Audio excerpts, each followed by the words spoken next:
Chapter 2928, Don't Need Proof. If you don't mind, can I go with you? Perhaps I can help. The young man, who was called Mr. Yu, offered. He was curious to see what type of girl could beat a bunch of men. Of course not, Long Weishang said. It was true that Mr. Yu might be helpful. After all, Mr.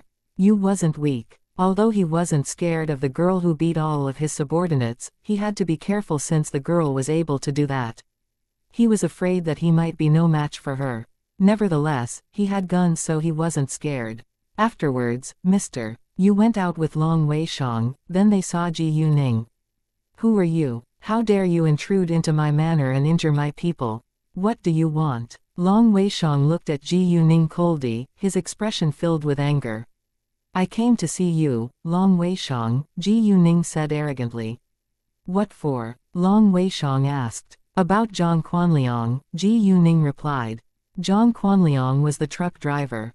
Hearing that, Long Weishang understood why Ji Yuning came, but he was surprised by her efficiency.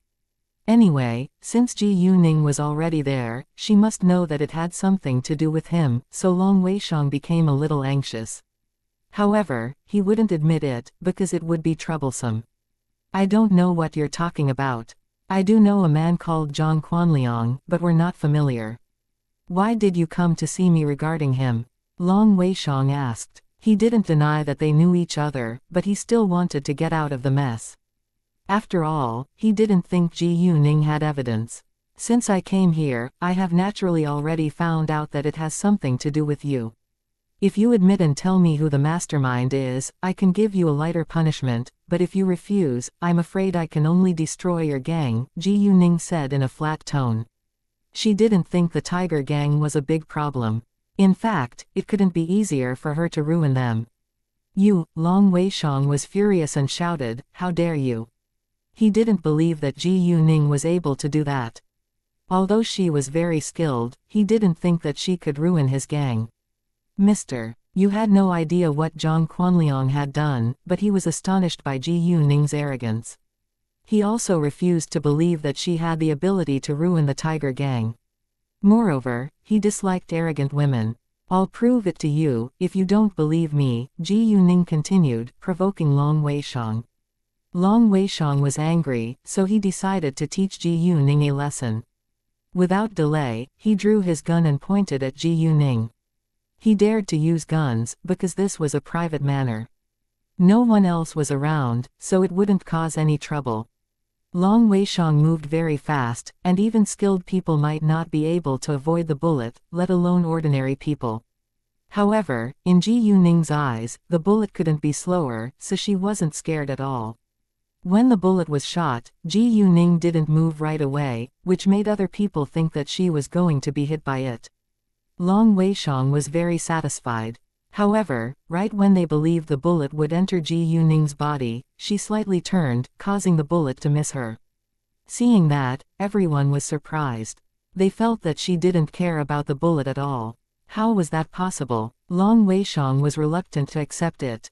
He shot at Ji Yuning a few more times, but Ji Yuning still easily avoided the bullets. Even if you had explosives, I wouldn't be afraid. Do you think your guns can injure me? Ji Yuning mocked disdainfully. You, Long Weishang didn't dare to doubt Ji Yuning this time. He was shocked to see that she was able to avoid the bullets. He had never seen anyone else do that before. Therefore, she must have been serious when she threatened to destroy the Tiger Gang. Leader Long, you've tried, so shouldn't you answer my question now? Ji Yuning asked. Why do you think what Zhang Quanliang has done has anything to do with me? Long Weishang asked. I did an investigation and found out. Did you really think you could keep it a secret? Ji Yuning laughed at him. If so, show me the evidence. Otherwise it's just slander, Long Weishang said. Even though he knew Ji Yuning was sure that he was guilty, he still didn't want to admit it. If he admitted it, he would be in serious trouble. Evidence. Well, I don't need that. And you should stop wasting time arguing with me. I don't have the patience. Since I came to see you, you should know that I'm already sure that you are guilty. If you tell me who the mastermind is, I won't bother you any longer. If not, I'm not joking that I can ruin the tiger gang, Ji Yuning said impatiently. Long Weixiong was mad, but also hesitated. Mr. Yu originally wanted to help Long Weixiong and show his skills, but he gave up after witnessing how Ji Yuning avoided the bullets. He even wanted to leave earlier in case he was dragged into trouble. Therefore, Mr. Yu said, Leader Long, if you're busy right now, I think I should leave. Long Weixiong understood that Mr. Yu didn't want to be affected, but that was normal since he wasn't a member of the tiger gang. However, Long Weixiong was still displeased, because Mr. Yu had just promised to help him, but now wanted to run away.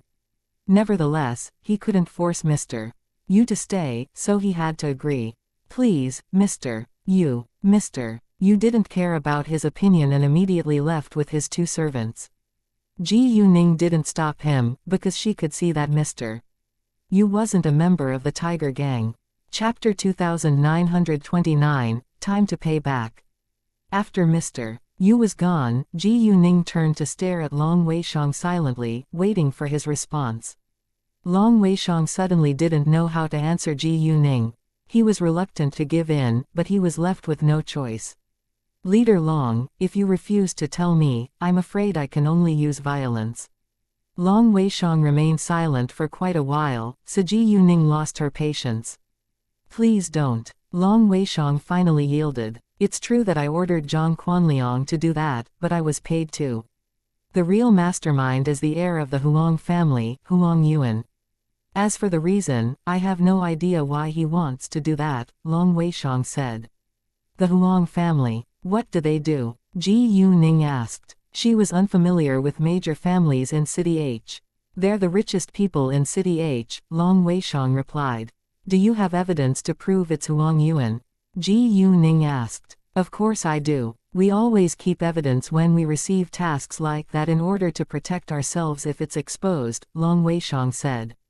They were illegal gangs, so they had to learn to protect themselves. Within their abilities, they would do their best to keep the mastermind a secret, but once they were no longer safe, they had to betray the mastermind. Although they were paid to do the task, they were unwilling to risk their lives for it. Afterwards, Long Weixiong took out his phone and played a voice recording. It was his conversation with Huang Yuan. Huang Yuan didn't say much in the recording. He only promised to give Long Weixiong a certain amount of money and ordered him to attack a car at a place. He didn't give Long Weixiong any other details. Long Weixiong didn't ask either. After all, he was paid to do the task. There was no need for him to know more. Actually, even though Huang Yuan didn't tell him, he found out about the target's background on his own. It was an important figure, but he still agreed to do the task because Huang Yuan paid him a lot. Most importantly, Long Weixiong didn't think anyone would find out the truth. Give me your phone. Ji Yuning held her hand to Long Weixiong. What do you want to do? Long Weixiong asked. There are many secrets on his phone. I only want this voice recording. I won't read other information on your phone, Ji Yuning said. Long Weixiong was doubtful, but had to give his phone to Ji Yuning because he wouldn't be able to keep it to himself. Once Ji Yuning had Long Weixiong's phone, she immediately sent the voice recording to her email box. Then she downloaded the file on her phone and deleted the email in Long Weixiong's phone before giving his phone back to him. Although it wasn't difficult for Long Weixiong to recover it, Ji Yuning wasn't worried. After returning Long Weixiong's phone to him, Ji Yuning stopped making it difficult for him. However, before she walked away, she still warned him. If you gave me the wrong answer, I'll come back to you. As soon as she finished, Ji Yuning left. Long Weixiong didn't dare to stop her, nor did he report it to Huang Yuan after she left. It was impossible for him to be on good terms with Huang Yuan after he betrayed him. Besides, they might become enemies, so he said nothing. After Ji Yuning left, she asked Kay to help her collect information about Huang Yuan, because she knew nothing about him. After Kay found out where the Huang family lived and got some of Huang Yuan's photos, he verified where Huang Yuan was, and Ji Yuning went to see him at once. The Tiger Gang soon heard what happened to Long Weixiong. Its leader had no idea what task he had agreed to do, but he didn't think it was wrong. Since they were an illegal gang, it was their job to kill when they were paid. However, if anything went wrong, they needed to take responsibility. Luckily, no major damage was caused. If the Tiger Gang was really ruined, their leader would kill Long Weishang. As the richest family in City H, the Huang family lived in a large house with security guards and surveillance cameras. When Ji Yuning arrived, it was already 10 p.m. It wasn't too late, so the Huang family was still up. Ji Yuning used her jade eyes to look around the house first to check where Huang Yuan was. She wouldn't take action until she found him. At that moment, Huang Yuan was reading documents in a room on the third floor. Although there were many security guards and surveillance cameras in the Huang family's house, Ji Yuning still easily got inside and climbed up to the window of Huang Yuan's room. Because it was hot during summer, Huang Yuan opened the window and there were no burglar bars. It was bulletproof glass, so people normally couldn't break it and no one would dare to steal anything from his house. After all, there were many security guards and surveillance cameras. Ordinary people would easily be caught if they dared to sneak inside, but it was useless in Ji Yuning's eyes. She didn't go in right after climbing up to the window. Instead, she released cold magical power to attack Huang Yuan first. She decided to freeze his body. After being attacked by a cold magical power, Huang Yuan immediately felt cold, but he didn't pay much attention to it. He just thought that he had sat still for too long, so his body became a little stiff. Therefore, he stopped working and rested for a while. However, he soon realized that his condition only got worse. He wanted to pick up his phone to call his family, but his whole body hurt the moment he moved. Luckily, he successfully reached his phone. However, right at that moment, Ji Yuning showed up and took his phone away. Huang Yuan was shocked when he saw a girl suddenly appear. Who was she? Why did she suddenly show up in his home? She didn't make any sound. Did she cause his body to stiffen? If it was related, how did she make it happen? It was unbelievable. If not, why did he suddenly feel stiff all over? Who are you? Huang Yuan questioned. He could speak, but his voice was hoarse so he couldn't shout. It's time for you to pay back, Ji Yuning said. What? I don't owe you anything, Huang Yuan said. He knew that this girl wasn't a friendly visitor, so he must have hurt her before. He had done too many bad things, so he wasn't surprised if any of those victims came to see him, but he didn't expect the person to be so strong. Chapter 2930, Looks like an idiot. Why did you scheme against Tang Yunhang? Or did someone order you to pay Long Weishang to murder Tang Yunhang? Ji Yuning said straightforwardly. She didn't hide the fact that she came because of Tang Yunhang. If she wasn't honest, how could she get the answer? Hearing that, Huang Yuan panicked. Surprisingly, this girl came to question him about what had happened to Tang Yunhang. He couldn't believe that his plan was exposed so quickly, and this girl easily found him. Actually, he originally didn't think it was a good idea, because Tang Yunhang was very powerful and it wouldn't be difficult for the Tang family to discover the truth, but he was under a lot of pressure and had to give in. Unsurprisingly, several days after the accident, he was caught. The Tang family was too skilled. Do you have any evidence to prove that it has something to do with me? Huang Yuan asked. He knew that this girl had to have some proof, but he was reluctant to admit it before seeing the evidence. Perhaps this girl didn't have any evidence. If she didn't have evidence, she couldn't do anything to him even if she believed that he was guilty. Well, Ji Yuning sneered, then took out her phone and played the voice recording she got from Long Weishang. It was very clear in the voice recording. Huang Yuan ordered Long Weishang to kill someone in a certain car. Huang Yuan was disappointed and got angry. There was no need to guess. This recording must have been recorded by Long Weishang, because they had a private conversation when he went to see him. He understood that it was risky to turn to an illegal gang for help, but he didn't expect Long Weishang to record their conversation and even betray him. Suddenly, Huang Yuan didn't know what to say. Mr. Huang, why won't you say anything? Is it a silent yes? Ji Yuning asked. A voice recording can't prove anything. The man just has a familiar voice to me, but it can't prove that it's me. Huang Yuan argued. Mr. Huang, no one is dumb here. Why do you have to tell bald-faced lies? You'll look like an idiot. Ji Yuning mocked. Huang Yuan was mad, but he was obviously lying, so he couldn't deny it. However, he was still reluctant to admit it. If you think it's me, show me solid proof. No one mentioned Tang Yunhang in the voice recording. Why do you think I schemed against him? Huang Yuan argued again. Mr. Huang, you can't get away with it even though you didn't mention Tang Yunhang's name in the voice recording. The car you talked about is Tang Yunhang's car, so it is enough to prove that you're guilty. And the voice in this recording is yours.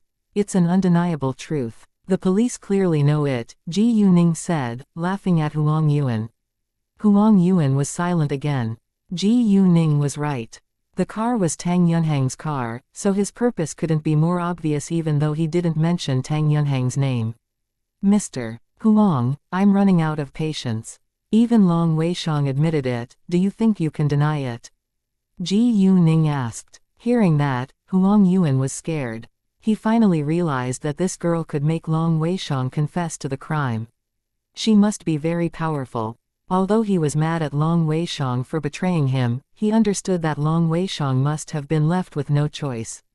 After all, they had cooperated a few times before and everything worked fine until this time. Therefore, obviously, this girl was much more powerful than they thought. I targeted the chauffeur of that car, not Tang Yunhang. If Tang Yunhang is affected, I'm sorry. I can pay the compensation. Huang Yuan admitted that he caused the car accident, but he still refused to admit that Tang Yunhang was his target. Due to the gap between the chauffeur and Tang Yunhang's status, the result would be totally different. Mr. Huang, stop lying. I know you were ordered to do it by someone else. If you tell me who he is, I'll stop questioning you. If not, your body will be completely frozen and you won't be able to talk or move. The blood will stop circulating, and you'll die. What's worse, nobody will be able to figure out the reason. Ji Yuning threatened. She wouldn't kill him, but she was going to disable him. Whether Huang Yuan told her a name or not, he was bound to be disabled. What did you do to my body? Huang Yuan was horrified. Did she really cause him to stiffen? Well, it seems you're still unwilling to tell me. Fine, you can enjoy the last seconds of your life, Ji Yuning said. Then she released more cold magical power to attack Huang Yuan, who felt his body stiffen faster. Huang Yuan was terrified and immediately changed his mind. He didn't want to die. Although he didn't know what Ji Yuning had done, although he couldn't see it, his body was indeed stiffening faster and faster. Given Ji Yuning's words, it must have been done by her. When Huang Yuan spoke, Ji Yuning stopped releasing her magical power. The next moment, Huang Yuan felt his condition stop worsening, which shocked and scared him. It's Wei Yue, Huang Yuan said. Ji Yuning had heard Wei Yue's name. He was a senior official in City B, and was another of Tang Yunhang's political enemies. Do you have any evidence to prove it? Ji Yuning asked. Although Huang Yuan told her a name and it was highly likely to be true, Ji Yuning didn't think it was persuasive without evidence. I have call records and that's it, but I can promise it's really Wei Yue, Huang Yuan said. He wasn't as careful and calculating as Long Weishang, who kept evidence when they had a private talk. In addition, he had a close relationship with Wei Yue. The Huang family and the Wei family were very close, while he and Long Weishang worked together for benefits.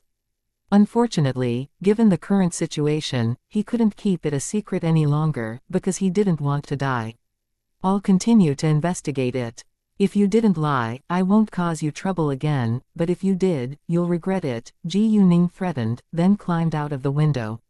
Chapter 2931, Let's go and see. 60% of Huang Yuan's body was stiff now. He could still talk, but couldn't make any big movements. He was basically disabled. Although he wasn't the mastermind, he was an accessory, so he deserved a serious punishment. When Ji Yuning walked away, she placed Huang Yuan's phone down on the table near him, so that he could get it and call for help. Otherwise he might get seriously hurt. Huang Yuan summoned up his strength to get the phone on the table, then immediately called his father. Although Huang Yuan's family were all at home, he could hardly speak now. He couldn't shout either, so he had to make a call. Before long, the other members of the Huang family came and took Huang Yuan to the hospital. Huang Yuan didn't tell them that Ji Yuning came to see him, because his family didn't know about what he had done.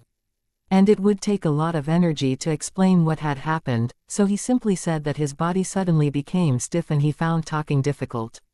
After having a medical check at the hospital, doctors couldn't figure out what was wrong with his body. They could only see that his blood clotted and circulated slower.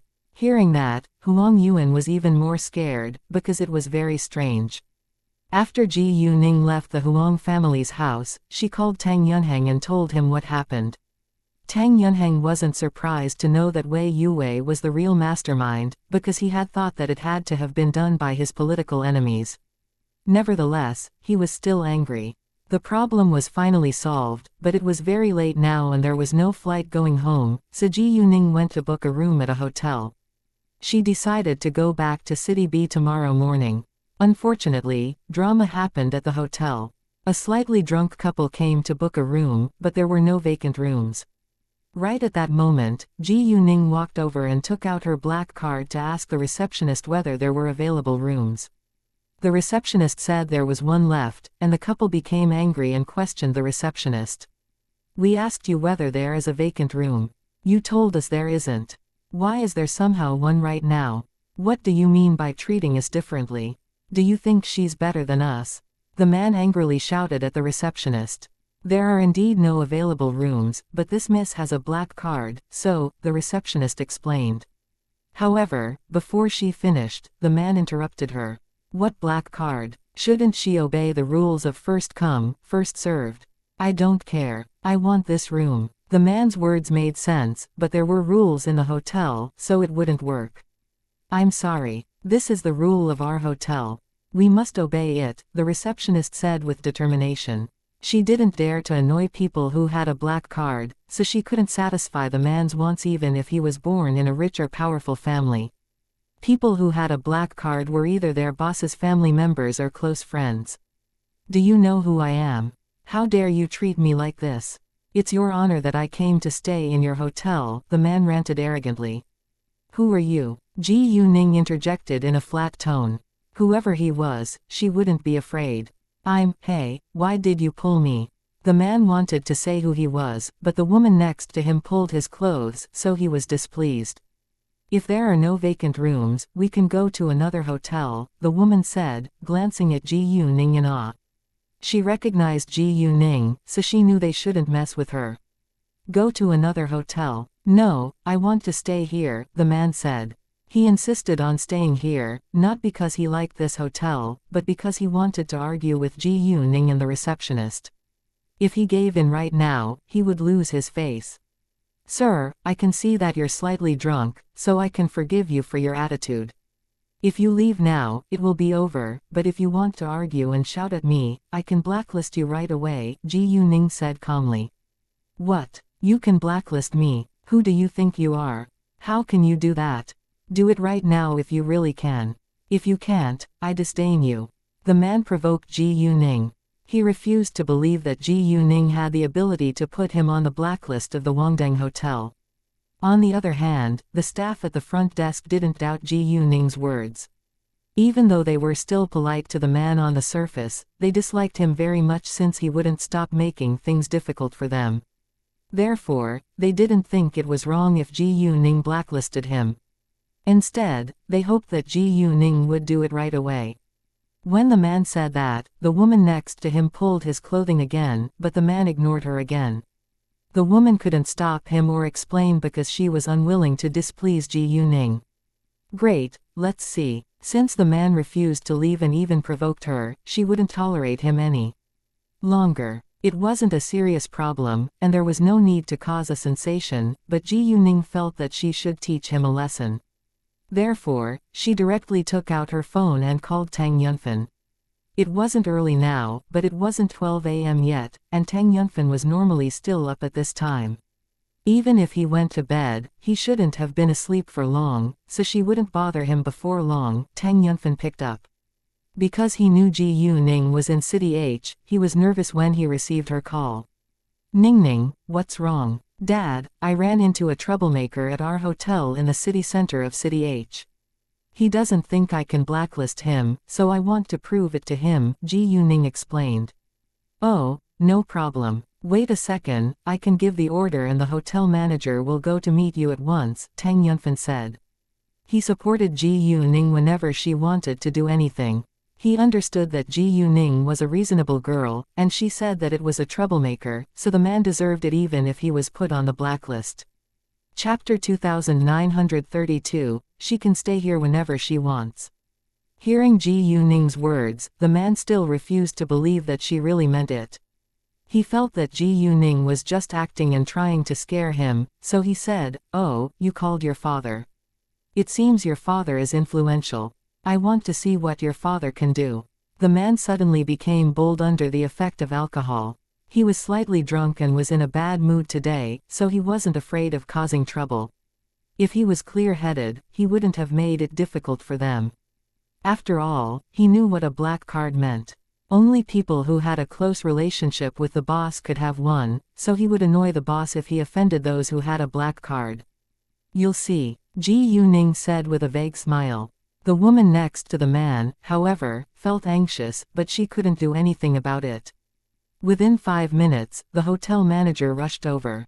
The man had stayed in Wangdang Hotel many times before, so he knew the manager. Once he saw the hotel manager, he had a premonition. Did this girl really have the ability to blacklist him? If so, this girl must be powerful. "Miss, I'm the hotel manager, Zhao Tang. I'm so sorry to hear that you didn't have a pleasant experience in our hotel. Do you want to blacklist this gentleman? I'll do that right away. Please don't be mad." As soon as the hotel manager came, he apologized to Ji Yuning carefully. Seeing that, the man was struck dumb. Could this girl really blacklist him so easily? "Manager Zhao, we came here earlier than her, but the receptionist told us there aren't any vacant rooms." However, when she came, the receptionist changed her words. "That's not fair. Even though she has a black card, she still needs to obey the rule of first come, first served." The man argued. "Mr. Yu, there are rules in our hotel. The guest rooms available to outsiders are indeed all booked, but we still have rooms kept for insiders, those who have a black card. These rooms are never available to outsiders," Zhao Teng explained. If there weren't reserved rooms for insiders, the black card would be meaningless. After all, the black card promised that you could stay in the hotel for free whenever you needed a room. Otherwise, the black card wouldn't be so valuable. And, this is the daughter of our chairman. Wangdang Hotel is owned by her family. She can stay here whenever she wants. No one can chase her out, Zhao Teng continued. Hearing that, the woman who recognized Ji Yuning wasn't surprised, but all the other people were shocked. They didn't expect the girl to be the daughter of the chairman of Tangguang. Although Ji Yuning didn't think it was necessary to tell other people her background, since Zhao Teng already said it, she wouldn't stop him. Otherwise he would be embarrassed. After all, he came to help her. "Sir, I don't want to bully you just because I have a high status. I really hate that kind of behavior, but if you dare to do that to me first, I won't hesitate to pay you back. I told you not to cause trouble here, but you wouldn't listen." Ji Yuning spoke to the man, then turned to face Zhao Tang. "All right, I'll leave it to you now, Manager Zhao.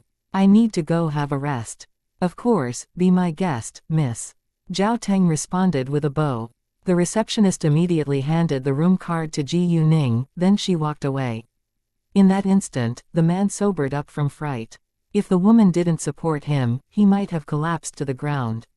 "Mr. Yu, you should leave." Zhao Teng chased them away. Although Mr. Yu was a frequent guest of Wangdang Hotel, he had offended Tang Yunfan's daughter, so he had to leave. Most importantly, Mr. Yu made it difficult for them first, otherwise Ji Yuning wouldn't have used her privilege. The man said nothing further and could only walk away. He now regretted arguing with Ji Yuning, but it was too late. He was already on the blacklist of Wangdang Hotel. After they walked away, the woman didn't dare say that she actually recognized Ji Yuning, because the man would vent his anger on her if he knew. He would definitely blame her for not reminding him. Even though she had tried a few times, the man ignored her, so she decided to say nothing. In the room, Ji Yuning took a shower, then went to bed. Her mood wasn't affected because of the drama, because she didn't suffer any losses. Ji Yuning had booked a flight which would take off at 10:20 a.m. the next morning to City B. It would take her 45 minutes to get to the airport from the hotel, so she set off at 8:30 a.m. in an exclusive car provided by the hotel. Although Ji Yuning learned that the real mastermind was Wei Yue, Huang Yuan didn't give her much evidence, so it was impossible for them to punish Wei Yue according to the law. There were only some of their call records, which wasn't enough proof. Ji Yuning could catch him and force him to tell her what he had done, but she first wanted to talk to Tang Yunhang after she returned to City B.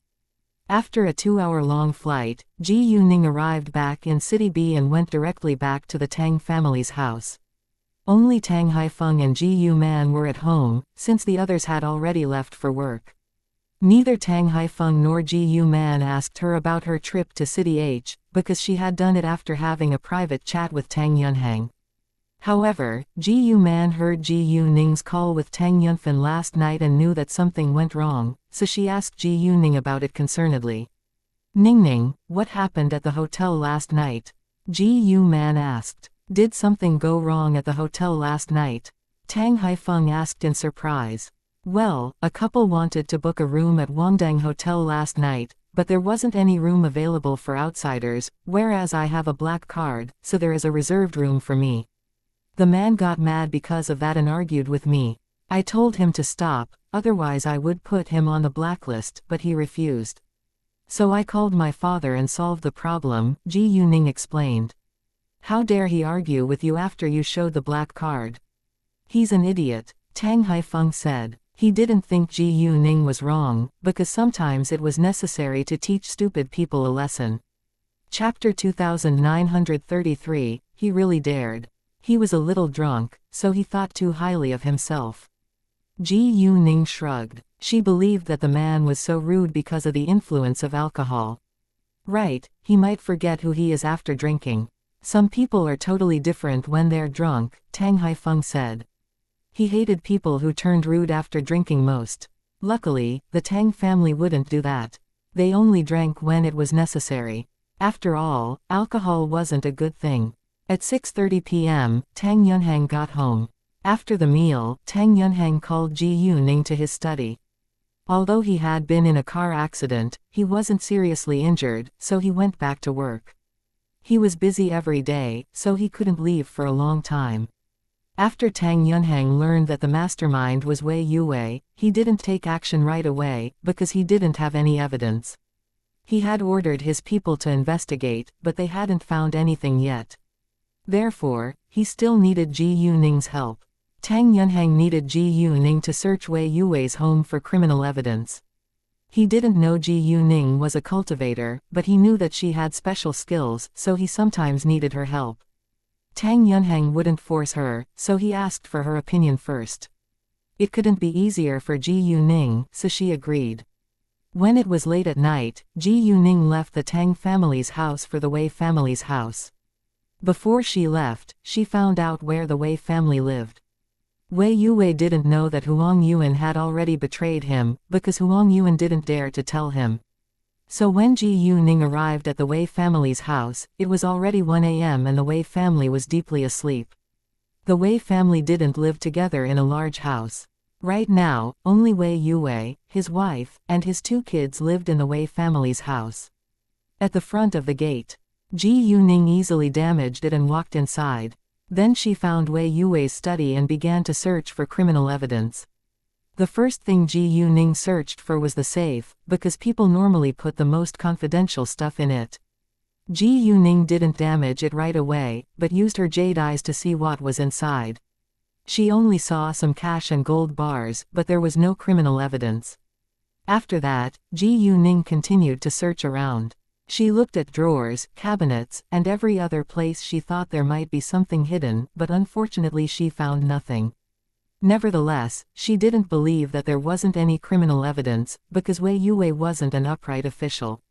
In the end, Ji Yuning found a box under the bookshelves. There were several notebooks stored inside, but Ji Yuning couldn't read the content. Without delay, Ji Yuning walked towards the bookshelves and moved it to get the box out. It was easy for Ji Yuning to do that. She directly used her magical energy to move the bookshelves away without making any noise. Afterwards, she checked the ground under which the box that was hidden, then she removed the floor. After that, she saw the box and took it out, then opened it. The notebooks in the box were accounting books, which recorded corruption and bribery accounts, including money and houses. Once Ji Yuning got the notebooks, she put them into her telepathic eye space, then moved the bookshelves back before leaving. Back in the Tang family's house. It was very late, but Ji Yuning still woke Tang Yunhang up and gave him the notebooks. Reading the notebooks, Tang Yunhang was astonished. He knew that Wei Yue was corrupt, but didn't expect him to accept so many bribes. I can't believe Wei Yue has taken so many bribes. How dare he? Isn't he afraid that he'll be exposed and caught? Tang Yunhang wondered angrily. Well, it's always risky to make a fortune. Since he's a senior official, it's hard for him to stay upright, Ji Yuning said. Tang Yunhang never took any bribes, because the Tang family was rich, but if the Tang family wasn't, even Tang Yunhang couldn't promise he wouldn't be corrupt. However, that wasn't the situation in reality. Tang Yunhang was indeed an upright official. I understand that it's difficult for officials to stay upright. There is corruption, so there is bribery. As long as they haven't caused too much damage, it's fine, but Wei Yue's corruption is unacceptable. He has seriously broken the law. And he's done many things that are morally wrong. Tang Yunhang said. Now we have the evidence. We can directly unseat him, Ji Yuning said. Ningning, can you help me with one more thing? Tang Yunhang asked. Of course, uncle, Ji Yuning replied. Make a copy of this evidence, then mail it to my office tomorrow, Tang Yunhang said. Although they were going to unseat Wei Yue with the evidence, they couldn't let other people know that they collected the evidence on their own. If that was exposed, they would be in trouble as well. Ji Yuning could be charged for breaking into a citizen's house and stealing, so they had to be careful and do it anonymously. The next morning, Wei Yue went out of his home, but surprisingly found the lock was broken. He was scared and immediately looked around to see whether anything was stolen. There was nothing lost, but he couldn't relax yet. Because the gate was purposely broken, it was strange that nothing was lost. Wei Yue checked the surveillance cameras at once, but found that they were broken at midnight. In an instant, Wei Yue became more nervous. He thought that there had to be something wrong, but he couldn't figure out what had happened, because nothing in his home seemed moved. Wei Yue had no idea that his secret was already exposed, and his most confidential information was already stolen, so he didn't check the secret place in his study. Without delay, Wei Yue called the police. If he didn't investigate, he wouldn't feel relieved. Chapter 2934, Don't Be Silent. However, after the police came and searched around, they found nothing. That being the case, Wei Yue had to give up. In the morning, Ji Yuning made a copy of all the criminal evidence, then left the Tang family's house and mailed the copy to Tang Yunhang. Because they were in the same city, Tang Yunhang received the package at about 4 p.m. Once he received the package, Tang Yunhang opened it. After making sure it was the evidence of Wei Yue's crimes, he immediately went to Wei Yue's office to see him. Because of what had happened at his home that morning, Wei Yue was anxious all day, then all of a sudden, Tang Yunhang visited him. Secretary Tang, may I help? Wei Yue asked. Although they were enemies, they still needed to be polite on the surface. However, Wei Yue was upset that he failed to scheme against Tang Yunhang. He probably wouldn't dare to do it again during this time, in case he was exposed, but he was nervous since Tang Yunhang suddenly came. Even though he dared to murder Tang Yunhang, it didn't mean that he wasn't scared of him. He was actually in awe of Tang Yunhang and the Tang family, but money came with danger.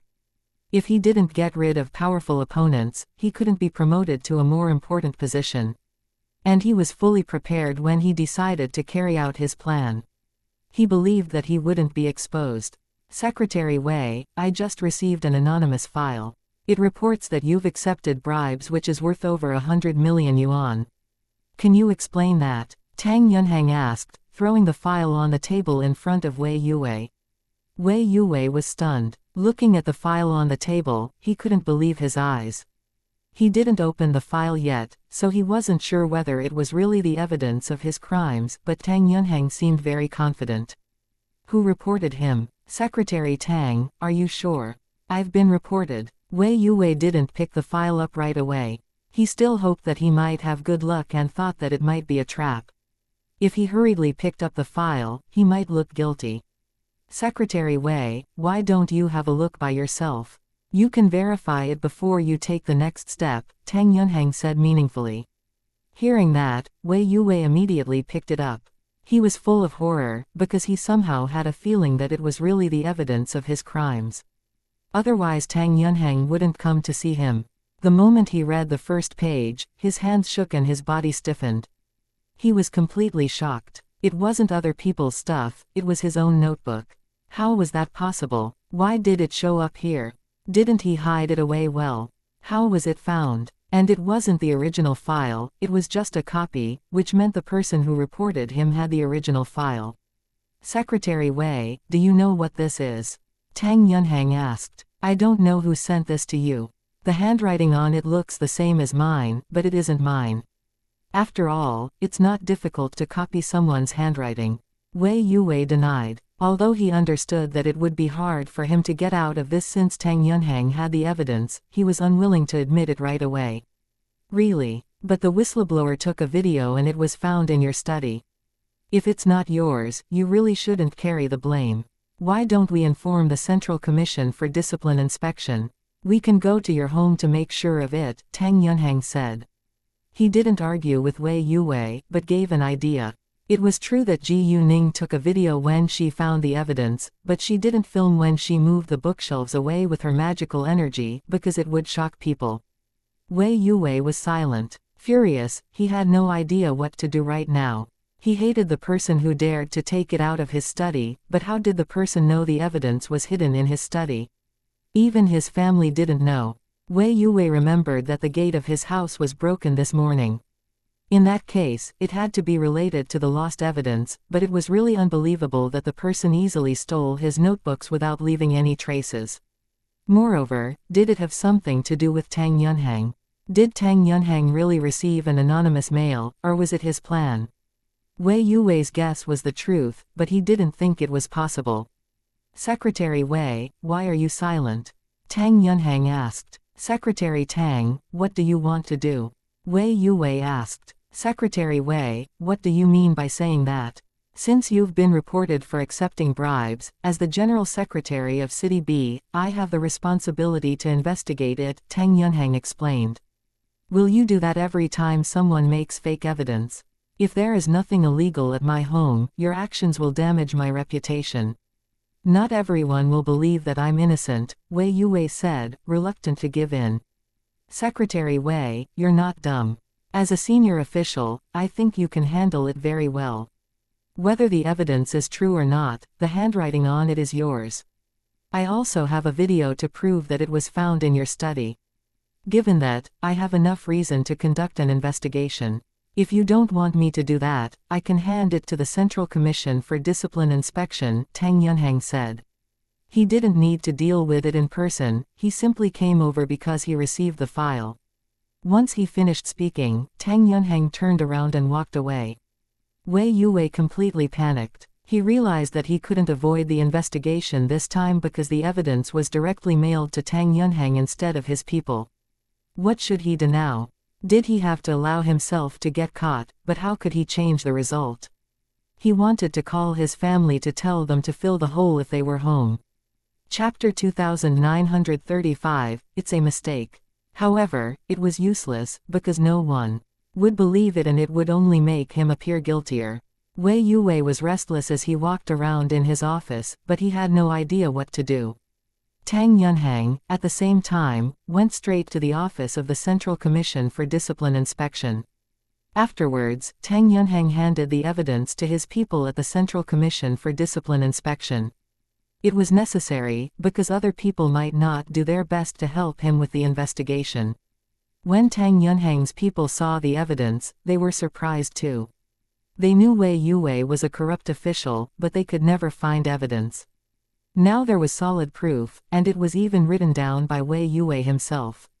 They could finally take action. Without delay, they went to see Wei Yue. When Wei Yue saw them, he was still in a panic.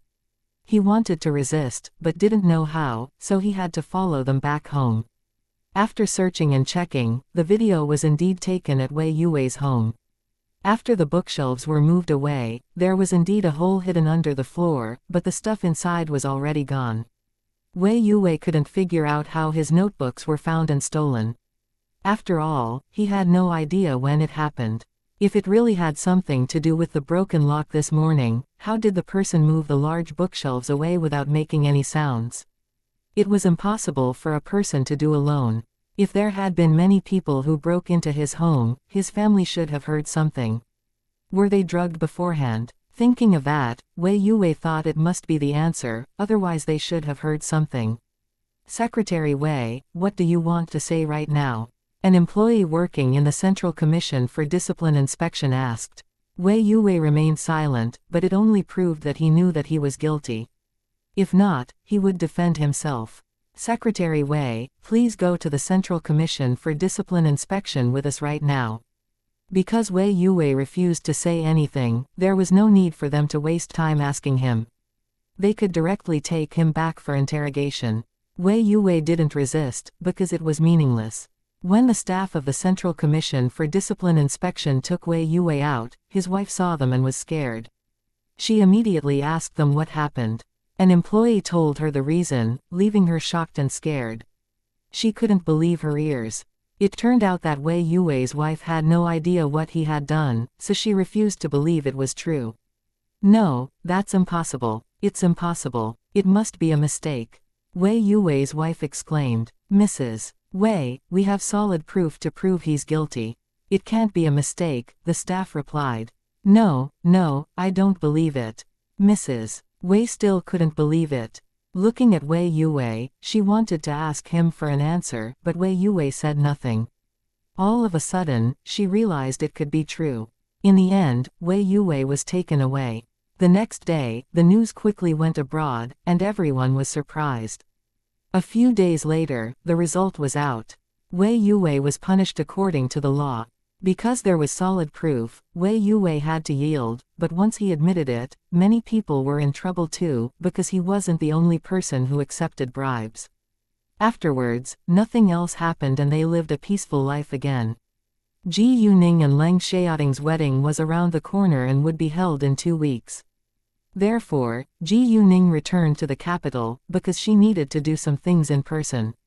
She had to write the invitation letters to her friends because only she knew who she was going to invite. One day, Ji Yuning suddenly received Bai Shuiyan's call. Bai Shuiyan was also in the capital and wanted to have a meal with her. They hadn't met for a long time, but they kept in touch through WeChat and calls, so they weren't strangers.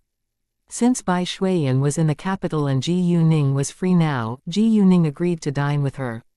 By now Bai Shuiyan was a lot more mature, but she still loved Alan.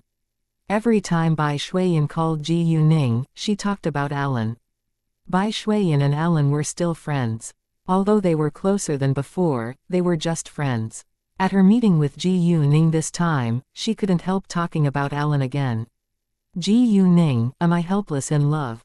I clearly know that he won't accept me, but I can't forget him. It's been several years, Bai Shuiyan said in a sad tone. I can't give you any opinion on that. You can just follow your heart. Ji Yuning replied. In fact, Ji Yuning knew that Alan had already fallen in love with Bai Shuiyan, because she had asked him face to face once, but due to their age gap, he had no idea how to get along with Bai Shuiyan romantically. Although I truly love him and badly want to be together with him, I'm really tired now. Perhaps I should give up, Bai Shuiyan said. She had thought about it for a long while, but now might be the time for her to make the decision. You can't, right? Why don't you have a talk with him? Ji Yuning said. Alan told Ji Yuning not to tell Bai Shuiyan that he was already in love with her, so Ji Yuning had to keep it a secret. I'm afraid that he'll only hate me if I talk about it again, Bai Shuiyan explained. Even if she gave up the idea of becoming Alan's girlfriend, she still couldn't leave him. She still wanted to be his friend. If he hates you, he wouldn't be friends with you, Ji Yuning said. Fine, I guess I really should talk to him. Bai Shuiyan didn't want to live in regret, so she made up her mind to give it a try. She wasn't timid, otherwise she wouldn't have chased Alan. After the meal, Ji Yuning sent Bai Shuiyan to the hotel before going home. Chapter 2936, An Accident Before Their Wedding. Ji Yuning and Leng Xiaoting's wedding was coming closer and was only a week away. They started sending out invitation letters. However, right at this moment, an accident happened. Ji Yuning suddenly received Leng Xiaoting's call and was told that Xu Jinchen and Chen Meng disappeared for no reason. Some of the members of the Red Flame were also injured. At this key moment, they needed to find Xu Jinchen and Chen Meng. It might take a long time, so it was hard to say whether their wedding could be held at the appointed time. Because of that, Leng Xiaoting apologized to Ji Yuning. Ningning, I'm sorry. I can't live my life like normal when my comrades are missing. The accident happened while we carried out a task together. As the team leader, it's my responsibility and duty to bring them back, but I don't know how long it'll take, so our wedding might, don't be silly. Don't forget that I'm also a member of the Red Flame. During these 2 years, I've performed tasks with you many times. They're my comrades too. I must also do something to find them, Ji Yuning said. Whether they were comrades or friends, Ji Yuning had to go to find Chen Meng and Xu Jinchen once she learned that they were missing. It was just a date, and they could hold their wedding on another day, but Xu Jinchen and Chen Meng might be in grave danger. Ningning, thank you so much. I need to explain the situation to you, Leng Xiaoting said, feeling very grateful to Ji Yuning. Leng Xiaoting and his comrades thought it was just an ordinary task this time, but unexpectedly mutants and ninjas from Country R were involved. It was dangerous, so many teammates were hurt. Now Leng Xiaoting was on the edge of the Demon City Desert, because the accident happened there. The Demon City Desert was a place that was as dangerous as the door to hell, and almost no one dared to explore it. Once people entered the Demon City Desert, the chance of getting out was 1 in 1,000. Besides, the sandstorms in the Demon City Desert were extremely strong. Even a helicopter couldn't get too close, so people had to jump from a height of several hundred meters. As a result, they could either walk or ride a camel to the Demon City Desert. Xu Jinchen and Chen Meng got lost right there, which wasn't good news. Because it could affect the date of their wedding, Ji Yuning shared the news with the Leng family and the Tang family. The Leng family was aware that Ji Yuning was a member of the Red Flame, but the Tang family didn't know that until now. Ji Yuning directly called Tang Yunfan and told him about it. When Tang Yunfan heard that Ji Yuning was a major in the army, he was astonished. Currently, Ji Yuning had a title of major, but she didn't have much power. It only proved that she had a position in the army, but even officers of the same rank didn't dare to disdain her, because she was really outstanding. Dad, I know you must be worried after knowing that, but my comrades are missing. I have to find them. Please understand. Don't be afraid that I'll be injured. I can protect myself, otherwise the president wouldn't have chosen me and I wouldn't have been able to get the position of major, Ji Yuning said. I know you're skilled, but as your father, it's impossible for me not to worry. Anyway, since it's your responsibility and duty, there is nothing I can say, Tang Yunfan said resignedly. Sometimes, he felt burdened since his daughter was so outstanding, because it meant that she was destined to live an exciting life. Dad, I'm sorry. I don't want to worry you. And thank you for your understanding. Ji Yuning felt like crying. After joining the Tang family, she felt well respected. Although the Tang family cared a lot about her, they clearly knew that she was adamant. Be careful, all right. Let me know whenever you're safe. We don't want you to get hurt.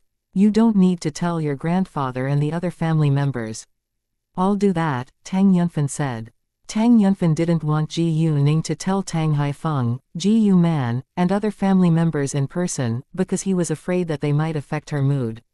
Sure, I know, Ji Yuning answered. She understood why Tang Yunfan did that. After hanging up, Ji Yuning was upset for a long while, but she still quickly packed up and set off. No matter how upset she was and no matter how guilty she felt because she left her family worried, she had to go out and find her comrades. She had carried out dangerous tasks with Leng Xiaoting and their other comrades many times before, but this time Xu Jinchen and Chen Meng were lost. Jing Yuniao also went. It was too tricky, so Ji Yuning alone might not be able to handle it. It was necessary for Jing Yuniao to help them. After having the call with Ji Yuning, Tang Yunfan remained silent for a long while before sharing the news with the rest of the family. When they heard that Ji Yuning was a major, they were astonished and felt proud of her, but when they heard that Ji Yuning was going to do a task with Leng Xiaoting and that their wedding might be postponed, Tang Haifeng and the other family members were worried. They cared about Ji Yuning's safety, but there was nothing they could do, because Ji Yuning had already made up her mind, and they could only accept that. In addition, since Ji Yuning was promoted to major, she must have carried out many dangerous tasks before which they didn't know about at all, so there was nothing for them to be worried about. Ji Yuning didn't tell them until it might delay their wedding, or she might have taken the risk secretly as usual. Well, Ningning is too outstanding. She's even a major in the army. Now, she must have carried out countless tasks to get that rank, otherwise the president wouldn't have chosen her. Tang Haifeng was both happy and worried since his granddaughter was so impressive. Although I'm very proud that Ningning is outstanding and impressive, she has to face a lot of danger. As a mother, I still wish that she could be an ordinary girl and live an ordinary life, Ji Yuman said worriedly. It's her destiny. Some people are destined to be extraordinary. Ningning chose to be so successful, and we can only support her, Tang Yunfan said. They couldn't change it. Tang Haifeng and the other family members didn't call Ji Yuning because Tang Yunfan told them not to, in case Ji Yuning felt burdened. At the same time, Ji Yuning and Jing Yuniao flew to City Feng, a city at the farthest edge of their country. Although it was far away, it was very large and occupied a sixth of the land. Chapter 2937, I came to find you. Nevertheless, it was also very barren. There were either grasslands, deserts, or Gobi, but the cities that could really accommodate people were very small. After arriving in City Feng, the Demon City Desert was still far away, but they didn't need to take a car. They could fly directly with the sword, since it was faster than any other means of transportation. After all, the fastest plane could only reach City Feng. It just so happened that it was nighttime when they arrived in City Feng, so after getting out of the plane, they could fly to the edge of the Demon City Desert as soon as they got to a place where no people and surveillance cameras were around. Because Ji Yuning wasn't very good at flying a sword yet, in order to not waste time, she went on the same sword with Jing Yuniao. Before they set off, they asked Leng Xiaoting to send them the location. Half an hour later, they arrived at the edge of the Demon City Desert and went to meet Leng Xiaoting according to the location. Because it was wilderness everywhere, there were no clear signs. They had to rely on themselves to search and use their magical sense to feel each other. About 10 minutes later, Ji Yuning and Jing Yuniao finally met Leng Xiaoting. Leng Xiaoting was alone, because his other comrades were staying somewhere else. Because ninjas and mutants were involved, they would only burden him if they went with him. They were no match for the ninjas and mutants. How is the situation now? Jing Yuniao asked Leng Xiaoting. The Demon City Desert is too big. And the terrain is relatively steep. It's very difficult to find people, so we can only search separately to find them as soon as possible. And there may be mutants on the road. Once you encounter them, kill them. They are useless anyway. If you meet ninjas, you can follow them first, or question them directly. I want to know where they took our people. If they refuse to talk, just kill them, Leng Xiaoting said. Great, then we can start searching separately, Jing Yuniao said. Ningning, can you protect yourself? Leng Xiaoting turned to look at Ji Yuning worriedly. He worried about Ji Yuning's safety, because Ji Yuning was at a lower level and wasn't familiar with flying a sword. He understood that Ji Yuning was very strong, but he still had worries. However, it was a key moment, so he had to leave her. In fact, if he didn't have confidence in Ji Yuning, he wouldn't allow her to take action alone. Don't worry, I'll be fine. Ji Yuning smiled. Great. Leng Xiaoting nodded. I found nothing yet, but since there are ninjas and mutants, I think their base might be here. It might be hidden under the ground, so we must pay attention to the space under the ground too. If we find it, don't take action right away. Remember the route and share the news with the others at a place that has a signal. We'll take action together. We can look at our phone every 2 hours. Remember to wait for 10 minutes at a place with signal before starting searching again. No problem. Ji Yuning and Jing Yunyo replied. Afterwards, they walked away separately. Leng Xiaoting didn't leave until Ji Yuning completely disappeared from his sight. Because there was no one around, they still flew on a sword to look around, since it would be faster. They didn't rely on their eyes to look, and instead used their senses. Ji Yuning's magical sense wasn't as strong as Leng Xiaoting's and Jing Yunyao's, but her jade eyes was more useful, so she used that. Like Leng Xiaoting just said, this place was very large and had a rocky terrain, so it wasn't easy to find an underground room in such a large desert. It was dark now, so they still had difficulties along the way. After searching for a long time, they found nothing. Luckily, they had special tools, so they were faster than ordinary people. A few hours later, Ji Yuning saw 2 ninjas. At the beginning, she didn't attract their attention. Instead, she followed them silently, but they were walking out of the city, so Ji Yuning stopped following them and directly blocked their way. The moment they saw Ji Yuning, they were alert. Although it was just a girl, she couldn't be simple since she dared to show up in such a dangerous desert at night. "Who are you?" they asked in the local language. "I came to find you," Ji Yuning responded. The 2 ninjas frowned and asked, "Find us? Why? It has nothing to do with you." They argued with displeasure. "It does. Did you catch 2 of our people?" Ji Yuning directly asked. Hearing that, the 2 ninjas panicked a little. Obviously, they were aware of it. When they were silent, Ji Yuning asked again, "Given your reaction, I can be sure that you indeed caught 2 of our people. Where did you take them?" "To where they should be," they answered. They didn't deny that they had caught 2 citizens from country Hua, because they took Ji Yuning lightly. She couldn't be simple because she dared to show up here alone, but they didn't think she was stronger than them. "Well, it seems I have to beat you to get the answer." Ji Yuning put on an evil smile, then attacked them. Seeing that, the 2 ninjas immediately fought back. Although they were strong, they were not comparable to Ji Yuning. As a result, they were at a disadvantage right away, surprising them. They didn't think that Ji Yuning would be stronger than them, but unexpectedly she was much stronger than they could imagine.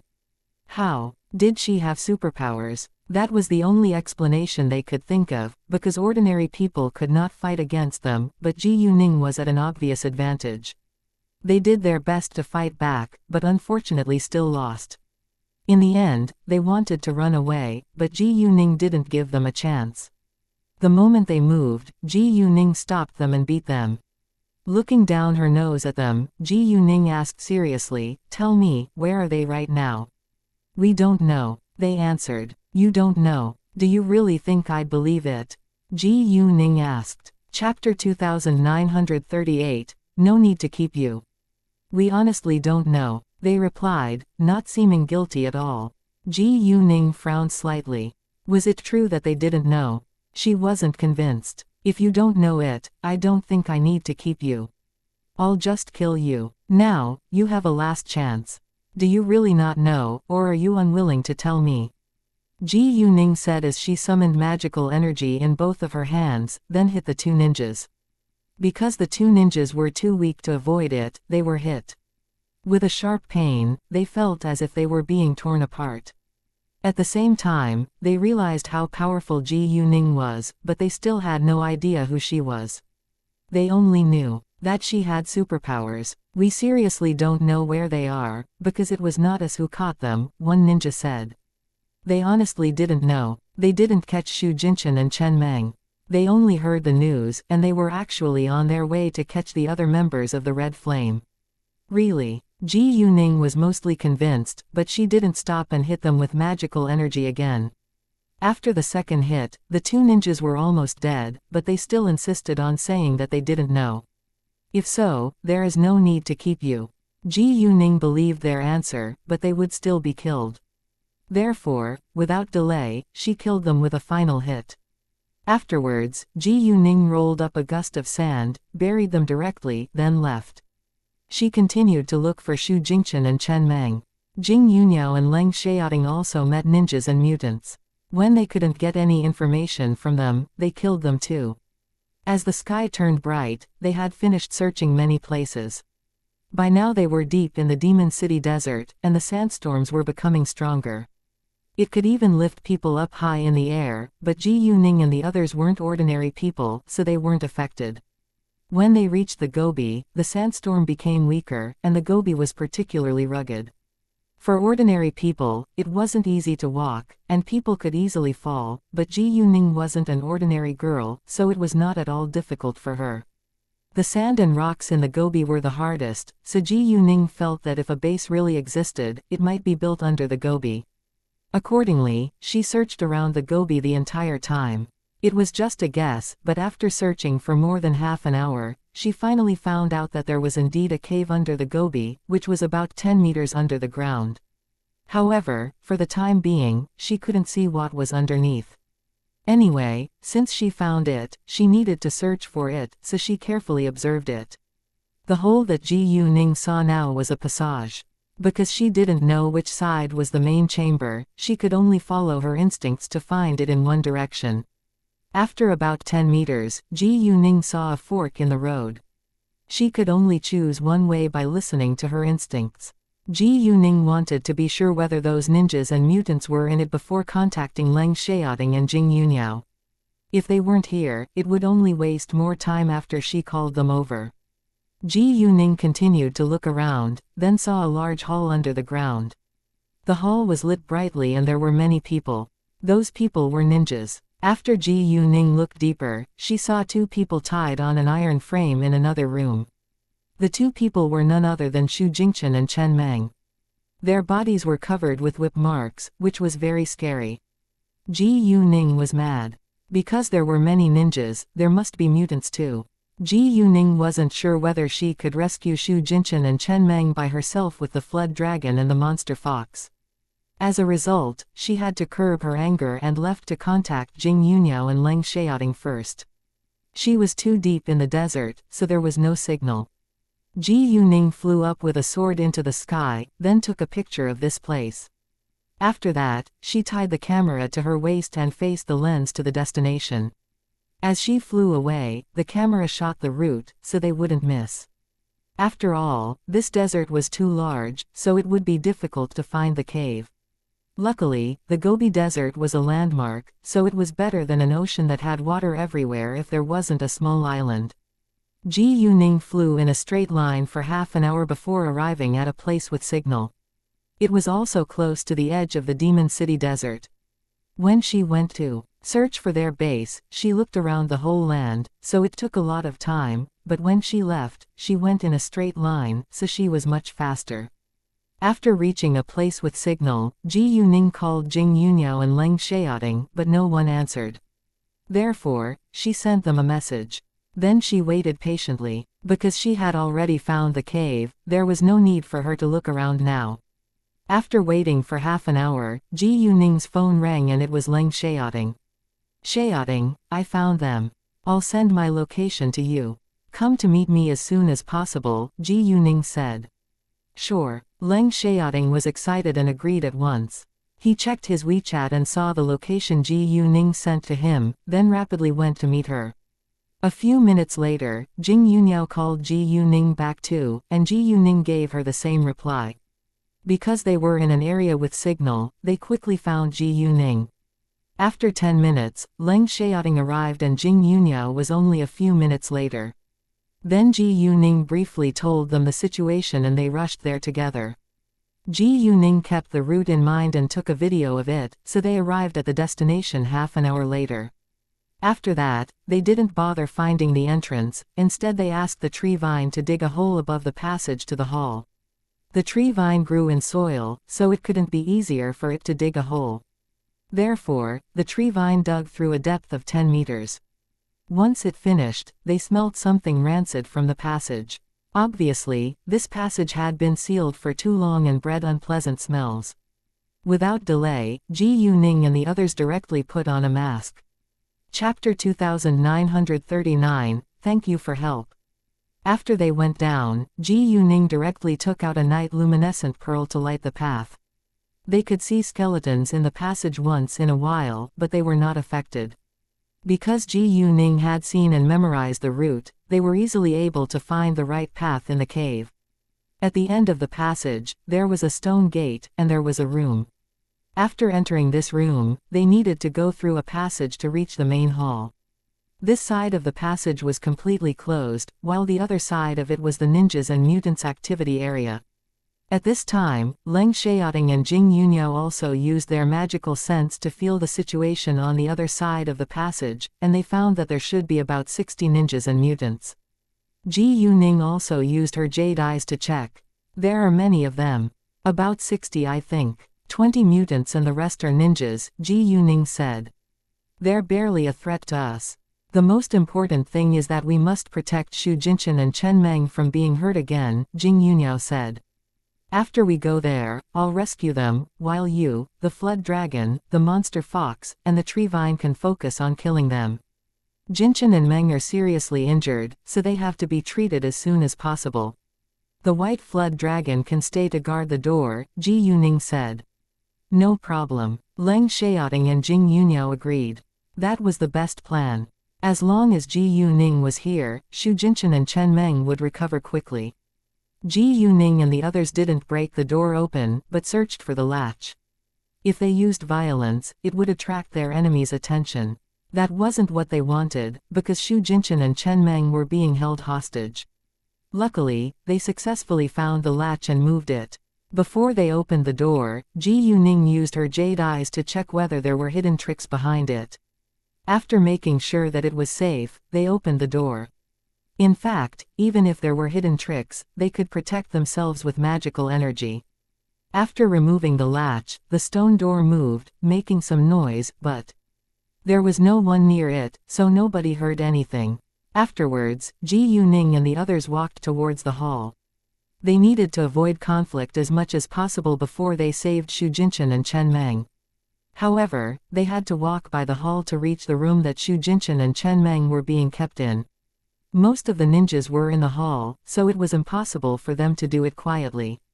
Anyway, they weren't afraid of being noticed, because they could move fast and Ji Yuning could get to the room before those ninjas saw her. Anyway, there was no one in the room right now, so Ji Yuning could make a bold move without worrying that she might be threatened with Xu Jinchen and Chen Meng's life. Therefore, after Ji Yuning let the monster fox and the tree vine out, they took action at the same time. Ji Yuning rushed straight to the room in which Xu Jinchen and Chen Meng were kept, while Leng Xiaoting and the others attacked the ninjas. Ji Yuning ran like lightning, reaching the room within a second. Although many ninjas noticed her and came to catch her, she had already gotten into the room before they got close. The white flood dragon was also let out to guard the door. When she reached Xu Jinchen and Chen Meng, Ji Yuning didn't untie them right away, instead she held their arms and immediately put her magical power into their bodies. As Ji Yuning got stronger and stronger, she could release more and more magical power, so she was fine even though she put a large amount of magical power into Xu Jinchen and Chen Meng's bodies at the same time. Xu Jinchen and Xu Jinchen were seriously injured and were dying. If Ji Yuning were a minute later, they might have breathed their last breath. A few minutes later, Xu Jinchen and Chen Meng finally got better and regained consciousness after several minutes. Xu Jinchen opened his eyes first. The moment he saw Ji Yuning, he thought he was in a dream, but he felt as if he really saw Ji Yuning in front of him, so he was extremely touched. Ji Yuning, am I dreaming? Xu Jinchen spoke in a weak voice. He was badly injured, but felt much better after absorbing so much magical power. You're not dreaming. We came to rescue you. Xiaoting and Yunyo are outside. Don't worry, you're fine now. Don't talk. You need time to recover, Ji Yuning explained. After making sure that Ji Yuning and the others came to rescue them, Xu Jinchen was relieved, because he knew that they would be fine. Seconds later, Chen Meng woke up too. He was also very touched to see Ji Yuning. Ji Yuning, you finally came, Chen Meng said excitedly. Yes, we're here. Don't talk. Let me treat you first, Ji Yuning said. Sure, Chen Meng said, then he went silent. After they opened their eyes, they noticed that they were quickly recovering, but they weren't surprised because they were aware of Ji Yuning's abilities. On the outside, ninjas and mutants soon gathered once they heard the noise, so Leng Xiaoting and the others needed longer to kill them. Fortunately, it wasn't difficult for them. About 10 minutes later, Xu Jinchen and Chen Meng had nearly made a full recovery, so Ji Yuning stopped. It only consumed 20% of her strength, so she was hardly affected. After that, Ji Yuning untied Xu Jinchen and Chen Meng. "Thank you so much for your help." Xu Jinchen and Chen Meng sincerely thanked Ji Yuning. Although they were very close now, it was still necessary for them to thank her. "Quickly, come out with me," Ji Yuning said. They were slightly weak, but they were able to walk. With the flood dragon and her help, they would be fine. Sure. Xu Jinchen and Chen Meng followed Ji Yuning and went out. When they came out, ninjas and mutants immediately attacked them, but Ji Yuning and the flood dragon protected Xu Jinchen and Chen Meng in the middle, so they weren't hurt. Seeing them coming out, Leng Xiaoting told the black flood dragon to help them. Although he knew Ji Yuning could handle it, he didn't want her to be burdened. Chapter 2940, It's Me, Lovely Vine. Xu Jinchen and Chen Meng had seen these two flood dragons before. The monster fox and the tree vine weren't strange to them either, so they weren't shocked, but the battle still amazed them. Because it wasn't a battle among mortals, it was extremely fierce and they all used magical skills. Even the underground hall couldn't absorb the violence. As a result, it suddenly shook heavily. The next moment, stones and sand started falling, indicating that it was going to collapse. "Go out now," Leng Xiaoting shouted at them. They had to leave as soon as possible, leaving those mutants behind. Without delay, they immediately ran to the passage where they came from. However, the moment they gathered together, the ceiling of the hall fell. Ji Yuning released her magical power to make a barrier and protect them. In that case, rocks and sand couldn't smash them, but they were buried underneath the hall. Under the extreme pressure, Ji Yuning found it hard to breathe. The ground and gobi were about 20 meters thick above the hall, so it was unbelievably heavy. It was like a mountain, and Ji Yuning could barely hold it. Seeing that, Leng Xiaoting and Jing Yuniao joined Ji Yuning and supported the barrier together. "What should we do?" Xu Jinchen asked worriedly. After all, Ji Yuning and the others were caught in this trouble because of them, so Xu Jinchen blamed himself. "Don't worry. We can leave this place," Ji Yuning said. She wasn't worried at all. They were stuck for the time being, but she could think of a solution. Hearing that, Xu Jinchen and Chen Meng were less anxious. Because the ground was still shaking, they did nothing, deciding to wait till it stopped. At the same time, Ji Yuning used her jade eyes to look around. The ninjas and mutants were already dead and buried in the dirt. The earthquake didn't stop until half an hour later, then Ji Yuning asked the tree vine to dig a passage out. The tree vine immediately went to do that.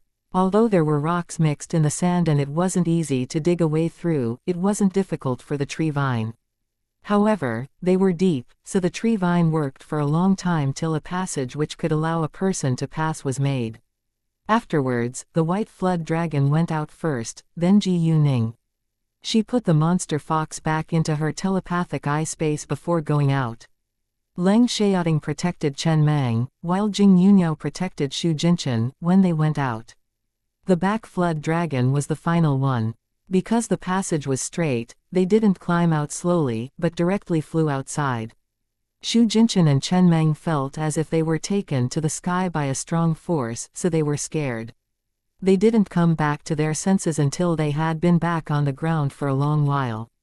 Unfortunately, when they were about to leave, they heard a buzz over their heads. It was an enemy helicopter and there were 3 of them. Obviously, there were more ninjas and mutants coming. "Let's hide now," Leng Xiaoting said. Then they hid at the foot of the gobi. At the same time, Leng Xiaoting waved his hand and rolled up a sandstorm to cover the cave. They weren't afraid of the ninjas and mutants, but they needed to wait till they landed. Otherwise the ninjas and mutants might directly leave if they saw them. Even if they didn't come down, Leng Xiaoting and the others could still deal with them, but it would be more convenient to have the battle on the ground. About 10 minutes later, the 3 helicopters landed. Although it was usually impossible for the helicopter to land in the Demon City desert due to the strong sandstorm, it could land if there were no sandstorms. At this moment, there were no sandstorms, so the helicopter smoothly landed. There were 12 of them in all. In addition to the pilots, there were 6 mutants and 6 ninjas, because each ninja had a mutant to control. After they got down, Ji Yuning and the others walked out. As soon as they saw them, they were scared. They didn't expect to see other people here. Who are you? They questioned Ji Yuning in language R, because none of them could speak language Hua. We came to kill you, Ji Yuning replied in language R as well. Once she finished, they directly attacked the ninjas and mutants. The monster fox and the tree vine stayed to protect Xu Jinshan and Chen Meng. Facing the monster fox and the tree vine, Xu Jinshan and Chen Meng were slightly scared, even though they knew they wouldn't hurt them. After all, they were monsters. Hi, nice to see you, Xu Jinshan said to them. Because they were monsters, he couldn't communicate with them, so the tree vine turned into a boy and replied. Hi, Brother Xu and Brother Chen, nice to see you too. Seeing that, Xu Jinshan and Chen Meng were frightened and subconsciously moved a few steps back. They were amazed by how the tree vine turned into a boy. You, Xu Jinshan and Chen Meng could barely speak, looking at the tree vine. It's me, lovely vine. The tree vine giggled. This wasn't the first time that Xu Jinshan and Chen Meng met the tree vine when it had the shape of a boy. They were aware of its existence, but Ji Yuning only introduced him as her friend's child, so they didn't know that it was actually a monster until now. Xu Jinshan and Chen Meng were totally shocked, but they soon calmed down after seeing the familiar boy. Jesus, the tree vine can take the shape of a boy. Xu Jinshan said in amazement. He knew that monsters and ghosts really existed, but this was the first time that he had witnessed it with his eyes. Can it turn into a human as well? Chen Meng turned to stare at the monster fox. It can't do that right now, but perhaps in the near future, the tree vine said. Wow, that's unbelievable. Xu Jinshan and Chen Meng were amazed again. About 10 minutes later, Ji Yuning and the others had killed all of the ninjas and mutants. Did you scare them? Ji Yuning frowned slightly, looking at the tree vine. Although she didn't want the tree vine to show its abilities in front of other people, it wasn't a big deal since it already did. They're scared, but not too badly, ha ha, the tree vine replied. Chapter 2941, Don't say that. All right, we can use their helicopters to leave, Leng Xiaoting said. Since there were helicopters, there was no need to fly with a sword. Xu Jinshan and the others didn't know that they had that ability, so they still wanted to keep it a secret. After that, they went aboard the helicopter. Master, can I stay out for a while longer? I want to go on the helicopter too. I haven't been on it before. The tree vine begged Ji Yuning. All right. Ji Yuning responded. Because the helicopters could accommodate 6 people and the flood dragons and the monster fox were already put back into Ji Yuning's telepathic eye space, there was enough space for all of them. Leng Xiaoting flew the helicopter, because Xu Jinshan and Chen Meng were still weak and it was difficult to find the right direction. Wow, there is sand everywhere. After the helicopter rose up into the air, the tree vine looked around and saw that there was only sand in his view. He had seen a desert on TV before, but this was the first time that he had seen it in reality. When they were on the ground back then, he didn't pay much attention to it since his view was blocked by large stones. When I saw it on TV, I was amazed by how broad it is. Now that I saw it with my eyes, it looks even broader. I bet people can easily get lost walking in it. The tree vine said, I also want to see the sea. Master, can you let me out when you go to the sea in the future? I feel as if he's really a human. I can't believe he's actually, Xu Jinshan said in surprise. He still needed time to digest this shocking news. Ever since he acquired the ability to turn into a boy, he has learned to surf on the internet and read, so he knows a lot. He looks like an 8-year-old boy, but he knows a lot more than kids his age, Ji Yuning said. Will you send him to school? Xu Jinshan asked. No, he's a monster, and he needs to cultivate normally. He doesn't have time to study and it's useless for him anyway. He only needs to improve his level of cultivation. And he'll be of great help in the future. I can raise him, Ji Yuning said. You're right. Xu Jinshan agreed. Airplanes were faster than a flying sword, but helicopters were slower, so they didn't reach the edge of the Demon City desert until an hour later. However, they didn't stop right away. Instead, they flew as near as possible to City Feng, then landed where there was no one around. Afterwards, Ji Yuning put the tree vine away in her telepathic eye space. They then called Ai Weishan at once and asked him to fetch them. Ai Weishan was resting in the Military General Hospital of City Feng since he needed to take care of the injured. They were worried about Xu Jinchen and Chen Meng's safety the entire time, and they all thought that Xu Jinchen and Chen Meng might have been killed, so they were very upset. They were close, so they would be heartbroken if any of them died, even though they were mentally prepared to sacrifice at any time. The moment Ai Weishan received Leng Xiaoting's call, he was excited to hear that both Xu Jinchen and Chen Meng had been rescued and were fine. He immediately drove to pick them up. During this time, Ji Yuning called Tang Yunfan and told him that she was safe. Tang Yunfan had been also full of anxiety those 2 days, so he was finally relieved once he heard that Ji Yuning was safe. After hanging up, he shared the good news with Tang Haifeng and the others. Everyone was happy to know that they were fine. Leng Xiaoting also called the Leng family and told them that he was fine. Currently the sky had just turned dark as the second night after they came here started. That showed that they had been extremely efficient. It was normal, because they weren't ordinary people. The 3 of them had magical power, and they had help from 2 flood dragons, a monster fox, and a tree vine. It would be a shame if they couldn't finish the task within a couple of days. Anyway, Ji Yuning and Leng Xiaoting's wedding could be held as planned. Only they knew what Xu Jinchen and Chen Meng had been through. They didn't tell the Xu family or Zan Ziyan, because they didn't want to worry them. Because there was a long distance between where they were right now and City Feng, Ai Weishan didn't arrive until an hour later. Once he arrived, he got out of the car and rushed to give Xu Jinchen and Chen Meng a big hug. He didn't even have time to greet Leng Xiaoting and the others. He could have lost his 2 close comrades, so he couldn't wait to feel them with a big hug when he saw them again. Ai Weishan even felt like crying and whimpered, "I'm so glad you're fine. I thought he thought he wouldn't see them again." Xu Jinchen and Chen Meng whimpered too. We almost lost each other," Chen Meng said. Thinking of what he had been through, Chen Meng was still scared.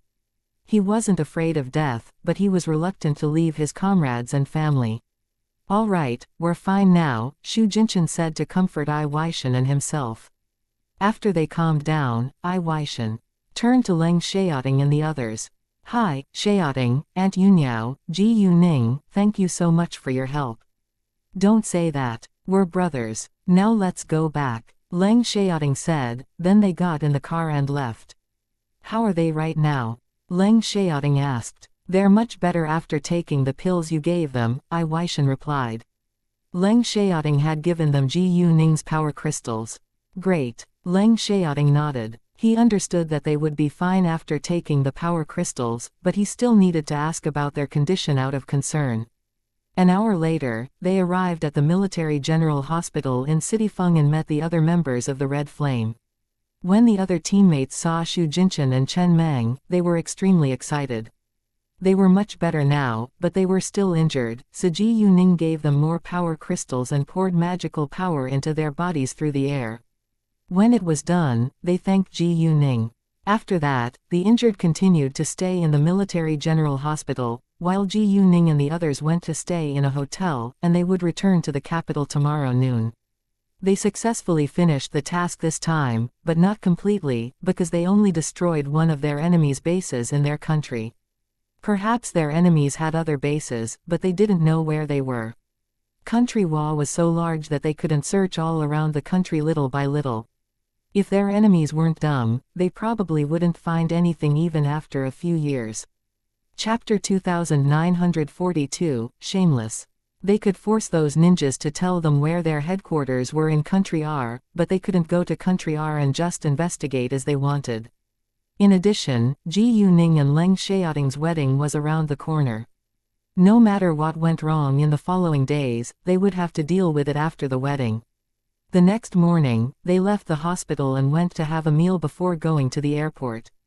Leng Xiaoting and the others were in casual clothes, but their outstanding appearance and air of elegance immediately attracted attention from people. Many people could see that they were soldiers. Many of them were still about to die yesterday, but now they were back to normal after Ji Yuning's help. The young woman looks so familiar. Someone pointed at Ji Yuning. Oh, right, she does look familiar. You only think she's familiar because she's pretty. Perhaps she's a star, and those men are her bodyguards. Ji Yuning and the others heard their conversation. Leng Xiaoting and the other men weren't unhappy that people regarded them as security guards, because they actually weren't qualified to be Ji Yuning's security guards. Ji Yuning could defeat over 100 of them by herself. Oh, I remember her. She's Ji Yuning, the chairman of the Shengning organization. All of a sudden, someone exclaimed as they remembered who Ji Yuning was. In fact, most people had heard about Ji Yuning, the chairman of the Shengning organization, but they had only seen her photos, so they couldn't recognize her immediately when they saw her in real life. After all, no one would constantly keep Ji Yuning's face in mind. Jesus, she's the chairman of the Shengning organization, Ji Yuning. No wonder she looks so familiar. Yeah, and she's much prettier than in her photos. As the man by her side, her fiancé, seems to be. He's so handsome. What a beautiful couple. Although it wasn't the first time that Ji Yuning and Leng Xiaoting were called the perfect match, Leng Xiaoting was still very happy every time people said that. He didn't feel happy when other people said he was handsome. All he cared about was being a perfect couple with Ji Yuning. After recognizing Ji Yuning, many people took out their photos to take pictures, then posted the pictures on Weibo and WeChat moments, which aroused much envy. Anyway, famous people could easily be admired. Moreover, both Ji Yuning and Leng Xiaoting had a high status. At 6 p.m., they got back to the capital. The next day, Ji Yuning started sending out invitation letters. Although she wasn't sure whether it would be peaceful in the coming days, she didn't want to delay their wedding. When the guests received the invitation letter, they called Ji Yuning and congratulated her in advance. It was tiring for Ji Yuning to answer everyone's calls, but she had to do it patiently. After all, everyone was wishing her the best. 3 days before Ji Yuning and Leng Xiaoting, the news was released, causing a sensation. Ji Yuning currently had a totally different status, and was among the top 10 richest people in business. She was the only female and was also the youngest businesswoman on the list. Before that, Ji Yuning had attracted a lot of attention, so now she was the focus of people's attention. In fact, it wasn't a secret that Ji Yuning and Leng Xiaoting were going to get married, so it wasn't a big surprise when the news was released, but the topic about their wedding quickly became one of the hottest topics. People immediately congratulated and complimented them. Time flew, and it was soon the day before their wedding. On this day, Ji Yuning's close friends all came and pulled her to have a bachelorette party. At the party, everyone enjoyed it very much, but Ji Yuana had an absent look. It was Ji Yuning's party, and she didn't want to see any guests unhappy, so she asked Ji Yuana about it in case Ji Yuana had encountered trouble. "What's wrong? You have an absent look. Are you in a bad mood?" Ji Yuana was slightly surprised that Ji Yuning noticed. "I thought I disguised it very well. How did you notice?" It was true that Ji Yuana seemed happy on the surface, and other people couldn't see that she was actually unhappy, but it was hard to hide her real feelings, especially in front of people like Ji Yuning who were observant. "You can't fool me." Ji Yuning smiled. Since Ji Yuning already noticed and she was indeed unhappy, she decided to be honest. "I'm indeed unhappy. A woman has been trying to steal Song Haoyu away from me recently. She even laughed at me in all kinds of ways. She threatened me, wanting me to leave him. I don't know what to do." "How's Haoyu's attitude?" asked Ji Yuning. "Song Haoyu is protective of me, but the woman's father was his father's friend, so he can't be too straightforward. The woman won't stop stirring things up between us. I really want to beat her, but she has joined the army for several years, so I definitely can't win. If she disfigures me, I'll suffer a great loss," Ji Yuana said, feeling extremely aggrieved. "She's indeed hateful and shameless, but since Haoyu is protective of you, you can just ignore the woman and not see her again," Ji Yuning suggested. Because Gu Anna wasn't her, she couldn't encourage Gu Anna to fight against the woman. After all, Gu Anna told her honestly that she was no match for the woman. If she were in the same situation, she could easily make the woman give in. However, she couldn't help Gu Anna beat the woman. After all, there was no grudge between her and the woman, so it would only make the situation worse if she went to fight the woman. I know. I'm just angry. Anyway, it's not a big deal. Let's drink now. Congratulations, Ningning. Gu Anna didn't want her bad mood to affect the others, so she changed the topic. Thanks. Gu Ning thanked her, then clinked her glass against Gu Anna's. At about 12 a.m., they separated, in case they couldn't get up tomorrow morning. After all, they were Gu Ning's bridesmaids. Chapter 2943, Don't Bother Us. If their homes were in the capital, they went back home. If not, Gu Ning made arrangements for them. The girls would stay at Century City in Gu Ning's house, while the boys stayed in the xianxia hotel. It wasn't public that Leng Xiaoting owned xianxia yet, so not many people knew about it. Given his special status, he didn't want to make it public. However, Leng Xiaoting didn't have the intention to show off his wealth. No matter whose name xianxia was under, he didn't care. He only wanted to develop it and make profits. Gu Ning would stay in her house at Century City tonight because it was her home, and she would go to the wedding place from there. Therefore, the Tang family also stayed in her house at Century City, because they needed to send her to the wedding venue. Gu Ning and Leng Xiaoting didn't meet today, and only chatted on the phone before they went to sleep. Ningning, are you nervous? Leng Xiaoting asked Gu Ning. A little, Gu Ning admitted. Even though she wasn't afraid of anything and wouldn't get nervous before any danger, she couldn't sleep now that her wedding was about to be held tomorrow. How about you? Gu Ning asked Leng Xiaoting. I'm nervous too, Leng Xiaoting answered. Ha ha. Gu Ning snorted with laughter, then joked. Major General, I can't believe you're nervous too. It's more that I'm looking forward to tomorrow's wedding, Leng Xiaoting said. He had waited for it for so long. Although they already had the marriage certificate, he felt their relationship wouldn't be finalized until they held a wedding. I can't wait either, Gu Ning said. Right now she was filled with happiness. She had to say that she was happy ever since getting together with Leng Xiaoting. No one was more important to her than Leng Xiaoting. On the wedding day, their wedding was held at Xiaoyao Mountain Villa, and the fleet that came to pick Gu Ning up was unbelievably grand. No one had seen something like it before. There were not only cars, helicopters were also used. When the bride walked out of her home, flower petals fell from the air, which was extremely romantic.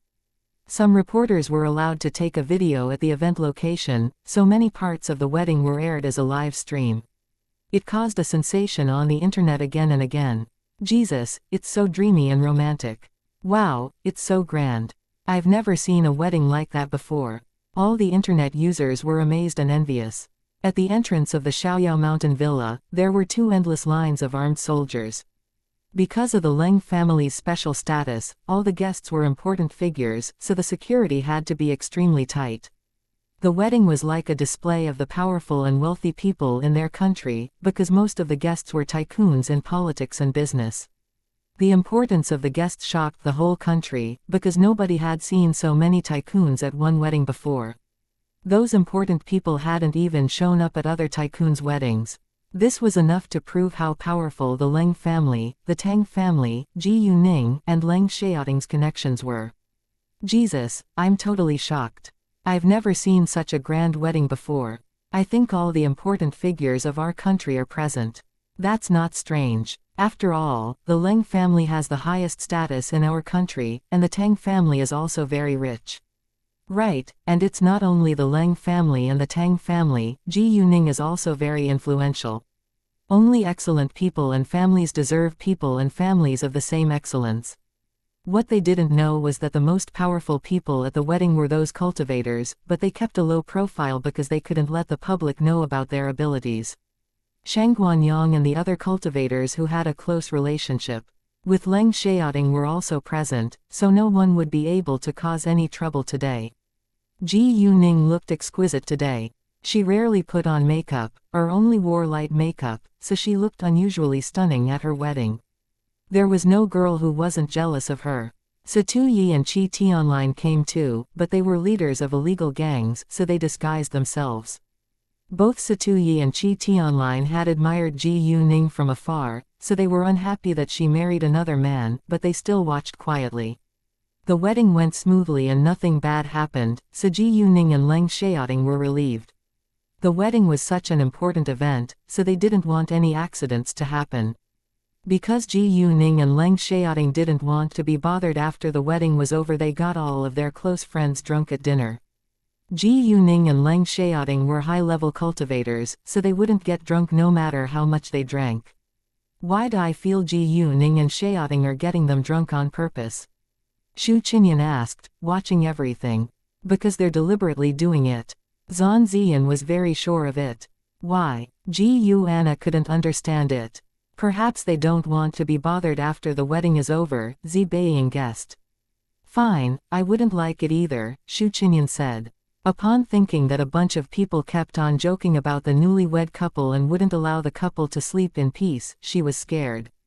In the end they didn't embarrass Ji Yuning and Leng Xiaoting by pointing it out, because they sided with them. Anyway, it was actually a little humiliating that so many men couldn't defeat Ji Yuning and Leng Xiaoting in drinking. After they were all drunk, Ji Yuning and Leng Xiaoting arranged for them to sleep. However, since Ji Yuning and Leng Xiaoting seemed clear-headed as always while the other men were all drunk, the rest of the guests were amazed. Leng Xiaoxi asked in surprise, Jesus, why don't you look drunk at all? They can barely stand up straight. It's a secret, and I can't tell you. Ji Yuning put on a mysterious smile without saying anything, because it was a bit hard to explain. Come on, tell me please. I'm so curious. Leng Xiaoxi shouted at Ji Yuning. We didn't drink alcohol, we drank water. Ji Yuning secretly said to Leng Xiaoxi. That was the only explanation she could give. You're bad. Leng Xiaoxi rounded her eyes in shock. Chapter 2944, Have a walk. Shish, don't tell other people. Ji Yuning reminded Leng Xiaoxi to keep it a secret. Don't worry, I won't. Leng Xiaoxi promised at once. She definitely wouldn't embarrass her family members. After all the drunk men went to their rooms, Ji Yuning and Leng Xiaoting went to theirs. That night, they had passionate sex till daybreak and both were exhausted. However, when they got up the next day, they used their magical power to get rid of their fatigue, so they were full of energy again.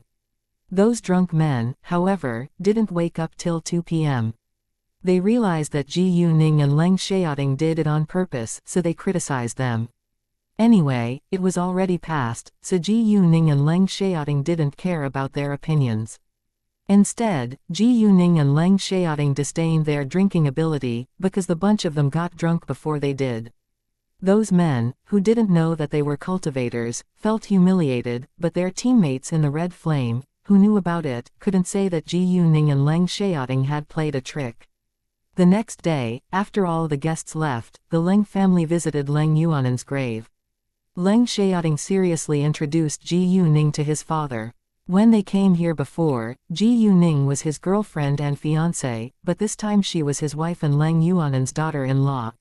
Even though many years had passed, Jing Yuniao still loved Leng Yuanan as much as she did before. Therefore, she felt heartbroken every time she visited his grave. After visiting Leng Yuanan, Jing Yuniao told the others to go home and stayed there alone for a while longer.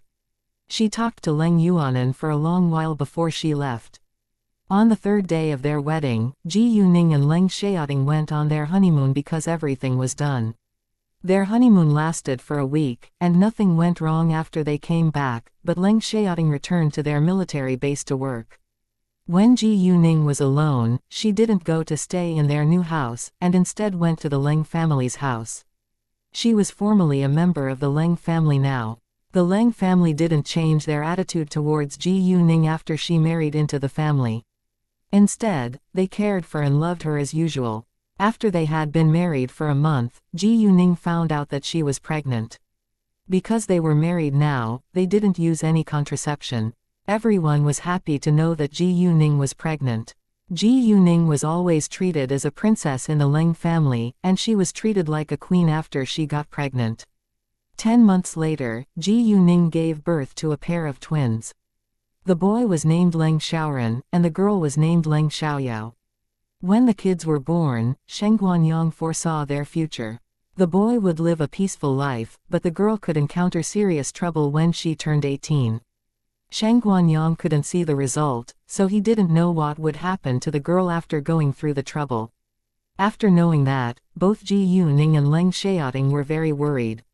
Only Ji Yuning, Leng Xiaoting, and Jing Yunyao were aware of it.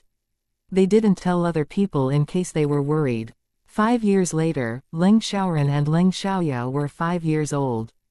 Both Leng Xiaoran and Leng Xiaoyao were born with the talent of cultivators and were geniuses because they reached level 3 at only 5 years old. Although it wasn't a high level, kids normally couldn't reach that stage until they were 7, so Leng Xiaoran and Leng Xiaoyao did it at a much younger age.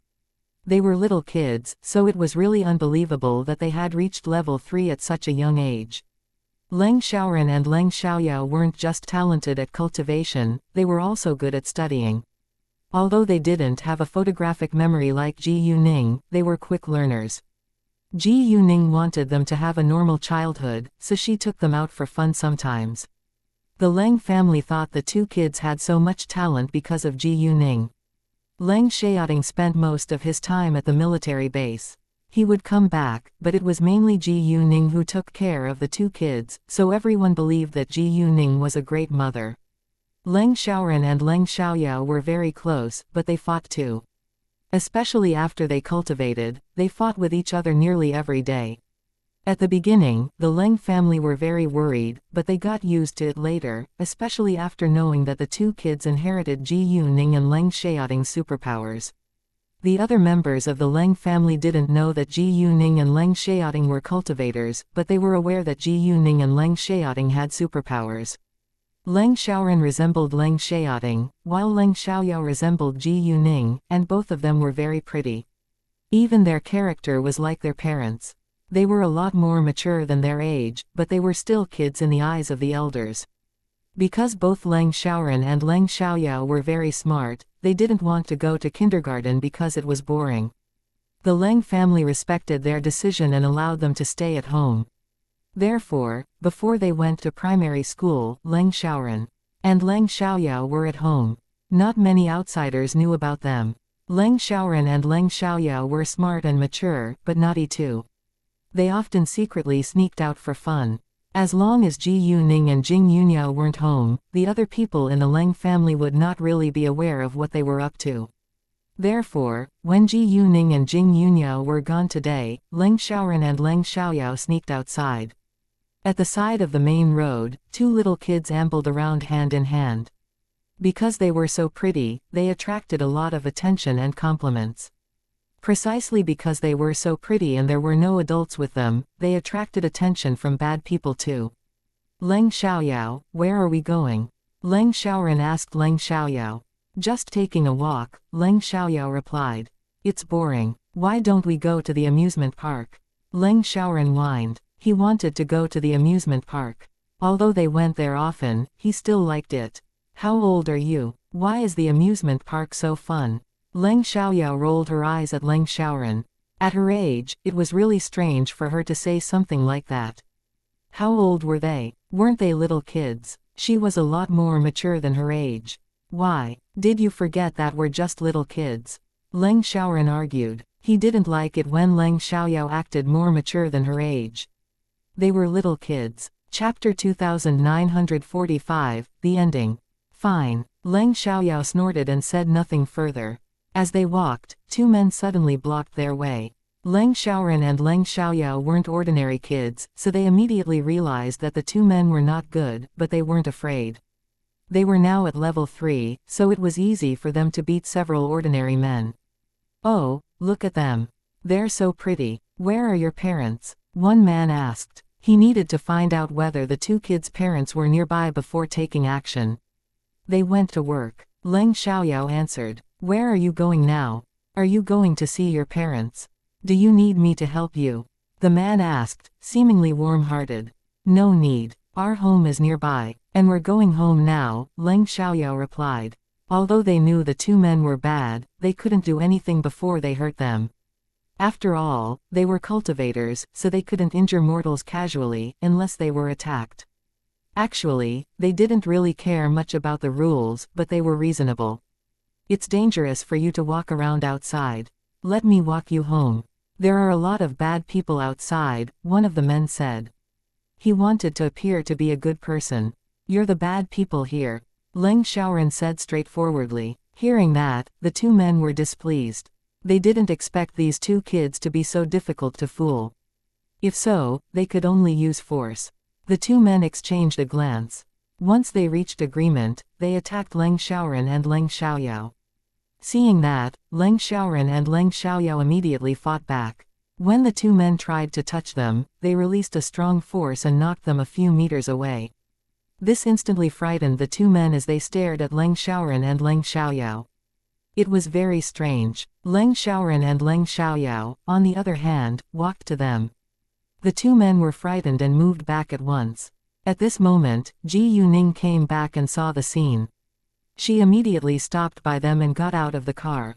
Because Ji Yuning gave birth to kids at an early age, she looked like an unmarried girl even though she was the mother of two 5-year-old kids. After all, she was very young and wasn't 28 yet.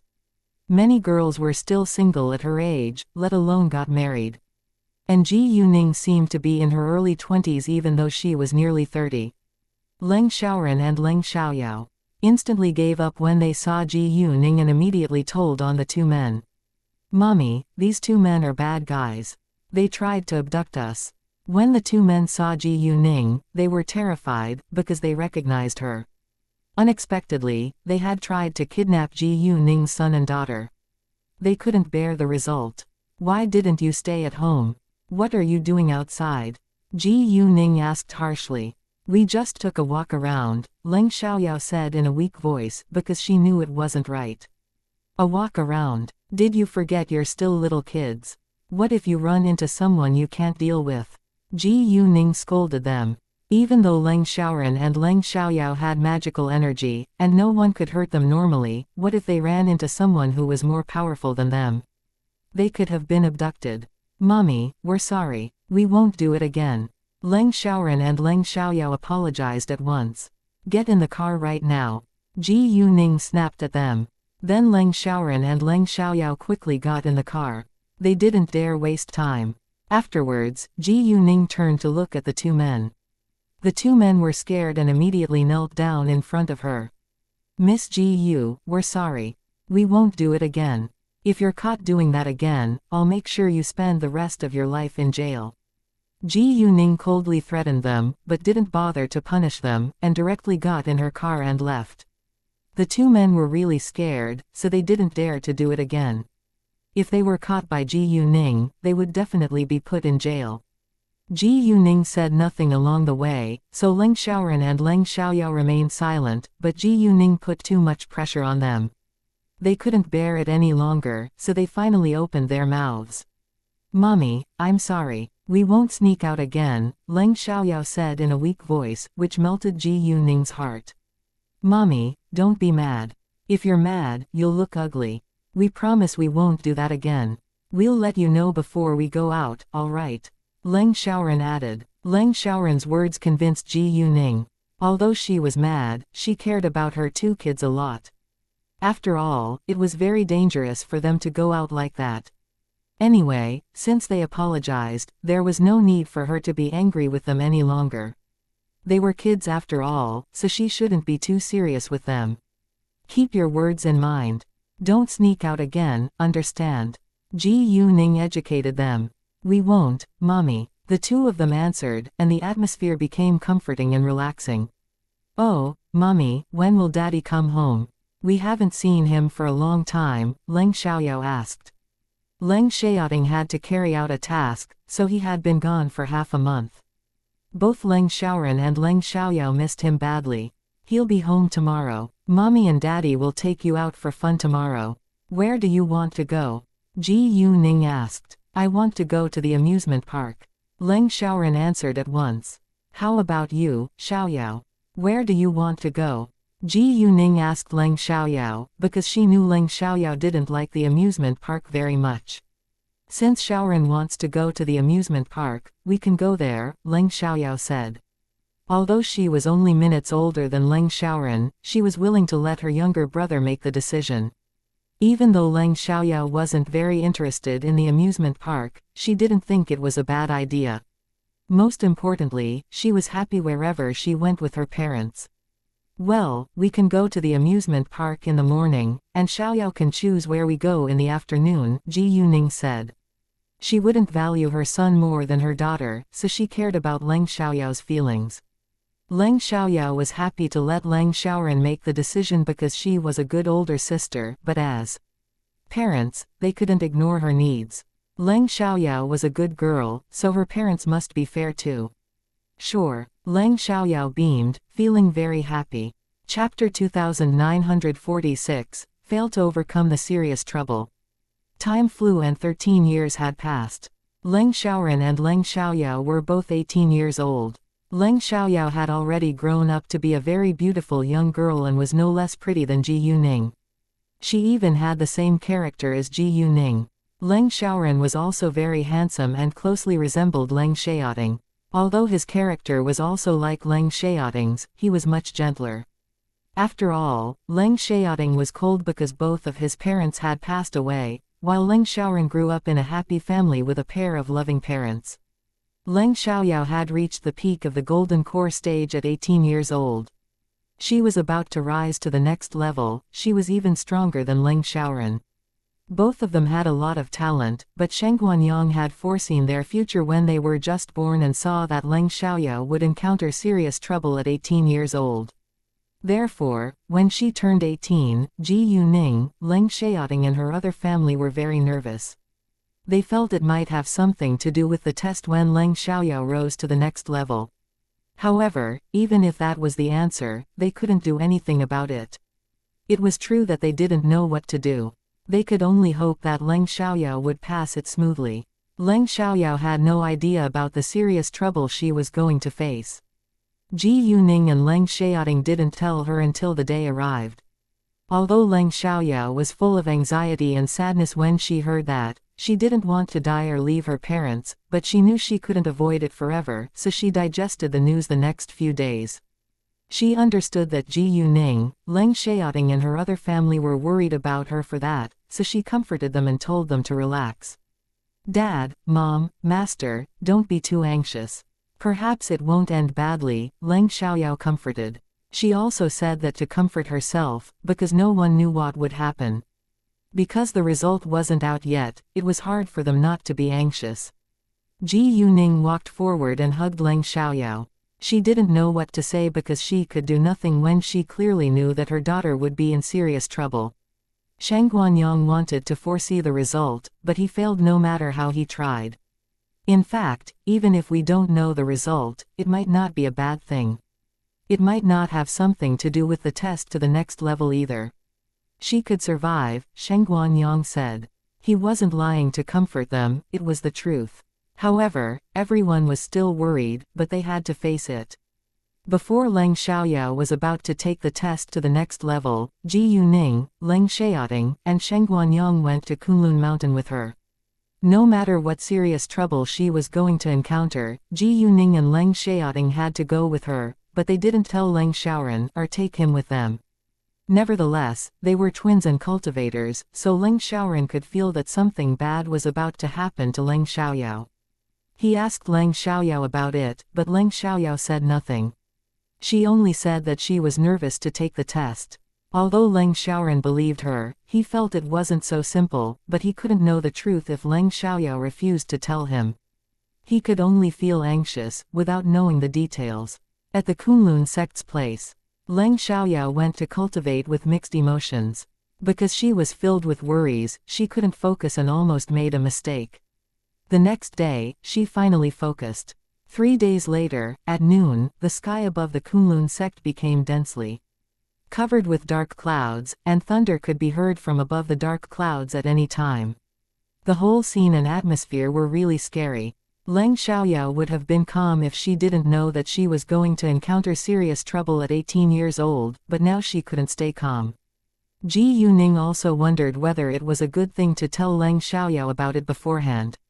Although Leng Xiaoyao was anxious because of the serious trouble, she was unwilling to be defeated, so she summoned up her energy and tried to overcome it.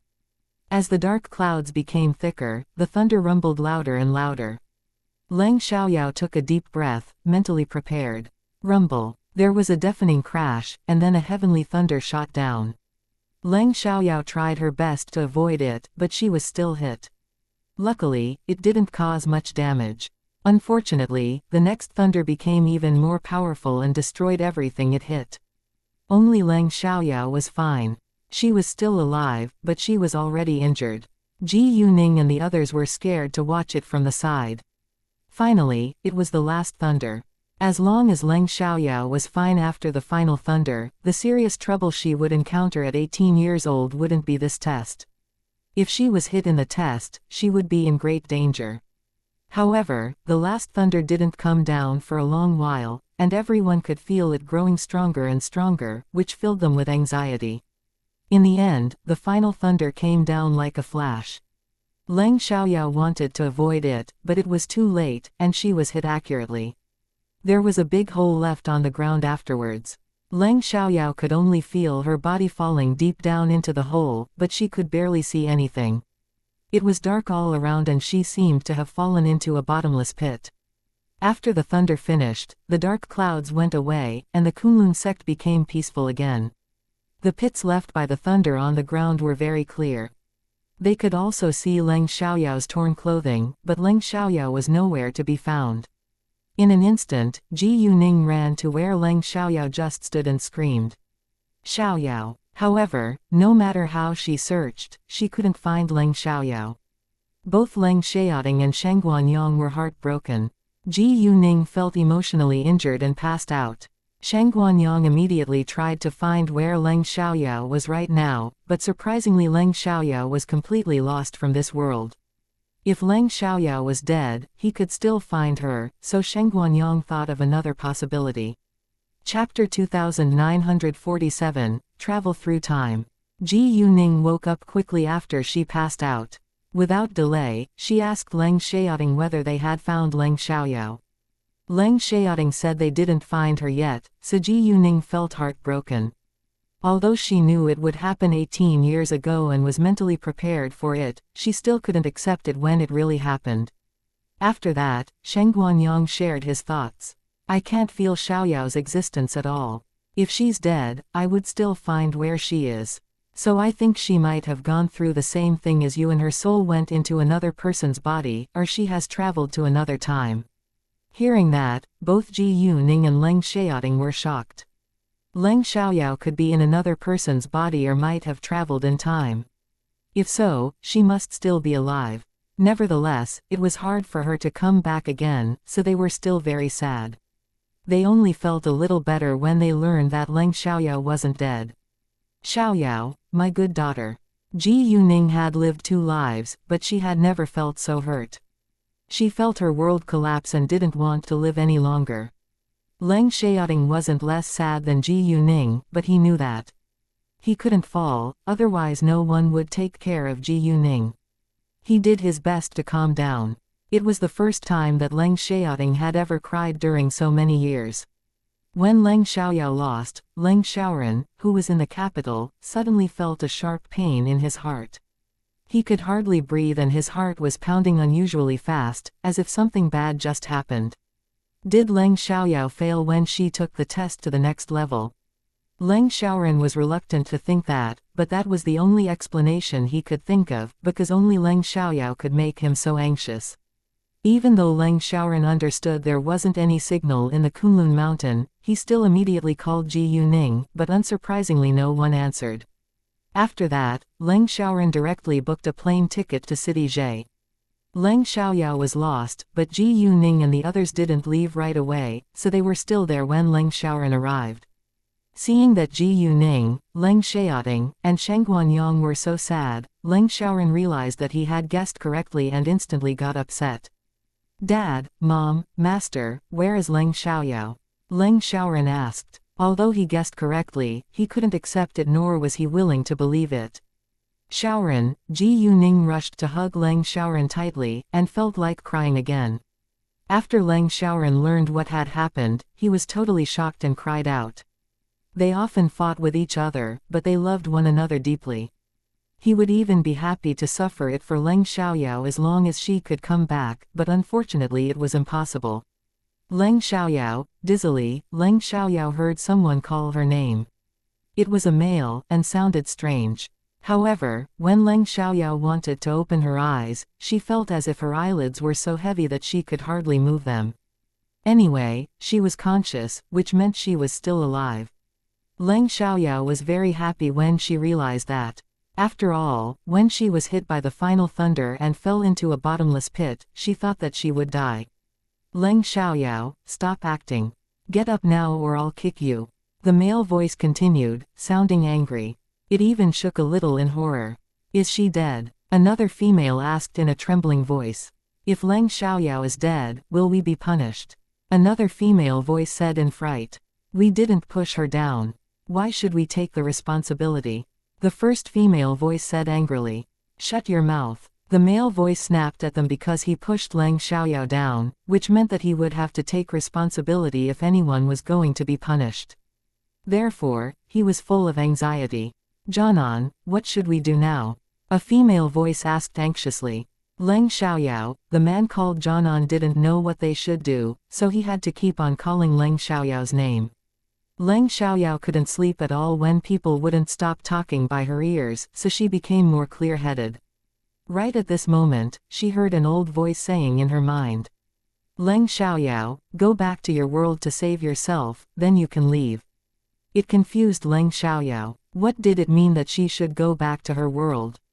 Why did she have to save herself in order to leave here? However, before Leng Xiaoyao figured it out, she regained her memories, but she was extremely surprised when her memories came back. It was about her life. She was Leng Xiaoyao, but wasn't Ji Yuning and Leng Xiaoting's daughter. In another world, she was the daughter of another woman and man, but now she was an orphan. In an instant, she realized why the old voice said that to her. She used to live in this world for 20 years, but lost her life in an accident, then she was reincarnated into Ji Yuning's belly and lived to 18 years old. Now she was back in this world and was 18 years old. So she needed to finish the redemption, which happened because of her and caused the death of many people. All of a sudden, Leng Xiaoyao opened her eyes and found herself lying on the ground. 3 girls about 18 years old and a man around 24 years old were crowding around her. The 3 girls were very pretty, and the man was good-looking too. They originally looked at Leng Xiaoyao with worry, but changed their attitude as soon as Leng Xiaoyao woke up. They were relieved at first, then showed hatred. Facing the 4 people, Leng Xiaoyao clearly knew who they were. The man was Chu Jianan, her fiancé, but he hated her to death. Because Leng Xiaoyao was arrogant, stupid and ugly, Chu Jianan disliked her very much. Among the 3 girls, one was Chu Jianan's younger sister, Chu Jiayu, one was Leng Xiaoyao's cousin, Leng Yuqi, and one was Leng Yuqi's friend, Zhang Yian. Chu Jianan, Leng Yuqi, and Zhang Yian were close friends. Leng Yuqi was even in love with Chu Jianan, so Chu Jianan always wanted to end the engagement with Leng Xiaoyao, before getting together with Leng Yuqi. Chapter 2948, Why Should I Be Polite to You? However, it was difficult to end their engagement unless Leng Xiaoyao agreed, because he owed her a big favor. About 5 years ago, Chu Jianan's father was abducted. As a soldier, Leng Xiaoyao's father sacrificed himself and rescued Chu Jianan's father. In order to return Leng Xiaoyao's father's kindness, Chu Jianan's father made an engagement between Chu Jianan and Leng Xiaoyao. He decided to regard Leng Xiaoyao as his own daughter. At the beginning, Chu Jianan's father treated Leng Xiaoyao very well, but now he had changed his attitude and started to feel that it was humiliating to have an arrogant, stupid, and ugly daughter-in-law, but if Leng Xiaoyao didn't end their engagement and he did, other people would criticize him and think he was ungrateful. He couldn't bear the result. Therefore, when Chu Jianan bullied Leng Xiaoyao, his father turned a blind eye. He would only pretend to be protective of Leng Xiaoyao when they had an argument in front of him. However, her relationship with Chu Jianan would be over a month later, because Chu Jianan and Leng Yuqi trapped her into sleeping with another man. With that excuse, the Chu family ended the engagement. And Leng Xiaoyao owed the man a lot. The man was also the most important person in the redemption after she traveled back through time. Upon thinking of that man, Leng Xiaoyao was filled with guilt, but this time, she decided to end the engagement with Chu Jianan first. Chu Jianan was a hateful man, and she couldn't wait to keep her distance from him. She was indeed acting. It scared me. Leng Xiaoyao, how shameless can you be? Chu Jiayu swore unhappily. Although she was scared when she thought Leng Xiaoyao was dead, she was disappointed after Leng Xiaoyao woke up. They wanted Leng Xiaoyao to die, but it had to have nothing to do with them. Leng Xiaoyao, enough. Stop causing Yuki trouble. If it happens again, I won't let you go so easily. Chu Jianan warned angrily. What? Have you ever let me go? Leng Xiaoyao mocked. Saying that, she stood up from the ground. In the previous incarnation, she was arrogant, but she always grinned and bore it in front of Chu Jianan, whom she loved deeply. She only lost her reason when Leng Yuqi was involved. Today, Chu Jianan asked them to go to a park together. Once Leng Xiaoyao heard about it, she secretly followed them. Then she saw Chu Jianan and Leng Yuqi kiss and hug affectionately. She was angered and went crazy, then rushed out to beat Leng Yuqi. However, before she could do that, Chu Jianan pushed her down. She hit the ground with her head, then passed out. Hearing Leng Xiaoyao's words, Chu Jianan felt surprised, because she had never talked to him like that. In addition, Leng Xiaoyao had a different air now. She somehow looked calm and elegant, but Chu Jianan refused to believe that Leng Xiaoyao really changed, so he said disdainfully, "So what? Who do you think you are? Why should I be nice to you?" Leng Xiaoyao stared at him coldly. She was completely different from the girl who loved him deeply before. Leng Xiaoyao said, "Who am I? Shouldn't you know clearly? My father has saved your father's life. I'm your fiancé, but you have no respect for me and even hurt me like this. You cheated on me, which is totally unacceptable." Chu Jianan and Leng Yuqi had slept together many times before behind her back. Although Leng Xiaoyao was arrogant, she never hurt anyone badly. Sometimes, she got the blame for other people's faults, so her reputation was damaged. She was innocent in some cases. Leng Xiaoyao's words angered Chu Jianan, but he didn't know what to say, because she was right. Leng Xiaoyao, what are you talking about? There is nothing between me and Jianan. Don't pin the blame on me. Leng Yuqi acted pitiful, as if she was really innocent. Leng Xiaoyao sneered at her. I didn't say he cheated on me with you. Why did you suddenly jump out to criticize me? Why are you making the connection on your own? Anyway, your affair isn't a secret. Leng Yuqi was struck dumb and didn't know what to say. Seeing that Leng Yuqi was aggrieved, Chu Jianan immediately snapped at Leng Xiaoyao. I like Yuqi. So what? She's pretty, gentle, considerate, and smart, while you're arrogant, stupid, and ugly. You look disgusting. To be honest with you, I want to end the engagement with you. Yuqi is my ideal wife. In the past, Leng Xiaoyao would be extremely hurt by those words, and might want to kill herself, but now, she only felt disgusted because she realized Chu Jianan was a bad man. Don't worry, I'll never marry you even if I have to be single forever. I'll go to your family and end the engagement right now, Leng Xiaoyao said, looking at Chu Jianan with obvious disdain. Hearing that, everyone was surprised. No one could believe it. What did Leng Xiaoyao just say? Did she say that she would rather stay single forever than marry Chu Jianan? She even wanted to end the engagement. After the surprise, they were excited, but Chu Jianan somehow felt a little upset. He didn't change his opinion about Leng Xiaoyao, but he felt humiliated by her words. Even though he understood their engagement couldn't be over unless Leng Xiaoyao wanted to end it first, he still felt humiliated when Leng Xiaoyao really did that. Leng Xiaoyao, what did you say? Did you say you won't marry my older brother and even want to end the engagement? Chu Jiayu asked. She was afraid that Leng Xiaoyao just blurted it out in anger. Yes, but, Leng Xiaoyao said meaningfully. Hearing that, everyone frowned. Was she going to lay down any conditions? But what? Chu Jianan asked with displeasure. Chapter 2949, Leng Xiaoyao, how dare you use violence? But I can't let you go with all the slanders and bullying. You must pay for what you've done to me, Leng Xiaoyao said. The next moment, she directly beat all of them, including Zhang Yian. Zhang Yian had teamed up with Leng Yuqi and Chu Jianan many times to bully her before. She slapped and kicked them. Although she didn't use much strength, she wasn't gentle either. After a few seconds, they had all fallen to the ground. They were shocked and were in a lot of pain.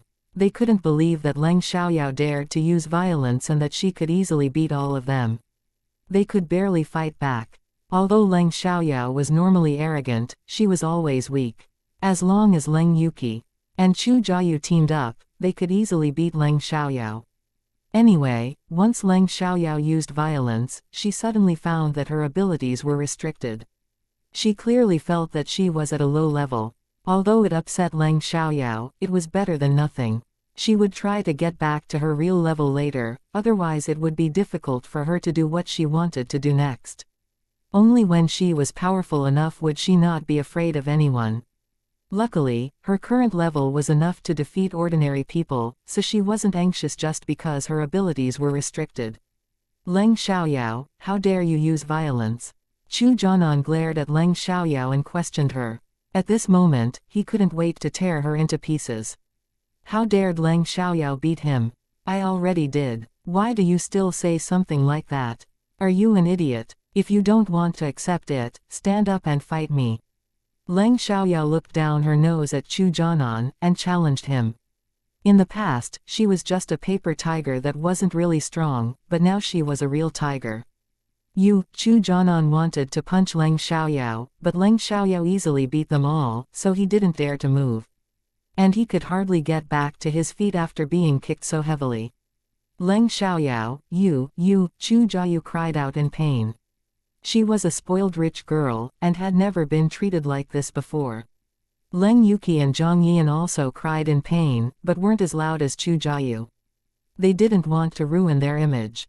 Stop talking. If you want to fight back, do it now. Leng Xiaoyao provoked her. I'll make you pay for this. Chu Jiayu couldn't get up now, but she wouldn't let Leng Xiaoyao get away with it. Do whatever you can, Leng Xiaoyao scoffed. She wasn't afraid of Chu Jiayu causing her trouble. Since they couldn't do anything to her right now, Leng Xiaoyao didn't want to waste time on them. She directly turned around and walked away, leaving them behind. Now it was time to introduce Leng Xiaoyao's background in this incarnation. Her father was a soldier with a high rank, but he was sacrificed in a task. The Leng family was a powerful family in a second-tier city, City Chong. They weren't the most powerful family, but they weren't weak. Leng Xiaoyao's grandfather used to be the deputy mayor of City Chong. Although her grandfather had retired long ago, his connections were still useful.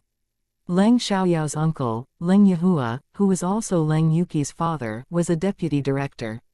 Leng Xiaoyao's father was her grandfather's second son, and joined the army. Leng Xiaoyao's third uncle, Leng Yecheng, took over her father's business. Yes, her uncle took over the business left by her mother.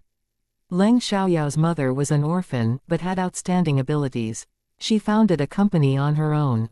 Although it wasn't large, it had dozens of millions of yuan in assets.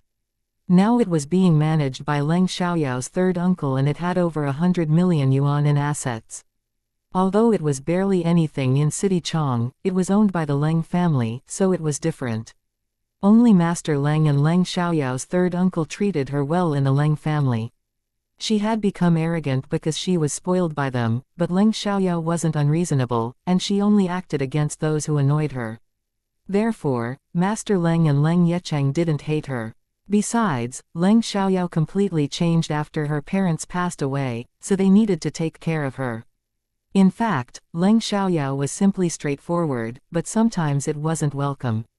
On the other hand, her first uncle didn't like her very much because he wanted to steal the properties left by Leng Xiaoyao's mother and also wanted Leng Yuqi to replace her to marry into the Chu family. Although none of the Chu family had Power, they were a well-known, rich family in City Chong with billions of yuan in assets. Chu Jianan and the others were furious, but they could do nothing about it. However, once Leng Xiaoyao was gone, they reported it to the Leng family and the Chu family. After knowing that Leng Xiaoyao had beaten them, both the Leng family and the Chu family were surprised. They couldn't believe it, and felt that it must be Chu Jianan's idea to get Leng Xiaoyao punished. Leng Xiaoyao was simply a paper tiger in their eyes. She could barely cause a scene, so it was impossible for her alone to beat 4 of them. Normally, the 4 of them would team up to beat Leng Xiaoyao. Anyway, since they said they were beaten by Leng Xiaoyao, they had to ask her about that. However, the Leng family ought to do that first. Master Leng was surprised when he heard the news, but he was happy the next moment. He really hoped that Leng Xiaoyao did that, because it proved that Leng Xiaoyao had some skill and that she had begun to hate Chu Jianan. To be honest, Master Leng didn't like Chu Jianan at all. Although he was handsome and had some abilities, he had a very bad character. He already had an engagement with Leng Xiaoyao, but still fell in love with Leng Yuki. It was fine, because it was hard to control love sometimes, but he didn't keep his distance from Leng Yuki even after being engaged with Leng Xiaoyao. Master Leng disliked Leng Yuki as well. Even though Leng Yuki looked considerate and smart, given what she had done was enough to prove that she had no moral standards. Chapter 2950, No one should interfere. Nevertheless, Leng Xiaoyao liked him, so Master Leng could do nothing about it. He could only help Leng Xiaoyao to actualize her dream. If Leng Xiaoyao wanted to end the engagement, he would do it right away. After Leng Xiaoyao left, she went directly back to the Leng family's house. On her way home, she had mixed emotions. Her grandfather and her third uncle actually died because of her during the next 2 years. She used to be a real troublemaker and caused the death of those who loved her the most. This incarnation, she promised to keep them safe. She would finish her redemption, then go back to her parents' side. Although there were family members who loved her, she still wanted to go back to be with Ji Yuning and Leng Xiaoting because there were more family members she didn't want to leave. It didn't mean she was willing to leave her beloved family members here, but she had to make a choice. She simply knew she wanted to return to her current life more. Upon thinking that Ji Yuning and Leng Xiaoting would be heartbroken once they found that she disappeared, Leng Xiaoyao was full of sadness. With mixed emotions, Leng Xiaoyao arrived at the Leng family's house. Because it was Saturday, all the members of the Leng family were present. Especially after they heard that Leng Xiaoyao had beaten Leng Yuki and the others, they decided to sit in the Leng family home and wait till she got back. At that moment, Leng Yuki's father, Leng Yuki, and her mother, Song Meiyu, were both angry. Master Leng, Leng Chengyuan, and Leng Yecheng, on the contrary, were still chatting and laughing, which made Leng Yehua and Song Meiyu even angrier. Dad, if Xiaoyao really has beaten Chu Jianan, what should we do when the Chu family blames us? Leng Yecheng asked excitedly. Leng Yecheng was 30 years old.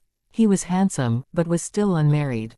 He was even single. During these years, he was busy with work, so he had no time to date and hadn't met a girl he liked yet. Although he had a lot of admirers, he had no interest in them. What should we do? What can we do? Chu Jianan must have annoyed Xiaoyao first, so Xiaoyao beat them. I'm sure Xiaoyao didn't hurt them, and they are just trying to put the blame on her.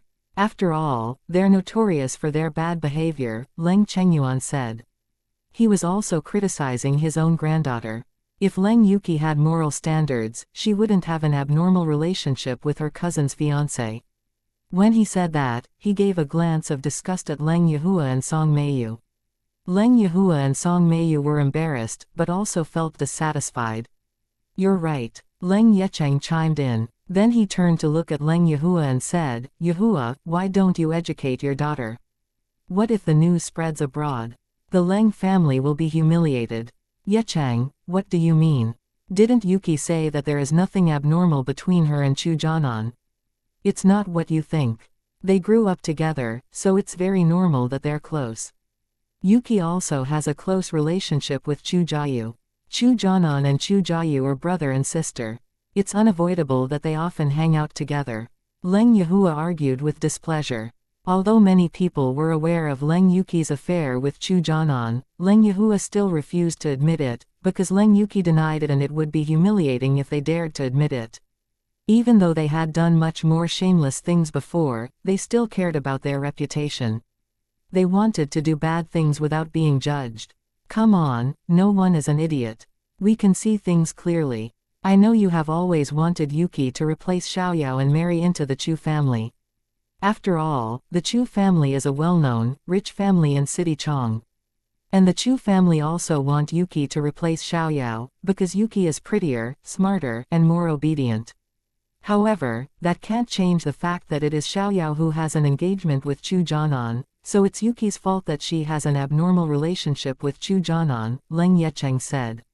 Even though he defended Leng Xiaoyao, he still had to admit that Leng Xiaoyao wasn't as pretty, obedient, or smart as Leng Yuki.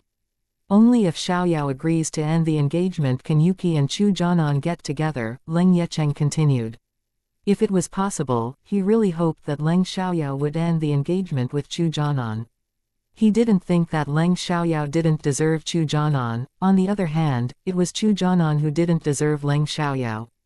Leng Xiaoyao wasn't beautiful and was quick-tempered, but she had standards. Chu Jianan was good-looking and was born in a rich family. He had some skills too, but he had no standards.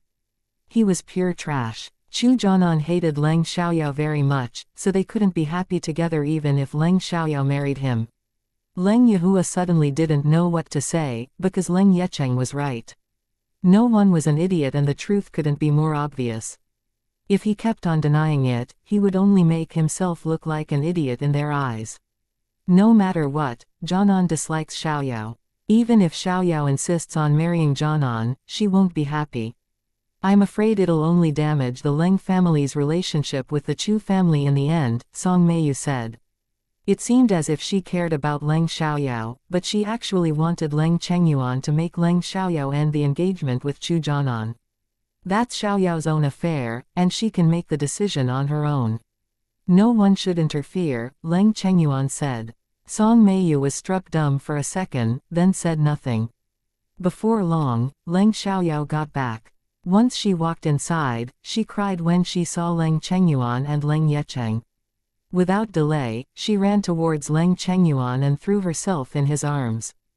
Grandpa. She sounded so guilty, but not aggrieved at all, because she didn't feel aggrieved in front of Leng Chengyuan.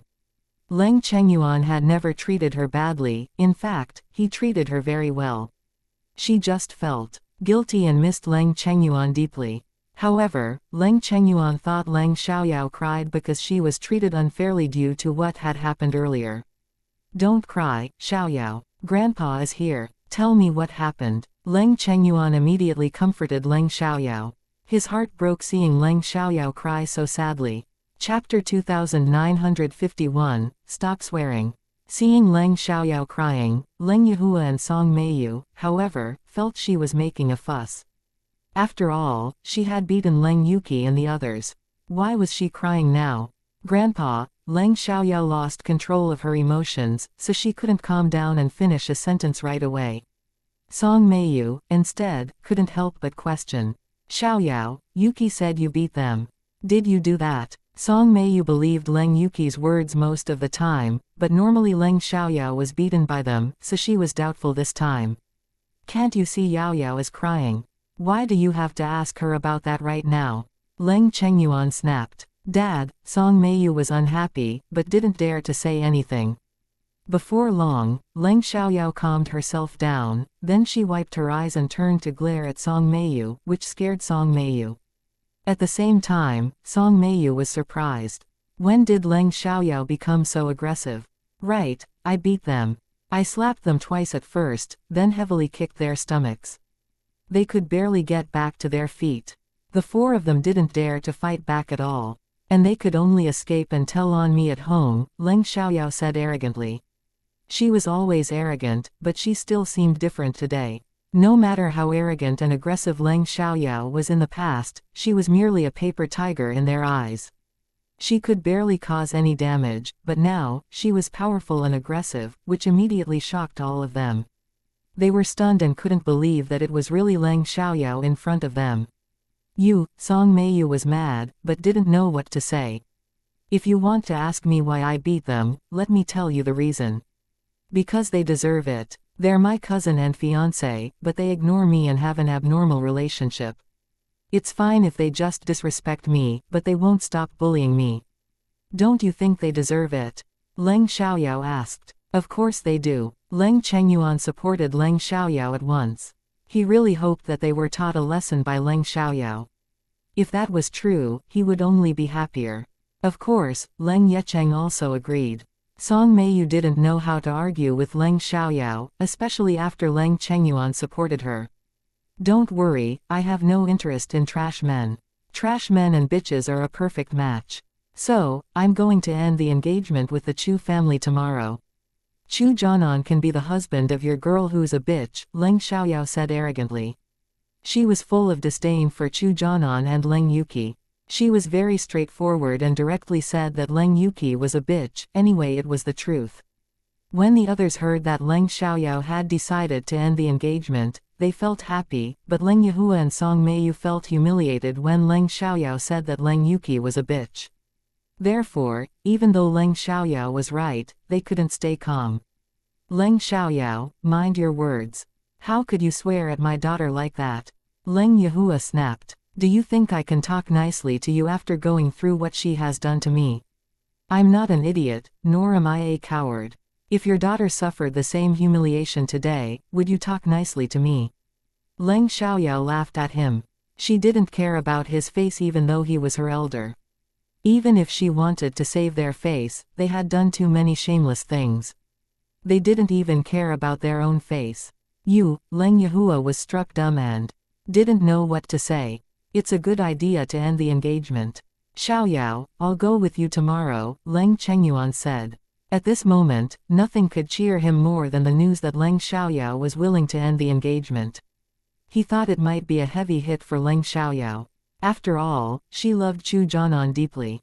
If Chu Jianan hadn't hurt her badly, she wouldn't have made that decision, but it was better to deal with painful things quickly.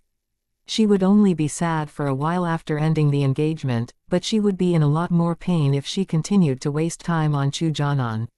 Xiaoyao, I'll go with you too, Leng Yecheng said excitedly. Leng Xiaoyao beamed at them and said, Great. Grandpa, uncle, you can go with me to end the engagement with the Chu family tomorrow. Leng Chengyuan and Leng Yecheng were surprised again when Leng Xiaoyao beamed at them, because she seemed sincerely happy. They had never seen that before. Leng Xiaoyao seemed very different today, but they felt it was a good change. Therefore, Leng Chengyuan and Leng Yecheng suddenly expected Leng Xiaoyao to make more changes. Although Leng Yehua and Song Meiyu were mad at Leng Xiaoyao, they said nothing since Leng Xiaoyao had decided to end the engagement with the Chu family tomorrow. Leng Xiaoyao ignored Leng Yehua and Song Meiyu, and sat next to Leng Chengyuan. Grandpa, I'm hungry. Yao, what do you want to eat? Maid Zhang can cook some for you, Leng Chengyuan said in a loving tone. A steak please. It's quicker, Leng Xiaoyao replied. No problem, Leng Chengyuan said, and before he even gave the order, Maid Zhang heard and immediately replied. Sure, I'll go to cook steak for the miss right now. How well do you want it done, miss? Medium well, thanks, Leng Xiaoyao said. Hearing Leng Xiaoyao's polite reply, Maid Zhang and the others were all surprised, because she never had manners before. It's my pleasure. I'll do it right now. Maid Zhang answered, then immediately ran to the kitchen. Maid Zhang had a very bad impression of Leng Xiaoyao, but she never showed it on her face because Leng Chengyuan spoiled Leng Xiaoyao. Now Leng Xiaoyao had suddenly changed, and Maid Zhang was impressed. The problem of the fight was solved, so Leng Yehua and Song Meiyu said nothing further. They stood up and went back to their room. Staring at Leng Xiaoyao, Leng Yecheng, however, felt her change happen too suddenly. Uncle, why are you staring at me? Leng Xiaoyao asked, but she clearly knew that Leng Yecheng got curious because she changed suddenly. Chapter 2952, completely unacceptable. She had no intention of hiding her change. You seem totally different today, Leng Yecheng said. Am I more impressive today? Leng Xiaoyao asked narcissistically, but it was the truth. Yeah, but I wonder how long it can last. Will you go back to who you were after today? Leng Yecheng asked. He admitted that he still had worries. After all, Leng Xiaoyao was much more confident and impressive than before. For example, when she argued with Leng Yihua and humiliated Leng Yuqi and Chu Jianan earlier, it was very exciting. Don't be a jinx. Leng Chengyuan grabbed a cushion from the sofa and hit Leng Yecheng. He didn't want Leng Xiaoyao to return to who she were before. Whatever Leng Xiaoyao was like, she was his granddaughter and he would love her as usual, but he liked the current Leng Xiaoyao more. She was confident and powerful and didn't pay any attention to Chu Jianan. I just have worries, Leng Yecheng said, feeling aggrieved. All right, no need to worry. I won't go back to who I was before. I've carefully thought about it. I'll keep on being this confident. I don't care about Chu Jianan at all now. He's a trash man without moral standards. I don't want him, Leng Xiaoyao said, her voice filled with disdain for Chu Jianan. Because she changed suddenly, no one could believe that she was really different, but she seemed very serious. Anyway, they were both sophisticated and had seen countless people before. It wasn't difficult for them to make a correct judgment about someone. Therefore, they could see that Leng Xiaoyao was truly different now. They were only worried about whether she would go back to normal after today. Leng Xiaoyao said she wouldn't, but they felt it was hard to say.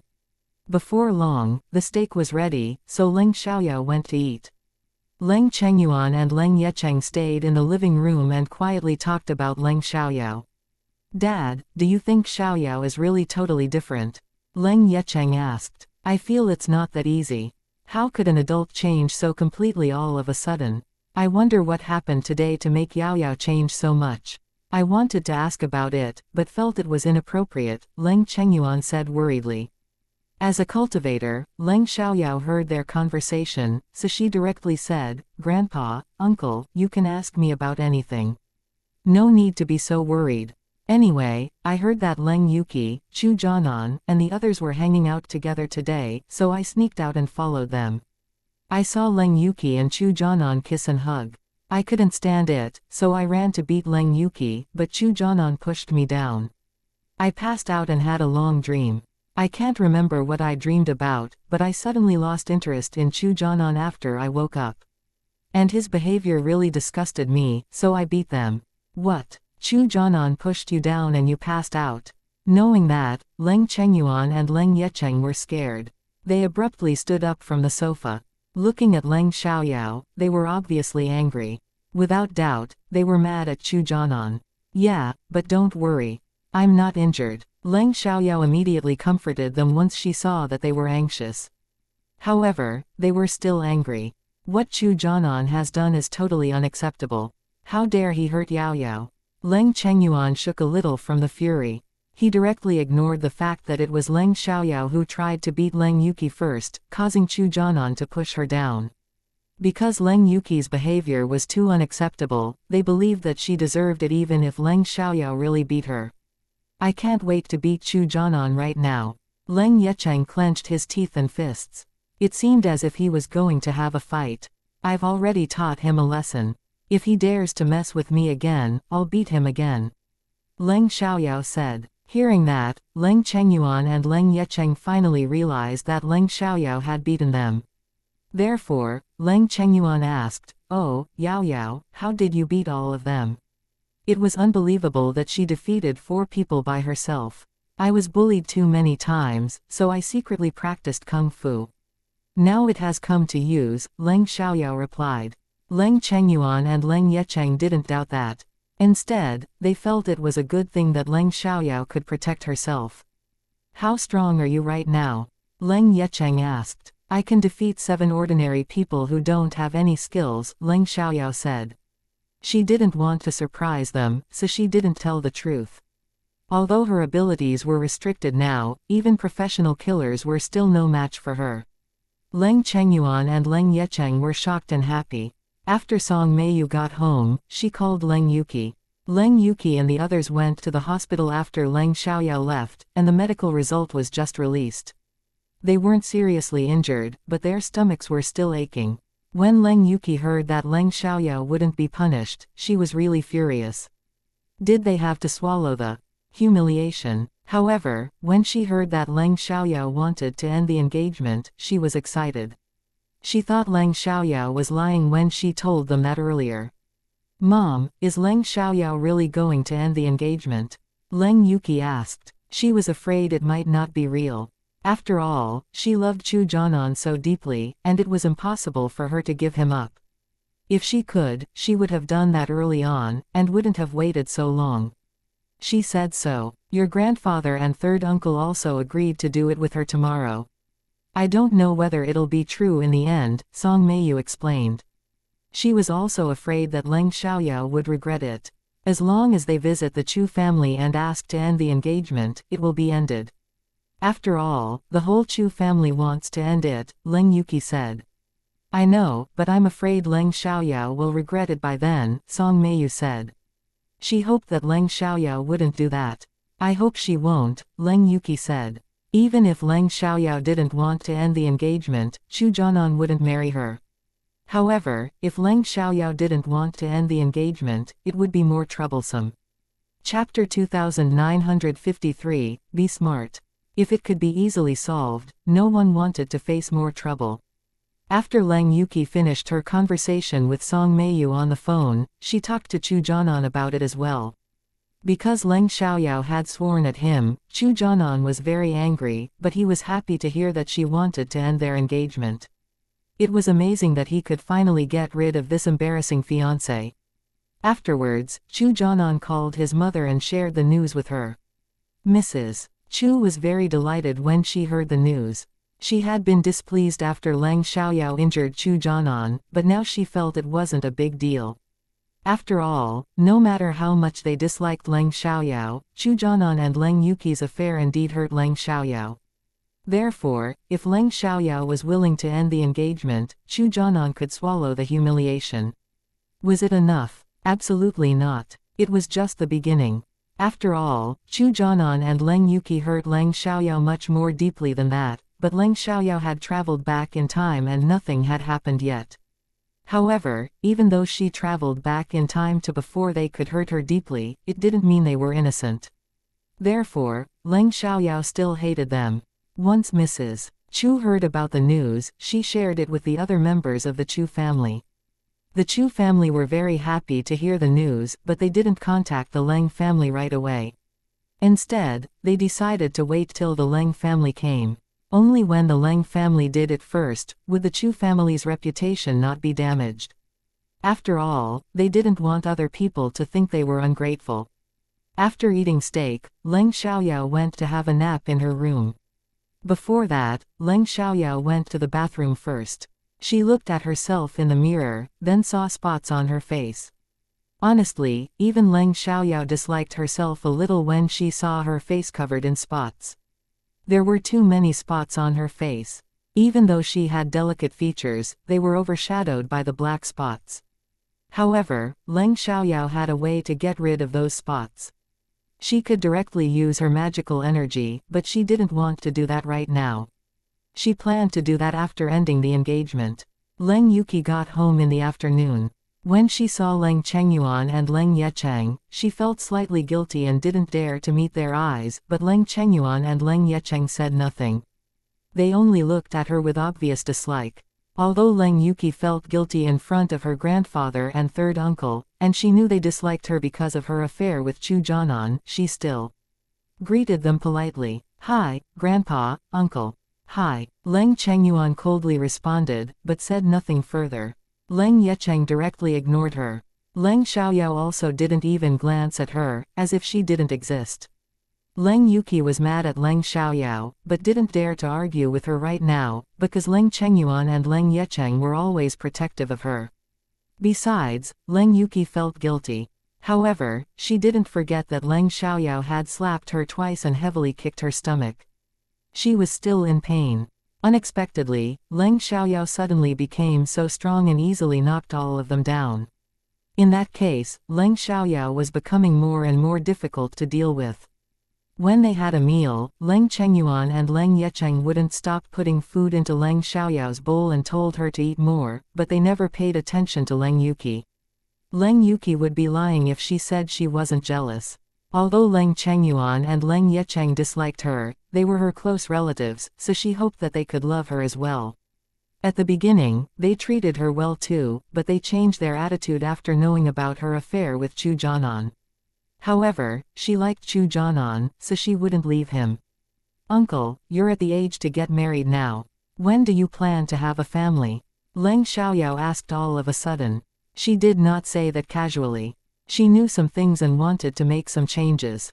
In fact, Leng Yecheng already had a girlfriend, but he hadn't taken her home to see his family yet. They were together for a short time, so he decided to wait till their relationship was stable, but there was something not right about Leng Yecheng's girlfriend, because the girl didn't really like him. She was arranged by one of his opponents to be close to him and ruin him. In the end, Leng Yecheng's company suffered a great loss because of that woman. Since Leng Xiaoyao traveled 2 years back in time and learned about a lot of things, she was determined to stop it from happening. Hearing Leng Xiaoyao's words, Leng Yecheng was instantly displeased. He turned to give Leng Xiaoyao an accusatory look, because he knew his father was going to complain again. He had heard enough. Without surprise, Leng Chengyuan put on a serious expression as soon as he heard that. "Right, Yecheng, you're at the age to get married now. When will you have a family? It's hard to say when you can meet someone you love. Marriage is so important that I can't marry randomly." "Right," Leng Yecheng said. "I understand it's very important, but you're in your early 30s now. You're handsome and rich. Why can't you meet anyone you love?" Leng Chengyuan said. It had confused him for a long time. People are so realistic nowadays. "It's not easy to find pure love," Leng Yecheng explained. "Right, it's hard to have pure love in today's society. So, uncle, if you meet a woman you like one day, you must be smart. Don't be fooled by her. Sometimes, a woman seems perfect on the surface, but she might not be so nice. You can never judge a person from their appearance." Leng Xiaoyao reminded Leng Yecheng to be careful. Leng Yecheng didn't know why Leng Xiaoyao said that, because he wasn't aware that she knew that he already had a girlfriend. "Don't worry, I'm not easy to fool," Leng Yecheng said confidently. However, he didn't know that his girlfriend was fooling him right now. Leng Xiaoyao couldn't say it right away, because it was hard to explain how she learned about it. Therefore, she decided to see the woman secretly. As long as she could collect evidence to prove the woman meant to harm Leng Yecheng would be convinced. She had to do that as soon as possible, because Leng Yecheng wasn't deeply in love with the woman yet. Chapter 2954. You have no right to interfere. After having the meal, Leng Xiaoyao went for a walk in the yard. The Leng family was a wealthy family, so their house was very large. They lived in a luxurious block at the suburbs of City Chong. The house didn't occupy a large piece of land, but it wasn't small either.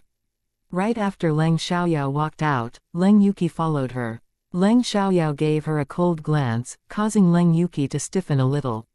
She was slightly scared of Leng Xiaoyao now, but she needed to ask Leng Xiaoyao about something, so she had to follow her. "Leng Xiaoyao, are you really going to end the engagement with the Chu family tomorrow?" Leng Yuki asked. "What? Are you afraid I'll regret it?" Leng Xiaoyao sneered. Then she suddenly had the idea of making fun of Leng Yuki, so Leng Xiaoyao added. "Well, I was determined, but now I somehow feel very happy to see you look so nervous. Perhaps I will change my mind." "You," Leng Yuki panicked. She didn't want Leng Xiaoyao to regret it just because she was nervous. "Leng Xiaoyao, you can't do that. Since you said you're going to end the engagement, you must keep your promise," Leng Yuki said anxiously. "Why not? I can decide whether to regret it. You have no right to interfere." Leng Xiaoyao looked at her with a vague smile, as if she really had the intention of regretting it. "But Jianan doesn't like you at all. You won't be happy even if you marry him," Leng Yuki said. "No matter how much he dislikes me, we're engaged. As long as I don't end it, you can never be together. If he insists on being together with you, the Chu family will be criticized for being ungrateful. Once the news spreads, the Chu family's reputation will be damaged, so will their business. Do you think the Chu family is willing to suffer for you?"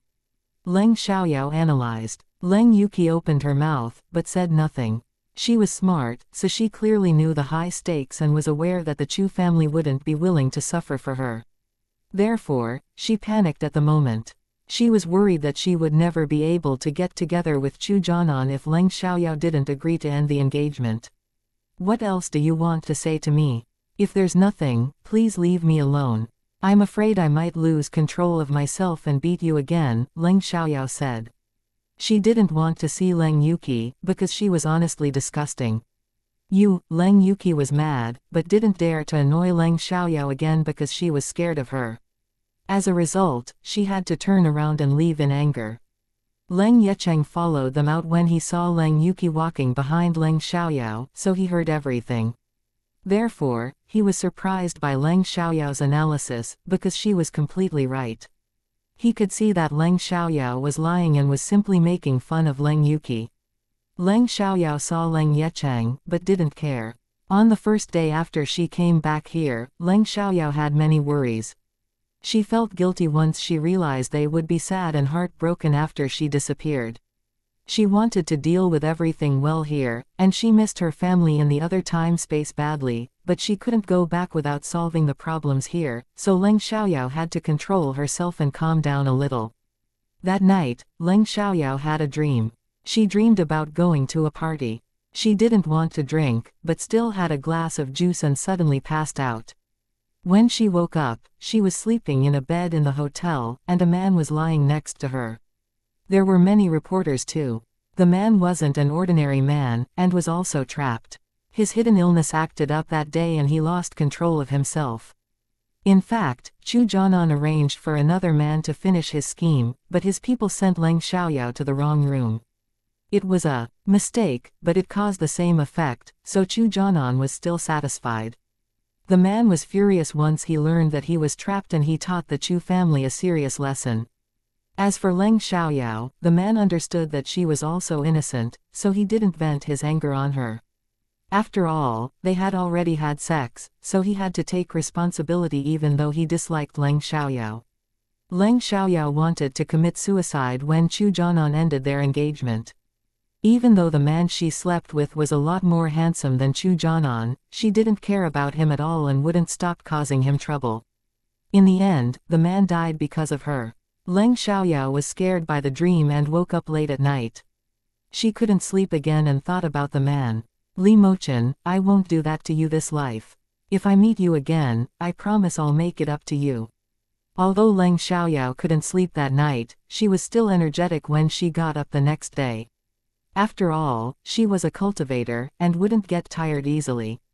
The next day, Leng Yuki focused on Leng Xiaoyao the entire time, because Leng Xiaoyao was going to end the engagement with the Chu family today.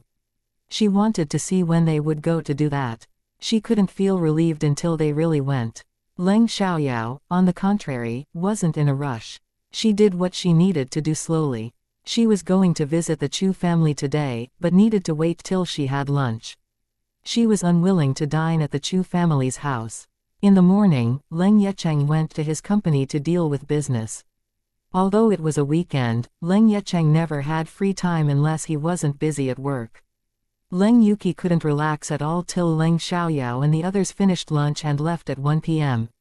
However, because things weren't finalized yet, she still couldn't feel completely relieved. Before visiting the Chu family, Leng Chengyuan called Chu Jianan's father, Chu Zhaofeng, first and asked him whether they were home. The Chu family was aware that the Leng family would come to end the engagement today, so they didn't go anywhere. They stayed at home and waited for the Leng family's arrival. They also wanted to end it as soon as possible. Leng Chengyuan understood this as well, but it was still necessary for him to give them a call, since it was a matter of manners. Chapter 2955, End the Engagement. At the Chu family's house, Chu Zhaofeng, Mrs. Chu, and Chu Jianan were all present. When Leng Yecheng saw Chu Jianan, he really wanted to give him a punch, but he wasn't an impulsive man, so he curbed his anger. Chu Jianan was eager to see them, because he couldn't wait to end the engagement with Leng Xiaoyao, but when he saw Leng Xiaoyao, he was displeased. He hated Leng Xiaoyao very much, and now he hated her even more after she slapped and kicked him.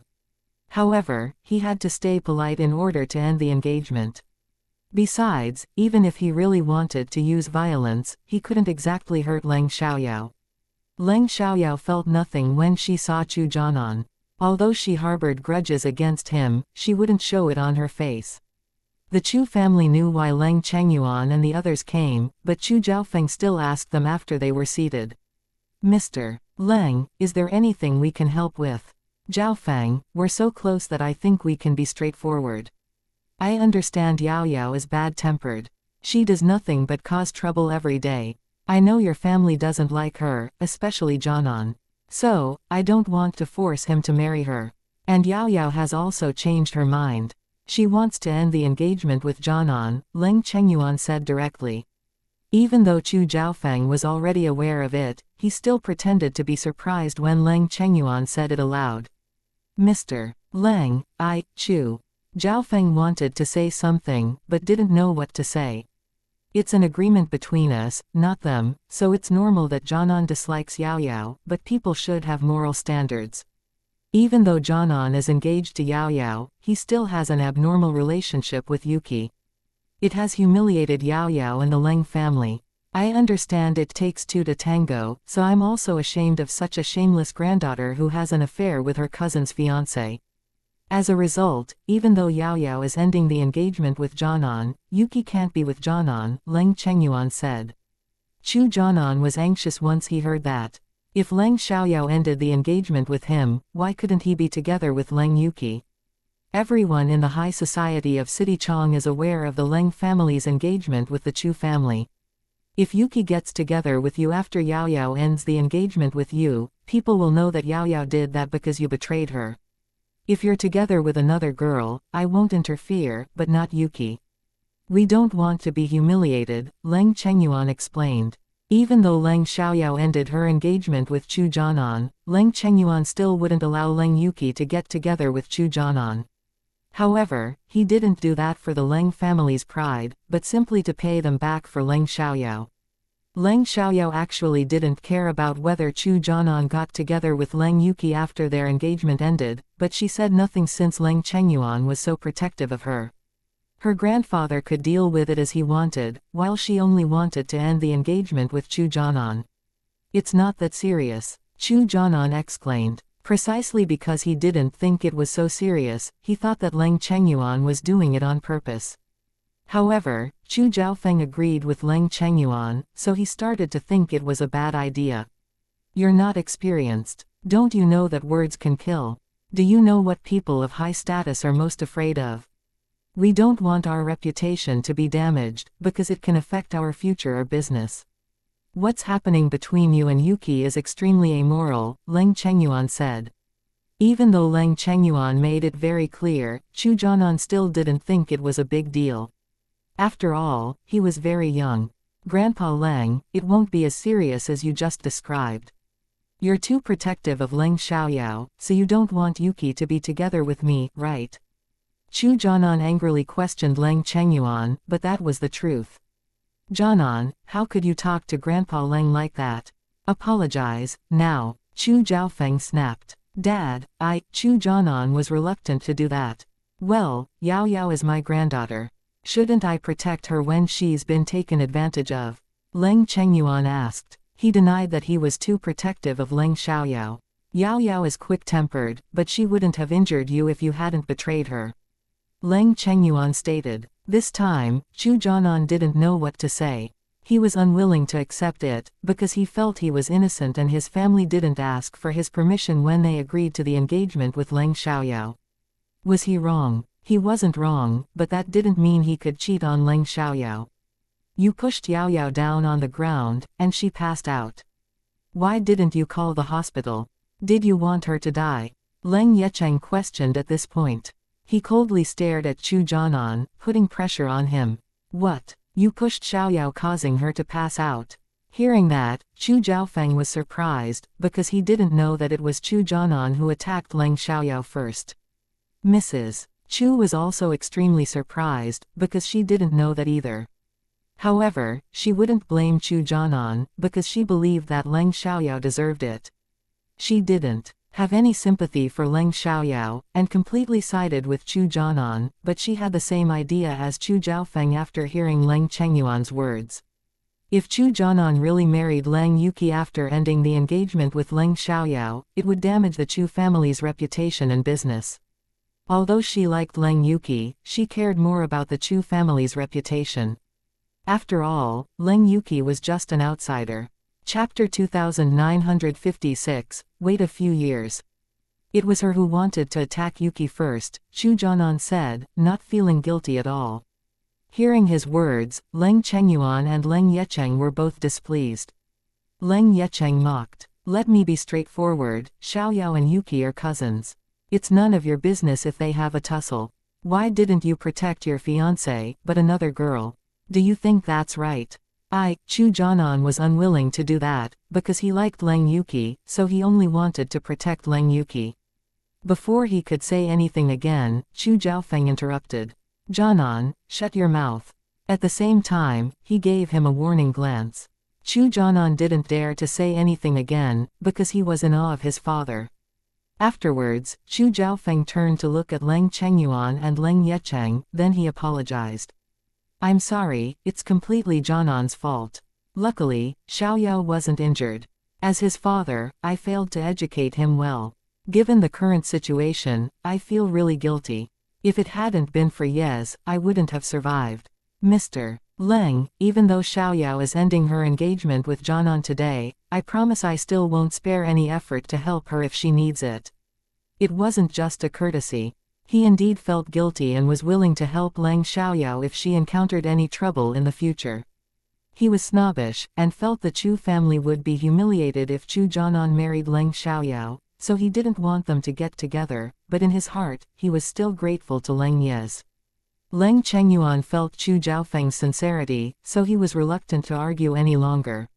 Fine, that's it. As of today, Yao Yao has no relationship with Jianan. Leng Xiaoyao's engagement with Chu Jianan ended. After that, Chu Zhaofeng politely walked them out. Because they only needed to end the engagement, the elders could reach an agreement after a meeting. There was no need to waste much time on it. It wasn't a divorce anyway. After that, Leng Chengyuan and the others left. Once they were gone, Chu Jianan asked Chu Zhaofeng, Dad, can't Yuqi and I get together? Didn't you hear what Grandpa Leng just said? If you marry Leng Yuqi right after your engagement with Leng Xiaoyao is ended, both the Leng family and the Chu family's reputation will be damaged. Our family's business can be affected too.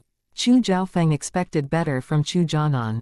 He cared about his reputation, so he wouldn't allow Chu Jianan to marry Leng Yuqi. If he didn't care about his reputation, he would have visited the Leng family to end the engagement early on. He wouldn't have waited till the Leng family came to request it. But Yuqi and I truly love each other. Chu Jianan refused to accept it. Although he wanted to end the engagement not just because of Leng Yuqi was one of the reasons. He wanted to be together with Leng Yuqi openly. So what? Do you want to sacrifice our family's reputation for a girl? Chu Zhaofeng angrily shouted. It wasn't easy for him to get so much wealth and keep a good reputation, so he was extremely mad that his son could easily ruin everything. But, Chu Jianan was still unhappy. All right. At this moment, Mrs. Chu opened her mouth. You just ended the engagement with Leng Xiaoyao. It's not right if you get together with Yuqi right away, but Yuqi is still young. It shouldn't be a problem after a few years, and you might lose interest in her by then. Mom, Chu Jianan wanted to argue and say that he really liked Leng Yuqi. It wouldn't change, but he suddenly wasn't sure of it. Your mom is right. Now keep a distance from Leng Yuqi for the time being, Chu Zhaofeng said. He also felt that Chu Jianan might lose interest in Leng Yuqi after a few years, so the best way now was to delay it. In the end, Chu Jianan was persuaded, so he said nothing further. Because he was convinced by Chu Zhaofeng and Mrs. Chu, he didn't call Leng Yuqi after Leng Chengyuan and the others left. Leng Yuqi, however, was still waiting for his reply. She couldn't feel relieved until he called her, but she didn't dare to call him because she was afraid that Leng Chengyuan was present and would hear them. After Leng Chengyuan and the others left, Leng Chengyuan said, "Does Chu Jianan really think he can be together with Yuki after ending the engagement with you? Naive. They can't humiliate the Leng family like that. I thought Chu Jianan was a smart young man, but it turns out that he is stupid. I think Yao Yao is smarter than him." Leng Yecheng told Leng Chengyuan what Leng Xiaoyao said yesterday, so Leng Chengyuan felt that Leng Xiaoyao was smart. Right, Yao Yao knows to weigh the advantages and disadvantages, but Chu Jianan doesn't, Leng Yecheng agreed. Chu Jiaofeng doesn't know, but Chu Jiaofeng and Mrs. Chu will see it clearly. If I guess correctly, they should tell Chu Jianan to keep his distance from Leng Yuki. Or Chu Jianan will need to wait for a few years till the news about me and him is totally forgotten. He can't be together with Leng Yuki till the Chu family is safe, but Chu Jianan could fall in love with another girl during that time and lose interest in Leng Yuki. I don't think he's a loyal man. He's simply young and impulsive right now. After he learns about the cruelty of society and knows how to weigh advantages and disadvantages, he won't choose to suffer the damage of reputation and benefits for Leng Yuki. Most people are selfish and think about themselves, Leng Xiaoyao said. Hearing Leng Xiaoyao's clear and rigorous analysis, both Leng Chengyuan and Leng Yecheng were shocked. They couldn't believe their ears. How could Leng Xiaoyao be so clear-headed all of a sudden? She sounded so sophisticated. Chapter 2957, Zhang Guanggulan. Seeing them shocked, Leng Xiaoyao laughed and said, "Don't be so surprised. Women can easily become dumb when they are in love, because it is easier for women to lose their reason because of love. However, once women fall out of love, they can get their reason back and begin to see everything clearly. Well, I'm talking about me as well." Saying that, Leng Xiaoyao complimented herself. Hearing that, Leng Chengyuan and Leng Yecheng were amused, but they didn't doubt her words. After Leng Xiaoyao changed, they realized that she was very smart, so they didn't think her words were wrong. Instead, they agreed with her. In addition, Leng Chengyuan and Leng Yecheng felt that Leng Xiaoyao's words made sense. Once a woman fell in love, she would rarely stay clear-headed, but she would get her reason back after she fell out of love. However, they somehow found it strange when Leng Xiaoyao said that. Leng Xiaoyao was only 18 years old, but she sounded like a mature woman. So they were worried that she was hurt too deeply by Chu Jianan this time. Leng Xiaoyao felt their worry, so she promised. "Grandpa, uncle, don't worry, I'm fine. I have actually gotten over it. My mood isn't affected at all." Most importantly, she was completely different now, and had already lost all interest in Chu Jianan. Although Leng Xiaoyao said that, Leng Chengyuan and Leng Yecheng were still slightly worried, but they didn't show it. On their way home, Leng Yecheng received a call from his secretary. His secretary told him that something went wrong in the company. Zhang Guanggulan wanted to quit, so he needed to deal with it. Before Leng Yecheng went to the company, he wanted to send Leng Chengyuan and Leng Xiaoyao home, but Leng Xiaoyao remembered that Zhang Guanggulan's resignation caused Leng Yecheng's company a great loss, so she wanted to go to the company with Leng Yecheng. "Uncle, why don't you take us to your company as well? I want to have a look," Leng Xiaoyao said. Sure. Leng Yecheng didn't want to waste time either. Since Leng Xiaoyao wanted to have a look, he decided to take them to the company. About 20 minutes later, they arrived. It was a designing company which was called Fengsheng Design. Because it wasn't a large company, its office only occupied a single level of a large office building, but a single level wasn't small, being about 800 square meters. It was owned by Fengsheng Design, and it wasn't rented. Once they showed up, Leng Yecheng's secretary walked over to welcome them. When he saw Leng Chengyuan, he respectfully called him Master Leng. However, when his sight fell on Leng Xiaoyao, he directly ignored her. He had never liked her. Leng Xiaoyao understood that she was very hateful in the past, so she didn't care. "President Leng, Zhang Guanggulan is in the office," the secretary said. "Great, you can look after my father and my niece. I'll go over to see him," Leng Yecheng said. Afterwards, he directly walked to the office, leaving Leng Chengyuan and Leng Xiaoyao with his secretary. "Master Leng, why don't we go to the lounge for a rest?"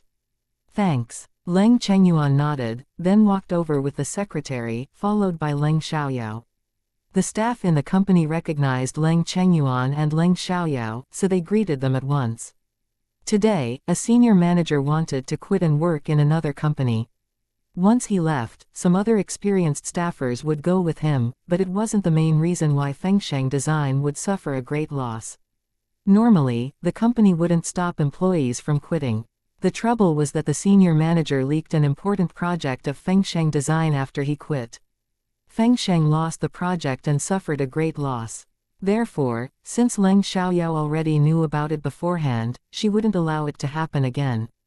Leng Xiaoyao didn't go with Leng Chengyuan to the lounge, but turned to walk to Leng Yecheng's office. "Miss Leng, where are you going?" Seeing that, Leng Yecheng's secretary, Chen Yushi, immediately asked, in case anything went wrong. "I need to see my uncle," Leng Xiaoyao announced. "The president is busy now. You can't interrupt him." Chen Yushi stopped her at once.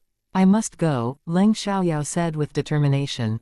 "Chen, it's fine. Let her go," Leng Chengyuan said, because he could see that Leng Xiaoyao wasn't trying to cause trouble and he trusted her. But Chen Yushi was worried. Leng Xiaoyao didn't care about his reaction. She pushed him away and directly went ahead. Chen Yushi was amazed, because he didn't expect Leng Xiaoyao to be so strong. Anxious, Chen Yushi followed Leng Xiaoyao, and so did Leng Chengyuan. He also wanted to see what Leng Xiaoyao was going to do. In the office, the atmosphere was a little tense. Leng Yecheng was in a bad mood, while Zhang Guangulin looked arrogant. "President Leng, I've done my best for the company, but you pay a lot more attention to Yan Chengguang than me. If I can't fulfill my potential at Fengsheng Design, why can't I work for another company?" Zhang Guangulin said angrily, feeling aggrieved. "I know you've done your best, but it's not enough. Clients don't like your designs, so I can't let you manage the case," Leng Yecheng said with displeasure. Zhang Guangulin thought too highly of himself. Leng Yecheng understood that Zhang Guangulin decided to leave for a malicious reason, so he couldn't allow it to happen. "If so, isn't it better if I leave? Why do you want to keep me?" Zhang Guangulin asked coldly. Anyway, he had made up his mind to leave, so he didn't care about the result. Right at this moment, the door was opened with a loud sound, scaring both of them. Subconsciously, they turned to look at the door. Leng Yecheng was already angry because of Zhang Guangulin's resignation, so he wanted to swear when someone dared to interrupt them, but he said nothing once he saw it was Leng Xiaoyao. Chapter 2958, Threaten. Leng Xiaoyao didn't look at Leng Yecheng, but faced Zhang Guangulin. "You can leave, and Fengsheng won't ask you to stay. You can take away your clients and your designs, but if you dare leak any projects from Fengsheng to the company you're going to work for and cause Fengsheng to suffer a loss, I promise you can't bear the result." Saying that, Leng Xiaoyao picked up a glass from the table, then clenched it and broke it to pieces. "Do you hear me?" Everyone was shocked by her movement. Staring at the broken glass in her hand, they were scared, but how did she know what Zhang Guangulin was going to do after he quit? "Yao Yao, are you all right?" Leng Chengyuan immediately checked whether Leng Xiaoyao was injured. "Yao Yao, you..." Leng Yecheng also went to look at Leng Xiaoyao's hand. "I'm fine," Leng Xiaoyao said, spreading out her palm. There was no wound. Seeing that Leng Xiaoyao's hand was fine, Leng Chengyuan and Leng Yecheng were relieved, but they were extremely surprised too and felt that Leng Xiaoyao seemed strange. Chen Yushi thought that Leng Xiaoyao was going to cause trouble, but he was amazed by her movement and felt her words were right. Zhang Guangulin was completely frightened. In fact, Chen Yushi never liked Zhang Guangulin. He worked hard, but his abilities were limited, but he never admitted that he wasn't capable. Instead, he blamed other people for ignoring him. At the same time, he changed his opinion of Leng Xiaoyao after she made such a bold decision. "How dare you threaten me?" Zhang Guangulin felt humiliated after coming back to his senses. He was scared by a young girl, which was totally unacceptable in his eyes. Leng Xiaoyao sneered, then said meaningfully, "So what? Don't say that you don't have that intention. I won't believe it. If you want to quit, sure you can, but not now. You can leave after the project involving Fengulin Yuan is over. During this time, I'll arrange for someone to watch you. If you dare to leak any information about the project, you'll end up like this ashtray," Saying that, Leng Xiaoyao started to show her strength again. She grabbed a crystal ashtray and broke it into halves with a hand. It shocked everyone, and they all turned to look at her in shock once more. They couldn't believe their eyes. Leng Xiaoyao easily cut the thick ashtray into halves with her hand. If they wanted to do that, a knife might not even be enough. In addition, how did Leng Xiaoyao know about the project involving Fenglan Yuan? Actually, it wasn't a secret, because all the major designing companies were competing for the case. And Fengsheng Design was in the final round. They were likely to win it, but it was still surprising that Leng Xiaoyao had heard of it. And she even said that Zhang Guanggulan might leak information about the project. Suddenly, they felt Leng Xiaoyao was very strange. She was unusually powerful now, and even they were not comparable to her. However, when Zhang Guanggulan heard Leng Xiaoyao bring up the project for Fenglan Yuan, he panicked, because that was what he was doing. Yao Yao, why did you use your hand again? Leng Chengyuan criticized and checked Leng Xiaoyao's hand. He was relieved after making sure she was fine. Leng Xiaoyao continued, I'm not just saying it. Although my uncle is the president of Fengsheng Design, don't forget that this company was built by my mother. I have the duty to protect it. So, if you want to be safe, don't ever try to ruin our company, or I will twist and break your neck. Hearing that, Zhang Guanggulan subconsciously shrank his neck. After witnessing Leng Xiaoyao's abilities, he didn't dare to doubt her. He didn't actually think that Leng Xiaoyao would dare to do that, because it was illegal, but Leng Xiaoyao looked extremely aggressive. She didn't seem to be joking. Moreover, despair could give courage even to a coward. Leng Xiaoyao said this to threaten Zhang Guanggulan, but Leng Yecheng and Chen Yuxi were also amazed by her power. Moreover, they felt more respect for her. It was true that they were amazed by a girl who was nearly 12 years younger than them. Zhang Guanggulan was mad and even shook a little in fright. He wanted to say something, but didn't know what to say. Uncle, what else do you need to talk about with Mr. Zhang? Leng Xiaoyao asked Leng Yecheng. When she spoke to Leng Yecheng, she became a lot more gentle. I bet he has already heard what you said. I have nothing else to talk to him about, Leng Yecheng replied. He agreed with Leng Xiaoyao on what she had just said. If so, Mr. Zhang, you can go back to your office now. You don't need to do anything during this time. You will receive the same salary till the project for Fenglan Yuan is settled, then you can leave, Leng Xiaoyao announced. Zhang Guanggulan opened his mouth, but still said nothing, then he walked away in anger. He didn't want to listen to Leng Xiaoyao, but Leng Xiaoyao was too aggressive to be ignored. After all, he didn't want to die. Nevertheless, it was necessary for him to talk to his people about it. Once Zhang Guanggulan left, Leng Chengyuan and the others turned to focus on Leng Xiaoyao. She appeared very strange in their eyes now. Yao Yao, how did you know that Zhang Guanggulan is going to leak our project for Fenglan Yuan after he quits? Leng Yecheng asked. I ran into him talking with a man in a cafe the other day. They talked about Fenglan Yuan, so I learned about his purpose. I forgot about it till you received the call earlier. As soon as I heard Zhang Guanggulan's name, I remembered it, so I asked you to bring us over, Leng Xiaoyao explained. Chapter 2959, He should leave. Where did you see him meeting another man?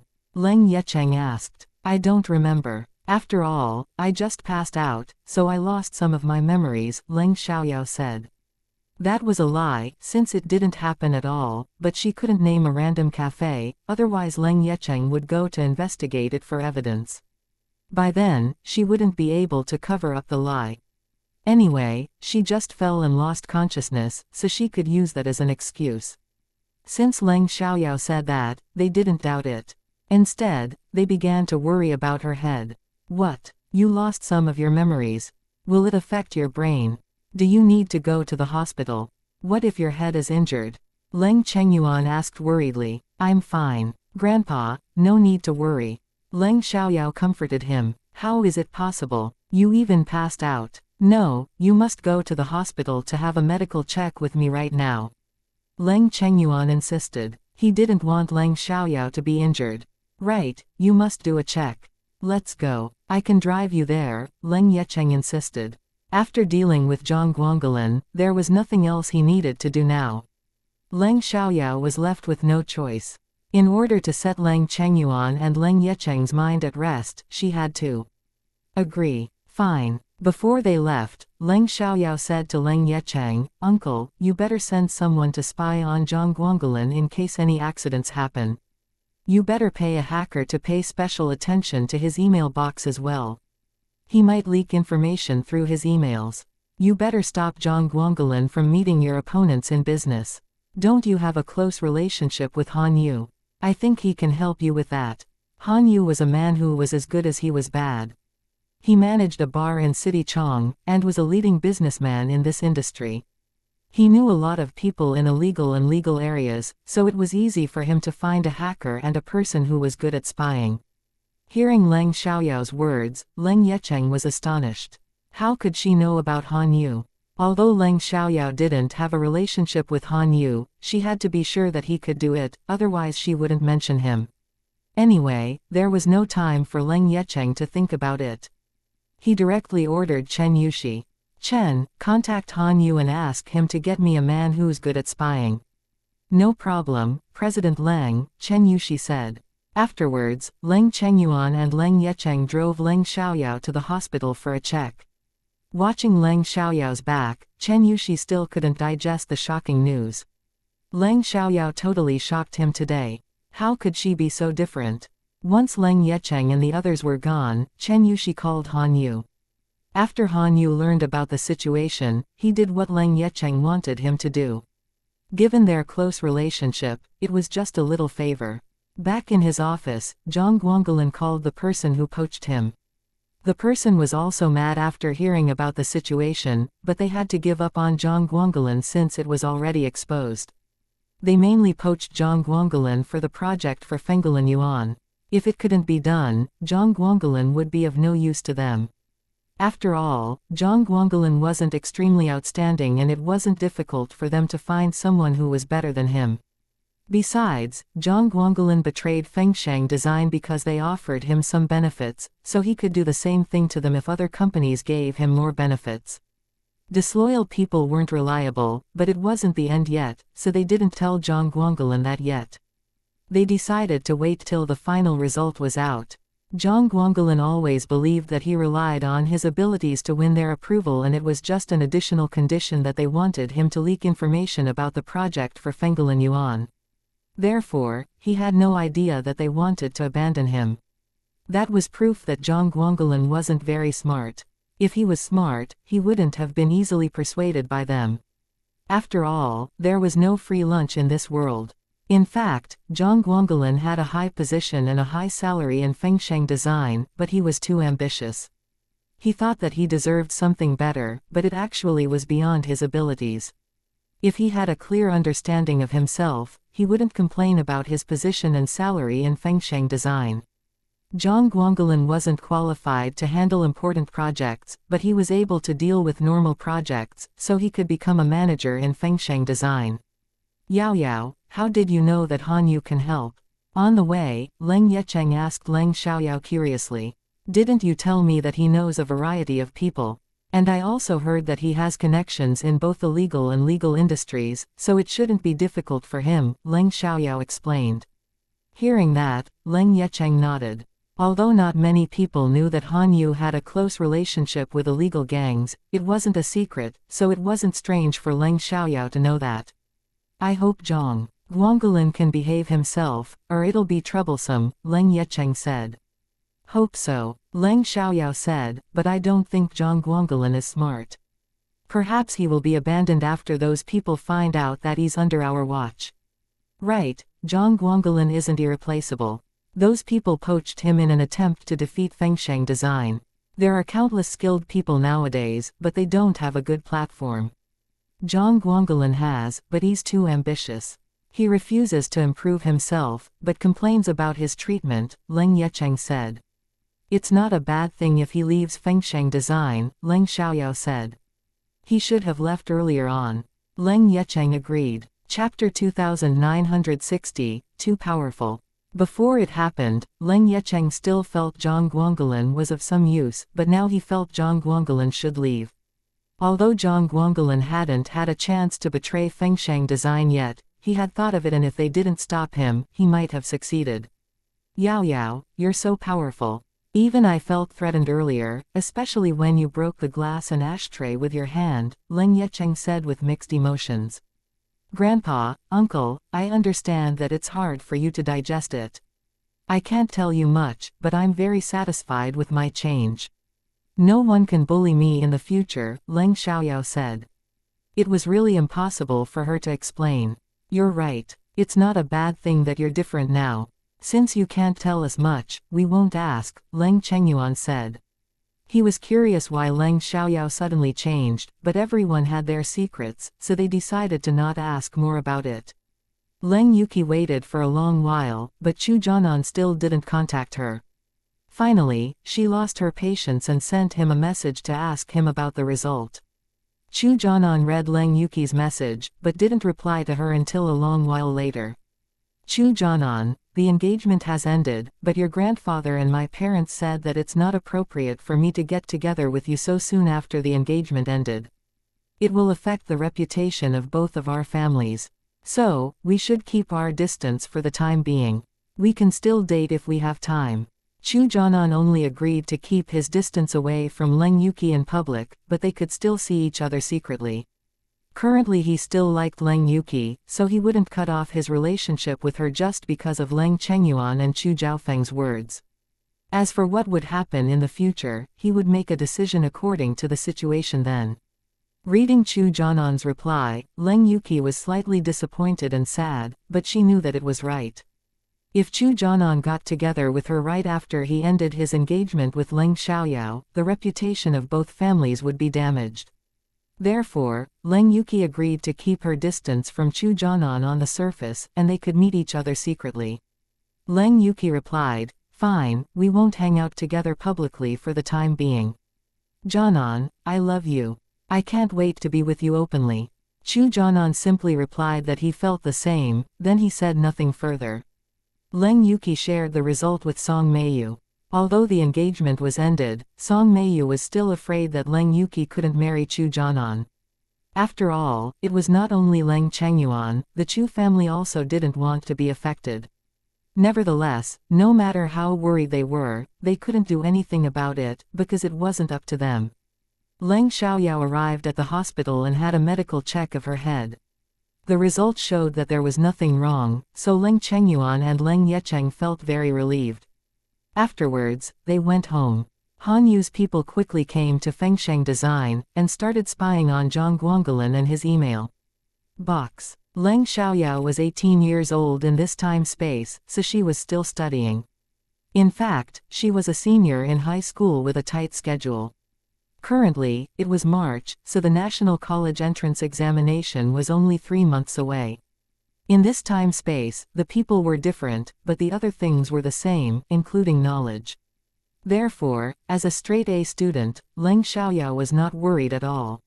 She had just finished writing the National College entrance examination in the previous time space. Although she failed the test of her cultivation before she knew the result, she believed that she had to be one of the top 3 around the country. She was always on the list of top 3 in all of her exams. When she won first place, Leng Xiaoran would be second. If she was the second, Leng Xiaoran would be the first. Every time, she and Leng Xiaoran occupied 2 of the 3 positions in the top 3 in each exam. After all, they were cultivators, so they had a much better memory and ability to comprehend than ordinary people. In addition, they studied hard, so it couldn't be easier for them to get a high score. Leng Xiaoyao was aware of Ji Yuning's achievements, but she didn't know that Ji Yuning was reincarnated. However, Leng Xiaoyao suddenly felt she lived the same life as Ji Yuning. Both of them made a U-turn change and became unbelievably successful afterwards. In the past, Leng Xiaoyao was really bad at studying and she was always absent from class. Accordingly, the teachers, Leng Chengyuan and Leng Yecheng, never expected her to pass the National College entrance examination. She only needed to be present and finish it. Normally, Leng Chengyuan and Leng Yecheng didn't remind Leng Xiaoyao to study, because it was useless. If she couldn't get into the university, they would think of another plan. After dinner, Leng Yuki went to have the evening class, while Leng Xiaoyao stayed at home and played on her phone. She wasn't killing time, she was instead reading useful information about business. She didn't know how long she would have to stay here, but she was unwilling to be a nobody, so she decided to do something. As Ji Yuning's daughter, she had talent in cultivation and business, so she wanted to see how successful she could be. Even though she was talented in business, she understood that it wasn't easy to be successful. If she wanted to start up a company, not only herself, but her partners and staff also need to be skilled. Therefore, she needed to carefully think about it. Currently, the market in many industries was already saturated. It was hard for new companies to make profit unless they had good luck and outstanding abilities. It also needed a lot of money. Since Leng Xiaoyao wanted to build a company on her own, she wouldn't ask Leng Chengyuan or Leng Yecheng for money. Chapter 2961, Warn the Driver. Therefore, she needed to collect information about the market and make some money. The fastest way Leng Xiaoyao could think of to make money was to gamble. After that, Leng Xiaoyao looked up casinos in City Chong on the internet. After getting the information, Leng Xiaoyao didn't want to waste time, so she directly put on a mature look, then jumped out of the window and secretly left the Leng family's house. The Leng family was very rich. Leng Chengyuan and Leng Yecheng spoiled Leng Xiaoyao, so she received a lot of allowance. Now her savings were about 10,000 yuan. She was not as skilled as Ji Yuning when it came to gambling, but she was much better than most gamblers. She relied on her magical senses to do that. Leng Xiaoyao walked to the road, then took a taxi to a casino. Casinos weren't illegal, but they couldn't operate publicly, so they were usually located in unobtrusive places. When the taxi driver saw a beautiful girl going to a remote place alone, he had the thought of sexually assaulting her. As he frequently turned around and looked back, Leng Xiaoyao noticed his strange behavior. Without delay, she took out her phone and pretended to be calling. How couldn't you defeat 3 stupid middling men? Why do I need you if I have to deal with it on my own every time? You're useless. When Leng Xiaoyao said that, she put a lot of pressure on the taxi driver. The taxi driver was scared and quickly returned his focus to driving. Jesus, what did this girl do? How could she be strong enough to defeat 3 middling men by herself? She must be good at kung fu. If 3 men were no match for her, he would not be able to hurt her. Therefore, if he really dared to sexually assault her, he might not be able to bear the consequences. Once it's over, train for a month with me. As soon as Leng Xiaoyao finished, she hung up, looking mad. The taxi driver didn't dare to look back again, and continued to drive quietly. Since the taxi driver stopped leering at her, Leng Xiaoyao did nothing further. She didn't want to bother, so she decided to scare the taxi driver before he took action. Half an hour later, she arrived at her destination. After Leng Xiaoyao paid the money, the taxi driver immediately drove away, as if he would be caught in a second. Leng Xiaoyao didn't care about that, so she walked straight into the casino. Although it was far from the city center, it wasn't isolated. There were people living in the area. The casino was in an underground room of a large building. It looked normal from the outside, but was completely different on the inside. Leng Xiaoyao walked into the building. Because she appeared mature, no one stopped her. After she walked in, she directly went to the counter and exchanged her money for chips. Because Leng Xiaoyao knew she was going to win, she didn't exchange all of her money for chips. She only got chips for 1,000 yuan. Each chip was worth 100 yuan. It was little, so the waiter gave her a glance of disdain, but Leng Xiaoyao wasn't affected. She would prove her abilities a while later. With the chips, Leng Xiaoyao walked inside.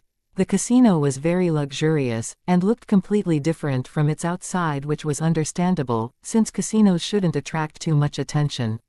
Leng Xiaoyao glanced around, then walked to a sick bow gambling table. It was easier to play the game of big and small, and the odds were long. Because Leng Xiaoyao was clearly aware of the rules, she didn't watch, but directly bet after listening to the dice. Leng Xiaoyao bet big, and it was big after the result was out. The odds were 1-to-1, so Leng Xiaoyao won 100 yuan. Leng Xiaoyao played a few times. Although she won every time, the odds were short, so she didn't make a lot of money. Nobody paid special attention to her either. She wanted to bet at long odds, but she couldn't guess the numbers on the dice correctly right now, so she still played sickbo. However, before long, she had a chance and bet on alls. Alls meant any of the triples would appear. Leng Xiaoyao was the only one who bet on alls. Because the probability of alls was low, other people gave Leng Xiaoyao a glance of disdain. Some even talked about her in a low voice. Why did she bet on alls? Doesn't she know how difficult it is? Right, she's really eager to win. It was such double standards. They also came to gamble for money, so they were no different from Leng Xiaoyao. If you don't want to win money, why did you come? For fun. I don't think anyone will believe that. Leng Xiaoyao argued. They were struck dumb for a second, not knowing what to say, because they indeed came to win money. And they wanted to win as much money as possible. At the same time, the other people also made their choices, and the banker opened the dice cup. When number 3 showed, everyone was surprised and turned to look at Leng Xiaoyao in shock and jealousy. Leng Xiaoyao, however, felt nothing, because it wasn't beyond her expectation. The odds of alls were 24 to 1, so since Leng Xiaoyao bet 300 yuan on it, she won 7,200 yuan. Jesus, she won 7,200 yuan in one go. If I had followed her, I could have won so much money too. But no one believed her earlier. Right, if I were her, I would have bet 10,000 yuan on it, so that I could win 240,000 yuan. But how could you be sure that you are going to win? It depends on your luck. Leng Xiaoyao won a lot of money this time, but nobody thought she had any skill. Everyone believed that she was simply lucky. Afterwards, Leng Xiaoyao continued to bet on big and small, and she won almost every time, but she noticed that some people were paying special attention to her and followed her several times, so she deliberately made a mistake and lost some money. After a few rounds, Leng Xiaoyao bet at long odds again. Leng Xiaoyao bet on the total score, 4, and the odds were 50 to 1. It had a high risk of losing, but she bet 1,000 yuan on it. Chapter 2962, Too Ambitious. Seeing her choice, everyone was surprised, including the banker. People wondered whether she had heard something and made the choice, or whether it was just a random choice. Most people didn't dare to follow her again after she lost a few times, but some were still hesitating. One person followed her, but only bet 100 yuan. After the dice cup opened, there was number 1, and number 2. The total score was indeed 4. Instantly, everyone was astonished. Jesus, she won. That's unbelievable. She won 50 times her bet. That's 50,000 yuan. Fuck, I was thinking about whether to follow her, but she had just lost several times, so I didn't follow her, but unexpectedly she won again. I wish I had followed her. Didn't she do that on purpose? I don't think so. If she could win, why would she want to lose? She could lose on purpose to stop us from following her. Many people regretted not following Leng Xiaoyao, especially those who had hesitated. The man who won money after following Leng Xiaoyao was very happy, but he also regretted not betting more. If he bet all of his chips on it, he could have made a fortune. Gamblers were always ambitious. Hey, did you lose on purpose earlier?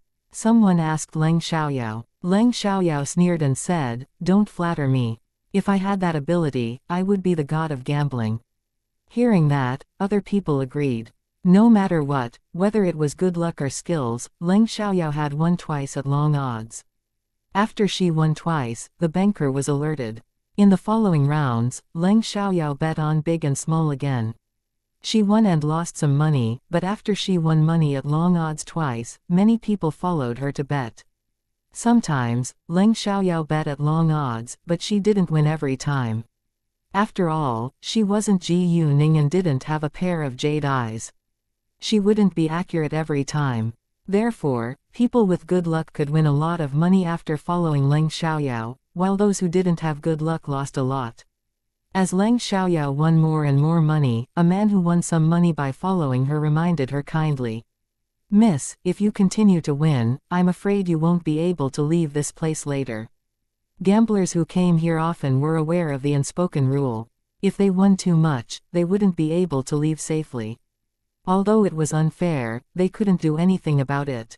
They wanted to win money, so they were frequent visitors of casinos. In fact, they didn't have good luck or skills to win a lot of money.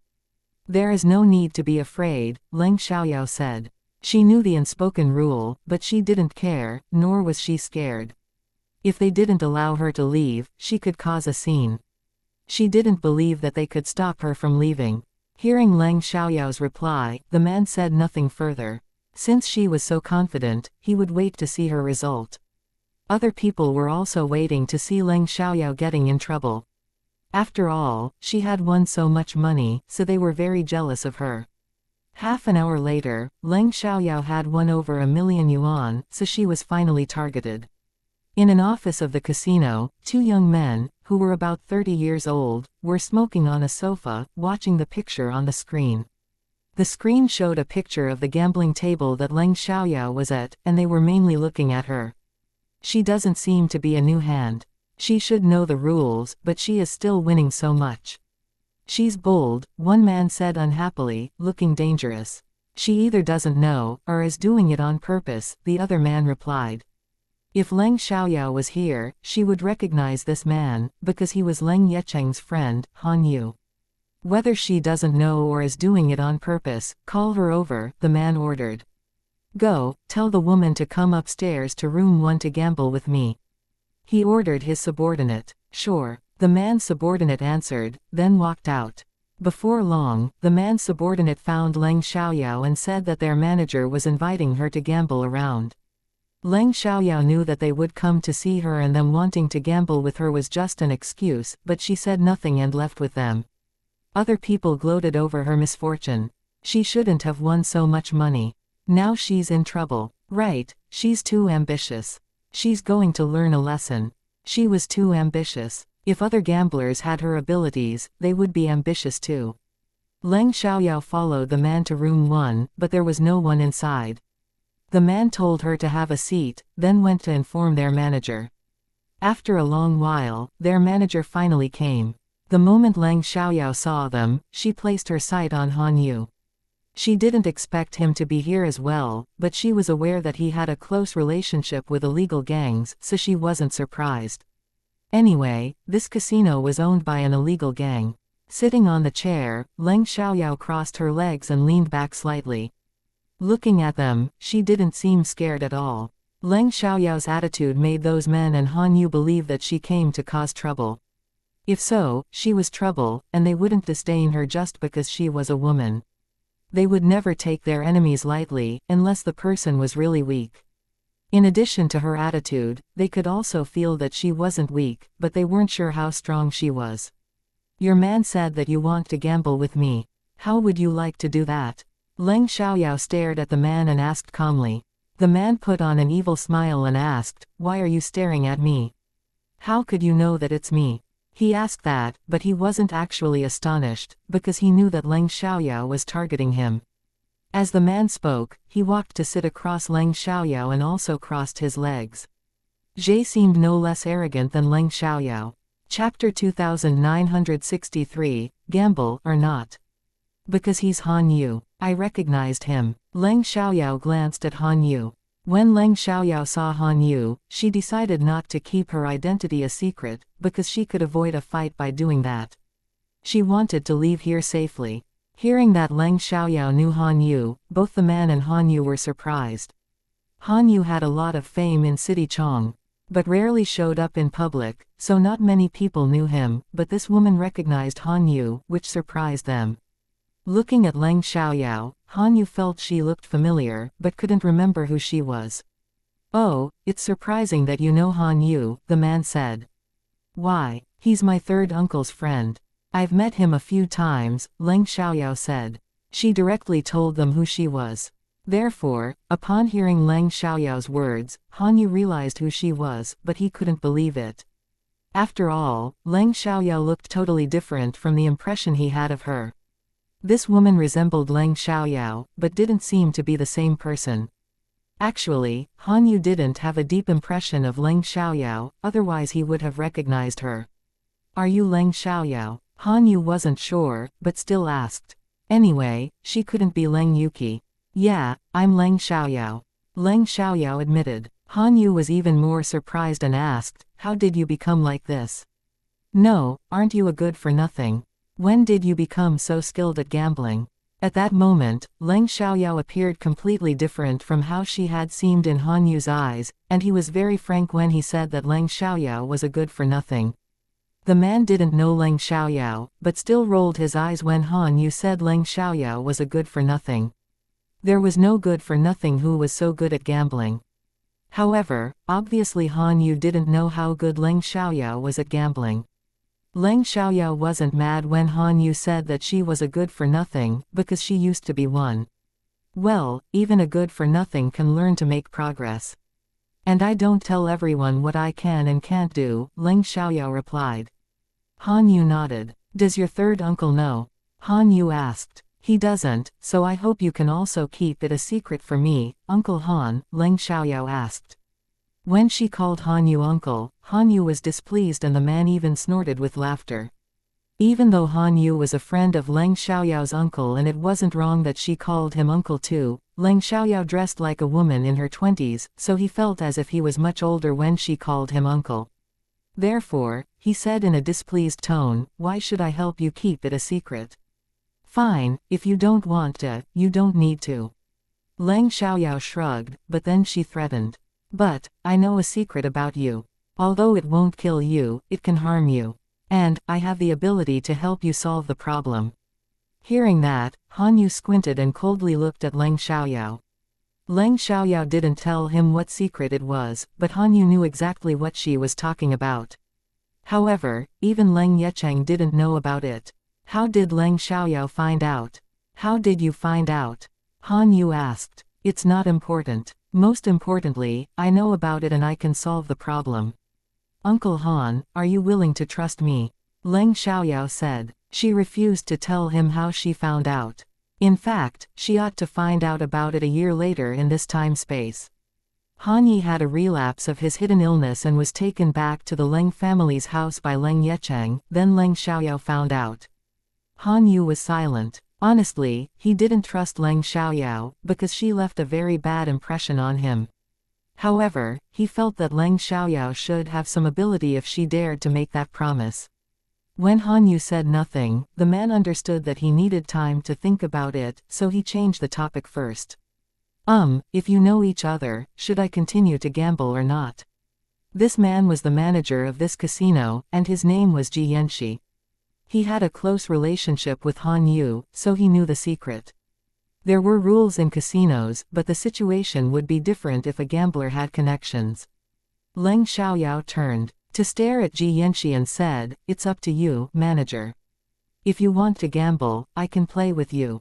If not, we don't need to. We can talk about the bet. Even if you want all my chips if I lose, I can give it to you, but if you lose, you must accept the result too. Don't try to play tricks or deny it. Xianxia was slightly unhappy because Leng Xiaoyao was humiliating him by doubting him, but he had asked her to come upstairs for a purpose, so he wasn't mad at her. Of course I won't, Xianxia said. Great, so do you want to gamble or not? Leng Xiaoyao asked. Of course, but I don't want your chips since you're familiar with Han Yu. We don't need to have any bets. We can just gamble for fun. I need to know how good you are at gambling, Xianxia said. For Han Yu's sake, he didn't want Leng Xiaoyao's money, but he still wanted to gamble with her.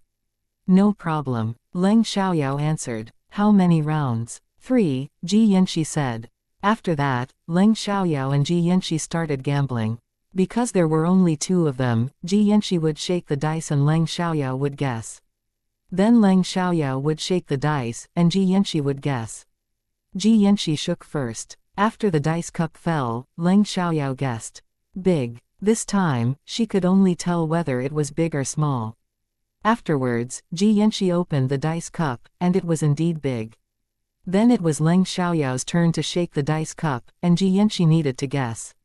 Xianxia said it was small, and it was indeed small, so it was a draw. After that, it was Xianxia's turn to shake again. It's alls. Leng Xiaoyao guessed. Xianxia opened the dice cup, and it was indeed alls. This time, both Xianxia and Han Yu were shocked. At the same time, Xianxia felt stressed. He clearly knew that he wasn't able to guess so accurately, so he was going to lose in gambling with Leng Xiaoyao. Chapter 2964, Call Me Mr. Han. However, even if he was going to lose, he wouldn't quit halfway. And he was determined to do his best. He wouldn't allow himself to have total failure. Afterwards, Leng Xiaoyao shook the dice cup, and Xianxia still guessed whether it was big or small. Xianxia guessed correctly, but Leng Xiaoyao was still far better than him according to the odds. In the last round, Leng Xiaoyao guessed the total score was 6, and it turned out really to be 6. The 3 dice even piled up and the number shown at the top was 6. When it was the last turn, Xianxia guessed it was 8, and he was right, but all in all, he lost. I lost, and I accept the result. I'll tell the counter to give you your money according to the chips, Xianxia said. He was really convinced, but said resignedly, Miss Leng, can you save some effort next time? Please don't win more than 500,000 yuan, and don't come frequently, otherwise I won't be able to run my business. Mr. G, don't worry. I won't win more than 500,000 yuan the next time. And I won't come here very often. No more than 3 times a month. What do you think? Said Leng Xiaoyao. She wouldn't make it difficult for Xianxia. After all, Xianxia was the manager, not the boss. If she won too much money, it would cause trouble for Xianxia. Although they were strangers, Xianxia had a high status, so it wasn't a bad thing if they could form a good relationship. Hearing Leng Xiaoyao's words, Xianxia was relieved. Uncle Han, can you send me home? Leng Xiaoyao asked Han Yu. Han Yu's hidden illness wasn't a big deal, so she could help him if he wanted. She actually didn't care whether he would tell Leng Yecheng about what she did.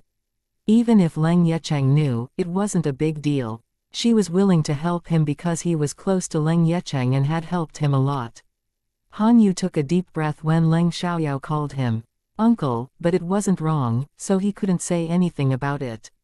Sure, Han Yu agreed, but he hadn't decided whether to trust Leng Xiaoyao yet. He only agreed to send Leng Xiaoyao back because of Leng Yecheng. Afterwards, Han Yu walked Leng Xiaoyao out. Before they left, they exchanged her chips for money. Those who wanted to see Leng Xiaoyao beaten were surprised when she walked out safely and even went to exchange her chips for money. All of a sudden, they realized that she wasn't an ordinary girl. No wonder she was so arrogant. In the car, Leng Xiaoyao said, Uncle Han. When Han Yu heard her call him uncle again, he couldn't stand it any longer and immediately interrupted. You look like a woman in your 20s, while I'm only 30 years old. Isn't it a little humiliating for you to call me uncle? But I'm only 18, and you're my uncle's friend.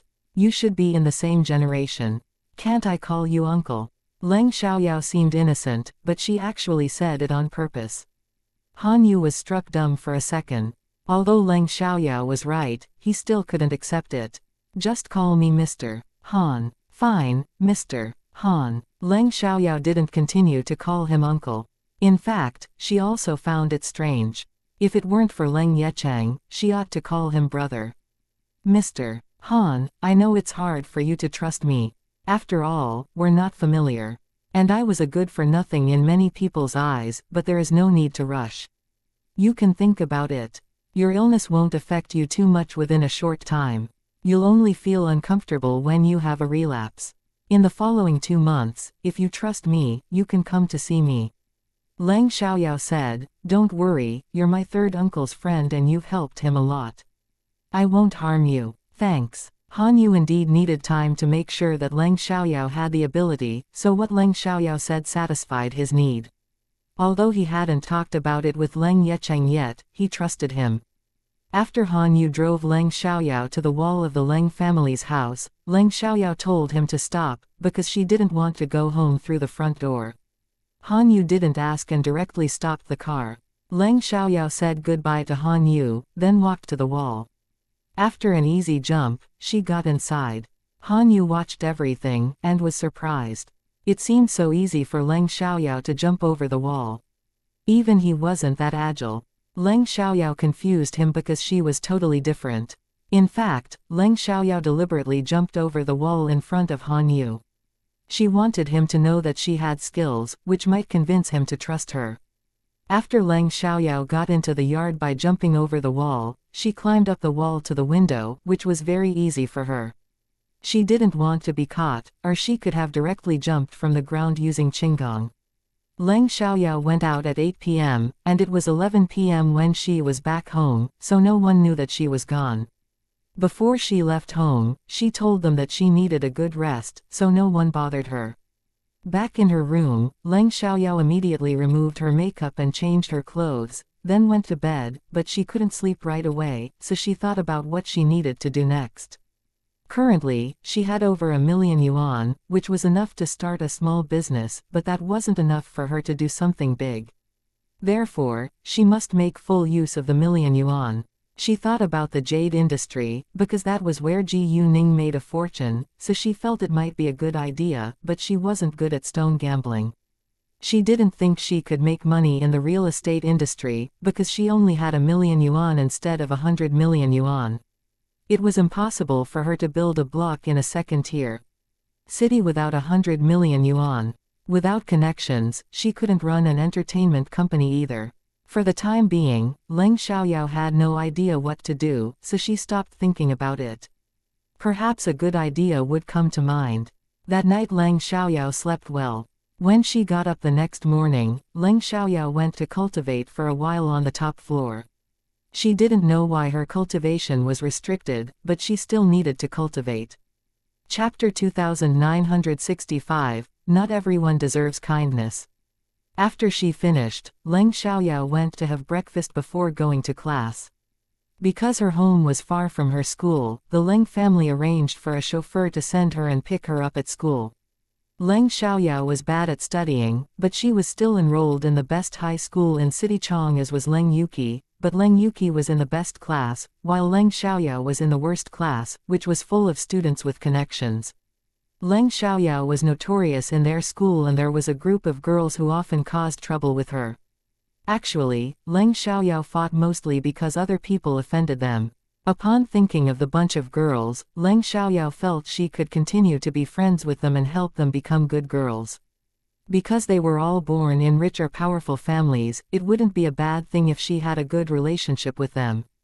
Leng Yuqi felt uneasy ever since she saw Leng Xiaoyao that morning, but Leng Xiaoyao barely paid attention to her. Instead, Leng Xiaoyao focused on herself. They sat in the same car to school, but hardly talked. Even when they arrived at school, Leng Xiaoyao quickly walked away before Leng Yuqi. Walking on campus, Leng Xiaoyao didn't feel it was strange at all because she had kept her memories. Because she was also a senior student in a high school before traveling in time, she didn't hate studying. "Hey, boss." At that moment, a girl called her from behind. Without turning around, Leng Xiaoyao knew who she was. The girl was one of her friends. Leng Xiaoyao stopped and turned to look at her. The girl was called Xianxia. She had a beautiful, heart-shaped face, short hair to her shoulders, and bangs. At a glance, people would think that she was a good, quiet student, but she was actually very naughty. Among Leng Xiaoyao's friends, she wasn't the richest.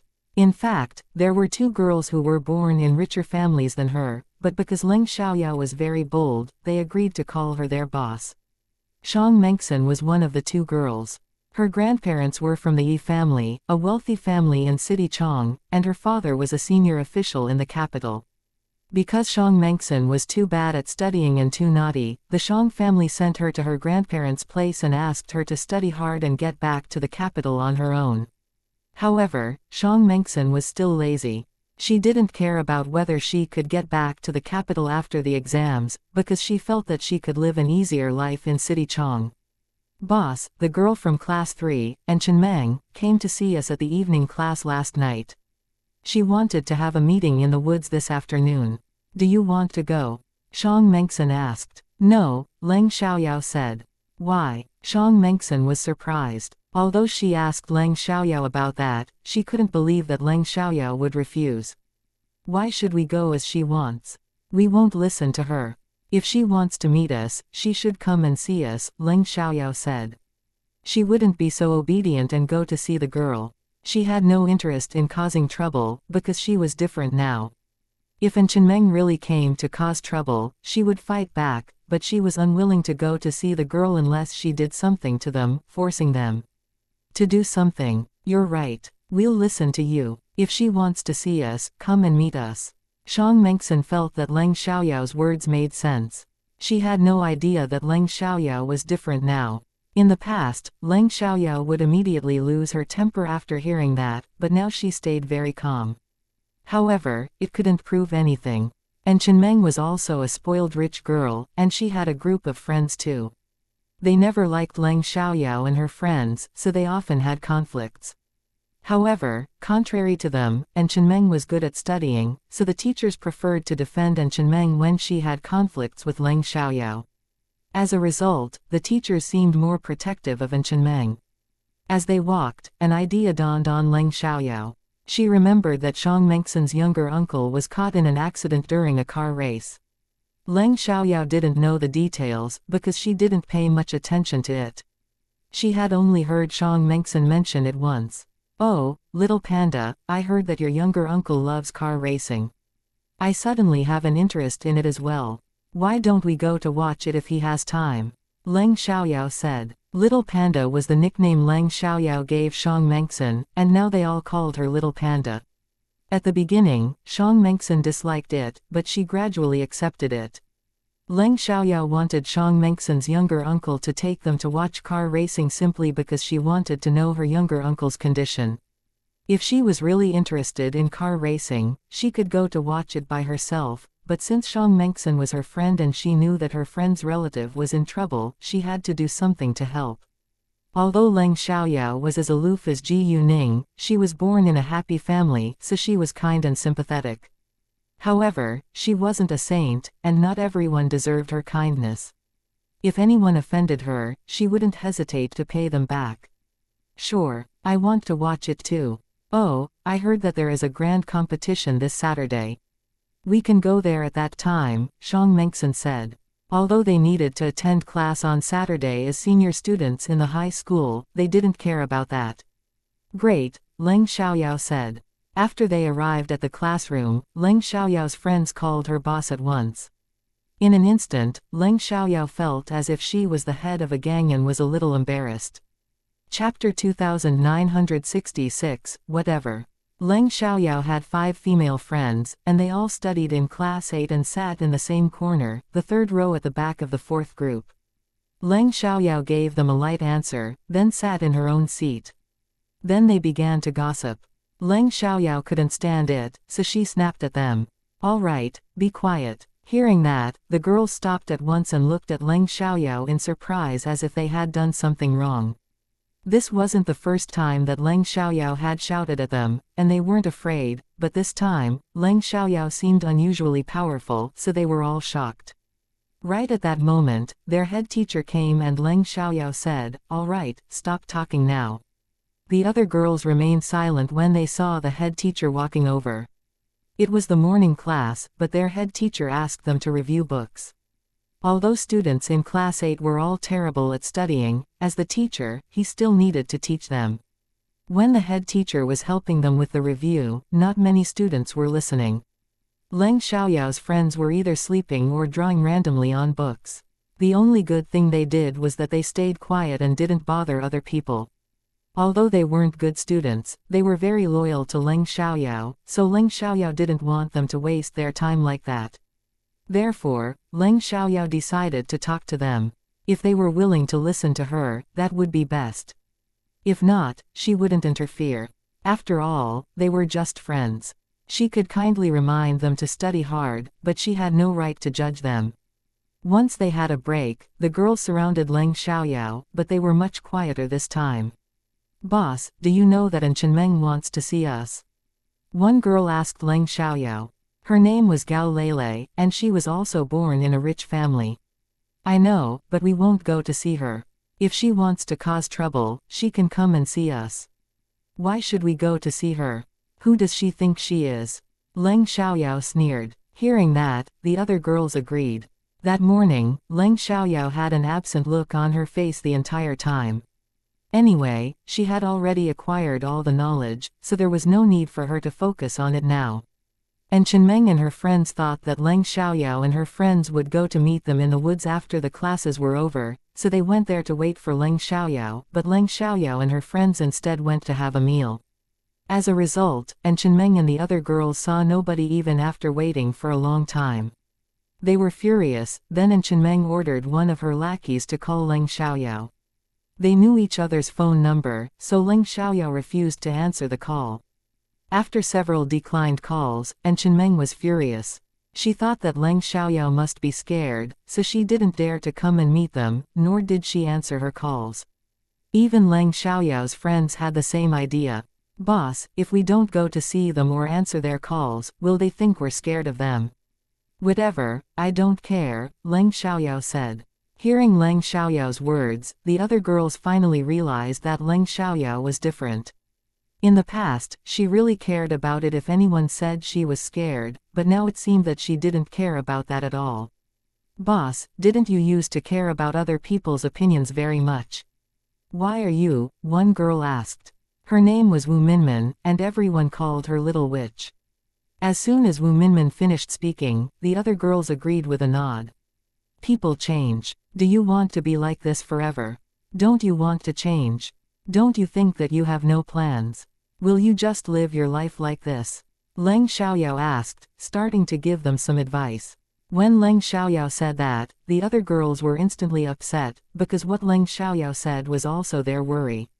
Their parents had repeatedly said that to them, and they understood that they were right. They didn't want to fool around all day, and they were worried about their future, but they didn't feel as if they could do anything. They were bad at studying, and didn't have any skills. But we're bad at studying. We don't have any skills either. What can we do? Xiang Mengxin said. She was an outgoing girl, but she suddenly became sad. Right. The other girls chimed in. Seeing their reaction, Leng Xiaoyao understood that there was still hope. Isn't there anything you like and want to do? Leng Xiaoyao asked. There is, but we don't feel it's decent, Gao Lele said, slightly embarrassed. Do you think you can acquire any knowledge if you're forced to study, given your current attitude? Leng Xiaoyao asked. She didn't think other skills were important right now. After all, they must pass the National College entrance examination for aught. No matter what, they must get into a university. The other girls felt it was difficult, because they disliked studying. Boss, how about you? Can you focus? Asked Wu Minmin. Of course I can. Leng Xiaoyao said, I can get the knowledge and I have to say it's easy for me to understand most of the knowledge. If you want to learn, I can help you. Hearing Leng Xiaoyao's words, they were all surprised.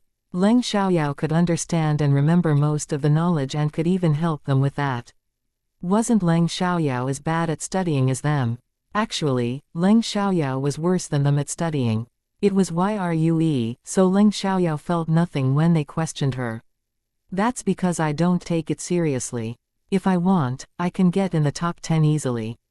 If you don't believe it, you can ask me questions in the classroom later, Leng Xiaoyao said. Hearing that, the other girls gasped in surprise, but it was hard for them to believe. However, there was no need for Leng Xiaoyao to fool them like that, so they didn't know whether to trust her. After they had the meal, they walked out of the canteen. On their way back, they saw An Chenmeng and her friends who were rushing to find them. Chapter 2967, It's a Joke. There were 8 of them and they all looked aggressive. As they walked over, other people were scared away. Leng Xiaoyao, however, wasn't scared at all. Xiang Mengxin and the others were slightly worried, because they outnumbered them, but she had no intention of stepping back. Anyway, since they met, Leng Xiaoyao didn't avoid them, and met their eyes. Even though Leng Xiaoyao had lived 2 incarnations, she was still a teenager.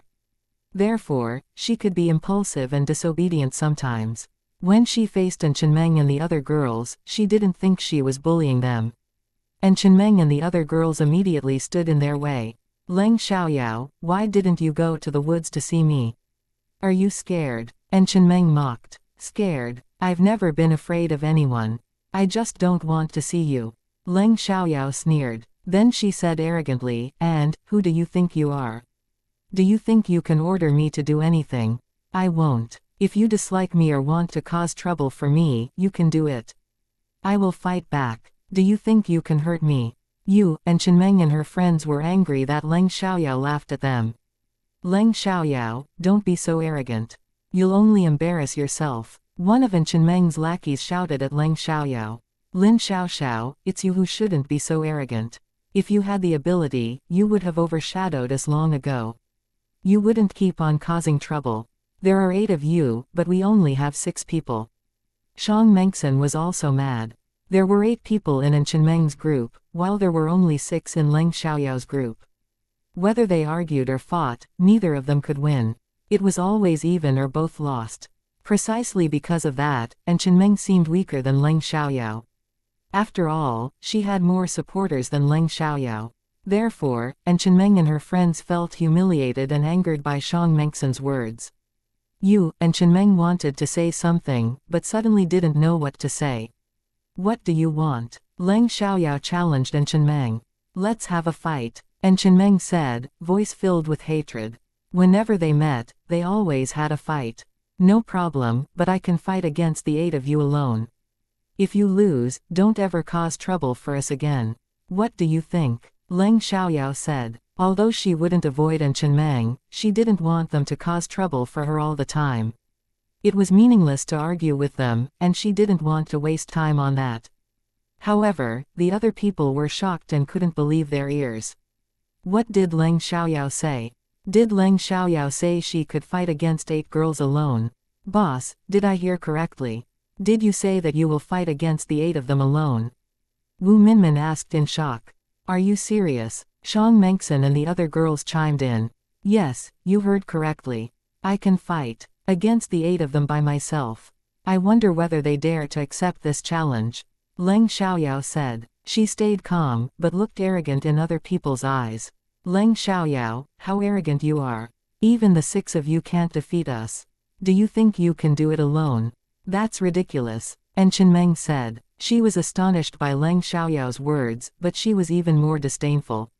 If Leng Xiaoyao wanted to fight against the 8 of them alone, she would be defeated in a second.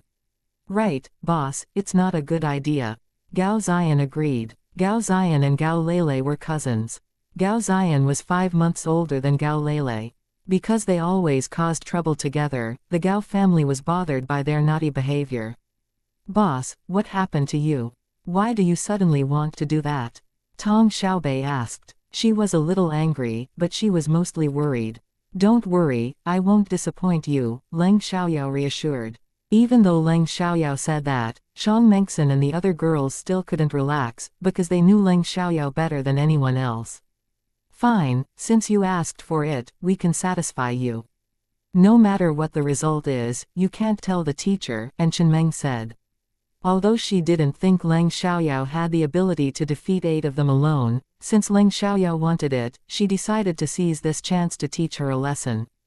Fine, let's go to the woods now, Chenmeng said. No need, we can do it right here, Leng Xiaoyao said.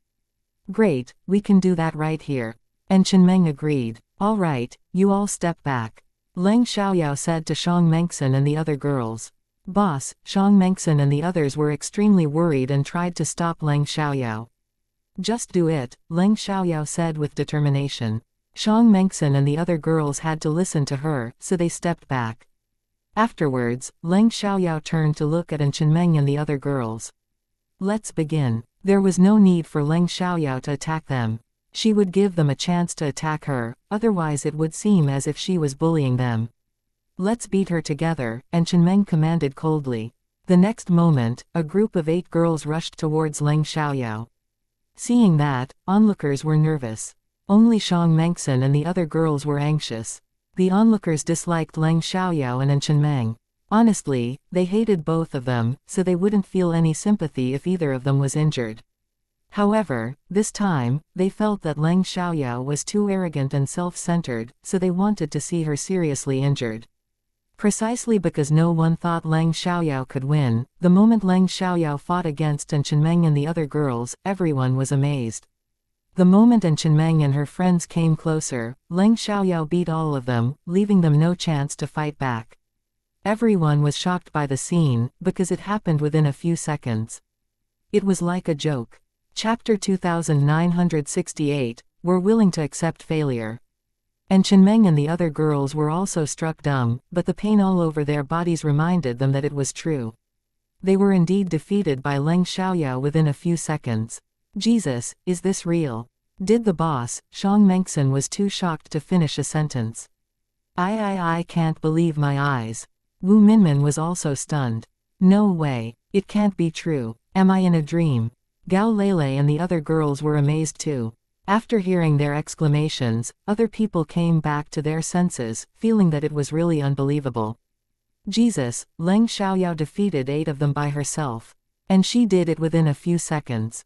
Why do I feel it's unrealistic? When did Leng Xiaoyao become so strong? Is she really Leng Xiaoyao? She must be someone else. They were just saying it and didn't really mean it, so no one thought further about that. However, what they thought was the most impossible was the truth. It's so shocking. Looking at Leng Xiaoyao, and Chenmeng and the other girls suddenly didn't know what to say. They were obviously angry after being defeated, but still couldn't accept it for the time being. So, what do you think now? Leng Xiaoyao coldly stared at Chenmeng and the other girls. No, it's impossible. How could you become so strong all of a sudden? And Chenmeng still couldn't accept it. It's not important. The important thing is that you lost, Leng Xiaoyao said. We were not prepared yet, so you took advantage. Lin Xiaoxiao argued, but she didn't have much confidence. Right, we weren't prepared, so you took advantage of us. The other girls chimed in at once. Anyway, they were reluctant to accept it. You're shameless. You already lost. How could you deny it? Shang Mengxin and the other girls couldn't stand it any longer. Although they were also shocked that Leng Xiaoyao suddenly became so strong, the result was already out. Leng Xiaoyao defeated Chenmeng and the other girls by herself. Therefore, they wouldn't allow them to deny it. Right, you're shameless. How could you deny it after you lost? If you don't accept the result, I can give you another chance, Leng Xiaoyao said. Boss, Shang Mengxin and the other girls wanted to stop Leng Xiaoyao, because they were afraid that Leng Xiaoyao won by chance. And Chenmeng and her friends immediately accepted the second chance, otherwise they wouldn't be willing to admit their failure. Great, let's do it, and Chenmeng said, then she stood up, followed by her 7 lackeys. Seeing that Leng Xiaoyao insisted, Shang Mengxin and the other girls said nothing. They only hoped that it wasn't by chance that Leng Xiaoyao was able to defeat all of them earlier. Just wait for a while. We need to talk about it. And Chenmeng didn't lead her lackeys to attack Leng Xiaoyao right away, because they needed to discuss a plan first. And Chenmeng, don't want a mile after you're given an inch. Shang Mengxin criticized. It's fine. Let them have the talk. No matter how they discuss it, the result will be the same, Leng Xiaoyao said. She didn't care how they planned it. However, Shang Mengxin and the other girls were still furious. And Chenmeng and her friends stood away from Leng Xiaoyao and quietly talked about the situation. Shang Mengxin and the other girls couldn't hear it, but Leng Xiaoyao heard their conversation clearly. They were simply talking about how to deal with her, but it was meaningless in Leng Xiaoyao's eyes. They didn't waste much time, and quickly had a plan. And Chenmeng then said confidently, all right, we can begin now. Sure, Leng Xiaoyao answered, but didn't move. She still allowed them to attack her first. After that, and Chenmeng started the spar and the 8 of them attacked Leng Xiaoyao once more. Leng Xiaoyao defeated them earlier, but didn't injure them, so they weren't hurt, otherwise they wouldn't be able to fight again, but this time was no different from the last. As soon as they approached Leng Xiaoyao, she beat them swiftly. No matter what strategy they wanted to use, it was meaningless at this moment.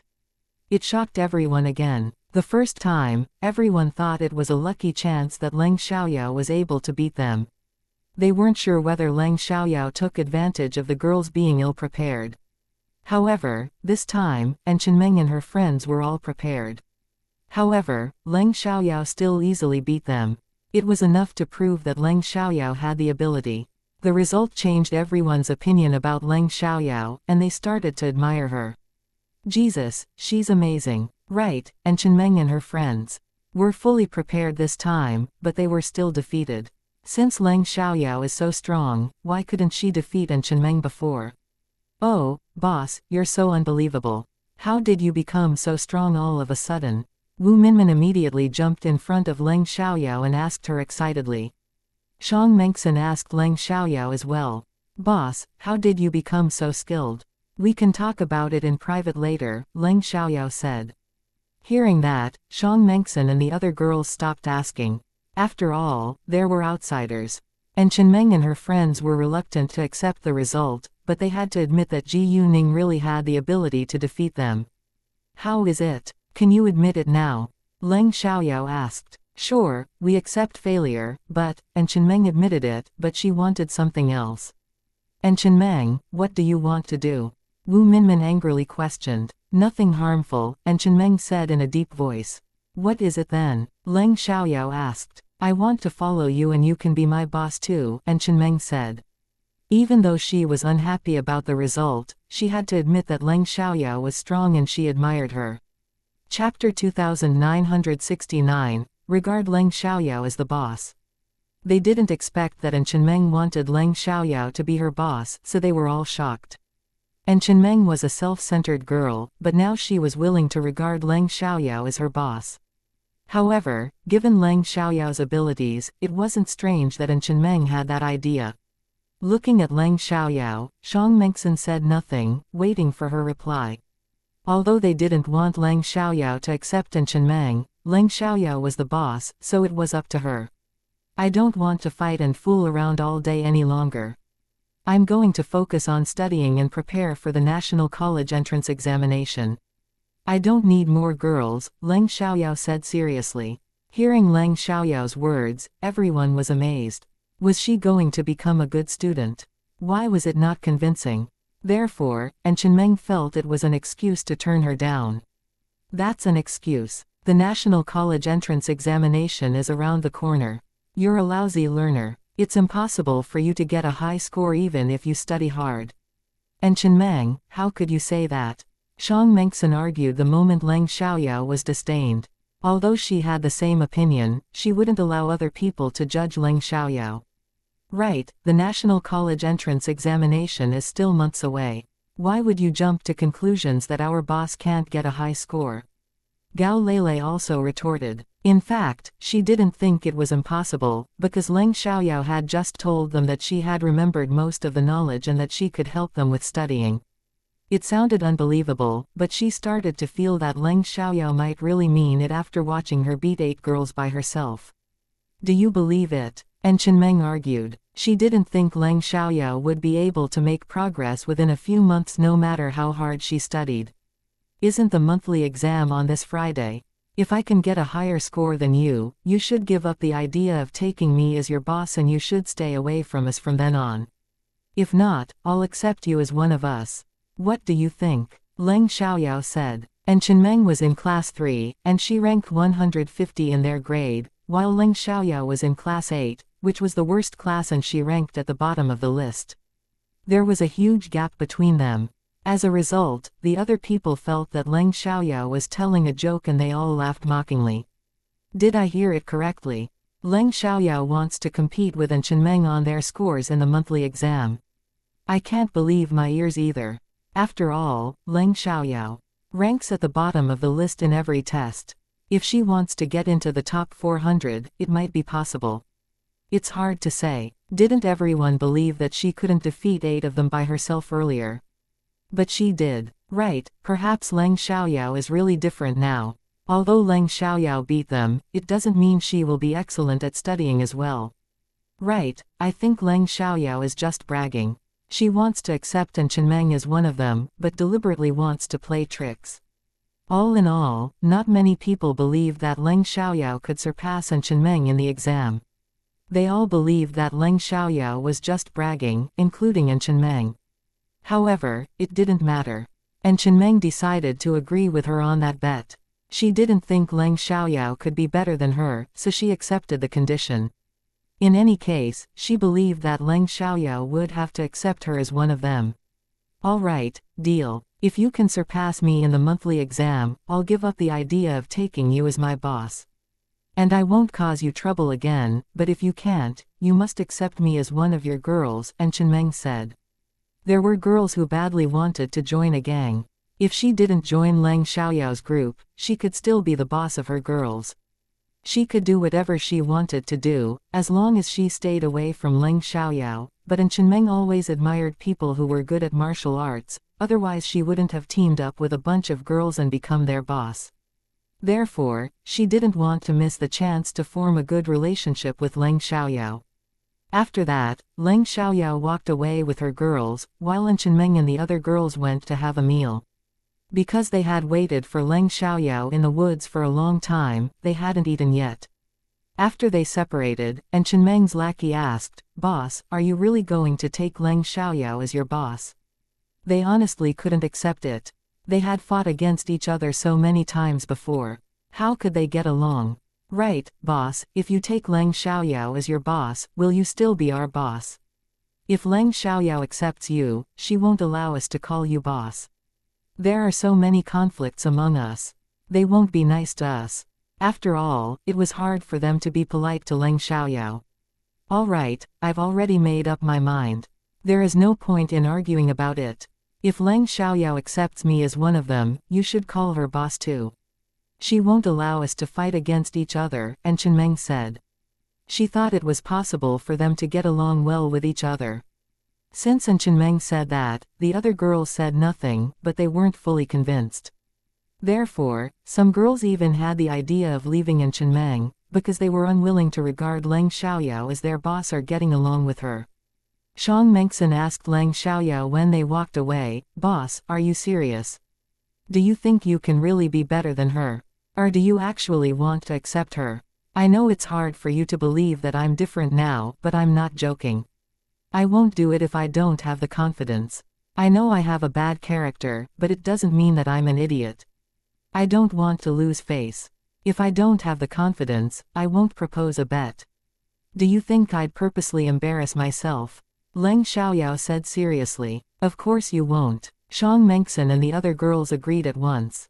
They knew Leng Xiaoyao wouldn't embarrass herself, but they still couldn't believe that Leng Xiaoyao could surpass Chunmeng. Chapter 2970, Did she fill the blanks randomly? I know it's hard for you to believe, but I'll prove it to you later.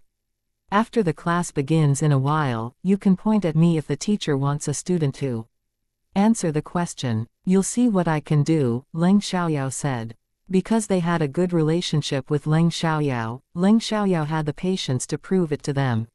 Facing real friends, she had patience and sincerity and wouldn't think that she was superior to them due to her status and abilities. "Oh, really?" Wu Minmin asked with uncertainty, but she was looking forward to seeing that.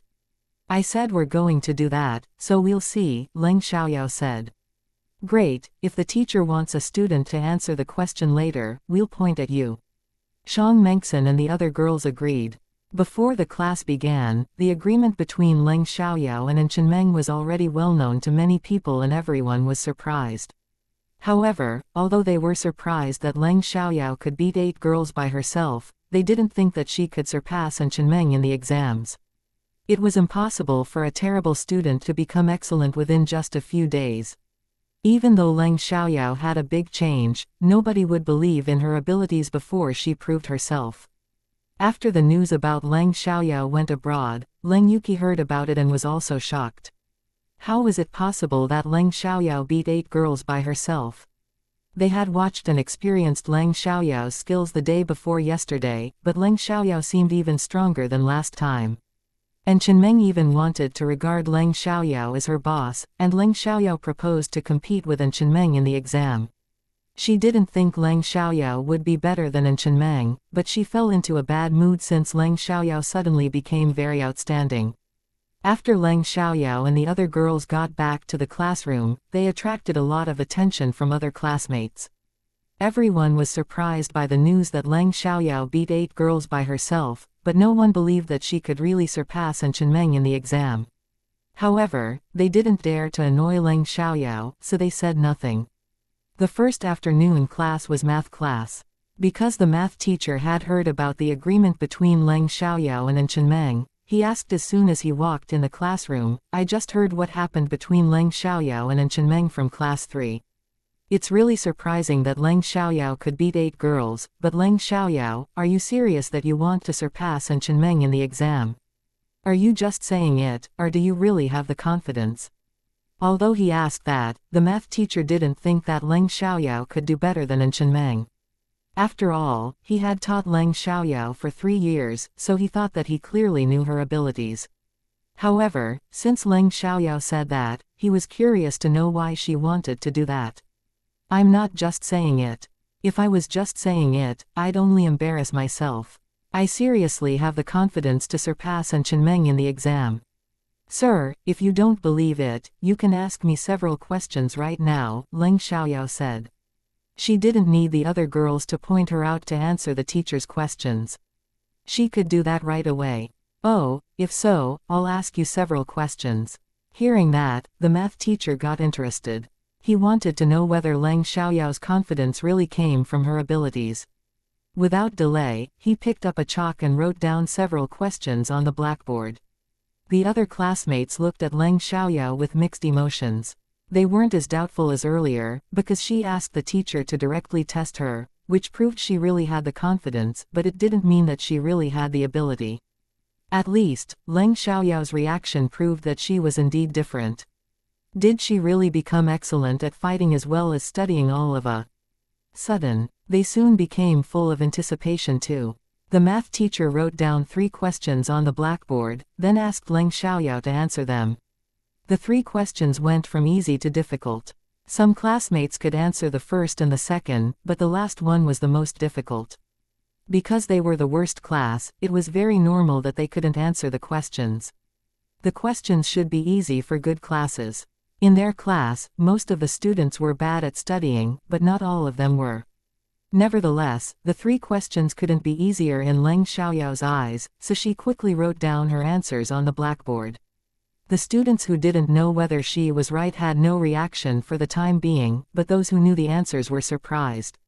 Surprisingly, Leng Xiaoyao could really answer the questions. Even the math teacher was astonished, because normally Leng Xiaoyao could barely answer questions that were easier than that. Leng Xiaoyao quickly finished the first question, and her answer was correct, but not many students knew that. Hey, do you know if the boss's answer is correct or not? Shang Mengxin asked Wu Minmin. I'm sure her answer to the first question is correct, Gao Ziyan said.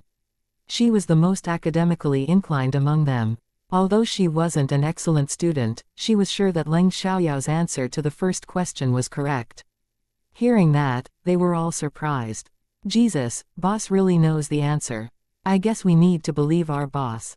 Didn't we doubt her abilities earlier when she fought? However, she shocked us in the end, Tong Xiaobei said. Shell is right. The other girls agreed with her. Shell was Tong Xiaobei's nickname. Shang Mengxin's nickname was Little Panda, Wu Minmin's was Little Witch, Tong Xiaobei's was Shell, but Gao Lele and Gao Ziyan didn't have a nickname, because there weren't really any beautiful nicknames that matched their names. Leng Xiaoyao didn't have a nickname either, because they all called her boss. After that, she answered the second question, and her answer was again correct. In addition, she finished the questions very quickly. She barely spent any time thinking about it, which surprised everyone. Moreover, most students couldn't answer the second question. Is her answer correct? I don't know, because I don't know the answer. Did she just randomly fill in the blanks? Chapter 2971, She's so awesome. I don't think so. The teacher looks very surprised. It's possible that Leng Xiaoyao's answer is correct.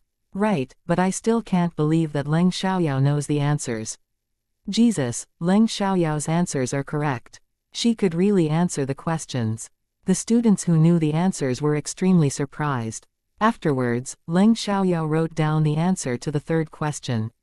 Because no one in the class knew the answer, they didn't know whether Leng Xiaoyao's answer was correct, but she had written down the correct answers to the first and second questions, so they thought she might really know the answers. The students who didn't know the answers to the first and second questions couldn't tell whether Leng Xiaoyao's answers were correct. The math teacher, on the other hand, was completely shocked because he knew that Leng Xiaoyao's answers were all correct. How did she suddenly become so smart? He randomly wrote down the 3 questions, and there were no students who could answer them in the class, so it was impossible for xianxia to cheat. It turned out that she really knew the answers. No wonder she was so confident. "Sir, I'm finished." After xianxia finished, she turned to the math teacher. Because she clearly knew that her answers were correct, she felt nothing even though the math teacher was shocked. The math teacher didn't come back to his senses until he heard xiao's voice. He exclaimed, "I can't believe you really know the answers, especially to the last question. Even in the best class, I don't think half of the students could answer the questions." Hearing the math teacher's compliment, everyone was surprised. Xiao didn't just write down the answers, but it turned out that the 3 questions were difficult even for the students in the best class. Even they couldn't answer the questions. How did Xiao become so smart? She seemed totally different. Xianxia and the other girls were the most excited. Xiao was really very smart and skilled now. In that case, it was possible that Xiao could surpass Qianmeng. It's because I made up my mind to study hard. The National College entrance examination is around the corner, so I must focus on doing questions for all of the subjects, Xiao explained. It wasn't a secret that she was a bad student, so she couldn't make them think that she suddenly acquired the knowledge, otherwise there would be rumors. She had to let them know that she became so smart because she had studied very hard. Xiao didn't cause any trouble recently. Although she always had an absent-minded look on her face, now they thought she might have been listening carefully. Therefore, no one doubted her explanation, but they still found it unbelievable. After all, it wasn't easy for a bad student to become an excellent student. However, there was no other reason they could think of to explain why Xiao suddenly became so smart, so they believed it. Perhaps Xiao was just that talented. "Great, are you doing the same thing for other subjects?" the math teacher asked. He now had a better impression of Xiao. "Yes," Xiao said. "Very well. Keep working on it. In that case, I think it won't be a problem for you to get into a university." The math teacher encouraged her. In the past, no one thought that Xiao would be able to get into a university, but now the math teacher thought she could pass the exam. In the following class, the math teacher asked Xiao to answer questions once in a while, because he wanted to find out how much knowledge she had acquired, but he was amazed by Xiao's performance. Even the other classmates were surprised. After the class was over, Xianxia and the other girls surrounded Xiao in the middle. They were all excited and repeatedly complimented her. "Do you believe what I said to you in the canteen now? And, do you need me to help you with your studies?" Xiao asked. "Can we really pass the exam?" Wu Minmin asked. She didn't have much interest in studying, but she suddenly wanted to study hard after seeing that Xiao became so good. "You'll only know after you study hard. If you give up now, I'll only disdain you," Xiao said. "Great, I'll join you," Xianxia said. Whether she could pass the exam or not, she would try. She was unwilling to be left behind by Xiao. After that, everyone agreed to join Xiao. After all, they didn't want to be disdained by her. Even though their classmates were all afraid of Xiao, some still came over to ask her about it. "Xiao, are you sure you can surpass Qianmeng?" They had witnessed Xiao's change, but it was hard to say whether she could do better than Qianmeng. "I know I have always had a low score in the exams. And you won't believe it if I say I can. You might even think I'm bragging. So, why do you bother to ask? We'll see after the monthly test is over," Xiao said. There was no need for her to explain further to classmates who weren't close to her. The classmate who asked her about it felt embarrassed because Xiao was right. Even if she said that she could, they wouldn't believe it because she always got a low score in the exams. After that, no one asked her any more questions. The third class was Language Y, and their Language Y teacher also brought the news up. This time, before Xiao said anything, the other students replied that she could answer the math questions they didn't know. The Language Y teacher was very surprised and wanted Xiao to answer his questions too. He was curious to know whether Xiao could really do it.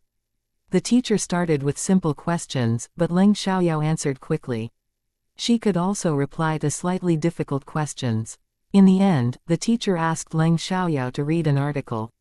Leng Xiaoyao did and didn't have any accent.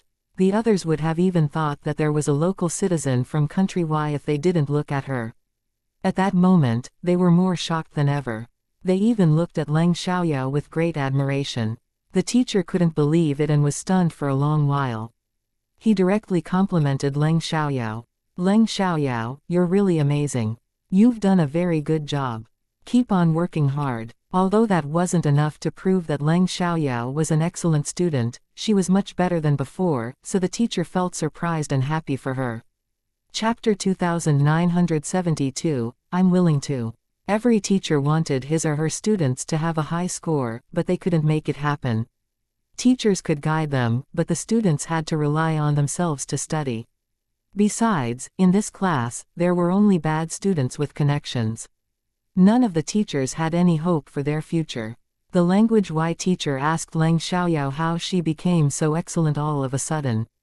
Leng Xiaoyao gave him the same reply that she gave the math teacher, and the teacher didn't doubt it. In fact, it wasn't important. The most important thing was that Leng Xiaoyao was indeed an excellent student now. After the afternoon's classes were over, the math teacher and language Y teacher met Leng Xiaoyao's head teacher. They spoke with the head teacher about it. Leng Xiaoyao's head teacher was shocked and excited when he heard the news. Actually, he was very upset after he was assigned to be the head teacher of the worst class, although his bonus wouldn't be deducted if the students had low scores. After all, nobody cared about the existence of this class, but he cared about his own reputation. Even though no one cared about this class and the students' scores wouldn't affect his bonus, he was still disdained because he was assigned to be the head teacher of the worst class. Other people believed that he was assigned to that position because he wasn't a good teacher. Honestly, he had no hope for the future of the students in Class 8. He didn't think any of them could get into a good university, but after hearing the news that the math teacher and the language Y teacher shared with him, he suddenly had expectations for Leng Xiaoyao. Mr. Wang, although I'm not sure whether Leng Xiaoyao can really get a high score yet, we believe that she has indeed changed a lot after what just happened. So, you must pay more attention to her. We'll ask her to answer questions more often in our classes as well.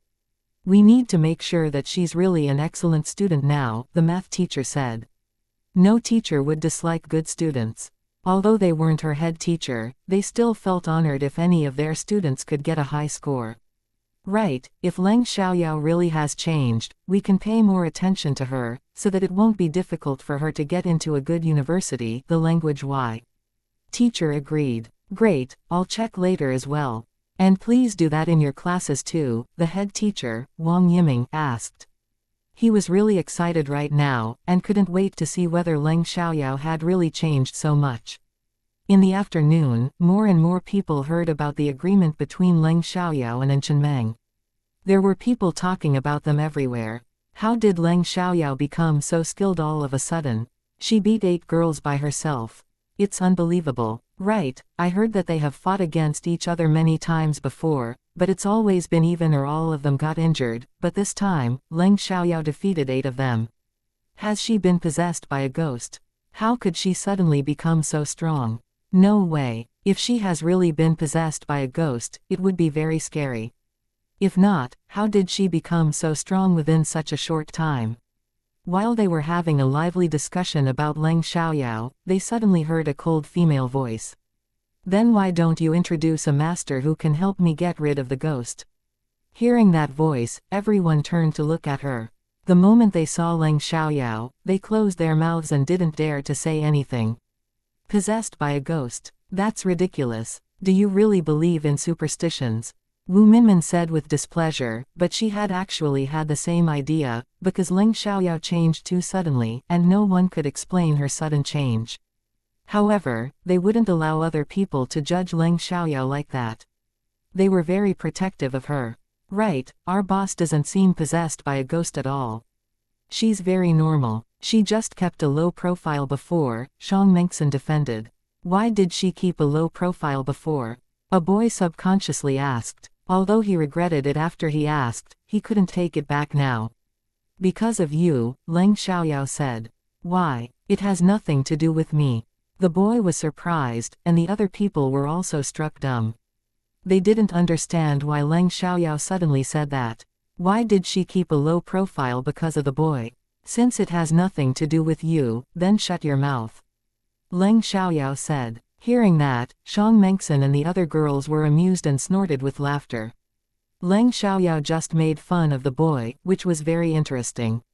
The boy was embarrassed, but he didn't dare to argue with Leng Xiaoyao. After all, Leng Xiaoyao could beat 8 girls by herself.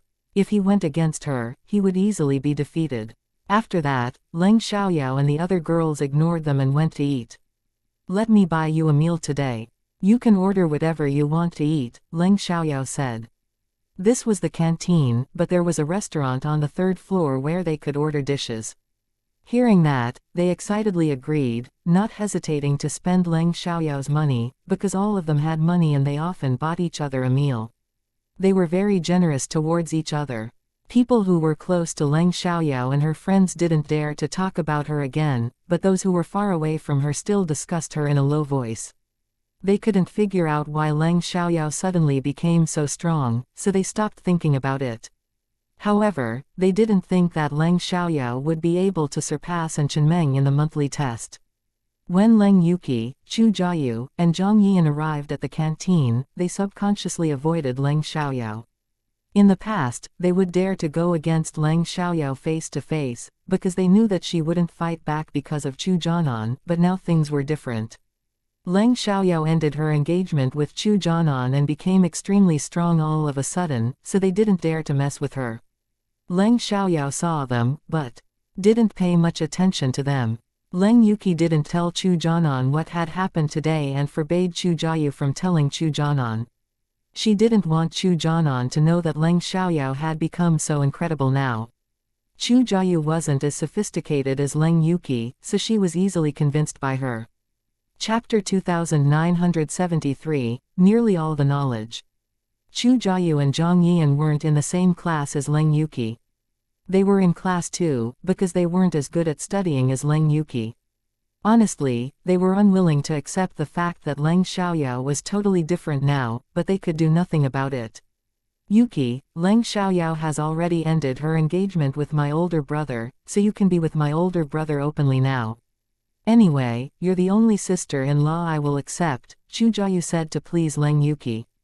It was true that Chu Jiayu tried to please Leng Yuqi, who wasn't born in a family as rich as hers and hadn't married into the Chu family yet. Why did Chu Jiayu do that?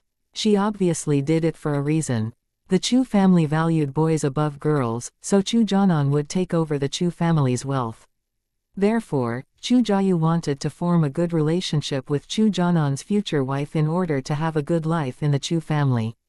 Chu Jiayu was aware that Leng Xiaoyao ended her engagement with Chu Jianan, but she didn't know that the Leng family and the Chu family didn't allow Leng Yuqi and Chu Jianan to be together publicly. They even hoped that Chu Jianan would fall in love with another girl and separated him from Leng Yuqi. If Chu Jianan still liked Leng Yuqi after a few years and was reluctant to give up on her, the Chu family would accept Leng Yuqi. Nevertheless, they wouldn't allow them to be together publicly right now.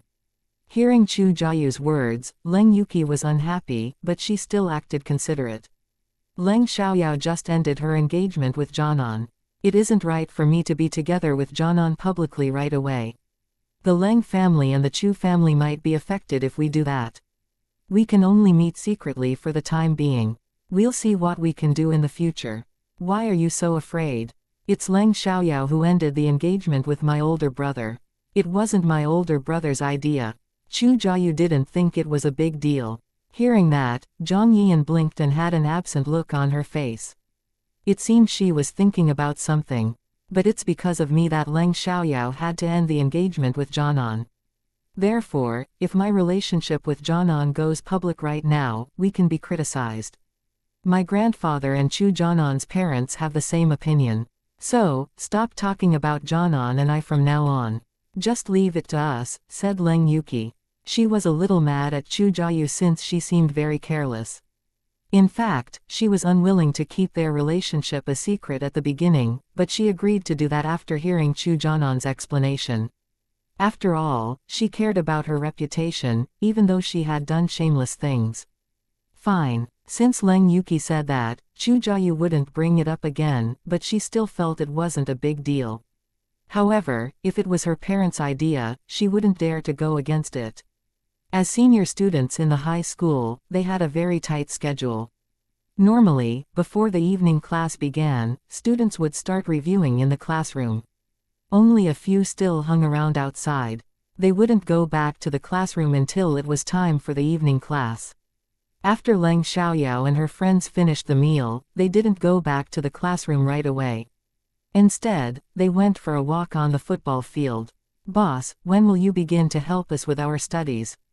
asked Gao Lele. "From tomorrow. We can do that during the break at noon and in the afternoon. After eating, we can start reviewing in the classroom," Leng Xiaoyao said. "Great!" they exclaimed. When it was time for the evening class, they returned to the classroom. Because Leng Xiaoyao rarely came to the evening class, her classmates were surprised to see her in the classroom. This included the head teacher who was supervising them. However, Leng Xiaoyao said that she would focus on studying and she obviously performed better in the classes, so it wasn't strange. "Leng Xiaoyao, come out with me," Wang Yiming said. Hearing that, Leng Xiaoyao turned around halfway and walked out with Wang Yiming. Everyone guessed that it must have something to do with what had happened at noon. After Leng Xiaoyao walked out, Wang Yiming directly asked about what had happened today. Although Leng Xiaoyao had a fight today, Wang Yiming wasn't mad. It wasn't the first time that Leng Xiaoyao had done that, and Chunmeng and the other girls were only defeated. They weren't injured, and had no intention of blaming Leng Xiaoyao. On the contrary, they even wanted Leng Xiaoyao to be their boss. As a result, it wasn't important.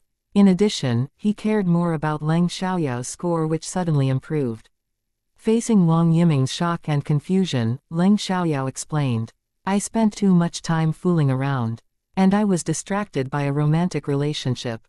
I didn't focus on studying, but I ended my engagement with my fiancé because of something that happened to me recently. I suddenly realized what's really important in my life. I realized that I can't fool around any longer, because I won't have a bright future like that. I've decided to dedicate all my attention to studying. After I did that, I realized that I have a very good memory and comprehension. Once I do some questions, I can remember them. I can even easily answer other questions of the same kind." Wang Yiming was stunned. Leng Xiaoyao had a very good memory and comprehension. She could remember questions after doing them.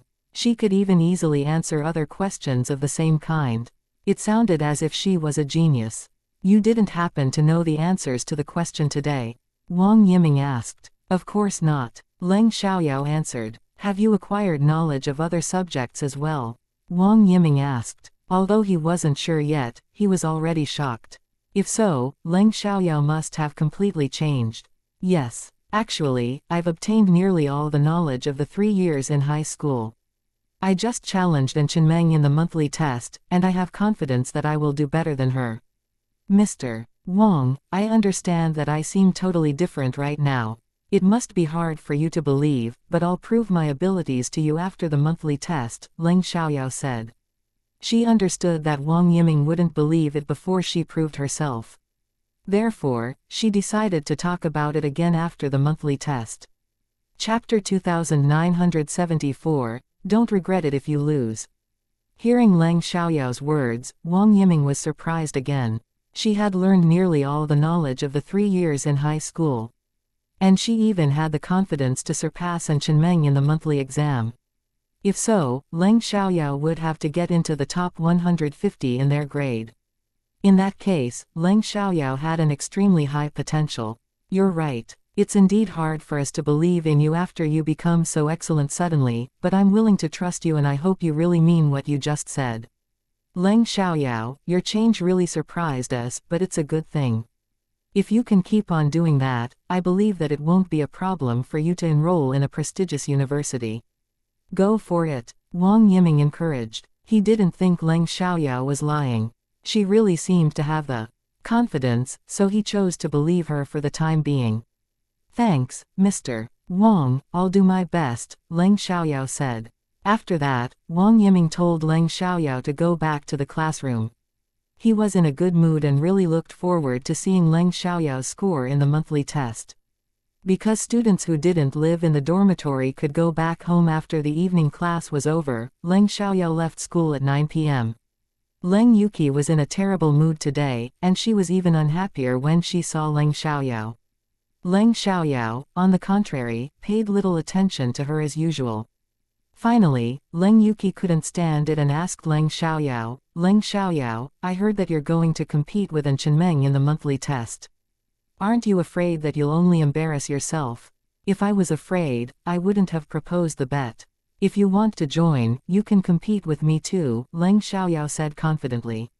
You want me to compete with you? That's ridiculous. Leng Yuqi snorted. She was in the top 50, while Leng Xiaoyao was in the bottom 50. There were hundreds of students between them. How dare Leng Xiaoyao compete with her? In Leng Yuqi's eyes, Leng Xiaoyao was simply a joke. Even the chauffeur thought that Leng Xiaoyao was thinking too highly of herself, but he said nothing. Leng Chengyuan and Leng Yecheng always spoiled Leng Xiaoyao, so he didn't dare to annoy her. Didn't I say that I'm not afraid? Why don't we bet on it? If I'm worse than you in the test, I'll give you 10,000 yuan. If I'm better than you, you'll give me 10,000 yuan. What do you think? Leng Xiaoyao said. She really wanted to hit Leng Yuqi. Although 10,000 yuan wasn't much, Leng Yuqi was a lot poorer than Leng Xiaoyao. After all, Leng Yahua worked in the government, not in business, so he didn't have much money. Leng Yuqi's savings were from her red envelopes from the Spring Festival during the past few years. Leng Yecheng was a successful businessman, but it had nothing to do with Leng Yahua's family. Leng Yecheng only spent money on Leng Chengyuan and Leng Xiaoyao. Why not? I'm afraid that you'll regret it after you lose. Leng Yuqi refused to believe that Leng Xiaoyao could do better than her in the test, and even thought that Leng Xiaoyao was simply dreaming. Anyway, since Leng Xiaoyao was willing to give her money, she wouldn't hesitate to accept it. After all, she had always been jealous of Leng Xiaoyao for being richer than her. Great deal. Don't regret it if you lose, Leng Xiaoyao said.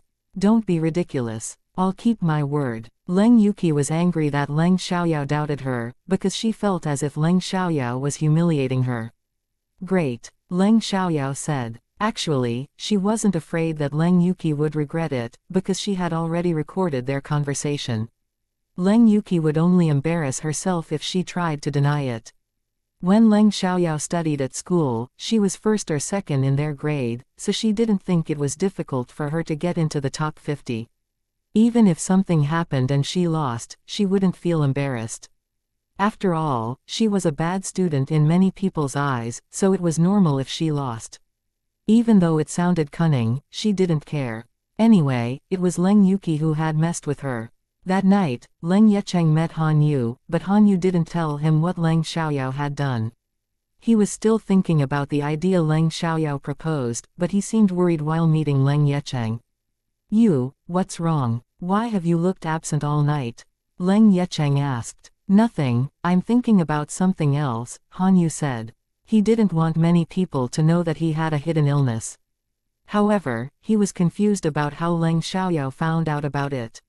He could feel that Leng Xiaoyao was kind to him, but the fact that he lost control was irritating. He always wanted to take the initiative. Leng Yecheng never asked much about Han Yu's personal affairs, so he stopped asking since Han Yu didn't want to talk about it. Ji Yanxi was also with them. Ji Yanxi also knew Leng Yecheng, but he had just learned that Leng Yecheng was Leng Xiaoyao's third uncle. Ji Yanxi didn't talk with Leng Yecheng about Leng Xiaoyao, but he wanted to make use of Leng Xiaoyao. He didn't have a bad intention. He was simply amazed by Leng Xiaoyao's gambling skills. They could cooperate, and he would give her a high remuneration, but it was up to Leng Xiaoyao whether she wanted to work with him. Leng Xiaoyao chatted with Leng Chengyuan for a while, then Leng Yecheng came back. Leng Xiaoyao asked him whether Zhang Guangulin did anything harmful to the company. Leng Yecheng didn't keep it a secret even though it was about the business. Instead, he felt it was necessary to discuss it with Leng Xiaoyao. After all, due to Leng Xiaoyao's help, the situation didn't go out of control. In addition, Leng Xiaoyao had totally changed now. Leng Yecheng sometimes even felt as if she wasn't a teenager. Hearing their conversation, Leng Yuhua's family was unhappy. It seemed Leng Xiaoyao knew a lot about the business, which was the last thing they wanted. They wanted her to be naive and stupid, so that she wouldn't have the ability to manage the company and then Leng Yuchen could take over. Leng Yuchen was Leng Yuhua's older son, and he was a junior studying in the capital university. He was about to graduate and had majored in economic administration. He had always done well in school. Chapter 2975, She Owes Him. In fact, Leng Yecheng didn't want to major in economic administration at the beginning. He wanted to work in the government like Leng Yecheng, but Leng Yuhua wanted to steal fengsheng design, so he turned to majoring in economic administration and studied designing at the same time. Leng Yuhua wanted to let Leng Yuchen know how to manage the company and design so that he could get into fengsheng design. They were engaged in wishful thinking since it was impossible for Leng Yecheng to hire Leng Yuchen. He clearly knew what they were scheming. After chatting with them, Leng Xiaoyao went back to her room.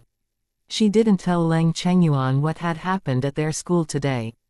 She decided to keep her competition with Leng Yuki a secret. Back in her room, Leng Xiaoyao started reviewing and cultivating. If she couldn't get her abilities back, she wouldn't feel relieved, because she was faced with a lot of difficulties. However, there was barely any magical power, so it was helpless to cultivate. Most importantly, she needed to figure out why her abilities were restricted.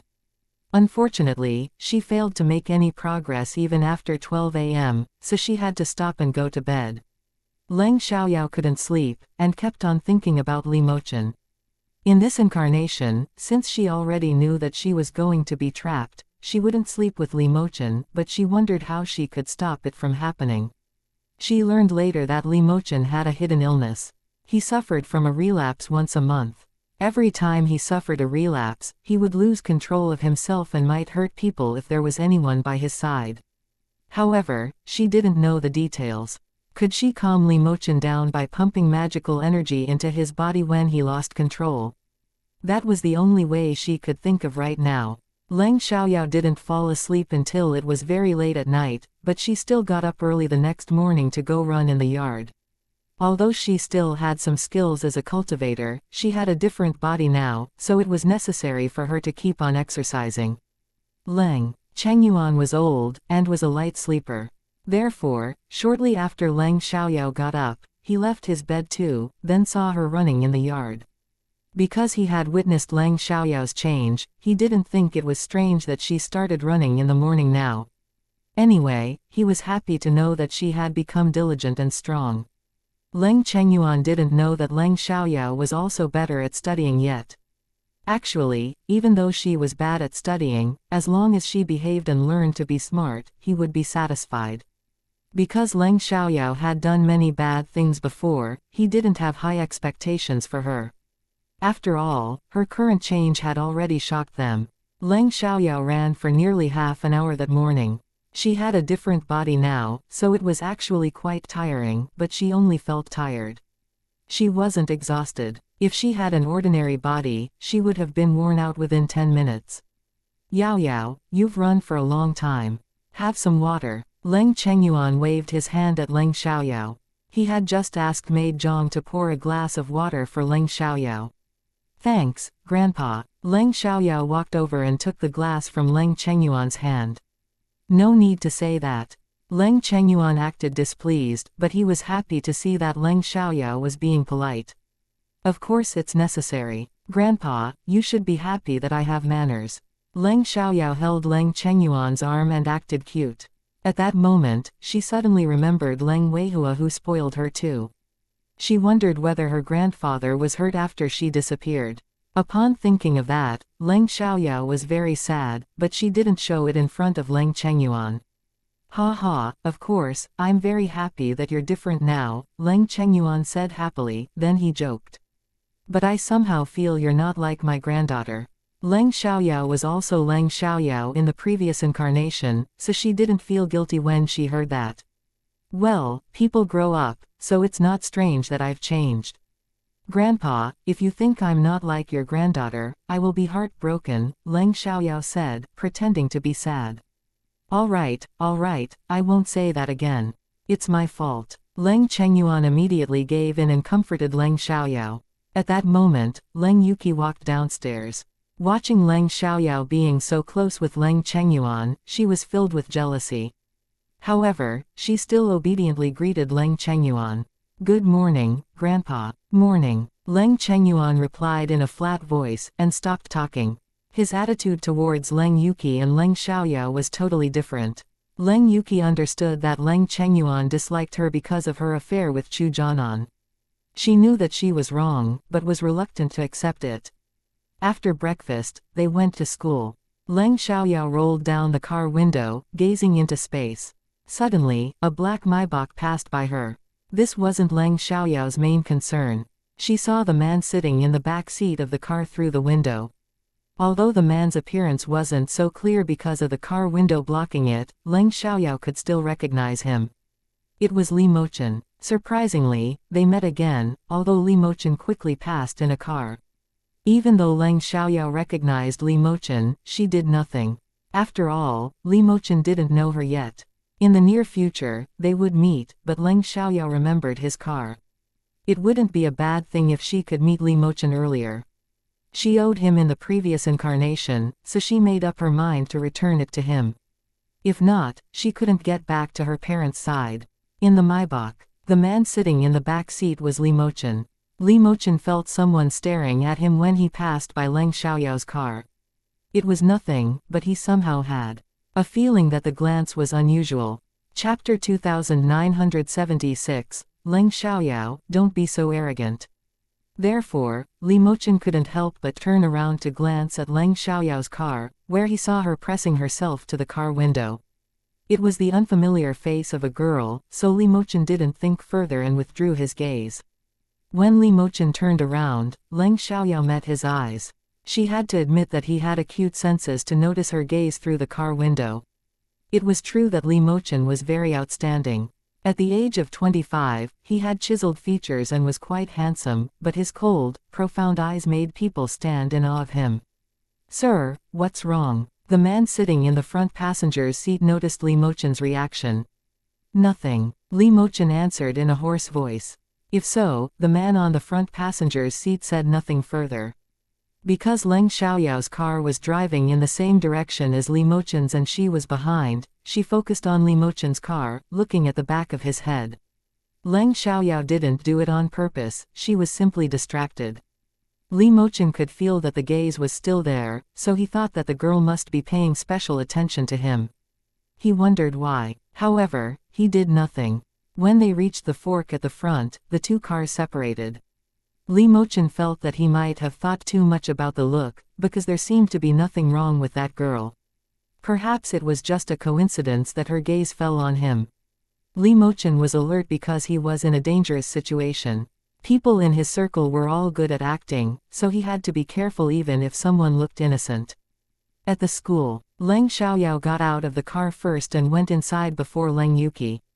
However, right when they reached the classroom building, a boy stopped them. Looking at Leng Xiaoyao, he said, Leng Xiaoyao, I heard what you've done. You became good at fighting and studying all of a sudden, so I'm interested in you. Why don't you become my girlfriend? I can accept the spots on your face, because you can cover them with makeup. Anyway, you have delicate features. I believe you would be a great beauty without those spots. His confession of love was a little strange and straightforward.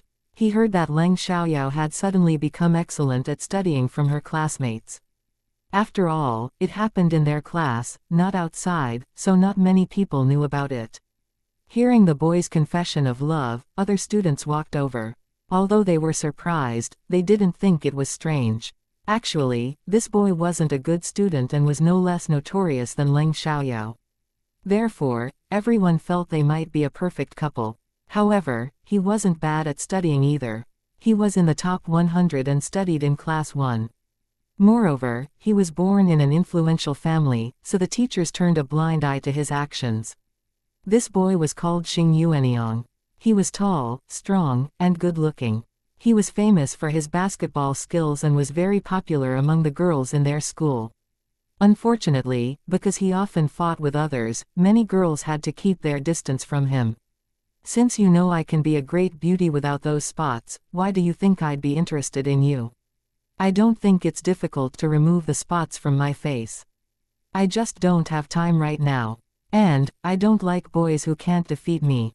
So, if you want me to be your girlfriend, try to defeat me, Leng Xiaoyao said.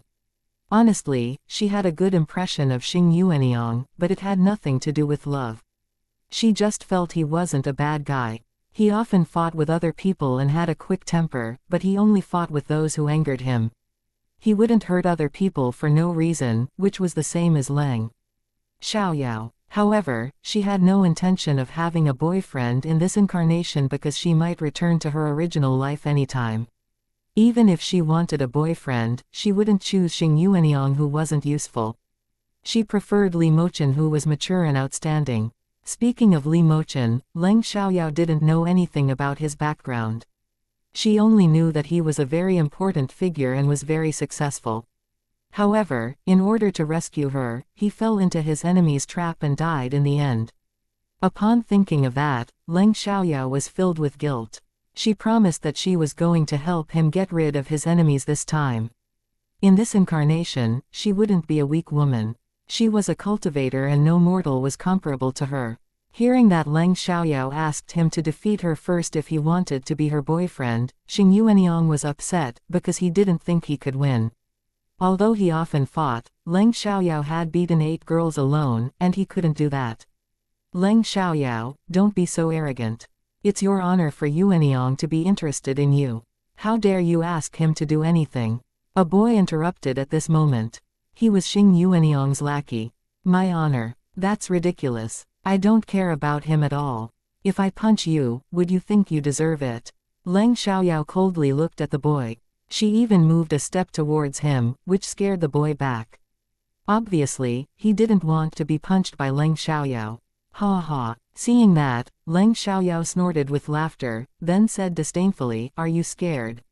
If you're a coward, shut your mouth." The boy was reluctant to accept that, but he was also afraid of Leng Xiaoyao, so he said nothing. He only glared at her. Leng Xiaoyao ignored the boy, and turned to look at Xing Yuanyang. Xing Yuanyang, what's your decision? Chapter 2977, Leng Xiaoyao explains questions. Fine, forget it, Xing Yuanyang said, giving in. He didn't really like Leng Xiaoyao and just thought that she was funny. He was only a little interested in her. As soon as he finished, he turned around and walked away. It was humiliating for him to give in to Leng Xiaoyao. Many people were aware of Leng Xiaoyao's skills, so they didn't laugh at Xing Yuanyang. They didn't dare to mess with Leng Xiaoyao either. Because Xing Yuanyang was very popular in their school, his confession of love to Leng Xiaoyao quickly spread. Now, girls who admired him began to hate Leng Xiaoyao. However, even though they hated Leng Xiaoyao, they only dared to badmouth her behind her back. None of them dared to cause trouble for her. In fact, even before Leng Xiaoyao's change was known to people, no one was willing to mess with her. Therefore, it was impossible for them to annoy her now. Leng Xiaoyao didn't care. In class the teachers still asked her to answer questions, because they wanted to know whether she had really changed. However, Leng Xiaoyao's performance shocked them. She could easily answer their questions no matter how difficult they were. By now, everyone was convinced that Leng Xiaoyao had really changed, and Wang Yiming was very happy to know that. After the morning classes were over, Leng Xiaoyao and her friends went to have a meal. When they got back, Leng Xiaoyao started helping Shang Mengxin and the other girls to review. Some students saw them, and immediately came over. Although they were all bad students, not all of them disliked studying. Sometimes, it was just not easy for them to get a high score. After a while, more and more students surrounded them. One of them felt Leng Xiaoyao's explanation was very interesting, so he directly said, "Leng Xiaoyao, since you're helping your friends review, why don't you go onto the podium and help us as well?" "Right, I think your explanations are very interesting." Many students chimed in. "You're willing to listen to me, but that doesn't mean that everyone wants me to do that." If I go onto the podium, it might affect the other classmates' review, Leng Xiaoyao said. If everyone was willing to let her do that, she wouldn't mind helping them with their reviewing. Anyway, she was already helping her friends, so it didn't matter if more students joined them. Let me ask, one boy said. Then he immediately turned around and ran to the podium. This boy was the commissary in charge of studies for their class, and he was one of the best students in the class. However, he could only rank in the middle of their grade. After he stood at the podium, he said loudly, "Hi, everyone, attention, the National College entrance examination is around the corner. And I know many of you want to have a good performance, but we're not a good class." When Leng Xiaoyao helped Shang Mengxin and the other classmates with reviews earlier, I heard her explanation and found it very interesting.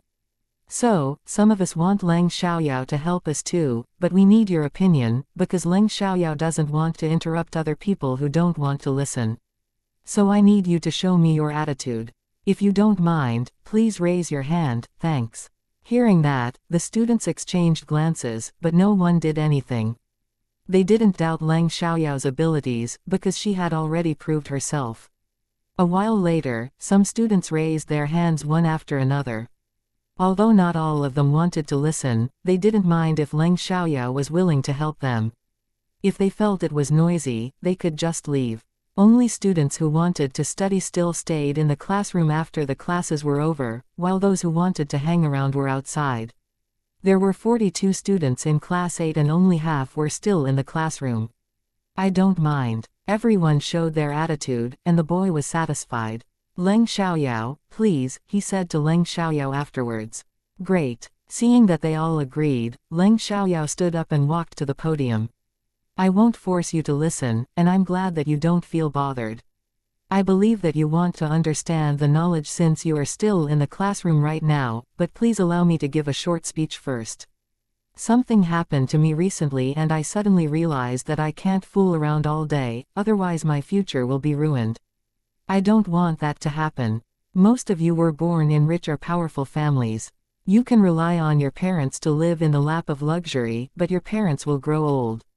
Have you ever thought about what you'll do after you lose their support, especially those who want to take over your family's wealth? If you don't have the ability, how can you be qualified heirs? Your relatives and the shareholders in your family's company can easily steal your wealth. Without abilities and connections, how can you compete with them? Don't think the law will help you. In many situations, the law sides with the rich and powerful. That's reality. I think your parents must have spoken to you about that before, so have my grandfather and third uncle, but I refused to listen to them. Sometimes, it's necessary for us to face some things to realize how naive we have been. It was true that their parents had talked to them about that many times. This was a cruel world.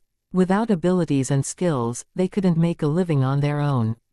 However, they had refused to listen because they felt it was good enough that they could live a good life now. They didn't care about what would happen in the future.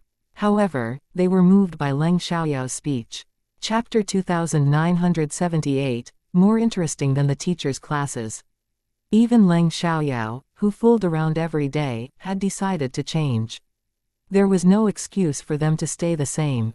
After all, they weren't as naughty as Leng Xiaoyao. Leng Xiaoyao is right. At this moment, a girl opened her mouth and attracted everyone's attention. She didn't hesitate and continued. I just realized that recently, so I have also decided to study hard. I don't want to be a useless person. My father had a car accident the other day. He was seriously injured and went into a coma for half a month. My uncle tried to steal my family's company while we were in a crisis. My mother and I didn't have the ability to manage the company, but my father has worked very hard to be successful. It's impossible that we would allow anyone to steal our company. Unfortunately, my mother and I were unable to keep it. If my father's friends hadn't helped us, we would have been robbed. However, although the company was still owned by my family, there wasn't a qualified manager. Some shareholders in the company started to think that they could become the next chairman. Luckily, some of them sided with my father, so they were helpful. After half a month, my father finally woke up and everything became better, but during that half month, my mother and I lived in horror. After the accident, I decided to change. I don't want to be so useless and helpless again. Everyone was convinced by Leng Xiaoyao's words, and they felt for the girl. All right, I'm not lecturing you. I'm not qualified to do that. I just want you to think about what you really hope to achieve in your life, Leng Xiaoyao said. She didn't want to waste time on that because it would only arouse disgust if she said too much. However, everyone was surprised, because Leng Xiaoyao used to be self-centered and never cared about other people's feelings. Nevertheless, given her change, they weren't too shocked. After that, Leng Xiaoyao started explaining the questions, starting with math. Because this class was full of bad students, they could barely understand simple questions, so Leng Xiaoyao had to begin with the simplest ones. We need to start with the simple questions.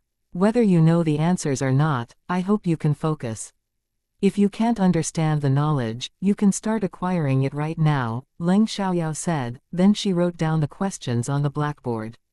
The first question was very simple, but no more than 5 students from over 20 students in the class knew the answer. Leng Xiaoyao's explanation was more interesting than the math teacher's, and she gave a lot of examples, which was very helpful.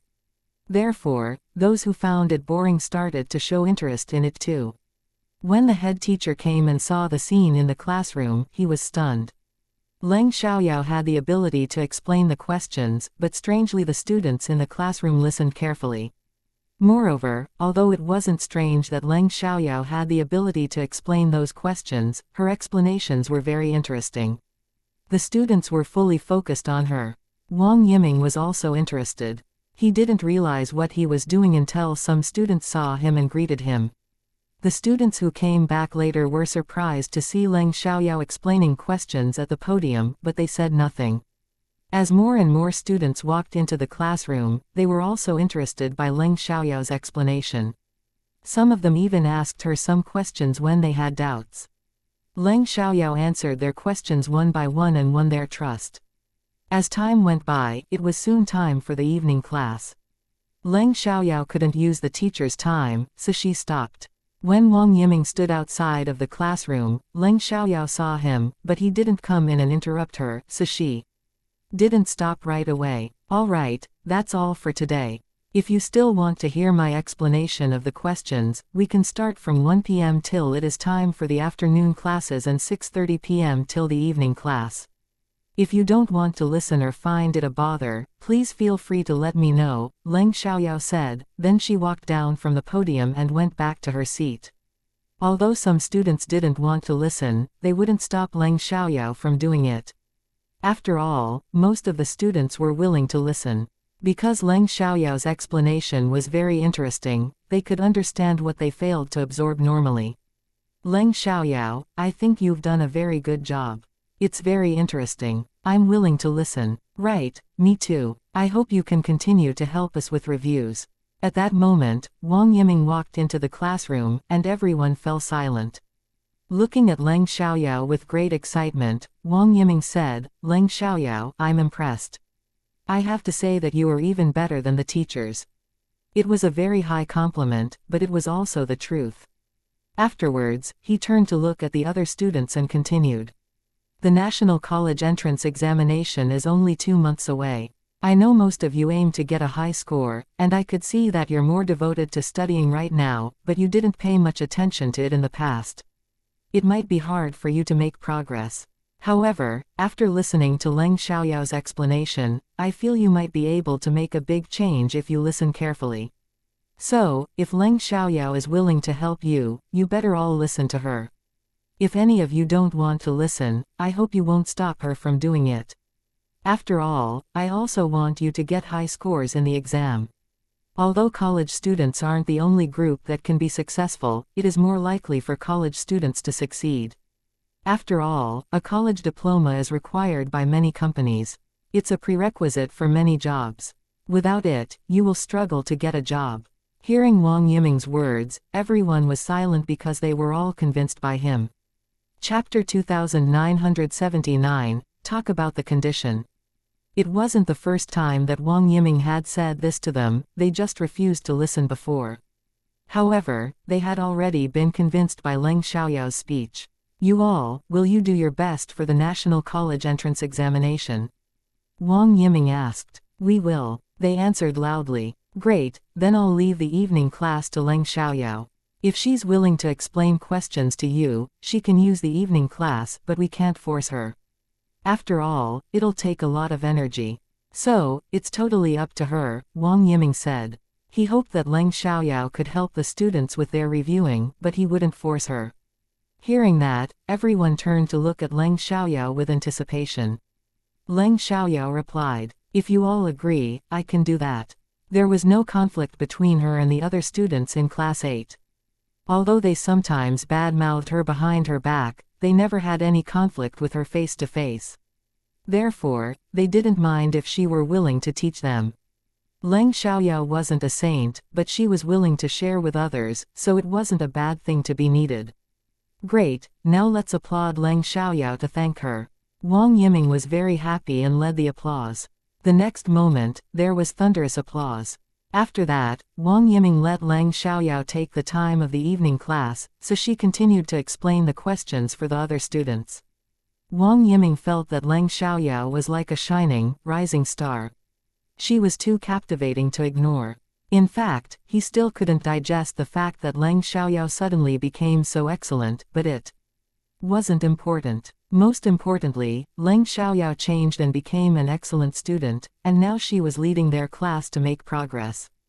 Wang Yiming didn't expect all of them to enroll in a university, because the National College Entrance Examination was only 2 months away, but it wouldn't be difficult for more students to get accepted. Suddenly, Wang Yiming wondered whether Leng Xiaoyao could become the top scorer of this year. If the top scorer was from their class, he would be so proud and the best class in their school might feel embarrassed. Upon thinking of that, Wang Yiming was excited, but it was just his idea. Although Leng Xiaoyao had become an excellent student now, it would be very hard for her to get the highest score in the exam. After all, the National College Entrance Examination was a national exam, and excellent students could also perform badly due to anxiety. Some good students, on the other hand, might perform incredibly well in the exam and get a high score. He knew little about Leng Xiaoyao, so he wasn't sure what kind of student she was. When Leng Xiaoyao explained the questions, she didn't just focus on teaching. She would also change the topic and tell some jokes to keep her classmates interested. Leng Xiaoyao had completely changed her classmates' opinion about her. Everyone thought she was totally different and somehow felt as if she was a new teacher. The class was over at 9 p.m., but the students were unwilling to leave. Leng Xiaoyao, thank you so much for your effort. Wang Yiming thanked Leng Xiaoyao. She encouraged so many students, so he was very grateful to her. Mr. Wang, there is no need to thank me. I wanted to do it after all. If I was not willing to do it, no one could force me, but there is a condition I need to set. I hope you can agree, Leng Xiaoyao said. Actually, she didn't think of a condition until she remembered something. Oh, what is it? Wang Yiming asked. He didn't feel mad that Leng Xiaoyao wanted to lay down a condition. Instead, he felt better when Leng Xiaoyao said that, because he thought it might take too much of Leng Xiaoyao's time if he asked her to teach the other students. Well, you just saw my level. And I might be accepted by the capital university. I have confidence about that, but I'm not sure about my rank. Before the National College Entrance Examination, I might need to leave the school sometimes. I can't tell you the details, but I hope that you can allow me to be absent at that time, Leng Xiaoyao said. No problem. Wang Yiming agreed without hesitation. Anyway, Leng Xiaoyao already came to class only when she wanted to. He had never criticized her about that. Now that Leng Xiaoyao had become an excellent student, it wouldn't affect her score if she was absent from some classes. However, Wang Yiming was still surprised when Leng Xiaoyao said that, because he could feel that she was completely different. Leng Xiaoyao had actually thought about whether she needed to ask for leave, because she usually only came to school when she wanted to attend class. Whether or not she laid down the condition, she would be the same, but she had made a big change, so she decided to ask for their head teacher's permission first. Thank you, Mr. Wang, see you then, Leng Xiaoyao said, then she walked away. On her way out, Xiang Mengxin and the other girls looked at her curiously. What do you want to know? Leng Xiaoyao asked. Boss, you always come to school when you want to attend class. Why did you bother to ask for the teacher's permission today? Wu Minmin asked. Right. The other girls chimed in. Well, since I've decided to change. I need to behave from now on. Do you still want to be absent from class? Leng Xiaoyao said. Of course not, they answered. Seeing Leng Xiaoyao's change, they suddenly felt like changing too. If Leng Xiaoyao didn't want to be rude, they would do the same. If Leng Xiaoyao decided to study hard, they would do it as well. They always followed Leng Xiaoyao, so they were easily affected by her. What I want you to learn isn't just the knowledge in textbooks. That's not the most important thing. The most important thing is that we must have manners, Leng Xiaoyao said. Chapter 2980, from Leng Xiaoyao's mouth. In fact, what we normally do isn't right. In school, everyone is afraid of us, but the situation will be different after we join the society. There are many people who were born in richer and more powerful families than us. If we offend them, we'll be punished. So, I think it's better to keep a low profile, otherwise we'll easily end up in trouble. I know that sometimes it's necessary to show our influence or other people might think that we're easy to bully, but it depends on the situation. Leng Xiaoyao said, I'm not trying to lecture you, but I simply want to share my thoughts with you. If you don't want to listen, then forget it. Their families were from the high society in City Chong, so most people were scared of them, but there were still some people who didn't care. If they left City Chong, then no one would pay special attention to them. Once they offended someone they shouldn't mess with, it would cause a serious issue. Leng Xiaoyao wasn't afraid of this, because she would never offend other people and had the ability to solve problems on her own, but Xiang Mengxin and the other girls were different. If they didn't rely on their families, they wouldn't have a good life. Boss, we agree with you, so we'll listen to you. We need to change, Xiang Mengxin said. It wasn't difficult to understand that. They were naughty, but not dumb. So they could understand the situation, but they only listened to those they respected. Oh, boss, we might need a long while to better ourselves, so please supervise us, Wu Minmin said. She wasn't usually decisive, but she was convinced by Leng Xiaoyao, so she was willing to listen to her. The other girls also agreed. Great, now I'll assign a task to you. You should listen to your parents at home. You don't need to do whatever they tell you to. You're smart, so I'm sure you know what's right and what's wrong. Don't shout at your parents and grandparents. Behave yourself and be considerate, but they must deserve it. If your family members don't care about you, like Minmin's grandparents, you don't need to care about their feelings either. You can focus on your own business. Learn to be independent. You'll grow up and leave your families one day, Leng Xiaoyao said. She knew her friends very well, so they had to learn to change. Sure, boss, Xiang Mengxin and the others answered. After walking out of the school, they separated and got in their families' cars. On her way home, Leng Xiaoyao rolled down the car window, gazing into space. Because it was still March, the temperature was still a little low, so when Leng Xiaoyao rolled down the car window, some cold wind blew inside. It didn't affect Leng Xiaoyao, but Leng Yuki next to her felt cold. Therefore, Leng Yuki said with displeasure, Leng Xiaoyao, it's so cold. Why did you roll down the car window? You're not cold, but I am. I don't care. Go sit at the front if you're cold, Leng Xiaoyao said apathetically. She couldn't care less about Leng Yuki's feelings. Leng Yuki was furious, but didn't dare to fight with Leng Xiaoyao. Uncle Lu, please stop for a second. I need to sit in the front seat.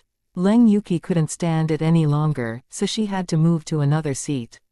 Hearing that, Uncle Lu stopped by the side of the road. Leng Yuki got out of the car later and sat in the front. Afterwards, the car continued to drive. A while later, Leng Xiaoyao saw the familiar Maybach again. It drove from the opposite direction. Seeing the car, Leng Xiaoyao subconsciously paid special attention to the rear seats, then she saw Li Mochen. She went out twice today, and met Li Mochen each time. They were destined to meet each other. In the distance, Li Mochen saw Leng Xiaoyao's car, and gave a glance at the car window by the rear seats. It was open and the same girl was gazing outside again. When they got closer, Leng Xiaoyao met Li Mochen's eyes. One of them had mixed emotions, while the other looked cold. Leng Xiaoyao was the one with mixed emotions, while Li Mochen looked cold. Li Mochen didn't know why Leng Xiaoyao had a complicated expression, but he clearly felt that it had something to do with him. Even though there was a dark car window between them, he somehow had a feeling that she could clearly see him. Did she do that on purpose? However, she didn't seem to be a bad person, and he couldn't feel any malice. Either way, he was in a complicated situation right now. Since he felt it wasn't right, he would conduct an investigation in case anything happened. Leng Xiaoyao, however, felt very upset. They used to be so close and familiar, but now she couldn't say anything. She could only watch him silently. She even remembered his phone number, but couldn't call him. Because of Leng Xiaoyao's words, Xiang Mengxin politely greeted her grandparents, parents, uncle, and aunt once she was home. Instantly, they were all shocked, unable to believe their ears. During the past few years, whenever Xiang Mengxin left home and came back, she never greeted them, let alone had a good attitude. As a result, they didn't think Xiang Mengxin suddenly became polite. Instead, they felt there had to be something wrong with her. Therefore, Xiang Mengxin's mother asked anxiously, "Xingxin, what happened?" "Nothing," Xiang Mengxin replied. "Then why did you suddenly greet us with such a good attitude?" "Mrs. Xiang asked. Our boss taught us. She said we should behave in front of our elders.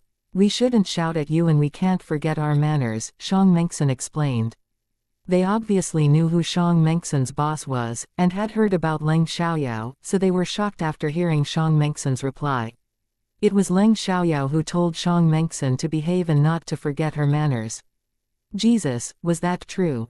Xiang Mengxin learned that from Leng Xiaoyao. Chapter 2981, It's Good to Be Better. Why did she teach you that?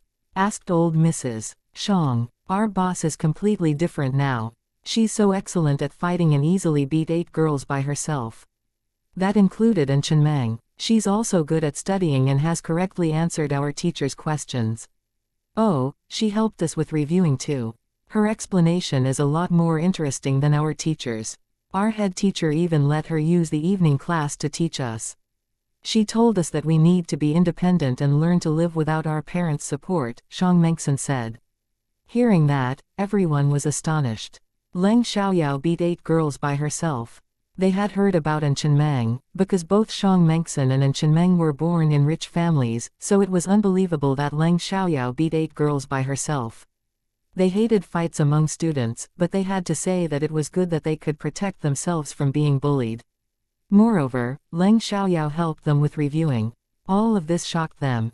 In fact, they had a bad impression of Leng Xiaoyao and even hated her, because they thought that she had a bad impact on Xiang Mengxin, but now they changed their opinion about her. She has changed a lot. Master Xiang said, right. She sounds totally different now, old Mrs. Xiang agreed. No matter what, it's a good thing that she's better, Xiang Mengxin's father said. Then he asked her, are you paying more attention to your studies now? That was what he cared about the most. I promised our boss to focus on my studies, Xiang Mengxin said. Xiang Mengxin mentioned Leng Xiaoyao every time she opened her mouth, which displeased her grandparents and parents. She didn't listen to them, but was willing to listen to an outsider. Anyway, she was bettering herself now, so they could accept it. After all they wanted was for Xiang Mengxin to behave and focus on her studies. When Gao Lele and Gao Ziyan went back home, they did the same thing, but the other girls hadn't done that yet. After hearing their explanation, their families changed their opinion about Leng Xiaoyao as well. However, it was just the beginning, so they only changed their opinions about Leng Xiaoyao slightly. After all, those girls hadn't made a big change yet.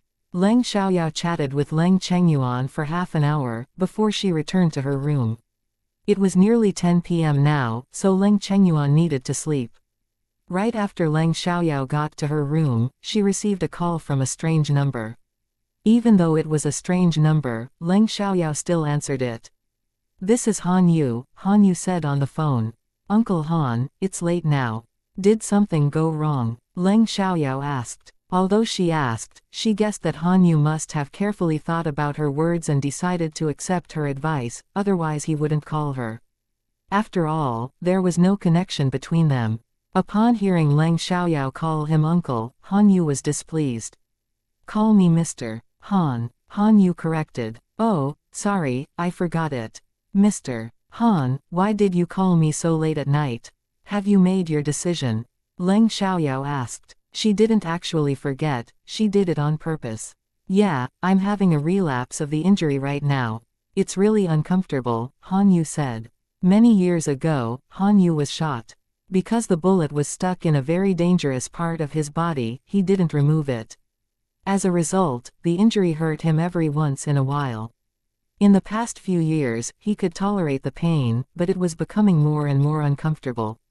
Although he still didn't fully trust Leng Xiaoyao, this concerned his life, so he wanted to try it. His life was safe, but he wasn't sure how long he could live like this.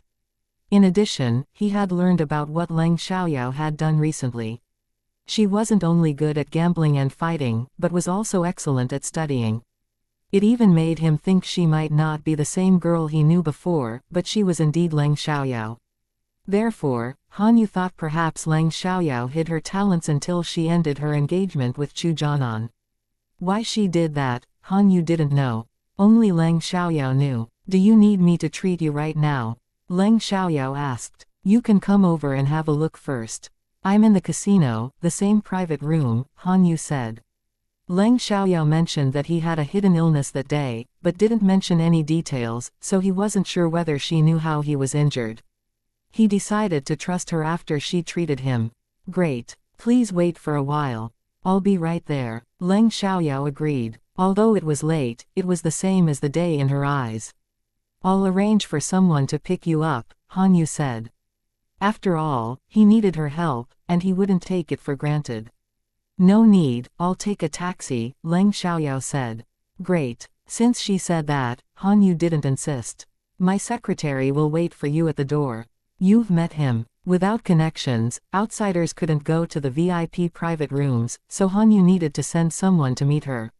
"Sure," Leng Xiaoyao said. She knew Han Yu's secretary. After hanging up, Leng Xiaoyao changed into casual clothes with a baseball cap and a mask. Then she directly jumped out of the window and no one saw her. Before long, Leng Xiaoyao arrived at the casino by a taxi. After entering the casino, she directly went to meet Han Yu's secretary, who guided her inside. Han Yu's secretary was his henchman, so he was aware of Han Yu's hidden injury and the reason why Leng Xiaoyao came over. In fact, Han Yu ordered him to conduct an investigation about Leng Xiaoyao, so he was also surprised by Leng Xiaoyao's change. However, he doubted whether Leng Xiaoyao could really heal Han Yu. If Han Yu wanted to try it, he wouldn't stop him. He only hoped that Leng Xiaoyao could really heal Han Yu. Even if she couldn't, he hoped that Han Yu's condition wouldn't worsen. Han Yu's secretary took Leng Xiaoyao to the previous private room she had been in. After Han Yu's secretary knocked on the door, Han Yu answered from inside and told them to come in. Chapter 2982, It's indeed not pleasant. There weren't many people in the private room. Only Han Yu, Xianxia, and one of Xianxi's subordinates were present. Because they were all aware of Han Yu's hidden injury, they didn't need to be avoided. Leng Xiaoyao didn't remove her mask until she was in the private room. Xianxia was shocked when he saw Leng Xiaoyao without any makeup, because she was a stunning beauty with makeup on, but when she didn't put on any makeup, she was much less attractive. Although she had fine and delicate features, the freckles on her face overshadowed her beauty. She wasn't ugly, but she wasn't beautiful either. Even Han Yu, who had seen Leng Xiaoyao before, also felt slightly shocked. "Do you think I look totally different with and without makeup?" Looking at Xianxia, Leng Xiaoyao joked. She didn't care about their reaction, because she fully accepted herself. Anyway, she would get rid of the freckles sooner or later, but not right now. "Well," Xianxia felt embarrassed and said, "You look very different, but I think you have delicate features. If you can remove the freckles, you'll be much prettier." "I know, but I'm not in a rush to do that. I'll do it after the National College entrance examination," Leng Xiaoyao said.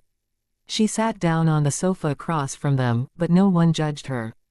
After Leng Xiaoyao sat down, her sight fell on Han Yu. Mr. Han, you can ask me if you have any questions. You said that you know my secret. Can you tell me what it is? Han Yu asked. Your secret is a hidden injury caused by a bullet many years ago. Because it's near the heart, it's extremely dangerous to do an operation and it might not succeed. You didn't do anything and the bullet was left in your body. Although your life is safe for the time being, you're in a bad condition. So, you must remove the bullet as soon as possible, Leng Xiaoyao said. Even though Han Yu was unhappy when Leng Xiaoyao said that, he didn't vent his anger on her. Can you remove the bullet? Han Yu asked. Of course, otherwise why would I bring it up? Leng Xiaoyao said. How likely are you to succeed? Han Yu asked. No one was unafraid of death. He obviously didn't want to place himself in danger. The probability is 90%. Will you trust it? Leng Xiaoyao replied. In fact, she was 100% confident that she could remove the bullet, but she didn't want to make that promise right now. Honestly, the probability of 90% already surprised Han Yu and the others. They didn't know whether they should be happy about it, or doubt her. It was what they wanted, but they felt that she was exaggerating. Even famous medical experts said that the probability was only about 30%. Han Yu didn't dare to have the operation precisely because the probability was so low. Miss Lang, are you joking? Han Yu's secretary asks. He seriously doubted her words. Of course not. Why would I joke with Mr. Han? What can I get from that? Leng Xiaoyao asked. I feel more anxious precisely because you want nothing, Han Yu's secretary replied. His words made sense. If so, why don't you pay me? How much should I ask for? Leng Xiaoyao said, seeming to carefully think about it. Hearing that, the others only thought Leng Xiaoyao was a little strange. Han Yu's secretary was slightly displeased. Miss Lang, as long as you can heal me, even if you want nothing, I'll still give you a high remuneration, but if I get worse because of you, I won't hesitate to pay you back even though you are Leng Yecheng's niece. Besides, even your uncle would be affected because of you. You might be angered by my words. After all, you're willing to help me out of kindness, but we have different stands, so I hope that you can understand me. If you refuse to treat me because you're mad at me, I won't force you, Han Yu said. He was always cautious, so left with no choice, he threatened Leng Xiaoyao. It's indeed unpleasant, but I can understand. However, after hearing your thoughts, I have decided to change my mind. I didn't want anything in return before today, but now I do. Otherwise I would seem like an idiot. I don't want to waste my time and energy. After all, I offered to heal you simply because you're my uncle's friend. You have your concern, and I have mine, Leng Xiaoyao said. She understood Han Yu's worries, but she was also displeased by his words. If he only threatened her, she wouldn't mind nor would she be mad, but he mentioned Leng Yecheng as well. In that case, Leng Xiaoyao felt that Leng Yecheng clearly wasn't that important to Han Yu. Actually, if Han Yu hadn't helped Leng Yecheng a lot, she wouldn't bother to help him. So now she would still heal him, but she would ask for money in return. If she didn't ask for a lot of money, Han Yu might think that she was valueless. If I successfully heal you, you need to pay me 50 million yuan. If I don't, you can do whatever you want to punish me. It's up to you to accept the condition, but this is the last chance I will give you. After I go out of this door, I won't change my mind no matter how much you're willing to pay me. Hearing the price, they were displeased at once, but Leng Xiaoyao asked for a fortune because she was angered by Han Yu's words. Therefore, they didn't think it was wrong. None of them blamed Leng Xiaoyao. After all, she didn't ask for anything at the beginning. No problem. Although the price was higher than Han Yu's expectation, he agreed in order to feel more relieved. He knew that he had angered Leng Xiaoyao and understood that she was willing to treat him because of Leng Yecheng. If it hadn't been for Leng Yecheng, Leng Xiaoyao wouldn't have asked to heal him. Therefore, he didn't want to annoy her again. Great, it's a deal, but I can't do the operation right now, because I need more time and medicines. We can do it on Sunday.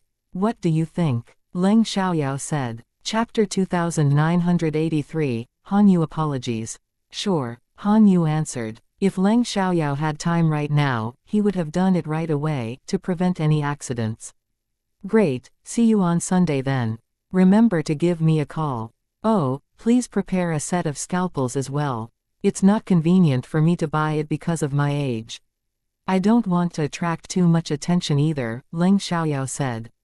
Actually, she could disguise herself with makeup and clothing, but she didn't want to bother. In addition, it was easy for Han Yu to deal with. Great, I'll buy the scalpels, Han Yu agreed. He also felt it wasn't a good idea to let Leng Xiaoyao buy the scalpels. I don't want more people to know that I'm going to do the operation for you.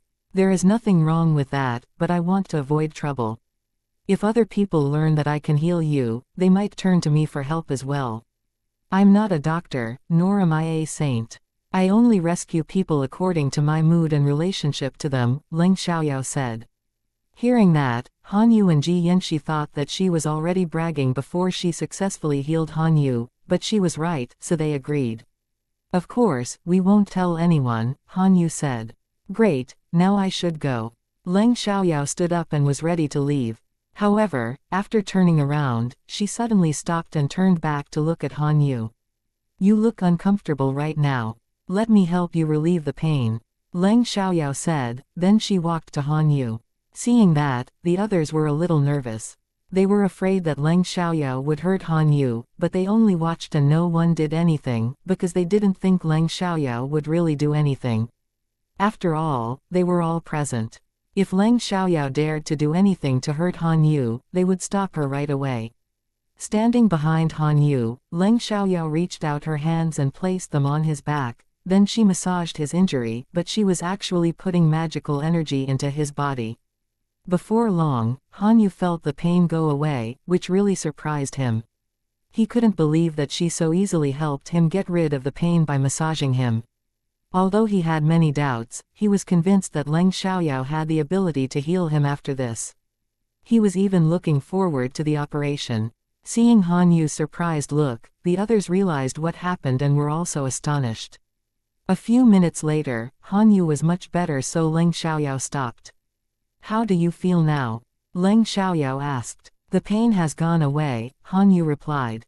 After making sure that Han Yu was no longer in pain after Leng Xiaoyao massaged his back for a while, the others were even more surprised. All right, I need to go now, Leng Xiaoyao said. Let me arrange for someone to send you home, Han Yu said. Thanks. Leng Xiaoyao accepted. After that, Han Yu asked his secretary to send Leng Xiaoyao home.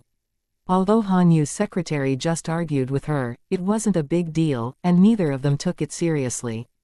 When Leng Xiaoyao was gone, xianxia asked Han Yu, she just massaged your back. Are you really no longer in pain? Yes, Han Yu said. That's amazing, xianxia said. It was so shocking that he couldn't digest the news. Han Yu also couldn't digest it. But you just threatened her and even mentioned Leng Yecheng. Aren't you afraid that she'll be mad and refuse to heal you? I think she might do that. I know you threatened Leng Xiaoyao because you decided to pay her back if she fails to heal you, but don't you think it's too much to mention Leng Yecheng? If she tells Leng Yecheng, I'm afraid Leng Yecheng will be hurt, xianxia said. After all, Leng Xiaoyao helped Han Yu because of Leng Yecheng, because Han Yu had a close relationship with Leng Yecheng. Hearing xianxia's words, Han Yu realized that it was too much to mention Leng Yecheng earlier. I didn't think much of it earlier. Should I call her and apologize? Han Yu asked. He wasn't arrogant, so he didn't think it was a big deal to apologize when he did something wrong. A call isn't necessary. Since she's willing to continue to treat you and has asked for a lot of money, I think she won't mention it to Leng Yecheng. If you think Leng Yecheng might be hurt by your words, you can send Leng Xiaoyao a message and explain, xianxia said. Right, Han Yu answered, then he took out his phone and sent Leng Xiaoyao a message.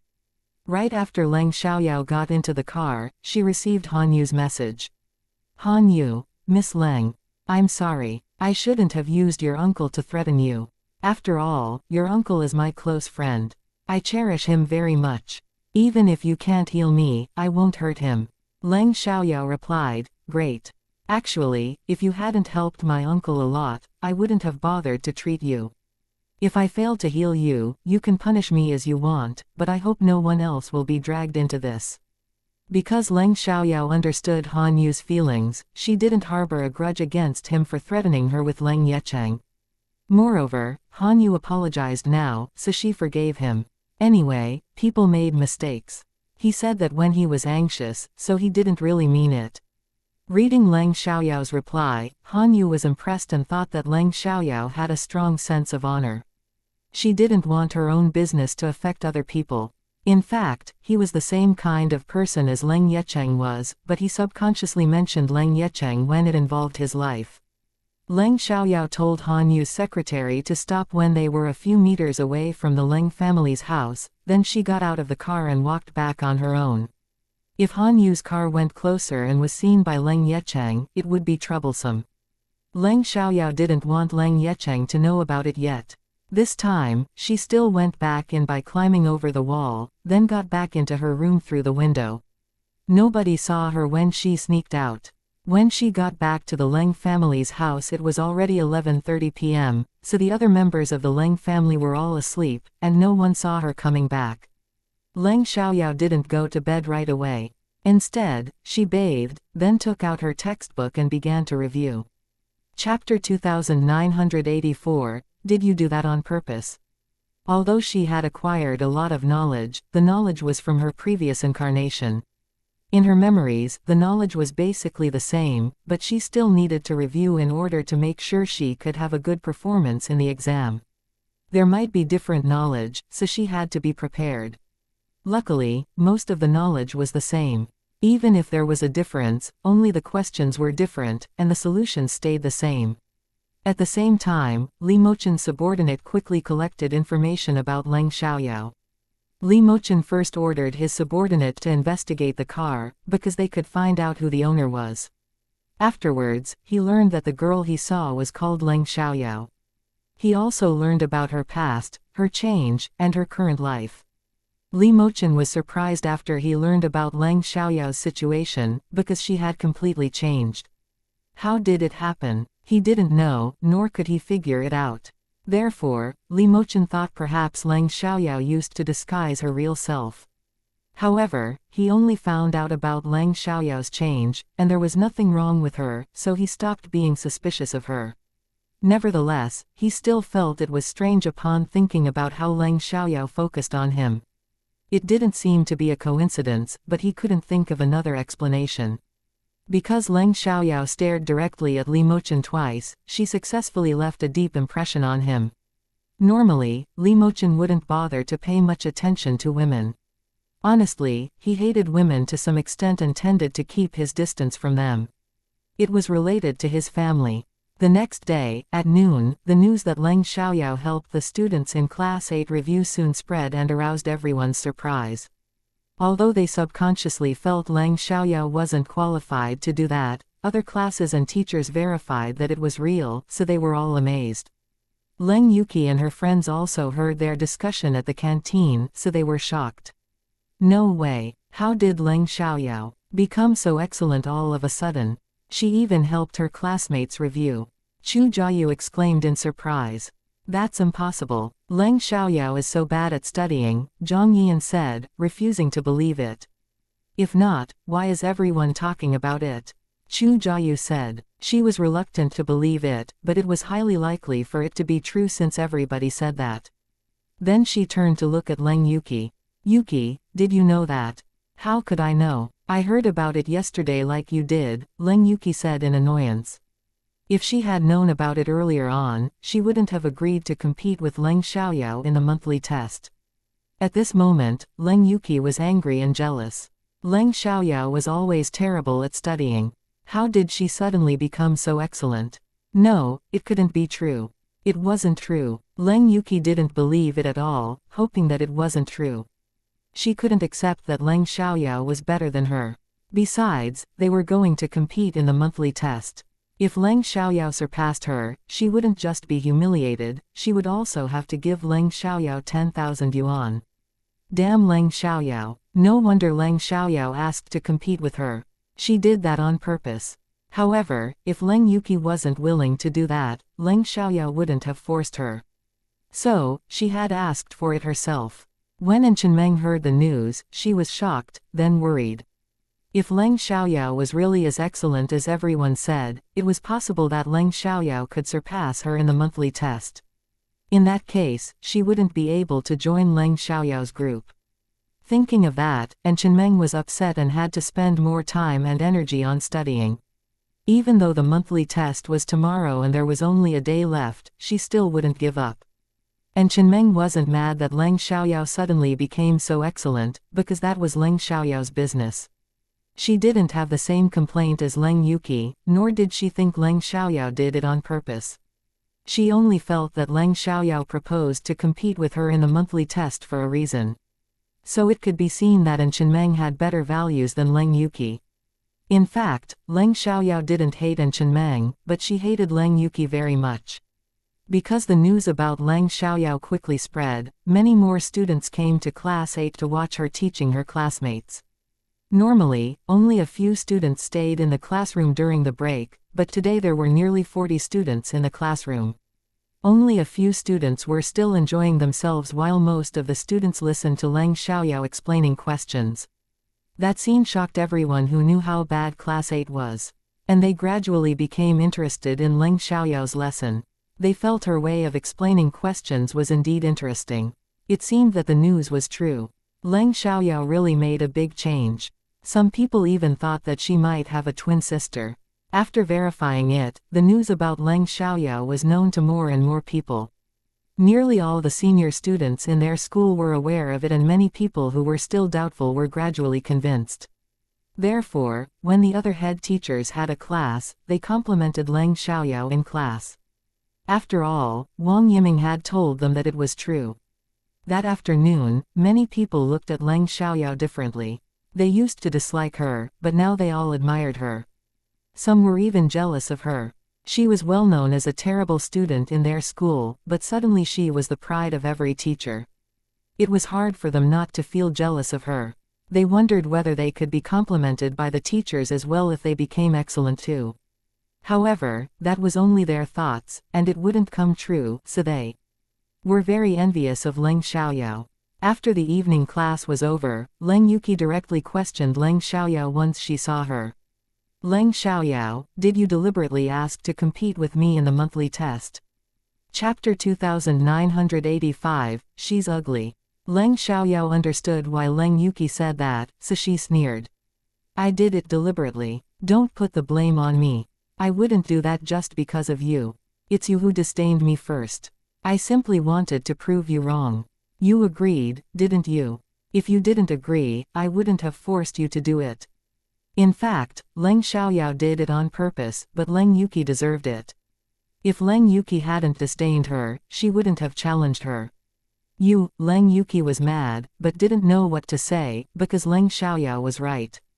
However, she still felt trapped by Leng Xiaoyao, so she was reluctant to accept it. Uncle Lu didn't know what they were talking about, but he could see that Leng Yuqi was scared of Leng Xiaoyao now. He was curious to know the reason, but said nothing. Neither Leng Xiaoyao nor Leng Yuqi mentioned what had happened in their school. Leng Yuqi didn't want the other family members to know that Leng Xiaoyao had become so excellent, while Leng Xiaoyao wanted to surprise Leng Chengyuan and Leng Yecheng after her score of the monthly test came out. After Chu Jiayu went back to the Chu family's house, she saw Chu Jianan and talked to him about Leng Xiaoyao. Hey, Jianan, big news. Leng Xiaoyao. The moment Chu Jiayu mentioned Leng Xiaoyao, Chu Jianan directly interrupted her.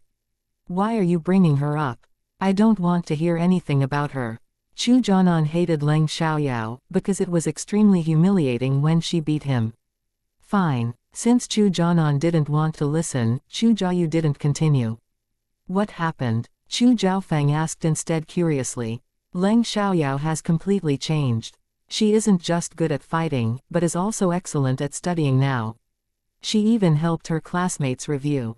All of our teachers are complimenting her, Chu Jiayu said. She totally forgot that Leng Yuqi reminded her not to tell Chu Jianan that Leng Xiaoyao had changed. Because Leng Yuqi didn't remind her today, she didn't think much about that. And what Leng Xiaoyao had done displeased her, so she wanted to complain. What? Chu Zhaofeng was astonished, so were Mrs. Chu and Chu Jianan. She suddenly became excellent at studying and even helped her classmates review. And your teachers all complimented her. How is that possible? Mrs. Chu was shocked and doubted it. She didn't think a good-for-nothing like Leng Xiaoyao could suddenly become excellent at studying. As for the fact that she became good at fighting, that wasn't shocking, because Leng Xiaoyao often fought with other people. However, they couldn't accept the fact that Leng Xiaoyao suddenly became an excellent student. Many people have watched her class. She has indeed changed, Chu Jiayu insisted. So what? She's ugly and has done too many bad things, Chu Jianan said disdainfully. However, he was lying. Although it seemed as if he still disdained Leng Xiaoyao, he felt uncomfortable because he didn't want Leng Xiaoyao to be excellent. Leng Xiaoyao was a spoiled and stupid good-for-nothing. He wanted her to be like that forever. However, that was Leng Xiaoyao's business. There was no reason for him to judge. Chu Jianan didn't want to hear them talking about Leng Xiaoyao any longer, so he went back to his room. Without delay, he sent Leng Yuqi a message on WeChat. Chu Jianan, what happened to Leng Xiaoyao? I heard from Jiayu that she suddenly became excellent at studying. Reading Chu Jianan's message, Leng Yuqi was stunned and angry. At the same time, she blamed Chu Jiayu for telling Chu Jianan. She wasn't worried that Chu Jianan might lose interest in her after knowing that Leng Xiaoyao had become excellent, because Leng Xiaoyao was as ugly as always, but she didn't want Chu Jianan to know about Leng Xiaoyao's change. Anyway, since Chu Jiayu already told Chu Jianan and he sent her a message to ask her about it, she had to reply to him. Leng Yuqi, I don't know how she suddenly became so good. Afterwards, Chu Jianan didn't send Leng Yuqi another message. Being ignored by Chu Jianan, Leng Yuqi felt very aggrieved. Therefore, when Chu Jianan didn't send her a message again after a long while, she sent him another message. Leng Yuqi, Jianan, why are you so cold to me? Didn't you say we can stay the same secretly even though we can't be a couple publicly? A few minutes later, Chu Jianan replied, I'm not cold to you. I'm in a bad mood these days. Please forgive me, I'll be better in a few days. Reading Chu Jianan's reply, Leng Yuqi felt much better. Leng Yuqi, Jianan, I can understand. Why don't we hang out this Sunday? Reading Leng Yuqi's message, Chu Jianan actually didn't want to go, but he decided to accept her invitation after thinking for a while. Chu Jianan, sure, just the two of us. I don't want Jiayu and Yian to interrupt us. They had hung out together with Chu Jiayu and Zhang Yian many times before, so it wasn't convenient for him to do anything to Leng Yuqi. He was a man with desire, so he wanted to do something intimate with his girl when they were together. Reading Chu Jianan's reply, Leng Yuqi flushed at once. She had dreamed about kissing, hugging, or even having sex with Chu Jianan. Although she seemed shy, she still wanted to be closer to Chu Jianan. If nothing happened between them, they wouldn't be like a couple. Leng Yuqi, of course. And Chenmeng was a good student, but she rarely reviewed. However, she continued to study after she came back home when the evening class was over. She didn't go to bed until it was late. And Chenmeng's behavior was strange in her family's eyes. It was a good thing that she was willing to spend more time and energy on studying, but it worried them that she suddenly did that. Therefore, when Chenmeng was still up at 12:30 a.m., her parents came over and asked her, Mengmeng, it's late now. Why don't you go to sleep? Even though the monthly test is tomorrow, you don't need to study so long. If you don't have a good sleep, you might not have a high score in the test. No, I'm going to compete with Leng Xiaoyao in the monthly test. I don't want her to surpass me, and Chenmeng said. Chapter 2986, You're too devoted. Because Chenmeng often fought with Leng Xiaoyao, her parents had heard of Leng Xiaoyao. Precisely because of that, they were all surprised. Isn't Leng Xiaoyao terrible at studying? Why are you afraid of her? Mrs. N asked. If she's terrible at studying, I wouldn't be afraid that she might surpass me, but she isn't. All right, you can go to bed now. Don't interrupt me, I'll talk to you about it later. And Chenmeng didn't want to waste time speaking to her parents, so she chased them out. Well, Mrs. N wanted to say something again, because Chenmeng aroused her interest, but Mr. and pulled her out before she could finish. Why didn't you let me finish? Isn't Lang Xiaoyao terrible at studying? When did she become excellent? She could even surpass Mengmeng. Mrs. And said with displeasure. Mengmeng is reviewing now. We shouldn't bother her. Didn't she say she'll tell us about it later? You need to be patient, Mr. And said. I just want to know. Otherwise I won't be able to sleep tonight, Mrs. And said. She didn't have much patience and was really curious. If she didn't get the answer tonight, she wouldn't be able to sleep. If you interrupt Mengmeng again, she might get mad, Mr. Anne said. Mrs. And had to agree with her husband on that, so she stopped interrupting and Chenmeng and went to bed, but she indeed couldn't sleep until it was very late. And Chenmeng didn't sleep until 2 a.m. When she got up early the next morning, Mrs. And asked her during breakfast, Mengmeng, how did Leng Xiaoyao suddenly become so good? I don't know. She just became good all of a sudden. She even helped her classmates review. All the teachers are complimenting her, and Chenmeng said. She was curious about it too, but didn't spend much energy finding out the truth, because she knew that she couldn't get an answer. Hearing that, her parents were even more surprised. How is that possible? It's so strange. Mrs. And exclaimed. Perhaps she used to disguise herself and started to change after going through something, Mr. And said. Why did she disguise herself? Wasn't she a good-for-nothing in everyone's eyes? Mrs. And couldn't understand it. Anyway, she must have done it for a reason. There is no need to think so much about it, Mr. And said. Although he was curious too, it was other people's business, so he didn't want to waste time on that. Mrs. And said nothing further, but she still thought to herself about the reason why Leng Xiaoyao suddenly did that. Oh, what if you lose in the competition with Leng Xiaoyao? Asked Mrs. Anne. I wanted to join her group, but she turned me down because she decided to study hard and didn't want to hang around all day any longer. I thought it was an excuse, so she said that I must give up the idea if she is able to surpass me in the monthly test, but if I can surpass her, she'll accept me as one of her girls, and Chenmeng said. She didn't bother to hide her intention, because her parents knew how she behaved in school very well. Even though they didn't want their daughter to fight with other students, they couldn't do anything about it. Luckily, and Chenmeng was good at studying, so they turned a blind eye to that. Hearing in Chenmeng's words, her parents were displeased. Why did their daughter want to be Leng Xiaoyao's lackey? Mengmeng, why did you have such an idea? Why do you want to join her group? Mrs. And criticized. She didn't want An Chenmeng to form a group of naughty girls, but An Chenmeng never listened. Now she was the leader of a bunch of naughty girls, but she even wanted to join another group. They didn't think Leng Xiaoyao was a bad kid, because their daughter was also very naughty. They simply expected better from An Chenmeng. She's so good at fighting. When 8 of us went to cause her trouble, she beat us all by herself. She's like a kung fu master. And Chenmeng said. She was still mad because Leng Xiaoyao defeated her, but she had to admit that she admired Leng Xiaoyao now.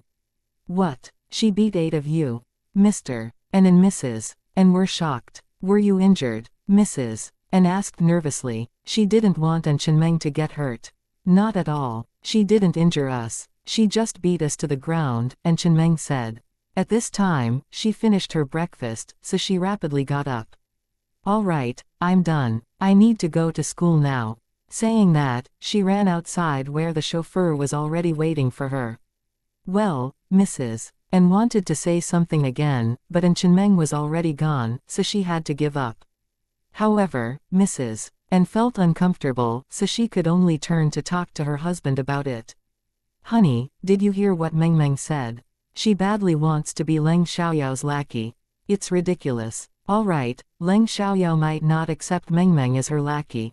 Didn't you hear Mengmeng say that Leng Xiaoyao suddenly became excellent? She even helped her classmates review and all their teachers complimented her. Even Mengmeng felt stressed because of her. Do you think Mengmeng can really surpass Leng Xiaoyao, Mr. And said. If Leng Xiaoyao was as An Chenmeng just described, he felt it was impossible for An Chenmeng to surpass her. Hearing Mr. An's explanation, Mrs. And was relieved, but she didn't want Leng Xiaoyao to surpass An Chenmeng in the monthly test either, because it would embarrass An Chenmeng. However, it all happened because of An Chenmeng, so she couldn't vent her anger on Leng Xiaoyao. Therefore, although Mrs. N was unhappy, she didn't blame Leng Xiaoyao. She was protective of her daughter, but she wasn't unreasonable. Even in the car, An Chenmeng was still reading her textbooks, which surprised the chauffeur. He understood that An Chenmeng was going to write a monthly test today, but she had never been so devoted even for the final exam. "Miss, you're too devoted. It's bad for your eyes to read in the car. You might get car sick as well," the chauffeur advised. "It's fine," An Chenmeng answered, then said nothing further, so the chauffeur kept quiet. After reading for a long while, An Chenmeng indeed felt like vomiting, so she stopped. Right after she got out of the car, she saw Leng Xiaoyao, who had just arrived as well. Without delay, she walked straight towards her. Chapter 2987, quickly finish. In the past, Leng Yuqi would be happy if An Chenmeng came to cause trouble for Leng Xiaoyao, but now she didn't feel happy at all. Because Leng Xiaoyao was good at fighting, even the most arrogant girl in their school wanted Leng Xiaoyao to be her boss. Leng Yuqi used to think that Leng Xiaoyao was a bad girl who often fought with other people, but she realized that Leng Xiaoyao's friends were all born in rich or powerful families. Even though they hung around all day like Leng Xiaoyao, it didn't change the fact that their families were very rich or powerful. Thinking of that, Leng Yuqi got jealous. Her good friends were only Chu Jiayu and Zhang Yian. Leng Yuqi didn't want to make friends with too many people. Because she was self-centered, she wanted her friends to listen to her, and Chu Jiayu and Zhang Yian were willing to please her. When she reached Leng Xiaoyao, An Chenmeng said, "Leng Xiaoyao, I'll do my best to surpass you." "Great." Leng Xiaoyao beamed, then walked past An Chenmeng and went inside.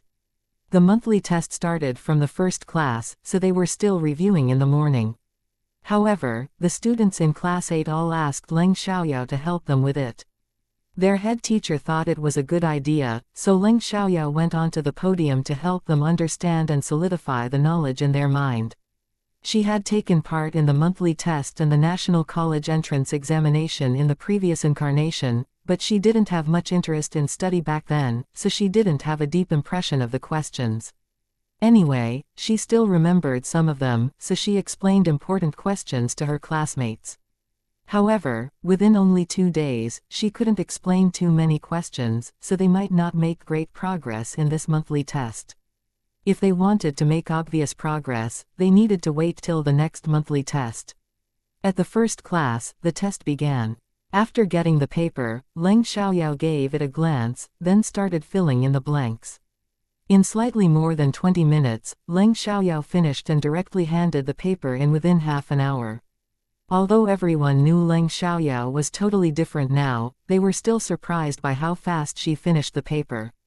Even the invigilator doubted whether Leng Xiaoyao had really finished all the blanks. However, he said nothing. Leng Xiaoyao went out after handing in the paper, then the invigilator began to read her paper. He knew Leng Xiaoyao was excellent at studying now, but he was still amazed by the accuracy of her answers. Leng Xiaoyao should be a straight A student. Even in the best class, she could surpass most of the students. However, why was she so bad at studying in the past? He refused to believe that Leng Xiaoyao could become so excellent within such a short time.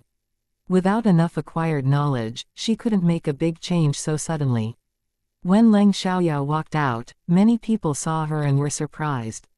Afterwards, Leng Xiaoyao went to take a seat at the gazebo by the lotus pond, then took out her phone to read the news. She still had no idea what business she should do. She had 20 million yuan with her right now, and she would have another 50 million yuan after healing Hanyu. That would be 70 million yuan in all. It was a fortune for entrepreneurs who wanted to start up a company. After all, many people could only get hundreds of thousands of yuan or millions of yuan. Leng Xiaoyao was learning about the current market to see whether there were any companies or stores waiting to be taken over. She needed an office if she wanted to start up a company. After a while, Leng Xiaoyao saw the news about stocks, then a memory emerged in her mind. During this time, some turmoil occurred in the stock market. The stock market of several groups was maliciously manipulated, with ups and downs, and almost went bankrupt, but in the end, they not only saved the situation but also made a fortune. And one of the groups had always been relatively stable in the stock market, so there were many shareholders who sold their shares after the turmoil. If no accidents happened, she could make a lot of money by buying those shares which were sold during the crisis. Thinking of that, Leng Xiaoyao felt it was a good idea. However, she wouldn't keep this good chance a secret. Leng Xiaoyao decided to share the news with Leng Yecheng after she went back home tonight. She would ask him to buy the shares together. When Leng Xiaoyao returned to the classroom, the other students immediately asked her whether she had finished all the blanks and how confident she was. Leng Xiaoyao said that she had finished all the blanks and believed that her answers were correct. She was being modest, because she didn't want them to think she was bragging. However, they believed her words because they had witnessed her abilities. They didn't think she was bragging. After lunch, Leng Xiaoyao continued to help her classmates review in the classroom.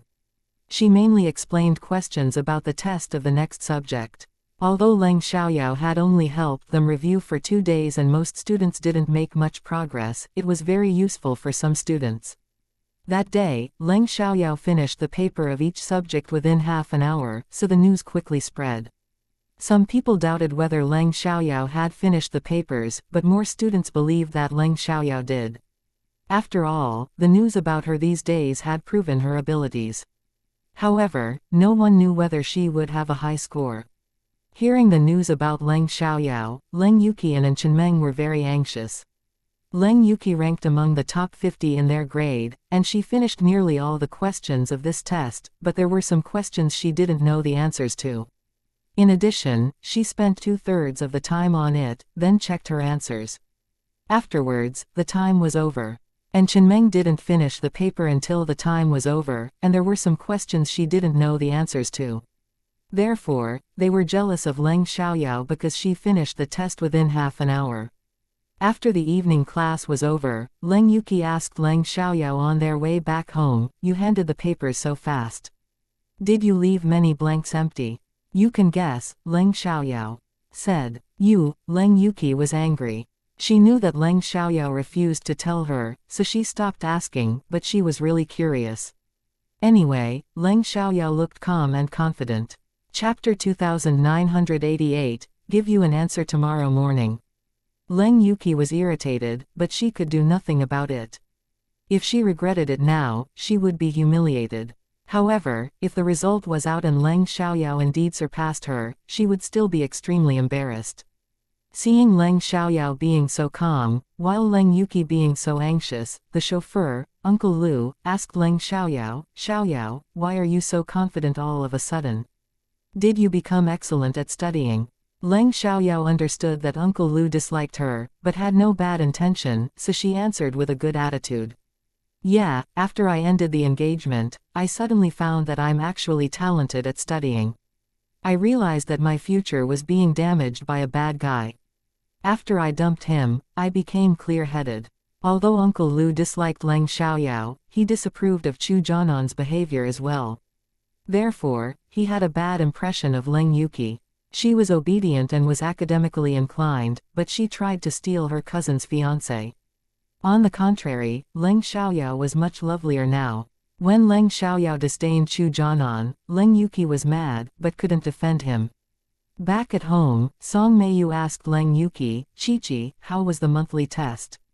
Song Meiyu asked her in front of everyone on purpose, because Leng Yuqi was always better than Leng Xiaoyao at studying. She deliberately tried to put pressure on Leng Xiaoyao. However, this time, Leng Yuqi didn't tell her that she had done well with confidence. Instead, Leng Yuqi looked upset. "I don't think I've done my best," Leng Yuqi said. She made up an excuse to defend herself. If Leng Xiaoyao really surpassed her, she could say that she didn't do her best in the test. "That's fine. Even if you didn't do your best, I believe you will still get a high score." Song Meiyu comforted Leng Yuqi. She didn't think it was a big deal because she believed it was easy for Leng Yuqi to stay among the top 50, while Leng Xiaoyao should rank hundreds of places behind Leng Yuqi. Afterwards, Song Meiyu pretended to care about Leng Xiaoyao and asked her, "Xiaoyao, how about you?" "Not bad," Leng Xiaoyao answered casually. However, no one really believed that she did well in the test. They just thought that she might have filled more blanks than before. The result of the test doesn't matter. No matter how good you are at studying, you should have moral standards. Leng Chengyuan saw through Song Meiyu, so he laughed at them. Upon hearing that, Song Meiyu and Leng Yuki were displeased, but they said nothing because they were indeed wrong. After that, Leng Xiaoyao chatted with Leng Chengyuan about other topics, while Leng Yuki went to review in her room. And Chenmeng did the same thing. Once she got home, she devoted herself to reviewing. She didn't want Leng Xiaoyao to surpass her, so she studied harder than ever. After chatting with Leng Xiaoyao for a while, Leng Chengyuan went to have a rest.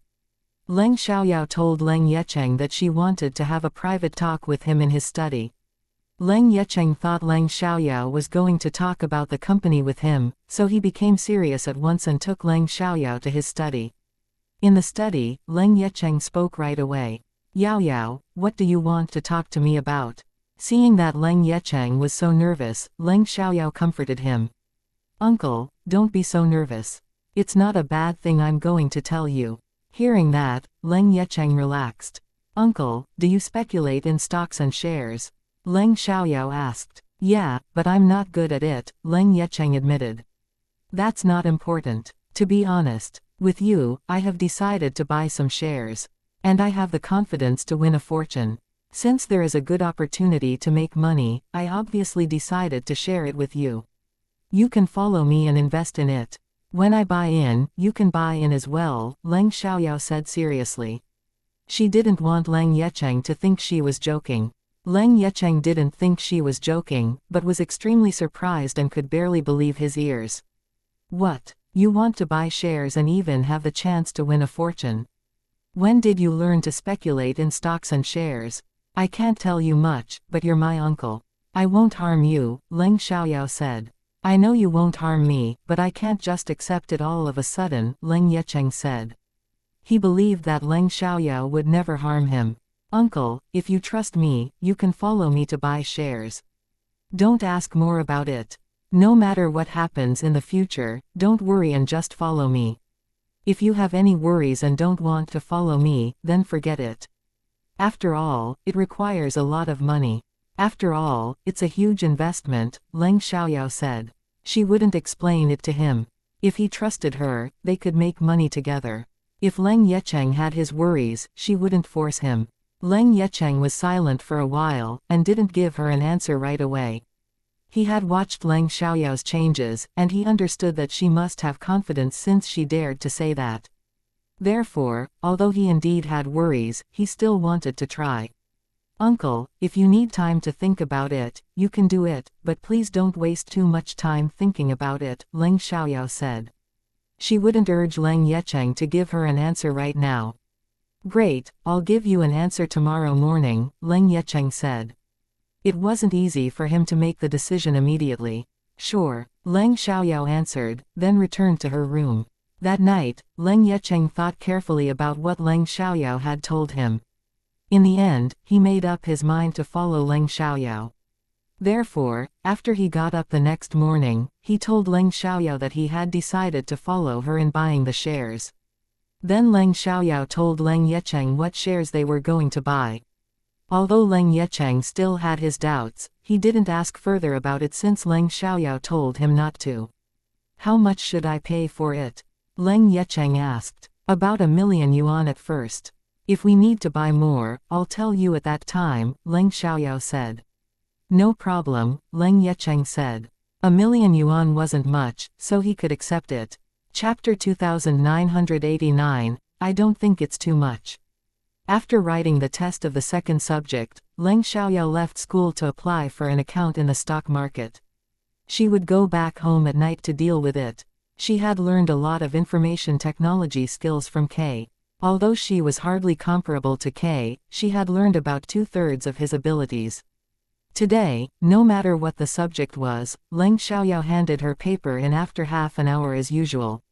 When they went to have a meal in the afternoon, xianxia said, "Boss, my younger uncle said that there is a car race at 2 p.m. tomorrow. He'll be there at 1 p.m. He told us to go there before 1:30 p.m. He can take us inside." Although the racetrack was open to the public, it was more convenient if they knew an insider. "Great, we can go after the morning classes are over tomorrow. If you want to go, ask for leave beforehand. As for the reason, you can think of one by yourselves. You must ask for leave first. You can't skip class," Leng Xiaoyao said. Because she didn't want her purpose to be exposed, she couldn't leave them behind and go there alone. "What? Do we need to ask for leave first? Can't we just go? Didn't we skip class all the time?" Wu Minmin was unhappy when she heard that they had to ask for leave beforehand. She didn't think they would be allowed to be absent. "Right, the head teacher won't let us go," Gao Lele said, looking upset. The other girls had the same opinion. "If you don't listen to me, then forget it. After all, I can't force you to," Leng Xiaoyao said. In fact, she deliberately ordered them to ask for leave, so that they wouldn't be able to go. She was different now, so she wouldn't be so irresponsible and let them skip class. After all, the National College entrance examination was around the corner. Therefore, Leng Xiaoyao decided to ask Wang Yiming to only let xianxia go when she went to ask for leave. After all, she was going to see xianxia's younger uncle, so it was better for her to go with xianxia. Currently Wang Yiming attached some importance to Leng Xiaoyao and he had agreed to let her go when she needed to deal with something. If they skipped class and went there with her, she would have to accept it and wouldn't be mad. Anyway, it was their own choice. "Fine, we'll do that." The other girls agreed, in case Leng Xiaoyao was annoyed. After eating, Leng Xiaoyao went to the side to call Wang Yiming. "Sir, I need to leave tomorrow afternoon. As for the reason, I can't tell you, but it's a serious matter. My close friends will come to ask for leave too. They also want to go with me, but I don't want them to go. Please turn them down later, and only allow xianxia to leave, because I need her," Leng Xiaoyao asked. "Sure, I know." Wang Yiming didn't bother to ask and directly agreed. He was willing to do what Leng Xiaoyao asked him to do. In the end, xianxia was allowed to leave, while Wu Minmin and the other girls failed. Although they felt it was unfair, xianxia used the most persuasive excuse that she had a stomach ache because of her period. However, they had no idea that Leng Xiaoyao was pulling strings behind the scenes, so they didn't blame her and xianxia. They only blamed Wang Yiming for not allowing them to leave. Afterwards, Leng Xiaoyao and xianxia left school after attending the morning class on Saturday. Back at home last night, Leng Xiaoyao had bought shares worth 2 million yuan because she aimed to buy more shares at the lowest price when other shareholders sold them out in the turmoil. Leng Xiaoyao and xianxia went out once the classes were over, so they arrived at the racetrack at 1 p.m. Because the racetrack was in a suburb, they didn't arrive until they spent more than an hour on the road in a taxi. xianxia's younger uncle hadn't arrived yet, so they waited outside. Before xianxia's younger uncle came, they saw Chu Jianan and his friends. Chu Jianan's friends walked over once they saw Leng Xiaoyao and all of them looked malicious. Whenever they met Leng Xiaoyao, they made fun of her. They honestly couldn't figure out why Chu Jianan would be engaged to such an ugly good-for-nothing. "Hey, Jianan, isn't this your fiancé? She skipped class and came out to have fun. Does she want to hook up with a rich guy? After all, there are many rich heirs who are racing cars at this place," one man said on purpose, filled with disdain. Actually, they were aware that Chu Jianan had ended his engagement with Leng Xiaoyao, but he still wanted to make Leng Xiaoyao a joke. "I don't think any rich guys will like an ugly girl," another man said disdainfully. "You're so rude." Hearing them humiliating Leng Xiaoyao, xianxia was angry and criticized them. She wasn't afraid of them because she didn't think they would dare to injure her.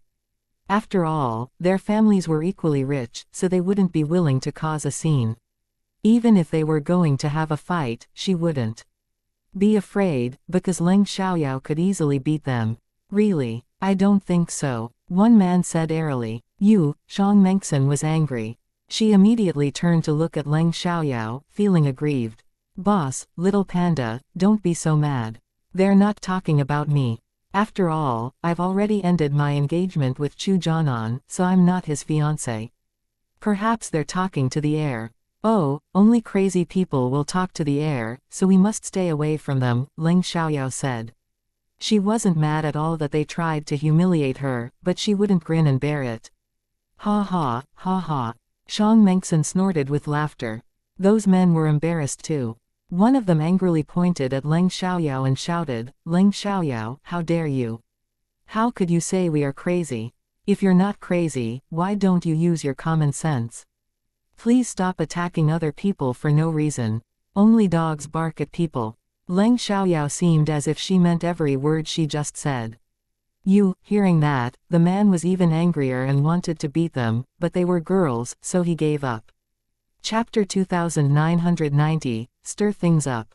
However, Xiang Mengxin was extremely happy. Boss, you're really awesome. I indeed saw a dog barking at us just then. It's crazy. Xiang Mengxin added fuel to the flames. She wasn't afraid that those men would be angry. Those men were indeed angered. Chu Jianan, on the contrary, said nothing from the beginning to the end, because he was afraid that Leng Xiaoyao might embarrass him by beating him right here.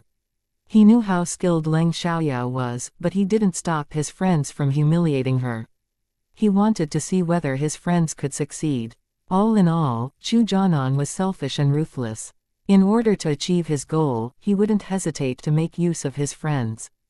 But boss, why did you end your engagement with that man? I think you've done the right thing. He's a terrible guy and doesn't deserve you at all. You deserve a better man, Xiang Mengxin said. She was happy to know that Leng Xiaoyao had ended her engagement with Chu Jianan. Honestly, they hadn't opposed it when Leng Xiaoyao fell in love with Chu Jianan, and even supported Leng Xiaoyao in getting Chu Jianan back, but now, they thought that Chu Jianan was a terrible man and it was a good thing that Leng Xiaoyao dumped him. Shut up. Don't think we won't beat you just because you are girls. One man angrily threatened them. He couldn't stand it any longer, but he wouldn't really beat them. He simply wanted them to stop, so he threatened them. If they continued to humiliate them, they would really beat them. What? Why should we shut up? You just humiliated us. Can't we do the same to you? What do you think you are? I won't tolerate it if you dare to humiliate me. If you want to beat us, try it. I can easily beat you under my feet. Leng Xiaoyao was angry as well, so she became aggressive. It wasn't the first time that she was so aggressive, but she used to be a paper tiger, so no one was afraid of her. Now, she had completely changed and seemed very powerful. Therefore, those men were scared by Leng Xiaoyao, but they quickly got mad again upon thinking how Leng Xiaoyao humiliated them. Although Leng Xiaoyao looked powerful, they refused to believe that she was really so strong. You're aggressive. Let me see how you can beat us under your feet. In the end, Leng Xiaoyao's words angered them. One man immediately walked towards her. He rarely beat women, but he had done it before. It was mainly up to his mood. Therefore, when he walked towards Leng Xiaoyao, he decided to teach her a lesson. Haoming. Chu Jianan opened his mouth at once, trying to stop his friend, but it was too late. Fang Haoming had already dashed towards Leng Xiaoyao. The next moment, Fang Haoming raised his hand to slap Leng Xiaoyao. Unfortunately, the moment he raised his hand, a girl caught his wrist. Everyone was shocked when Leng Xiaoyao did that, including Chu Jianan and Xiang Mengxin. She reacted so fast. What happened next shocked them even more. Right after Leng Xiaoyao caught Fang Haoming's wrist, she broke it with a clear sound, leaving Fang Haoming's wrist dislocated. He immediately screamed due to the sharp pain. Seeing that, onlookers were surprised too. Afterwards, Leng Xiaoyao kicked the back of Fang Haoming's knee, making him kneel on the ground. Without delay, Leng Xiaoyao threw him away, and his whole body fell down. Then Leng Xiaoyao stepped on his chest. Everyone was stunned by that scene. How do you feel now? I'm stepping you under my foot. Leng Xiaoyao looked down her nose at Fang Haoming, her gaze filled with disdain and contempt. Fang Haoming wasn't just hurt physically, he was also humiliated. To his astonishment, Leng Xiaoyao was much stronger than he had thought. How did she become so good? The other people didn't come back to their senses until Leng Xiaoyao spoke. Jesus, this girl is so skilled. She easily beat a tall and strong man. Yes, she must be good at martial arts. But these men are really shameless. How could they bully a girl? Luckily, this girl isn't weak and successfully fought back. Wow, boss, you're unbelievable. Xiang Mengxin got excited and looked at Leng Xiaoyao with admiration. If Leng Xiaoyao was a boy, she might have fallen in love. Leng Xiaoyao, let him go. Otherwise we'll punch you. One man shouted at Leng Xiaoyao, but he didn't dare to step forward to pull Leng Xiaoyao away. He was scared of her strength, so he was afraid that he might suffer the same result as Fang Haoming. What? That's ridiculous. Leng Xiaoyao snorted and said to the man disdainfully, do you have any abilities to injure me? If you do, do it now. I'm afraid you're just a bunch of cowards. I told you not to use violence, but you insisted on humiliating yourselves. The men were struck dumb, because they indeed had no ability to pay Leng Xiaoyao back. Oh, didn't Chu Jianan tell you that I had become good now? Aren't you friends? Why did he watch you argue and fight with me? Doesn't he know that you'll only humiliate yourselves? Leng Xiaoyao said, making fun of them. Hearing that, those men subconsciously turned to look at Chu Jianan. They said nothing, but were obviously questioning him with their gaze. Chu Jianan was mad. He knew that Leng Xiaoyao was stirring things up between them. He didn't want to argue with his friends because of that, since they were born in families that were equally rich and he sometimes needed their help. Didn't I just call Haoming to stop him? He wouldn't listen, he explained. His friends were convinced, so they stopped being mad at him. Leng Xiaoyao, don't try to stir things up between us. We won't fall for it, one man said. However, if Chu Jianan didn't explain, they wouldn't have trusted him, so they were hypocritical. Chapter 2991, Ling Tianqi. Leng Xiaoyao didn't care that they chose to trust Chu Jianan. She moved her foot away from Fang Haoming's body, then two men immediately came over to help him up. I have no interest in stirring things up among you, but I have to remind you to be careful from now on. If you behave and stay away from me, I can forgive you for humiliating me, but if you dare to mess with me, be prepared to pay for it. You should have seen my skills. Don't cry to your families if you are beaten by me. It'll only make you cowards, Leng Xiaoyao warned. Although they had humiliated Leng Xiaoyao many times before, Leng Xiaoyao didn't bother to hold a grudge against them for that. Anyway, it was just verbal abuse, and she didn't suffer a big loss, but if they dared to mess with her, she wouldn't hesitate to teach them a lesson. Leng Xiaoyao, don't be so arrogant.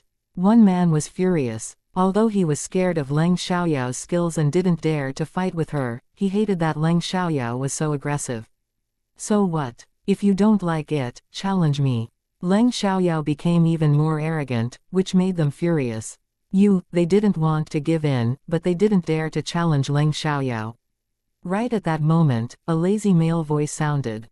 Oh, is there an issue? I'm only a few minutes late. Did I miss it? Hearing that, everyone turned to look at the man. It was a handsome young man who was about 24 years old. There were two other men with him who were also good-looking. It was obvious that they were rich second-generation heirs. Hi, uncle. Xiang Mengxin's eyes lit up once she saw the man. He was Xiang Mengxin's younger uncle, Ling Tianqi. Leng Xiaoyao didn't just arrive. He had arrived earlier on, so he didn't miss the drama and was amazed by Leng Xiaoyao's skills. Ling Tianqi had heard of Leng Xiaoyao, but had never seen her in reality. Now, at their first meeting, he was amazed by her. He had heard that she was an arrogant and stupid good-for-nothing, but she didn't seem like that now that he saw her. Leng Xiaoyao was obviously confident and charming. Although she was arrogant, she had the ability to be. She had freckles on her face, which was ugly, but she had delicate features. Without those freckles, she would be a great beauty. However, even though she had freckles, it wasn't a big deal. They could easily be covered by makeup. And if she wanted to remove them, it wasn't difficult. Although not all the freckles could be removed, she could get rid of most of them. Little panda, is this your boss? She's very strong. You made the right choice. Even though Ling Tianqi recognized Leng Xiaoyao, he still asked about her identity. Xiang Mengxin was extremely excited when her younger uncle complimented her boss. Right, she's my boss. She's definitely awesome. Nice to meet you, Miss Leng. I'm Mengxin's uncle, Ling Tianqi. Ling Tianqi greeted Leng Xiaoyao. Nice to meet you too, Mr. Ling. Leng Xiaoyao replied politely. Afterwards, Ling Tianqi turned to look at Chu Jianan and his friends. Hi, Mr. Chu, Mr. Chu, and Mr. Fang. Ling Tianqi greeted Chu Jianan and his friends, but not sincerely. They were members of high society, so they would be polite to each other on the surface no matter how they actually got along in private. It was necessary for them to keep a good reputation. They wouldn't be impolite unless there were grudges between them. Nice to see you, Mr. Ling, Mr. Pei, and Mr. Feng. Chu Jianan and his friends greeted Ling Tianqi and his friends too. Hi, Mr. Chu, Mr. Chu, Mr. Fang, and Mr. Yu. Ling Tianqi's two friends also said hi. It's time for the race now. Why don't we go inside? Ling Tianqi said to Shang Mengxin and Leng Xiaoyao. Sure. Shang Mengxin and Leng Xiaoyao agreed. All right, we need to go inside now. I think you should send Mr. Fang to the hospital as soon as possible, Ling Tianqi said, but he didn't look worried or sympathetic. Instead, he gloated over their misfortune. Chu Jianan and his friends said nothing. After all, Ling Tianqi was very polite on the surface. If they argued with him, they would be the ones who were rude in other people's eyes. We know. Thanks for caring, Mr. Ling, Chu Jianan said. After that, Ling Tianqi and the others left. Watching them walking away, Chu Jianan and his friends were angry, but they couldn't do anything about it. After all, they couldn't defeat them in a fight, and they had to send Fang Haoming to the hospital. Leng Xiaoyao, I promise I'll pay you back. Fang Haoming angrily vowed at Leng Xiaoyao's back. It's not easy to deal with Leng Xiaoyao. If you really want to pay her back, you must hide yourself well, or she'll pay you back instead. Chu Jianan reminded him to be careful. He couldn't wait to see Leng Xiaoyao punished, but didn't want to do that himself. He didn't want Leng Xiaoyao to pay him back if he was exposed. Therefore, before he could think of a good solution, he wouldn't take action. If Fang Haoming wanted to, he would watch from the side. Don't worry, I'm not dumb, Fang Haoming said. He wouldn't swallow the humiliation, and was determined to teach Leng Xiaoyao a lesson. He wouldn't do it on his own, nor would he expose himself if he was going to pay someone to do it for him. After Leng Xiaoyao and the others walked away, Ling Tianqi introduced his friends to her.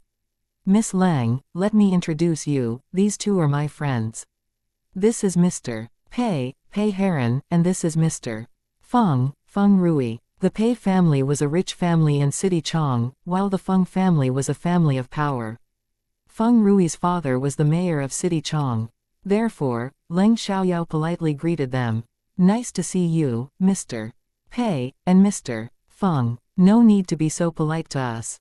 You can call us Brother Heron and Brother Rui like Mengxin, Pei Henren said. He was easy to get along with.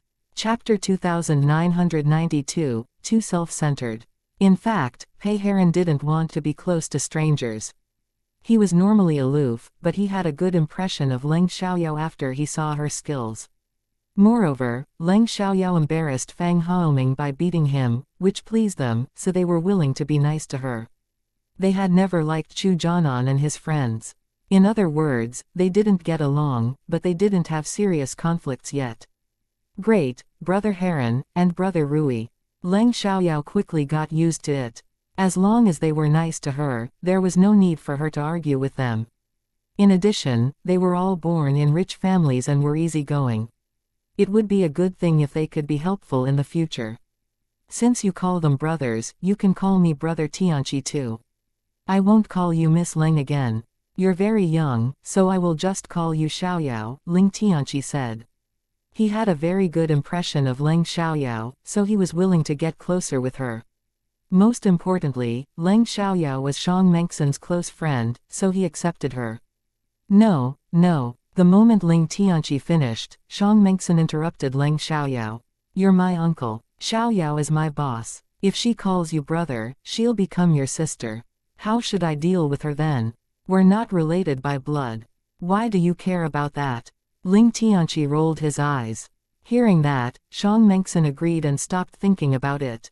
Didn't you say that you'll be coming with your friends? Why are there only two of you? Ling Tianqi asked. They were unable to get leave. Only my boss and I succeeded, so we came, Xiang Mengxin said. What? You asked for leave? Ling Tianqi was shocked. In the past, Xiang Mengxin would leave school whenever she wanted. She had never asked for leave before, but now she did. And her friends had all done that. None of them directly skipped classes. Why are you so surprised? I'm different now. Xiang Mengxin rolled her eyes at Ling Tianqi. Really? If you really have changed, why did you ask for leave to watch a car race? Ling Tianqi laughed at her. Xiang Mengxin wanted to explain, but couldn't say anything. She couldn't say that it was Leng Xiaoyao who was interested in car racing and wanted to come. She wouldn't put the blame on her friend. Anyway, she wanted to come as well. Whatever. Xiang Mengxin stopped arguing with Ling Tianqi. However, Leng Xiaoyao didn't want Xiang Mengxin to be misunderstood, so she said. It was my request. I have an interest in car racing, so I asked Little Panda to ask you about it so that I could come. Oh, do you know about racing cars? Ling Tianqi asked. A little. Leng Xiaoyao said, actually, I can drive as well. Hearing that, they were surprised. Boss, when did you learn to drive a racing car? Xiang Mengxin asked in surprise.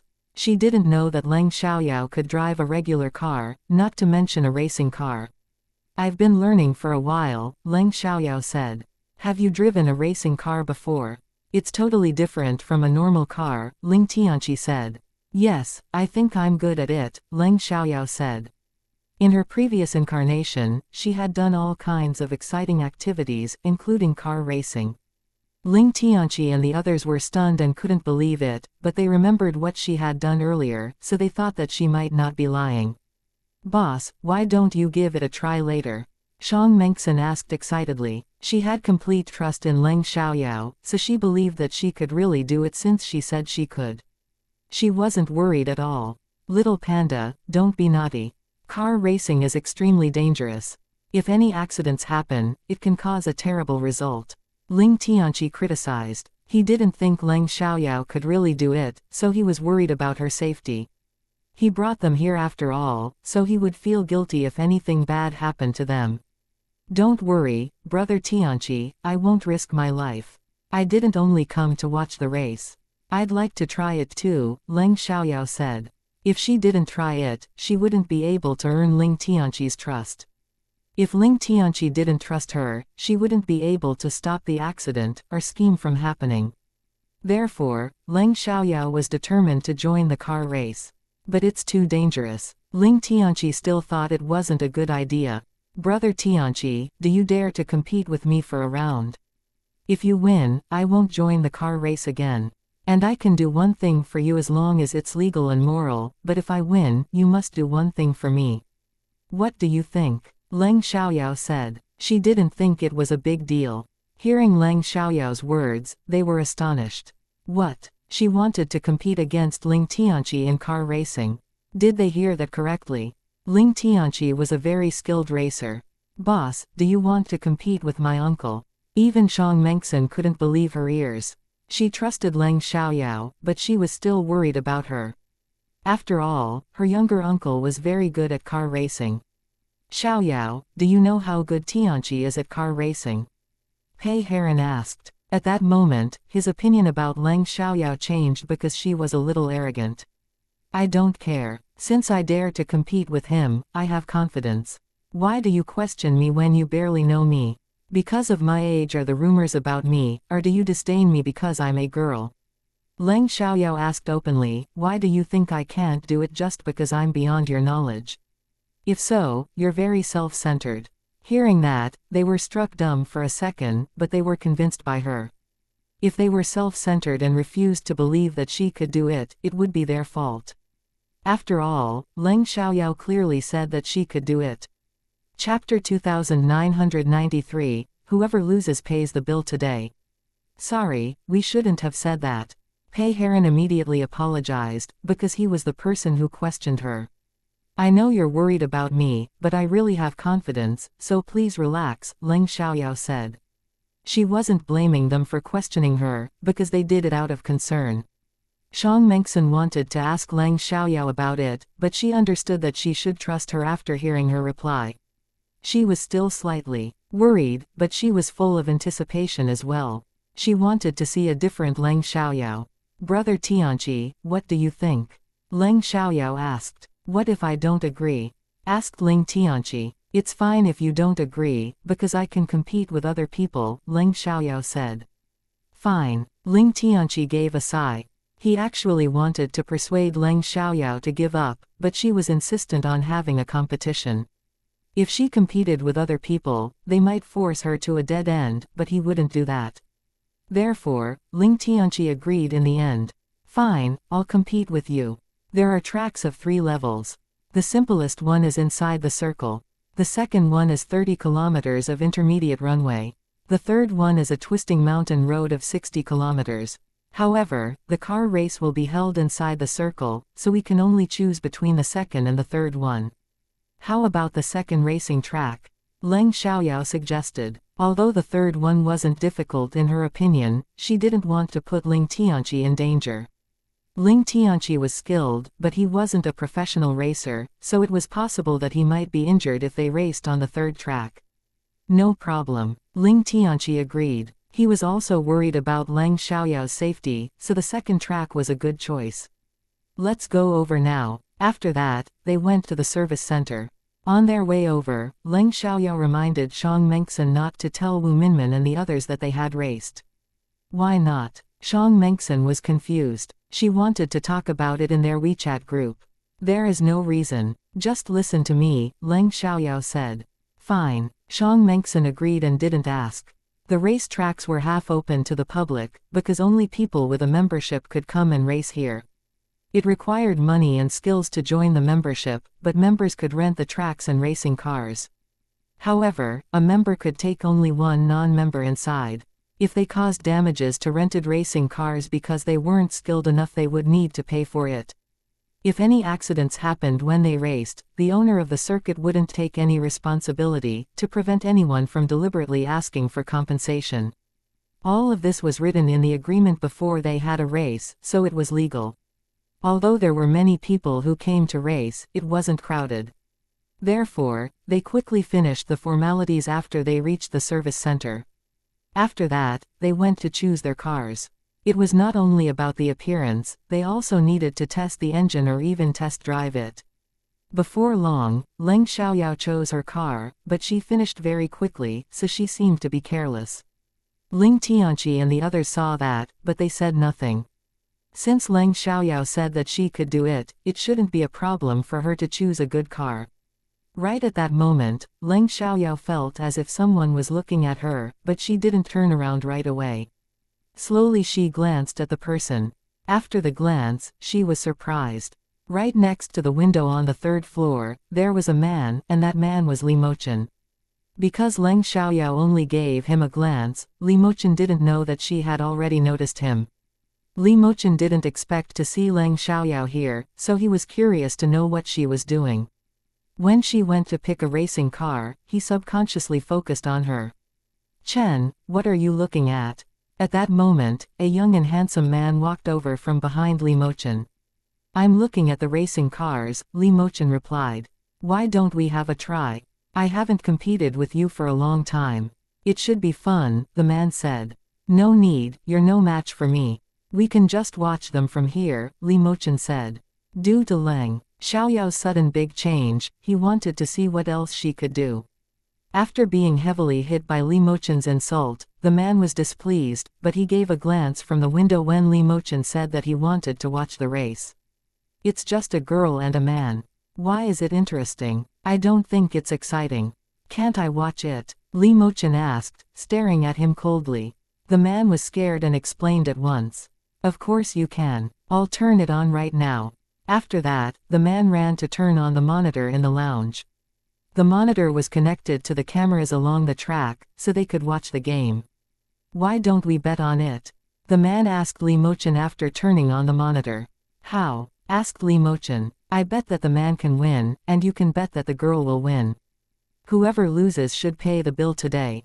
Whoever wins can do whatever he wants, the man said with a calculating look. Great. Li Mochen agreed with alacrity. He somehow felt that Leng Xiaoyao would win. The man, however, was surprised that Li Mochen agreed so quickly, because he believed that he was at an advantage. He didn't think Leng Xiaoyao would surpass Ling Tianqi in the game. In his eyes, female drivers were all terrible.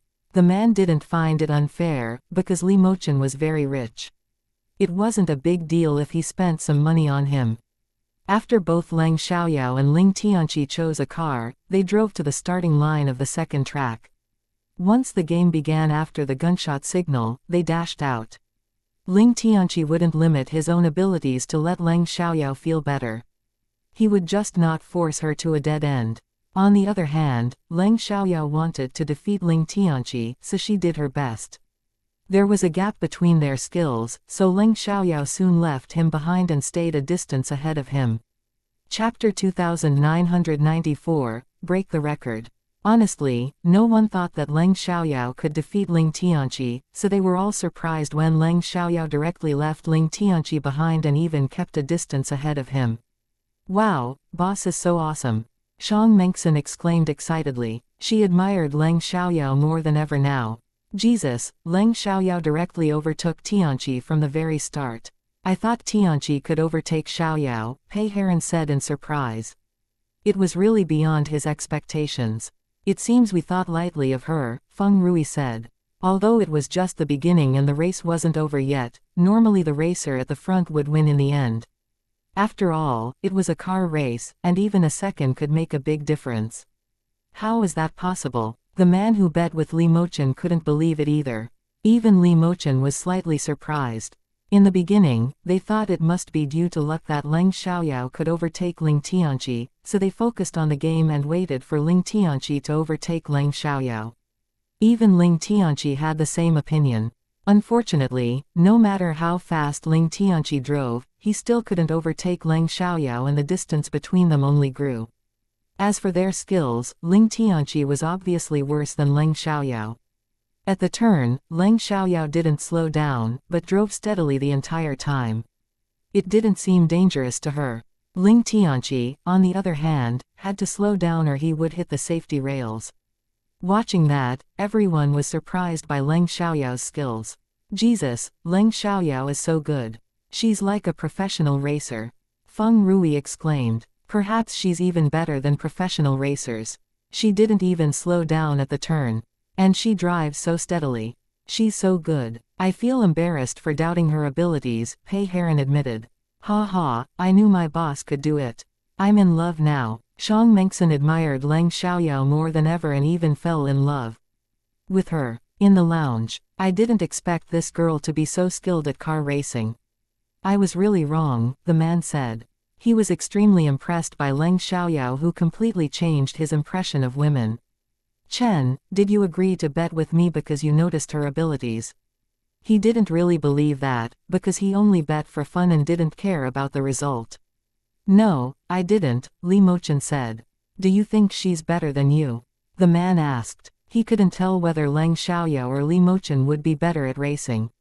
Hard to say. I don't think there is a huge gap, Li Mochen said.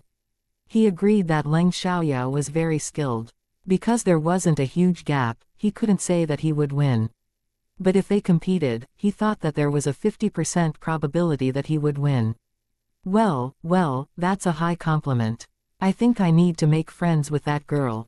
I must let her compete against you even once, the man said. He was really interested in Leng Xiaoyao. Hearing that, Li Mochen didn't stop him. Ellipsis. At the starting line, many people had gathered there.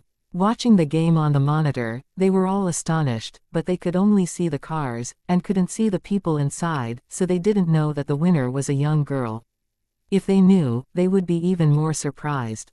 Because the speed of the racing car was generally about 350 km to 400 km per hour, and the track was 30 km long, it usually took about 5 to 6 minutes. However, Leng Xiaoyao finished the run in only 4 minutes and 28 seconds, while Ling Tianqi took almost 5 minutes and 42 seconds. This gap was very large, and it wasn't even Leng Xiaoyao's best performance. If Leng Xiaoyao did her best, it would take less than 4 minutes. When Leng Xiaoyao got out of the car, everyone was shocked to see a young girl. Jesus, it's a young girl. Oh my, I can't believe it. It's a girl. I thought it was a famous racer. She's amazing. Xiang Mengxin directly ran to Leng Xiaoyao and gave her a big hug. Boss, you're amazing. I heard that you broke the record. Pei Heron and Feng Rui walked towards Leng Xiaoyao as well. Xiaoyao, you're really impressive. I should apologize for doubting your abilities. It's my fault, Pei Heron said with a sincere attitude. Don't say that. I didn't take it to heart, Leng Xiaoyao replied. Hearing that, Pei Heron felt much better. After all, he didn't want to offend such a skilled person. A while later, Ling Tianqi arrived. After getting out of the car, he walked towards them. He was upset, but he accepted the result. Xiaoyao, I shouldn't have disdained you. You're much better than me. You're as good as a professional racer, Ling Tianqi said. I'm flattered, Leng Xiaoyao said politely. Fine, you win. What do you want me to do? Asked Ling Tianqi. He kept his word. Nothing serious. Just let me know if there are any car races. I want to watch it. If you're going to compete with anyone, call me out and I want to try too, Leng Xiaoyao said. She couldn't tell him what she foresaw, so she decided to take action according to the situation at that time. No problem. Ling Tianqi agreed with alacrity, because it was very easy. He didn't think further about that, and thought that Leng Xiaoyao simply had a lot of interest in car racing. If not, she couldn't be so good at it. After all, it took years for someone to become so good. At that moment, the man who came with Li Mochen walked over, but Li Mochen wasn't with him. When Leng Xiaoyao saw Li Mochen, she didn't see the man, so she had no idea that he came with Li Mochen. Hi, Mr. C. Once Ling Tianqi and the others saw the man, they politely greeted him, but the man didn't know them. Nevertheless, the man gave them a nod of acknowledgement. Chapter 2995, What for? Jesus, he's so handsome. Xiang Mengxin was immediately attracted to the man. Seeing Xiang Mengxin's reaction, Ling Tianqi felt slightly embarrassed, but he said nothing. After all, the man was indeed very good-looking, and had countless admirers. Therefore, Xiang Mengxin's reaction was very normal. On the other hand, Leng Xiaoyao stayed calm as if there wasn't an extraordinarily handsome man standing before her.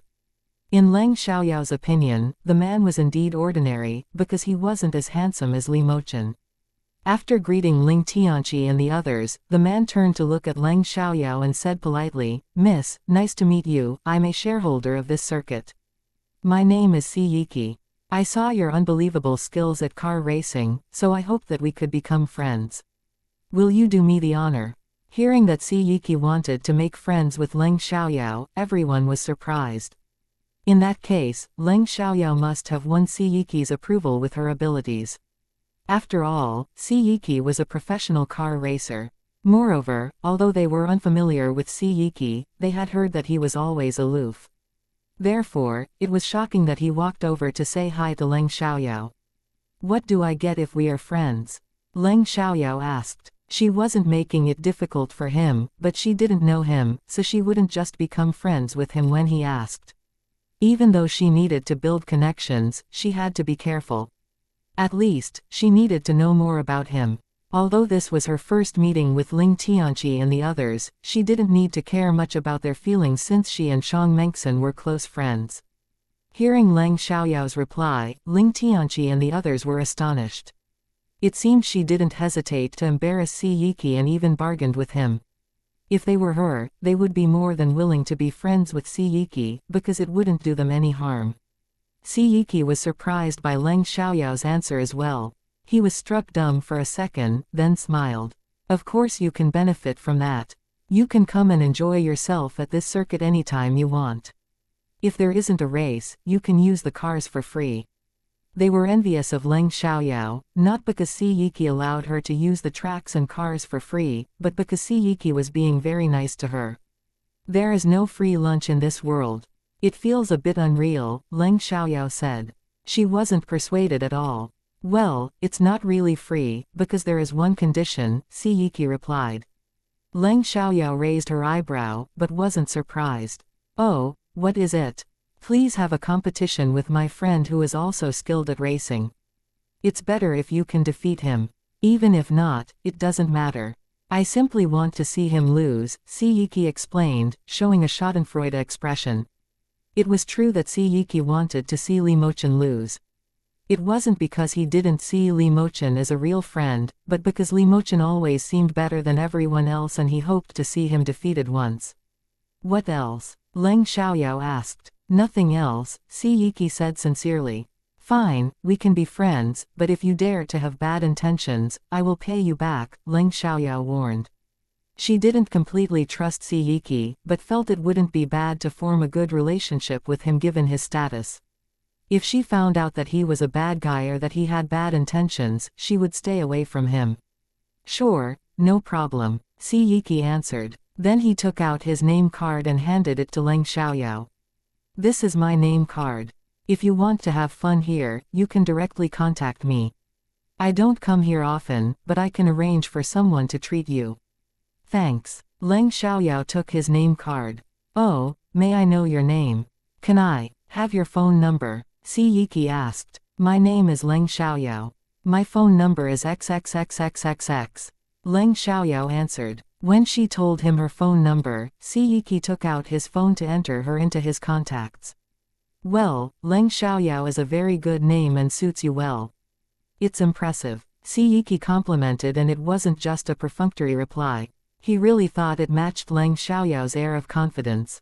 Thanks. Leng Xiaoyao politely accepted his compliment whether Xianxia was sincere or not. Do you have time now? If you do, I can call my friend over and you can have the competition, Xianxia asked. We need to watch the race.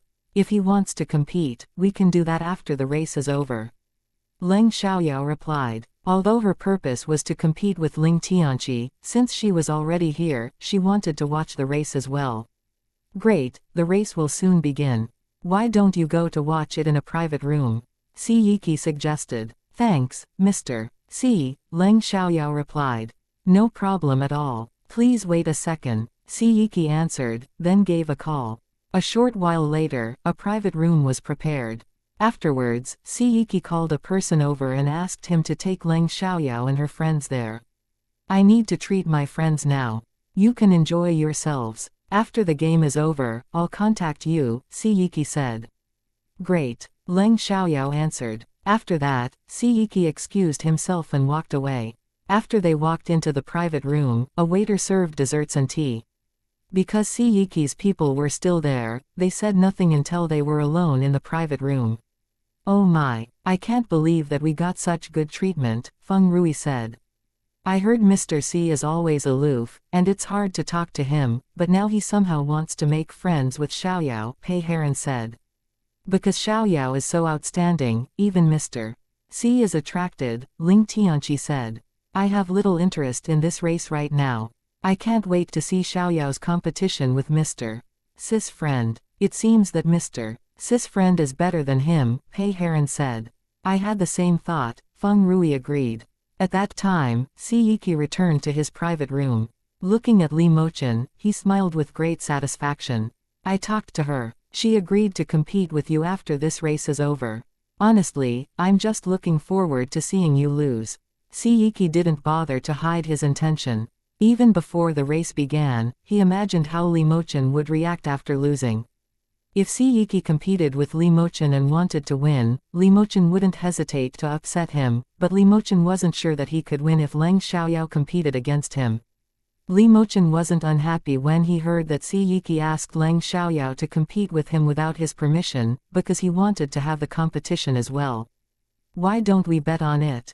Xianxia asked. On what? Li Mochen asked. He was willing to have a bet. If you win, I'll give you 1% shares of this circuit. If Leng Xiaoyao wins, you should give me 1% shares. What do you think? Xianxia asked. Chapter 2996, Don't Hesitate. Li Mochen was one of the shareholders of the circuit, and he had 15% shares, while Xianxia had 10%. What if it's a draw? Li Mochen asked, because it was possible. If it's a draw, then forget it, because it won't be fair, Xianxia said. Great, Li Mochen agreed. After seeing Leng Xiaoyao's unbelievable skills at car racing, they somehow felt that this ongoing race was very boring. Due to the large gap between the racers' skills, the ongoing game wasn't very interesting. Pei Heron and the others felt the same as Li Mochen and Si Yiki. Honestly, after seeing Leng Xiaoyao's skills, I think they're much worse than her, Si Yiki said. The ongoing race was over after an hour, and Leng Xiaoyao's phone rang at the same time. Miss Leng, where do you want to have the competition? If you want to do that at the first track, I'll come over with my friend right now. If you want to do that on the second or the third track, I'll arrange for a car to bring you over, Si Yiki said. Actually, he wanted to watch them race on the third track, because it was more exciting. However, Leng Xiaoyao and Li Mochen were going to compete with each other, so they would decide where to have the competition. Li Mochen let Leng Xiaoyao make the decision. He didn't care about the track, so Si Yiki went to ask for Leng Xiaoyao's opinions. Where is your friend? Leng Xiaoyao asked. He wants you to make the decision. He doesn't care, Si Yiki explained. It seemed that Li Mochen had great skills and confidence. In fact, Si Yiki invited Leng Xiaoyao to have a competition with his friend after seeing her skills, so his friend couldn't be weak. It was possible that there wasn't a huge gap between them. Therefore, Leng Xiaoyao directly answered. If so, let's do it at the third track. Since they wanted to have a race, she decided to make it exciting. Anyway, she wouldn't risk her life. Hearing that Leng Xiaoyao wanted to have the competition at the third track, Ling Tianqi and the others were surprised, but upon thinking of Leng Xiaoyao's skills, they believed that it wouldn't be too dangerous for her to race on the third track. Great, the third track, Si Yiki said excitedly. He couldn't wait to watch the race. Afterwards, Si Yiki arranged for someone to pick them up. Because there was a distance between the different tracks, there were tour cars. Boss, are you sure you can handle the third track? Although Xiang Mengxin believed in Leng Xiaoyao, she was still a little worried because the third track looked very dangerous. Don't worry, I'll be fine, Leng Xiaoyao comforted Xiang Mengxin. Even if she lost, she wouldn't risk her life. In fact, she didn't have to win. Even if she lost, she could accept the failure. Hearing Leng Xiaoyao's reply, the others relaxed. They had seen her skills, so they trusted her. Before Leng Xiaoyao and the others came, the third track was cleared. Only the employees stayed while other people were sent away. It was Li Mochen's idea to clear the track, because he didn't want to expose himself. If there were onlookers, people would take photos of him and post the photos on the internet. As for the race, he didn't care because it was hard to see racers once the game began. Not only people, but the surveillance cameras were also turned off. Surveillance cameras were on only at the starting line. At the third track, Leng Xiaoyao saw Si Yiki and Li Mochen, then she realized that Si Yiki's friend was Li Mochen. All of a sudden, Leng Xiaoyao wondered whether Si Yiki coming to see her had something to do with Li Mochen. If it was related to Li Mochen, why did he want to compete with her? Did he think there was something wrong with her after she paid attention to him twice? Or did he simply want to compete with her after watching her race against Ling Tianqi? Either way, Leng Xiaoyao believed that Li Mochen wouldn't hurt her. He never hurt the innocent. If he was really suspicious of her, he would conduct an investigation. She wouldn't be mad. Facing Li Mochen, she couldn't be mad, she only felt guilty. Leng Xiaoyao couldn't hide her emotions when she saw Li Mochen, so Li Mochen noticed her expression. He honestly couldn't figure out why Leng Xiaoyao had mixed emotions every time she saw him. She didn't seem unkind towards him, but it was as if she knew him. Anyway, Li Mochen wouldn't ask, so he pretended that he didn't notice. Welcome, Miss Leng. This is my friend. His surname is Li. Si Yiki introduced. He didn't tell them Li Mochen's full name. Nice to meet you, Mr. Li. Leng Xiaoyao greeted him. Leng Xiaoyao didn't know that Li Mochen could drive a racing car, but she was aware that he was skilled at driving, to the point where he could avoid bullets. In that case, she wouldn't limit her abilities when she competed with Li Mochen. Nice to meet you, Miss Leng. Li Mochen politely replied. Jesus, he's so handsome. Seeing Li Mochen, Xiang Mengxin was excited again. She exclaimed in surprise, immediately being attracted to Li Mochen. Ling Tianqi, again, felt embarrassed by Xiang Mengxin's reaction whenever there was a handsome man.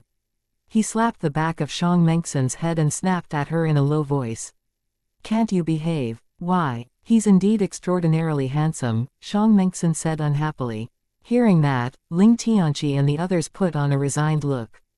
However, they were surprised that Leng Xiaoyao stayed calm. Wasn't she attracted to handsome men? Even Si Yiki was curious about that. Leng Xiaoyao was calm when she saw him, and she had no reaction when Li Mochen came. Didn't she have an interest in handsome men? Leng Xiaoyao was interested in handsome men, but she was already used to it. After all, it wasn't the first time that she saw Li Mochen. All right. Si Yiki turned to look at Leng Xiaoyao and Li Mochen. You can go to choose a car. Great. Leng Xiaoyao and Li Mochen agreed, then went to pick their cars.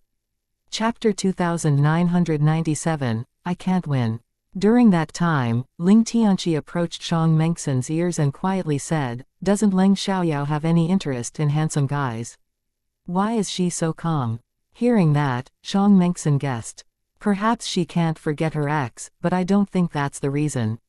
Leng Xiaoyao's ex was Chu Jianan. Given Leng Xiaoyao's attitude towards Chu Jianan, it seemed that she had already gotten over it, but now they wondered whether Leng Xiaoyao simply hid her emotions. The others had the same thought, so they stopped talking about it. Before long, Leng Xiaoyao and Li Mochen finished choosing their cars. They put on equipment, then drove the car to the starting line. The third track was a twisting mountain road with turns and narrow parts. It was wide enough to allow two cars to drive through in a line, but it was difficult to overtake cars because the car could easily block the way. However, they were only competing for fun, so they wouldn't cause trouble. Whether they could overtake each other all relied on their abilities. The moment they heard a gunshot, Leng Xiaoyao and Li Mochen set out at the same time. At the beginning, they drove abreast, but gradually Li Mochen overtook Leng Xiaoyao. Seeing that, everyone was disappointed, because they had hoped that Leng Xiaoyao could win, but it was obvious that Li Mochen was very skilled. Nevertheless, Leng Xiaoyao stayed calm.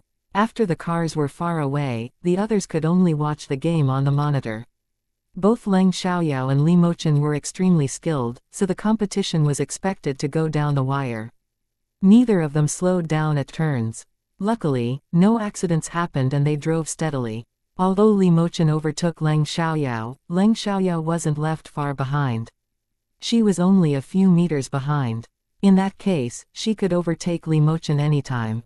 Therefore, the audience was disappointed, but they still had hope. Everyone watched it with excitement and worry. After they finished 2/10 of the track, Leng Xiaoyao overtook Li Mochen and everyone cheered, but Li Mochen wasn't left far behind Leng Xiaoyao. He could overtake her at any time as well. A while later, Li Mochen overtook Leng Xiaoyao.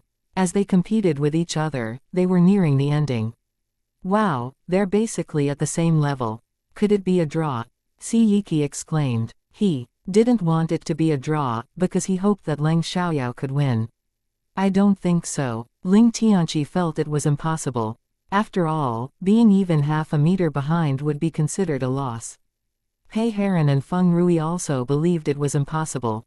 Xianxia knew very little about car racing, so she couldn't see who was more likely to win. She only felt that both of them were very skilled. However, Si Yiki guessed correctly. Leng Xiaoyao and Li Mochen arrived at the finish line at the same time. No one was quicker. Jesus, it's indeed a draw. Did they do that on purpose? Si Yiki refused to believe it. Although neither he nor Li Mochen would lose anything, it was a race, so he hoped to see a winner, especially if the winner was Leng Xiaoyao.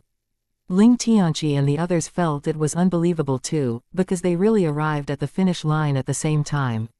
However, both Leng Xiaoyao and Li Mochen were astonished by the others' skill at car racing. Both of them had done their best, but neither won. Anyway, it wasn't a bad result for it to be a draw. After they got out of the cars, Si Yiki immediately walked towards them and asked, Did you do that on purpose? I wanted to win, but I failed. I couldn't do anything about it.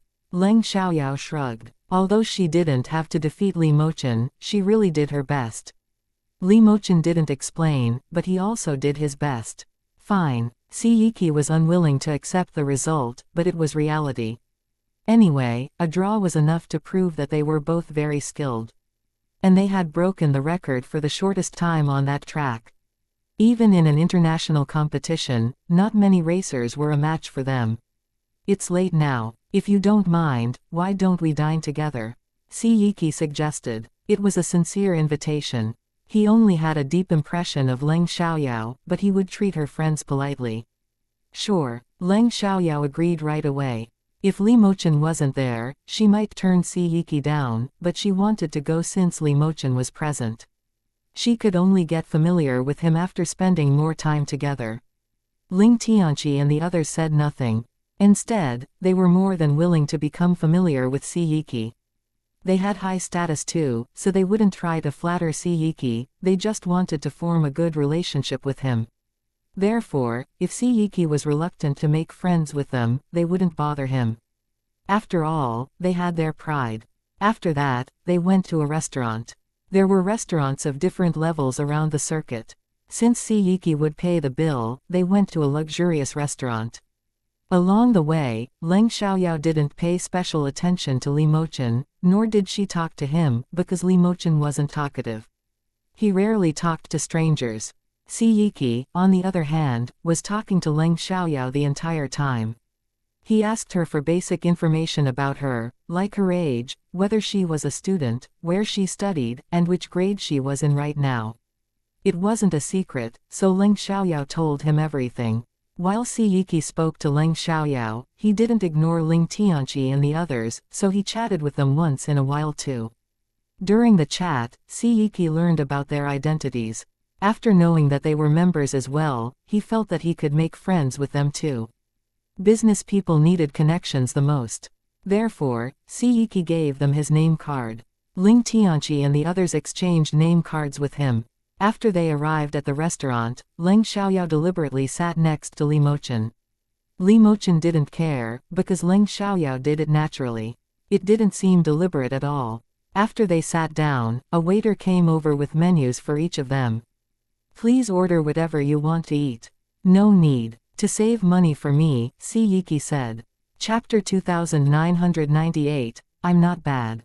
We won't, Leng Xiaoyao said. Then she picked up a menu and began to read it. After that, she ordered several dishes that were Li Mochen's favorites. Leng Xiaoyao did it to see Li Mochen's reaction. When Li Mochen heard the dishes Leng Xiaoyao ordered, he was struck dumb for a second and gave her a glance, but he thought it was just a coincidence, so he didn't think much about it. Because Leng Xiaoyao ordered his favorites, he didn't bother to order more. The others didn't order as many dishes as Leng Xiaoyao, with each of them ordering 1 or 2 dishes. Afterwards, Li Mochen still stayed silent, but Leng Xiaoyao needed to talk to him and get familiar with him since she wanted to form a close relationship with him. It seemed only God knew when he would talk to her. After all, she wasn't special enough to let him treat her differently. Mr. Li, are you a professional racer? Leng Xiaoyao asked. No, I'm an amateur. Li Mochen answered in an aloof tone. I can't believe you're an amateur. You're so good. Xianxia exclaimed. Don't forget that I'm an amateur as well. Leng Xiaoyao glanced at her with displeasure. Xianxia paid more attention to handsome guys than her own boss, Leng Xiaoyao. If she was interested in other men, it was fine, but Leng Xiaoyao wouldn't allow her to steal Li Mochen. Leng Xiaoyao wasn't angry, but she would stop Xianxia. She didn't expect to do anything with Li Mochen, but she didn't want other girls to be with him. Perhaps she hoped that she could get together with Li Mochen and that he would stay away from other women. Sometimes, she was selfish. Oh, right, you're an amateur too. So, you're unbelievable too, Xianxia said, immediately starting to compliment Leng Xiaoyao. She was attracted to Li Mochen, but she only admired him. She had no intention of becoming his girlfriend. In fact, she admired Leng Xiaoyao more than anyone else. As amateurs, you're extremely good. If you were a professional, I bet you would be at the top, Xianxia said. Actually, he had some fame in the circle of professional racers even though he was far worse than Li Mochen. If Li Mochen and Leng Xiaoyao became professionals, they could easily overshadow the other racers and even reach the top. Miss Leng, have you thought of joining us? Xianxia asked Leng Xiaoyao. If Leng Xiaoyao had that intention, he could be her agent and bring fame to her. No, Leng Xiaoyao said clearly. Why? Xianxia was slightly disappointed. Given Lang Xiaoyao's skills, he thought she had potential. The others also felt that it was a shame if Lang Xiaoyao didn't join the circle. Only Li Mochen felt nothing, because he didn't join the circle either, even though he was excellent at car racing. It was just a hobby, and a way he used to release his negative emotions when he was in a bad mood. I have no interest in it. Lang Xiaoyao said, Mr. Li is so skilled, but he doesn't want to join the circle either. I know I'm good at car racing, but I'm not the best. And I have other things to do. You're right. I can't convince you. Since she said that, Xianxia said nothing further. Li Mochen was indeed good at car racing, but there were better racers. Even though he barely knew Lang Xiaoyao and wasn't aware of her other skills, she must have other abilities that he didn't know about. Right, my boss is super awesome. She's good at fighting, studying, and car racing.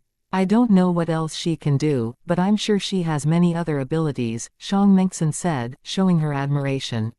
She's good at fighting. Xianxia's eyes lit up at once.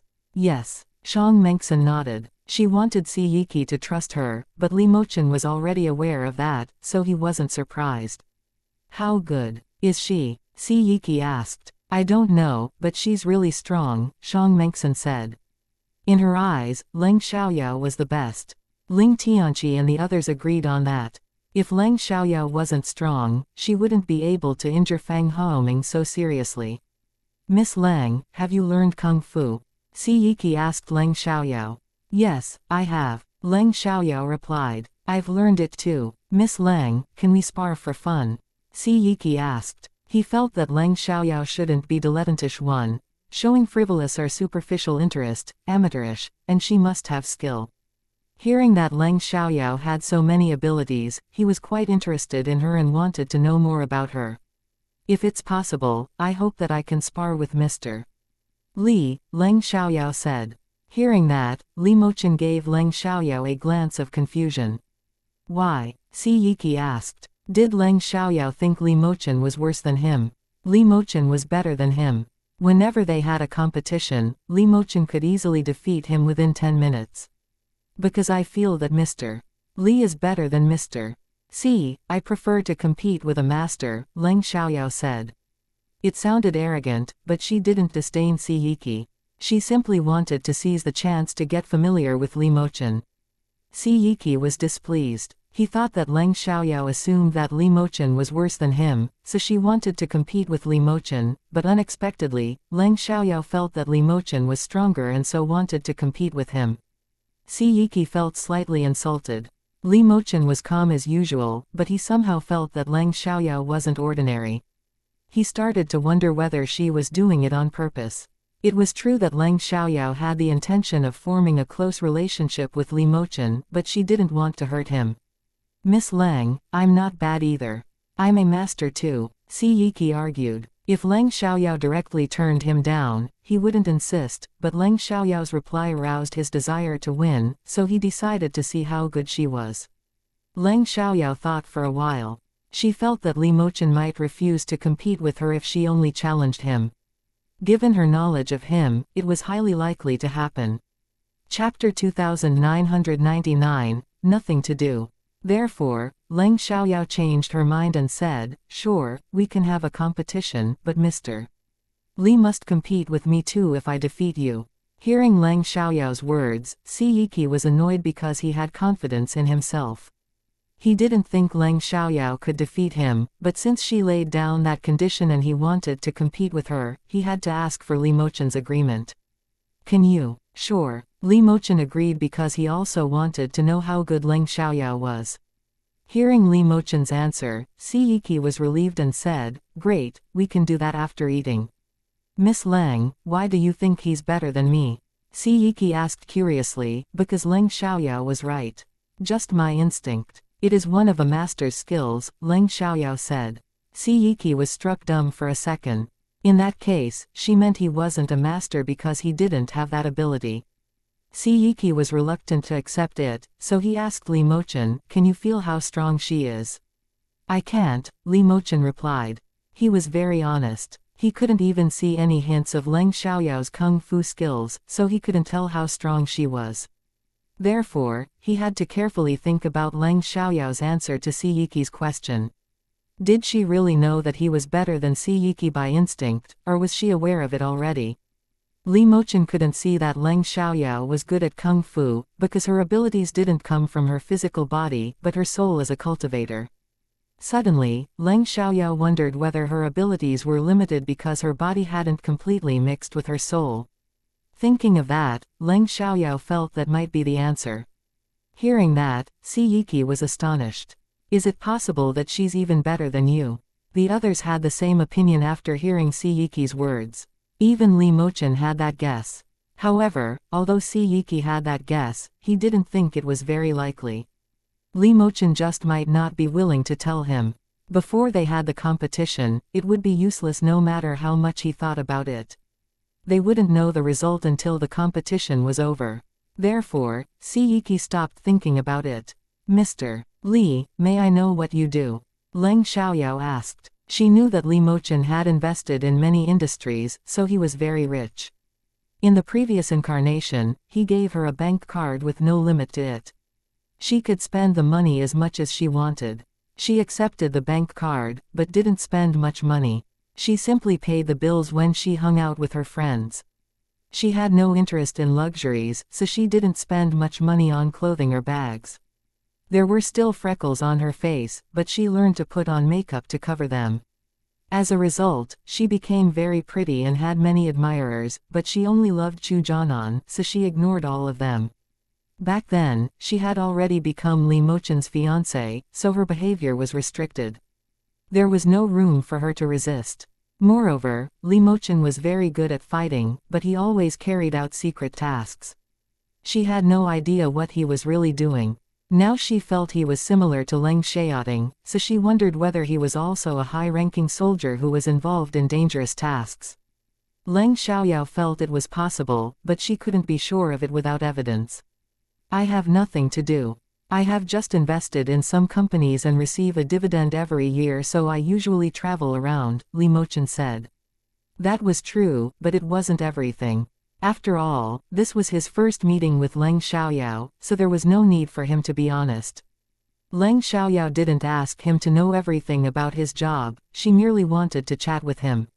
Mr. Li, I'm sure you must have visited many places, Leng Xiaoyao said. Yeah, Li Mochen replied. After that, Leng Xiaoyao said nothing further, because it was inappropriate for her to ask more about it. Fang Haoming's arm was dislocated, but it wasn't difficult to set it back. It was only painful before the arm went back into its proper place. Fang Haoming didn't tell his family that he was injured because he wanted to handle it on his own. If he told his family, they might not allow him to pay Leng Xiaoyao back, because it was his fault since he offended Leng Xiaoyao. Therefore, he might be blamed if his family learned about it. Uncle Lu was off work from Saturday afternoon to Sunday afternoon.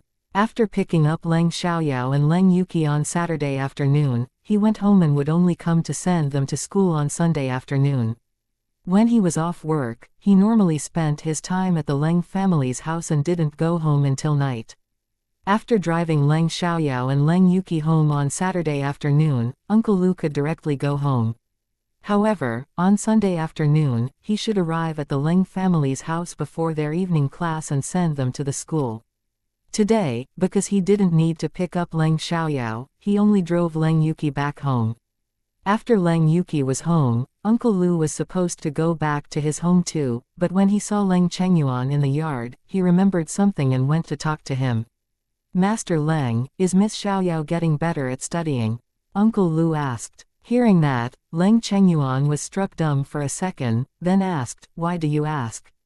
Because when I went to pick up Miss Yuqi and Miss Xiaoyao the other day, I heard them talking about their scores in the monthly test. It seems Miss Xiaoyao bet with a classmate on the result. Miss Yuqi asked her about it. And Miss Xiaoyao challenged Miss Yuqi to compete with her if Miss Yuqi wanted to know. Their bet is 10,000 yuan, Uncle Lu said. No one reminded him to keep it a secret, so he told Leng Chengyuan everything. What? I didn't know that. Leng Chengyuan was surprised. Leng Xiaoyao bet with Leng Yuqi on their scores in the monthly test. It sounded like a joke. After all, Leng Yuki was much better than Leng Xiaoyao at studying. Chapter 3000, I Won't Lose. However, given Leng Xiaoyao's changes these days, Leng Chengyuan felt she might be serious. Did Leng Xiaoyao really become good at studying, to the point where she was even better than Leng Yuki? Otherwise, she wouldn't have challenged Leng Yuxi to compete in the monthly test. After all, their bet was 10,000 yuan. If Leng Xiaoyao wasn't confident, she would lose a lot of money. Leng Chengyuan suddenly couldn't wait to ask Leng Xiaoyao about it. Right, I just thought that Miss Xiaoyao was bragging at the beginning, but I saw Miss Yuki accuse Miss Xiaoyao of trapping her. So it might be true that Miss Xiaoyao has become good at studying. Even Miss Yuki felt stressed, Uncle Lu said. If so, it's possible. I need to ask Xiaoyao about it later. If she's really good at studying now, that's good news.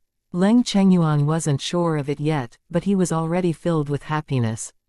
He just wanted to ask Leng Xiaoyao in person after she came home, even though Leng Yuki was already back. Afterwards, Uncle Lu left. Without delay, Leng Chengyuan called Leng Xiaoyao. Looking at the call, Leng Xiaoyao didn't avoid the others and directly answered it. Hi, Grandpa, what's up? Leng Xiaoyao asked. Yao Yao, did you become good at studying? Leng Chengyuan asked excitedly. Even though he didn't expect Leng Xiaoyao to get a high score, he was still happy if she could become good at studying. Leng Xiaoyao was surprised and asked, who told you that? Lu told me. He heard your conversation with Yuki about the monthly test. Tell me, what happened? Leng Chengyuan asked urgently. Leng Xiaoyao wasn't mad when she heard that it was Uncle Lu who told Leng Chengyuan the news. Anyway, it wasn't a secret, otherwise she would have reminded Uncle Lu to keep it a secret. She had just planned to wait till the result of the monthly test was out to surprise Leng Chengyuan. Yes, Grandpa, don't worry, I won't lose, Leng Xiaoyao said. Why did you suddenly become good at studying? You used to be a terrible student and Yuki was much better than you. How come you are daring to bet with her now? Leng Chengyuan asked with confusion and curiosity. Well, I realize that I have a good memory and comprehension.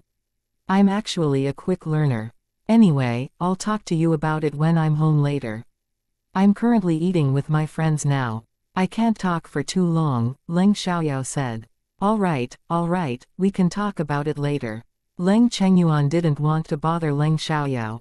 Sitting beside Leng Xiaoyao, Shang Mengxin and Li Mochen heard Leng Chengyuan's words, but they were already aware that Leng Xiaoyao had suddenly become excellent at studying, so they weren't surprised. They were curious too, but Leng Xiaoyao had already given the answer. She had a good memory and comprehension, so she acquired knowledge quickly. Even if they asked her about that, they would get the same answer.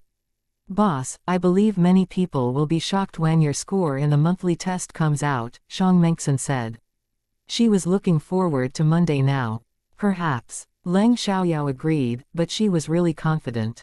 She guessed that she would be among the top 3 this time, but she wouldn't tell anybody yet. After the meal, Leng Xiaoyao and the others didn't leave right away. Instead, they rested for a while, before they went to an open space. Because they didn't want other people to see them, Siyiki took them to an area where outsiders were forbidden to go. Siyiki felt Leng Xiaoyao might be very strong, so he stayed alert. Miss Leng, you look very confident. I'm starting to lose courage. Siyiki said half seriously, half joking, but he was indeed less confident than before. Mr. C, confidence matters a lot in a game. If you're scared of me even before the competition begins, it will affect your performance. In fact, if you're arrogant or if you take your opponent lightly, you might not be able to do your best. So, you better stay positive. Whether your opponent is strong or weak, you must take it seriously. In that case, you'll enjoy the game whether you lose or win, Leng Xiaoyao said. It seems that you're indeed very confident. Are you implying that I'm no match for you? Siyiki asked. He agreed with Leng Xiaoyao, but he was still unhappy that Leng Xiaoyao disdained him. However, if Leng Xiaoyao could really defeat him, he would accept the result. Yes, Leng Xiaoyao replied confidently. Shang Mengxin never doubted Leng Xiaoyao, and blindly admired her. Ling Tianqi and the others, however, felt it was too much. If Leng Xiaoyao lost in the end, wouldn't it be extremely embarrassing? They also heard that Si Yiki was very good at martial arts. Although they had seen Leng Xiaoyao's abilities, it was hard to say who would win before the result was out. On the other hand, Li Mochen didn't doubt Leng Xiaoyao, because he could see that she wasn't bragging. Alright, no need to waste time. Let's begin now. Si Yiki was slightly annoyed and didn't want to continue. Great, Leng Xiaoyao answered. Then they began to fight. Leng Xiaoyao wouldn't use her magical energy to attack him since she was fighting with a mortal, but she would strengthen herself with it. Because she had an ordinary body currently, she couldn't use much power if she didn't use magical energy. Although they seemed equally strong at the beginning, Li Mochen could see that Leng Xiaoyao was a lot better than Si Yiki. No wonder she was so confident. In that case, he was really looking forward to competing with her. Although Si Yiki didn't take Leng Xiaoyao lightly and was mentally prepared, he was still amazed after seeing Leng Xiaoyao's performance.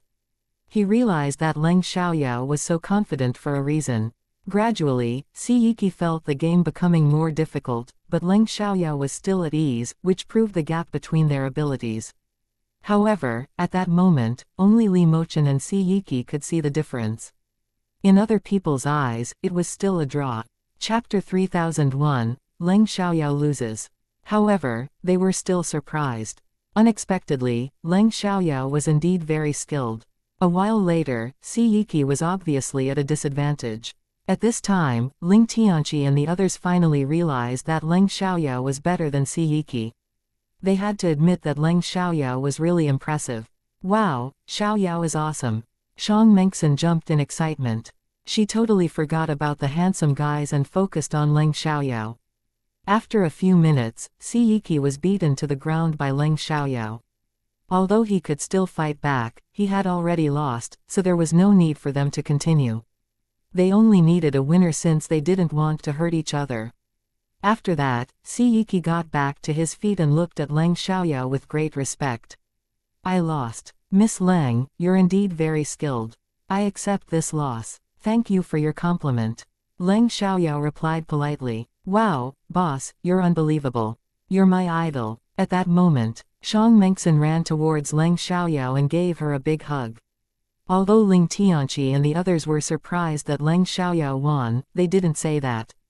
After all, it would displease Leng Xiaoyao and they didn't want to do that. Alright, let me go now. I have another round. Leng Xiaoyao gently pushed Xiang Mengxin away. Miss Leng, there is no need to rush. You can rest for a while, Si Yiki said. Leng Xiaoyao just competed against him so she would be tired. If she competed with Li Mochen right away, it would be unfair. Leng Xiaoyao wasn't tired, but it wasn't a bad idea for her to have a rest. After all, she didn't have confidence that she could defeat Li Mochen. After all, she couldn't use her magical power to attack Li Mochen, otherwise Li Mochen would be injured.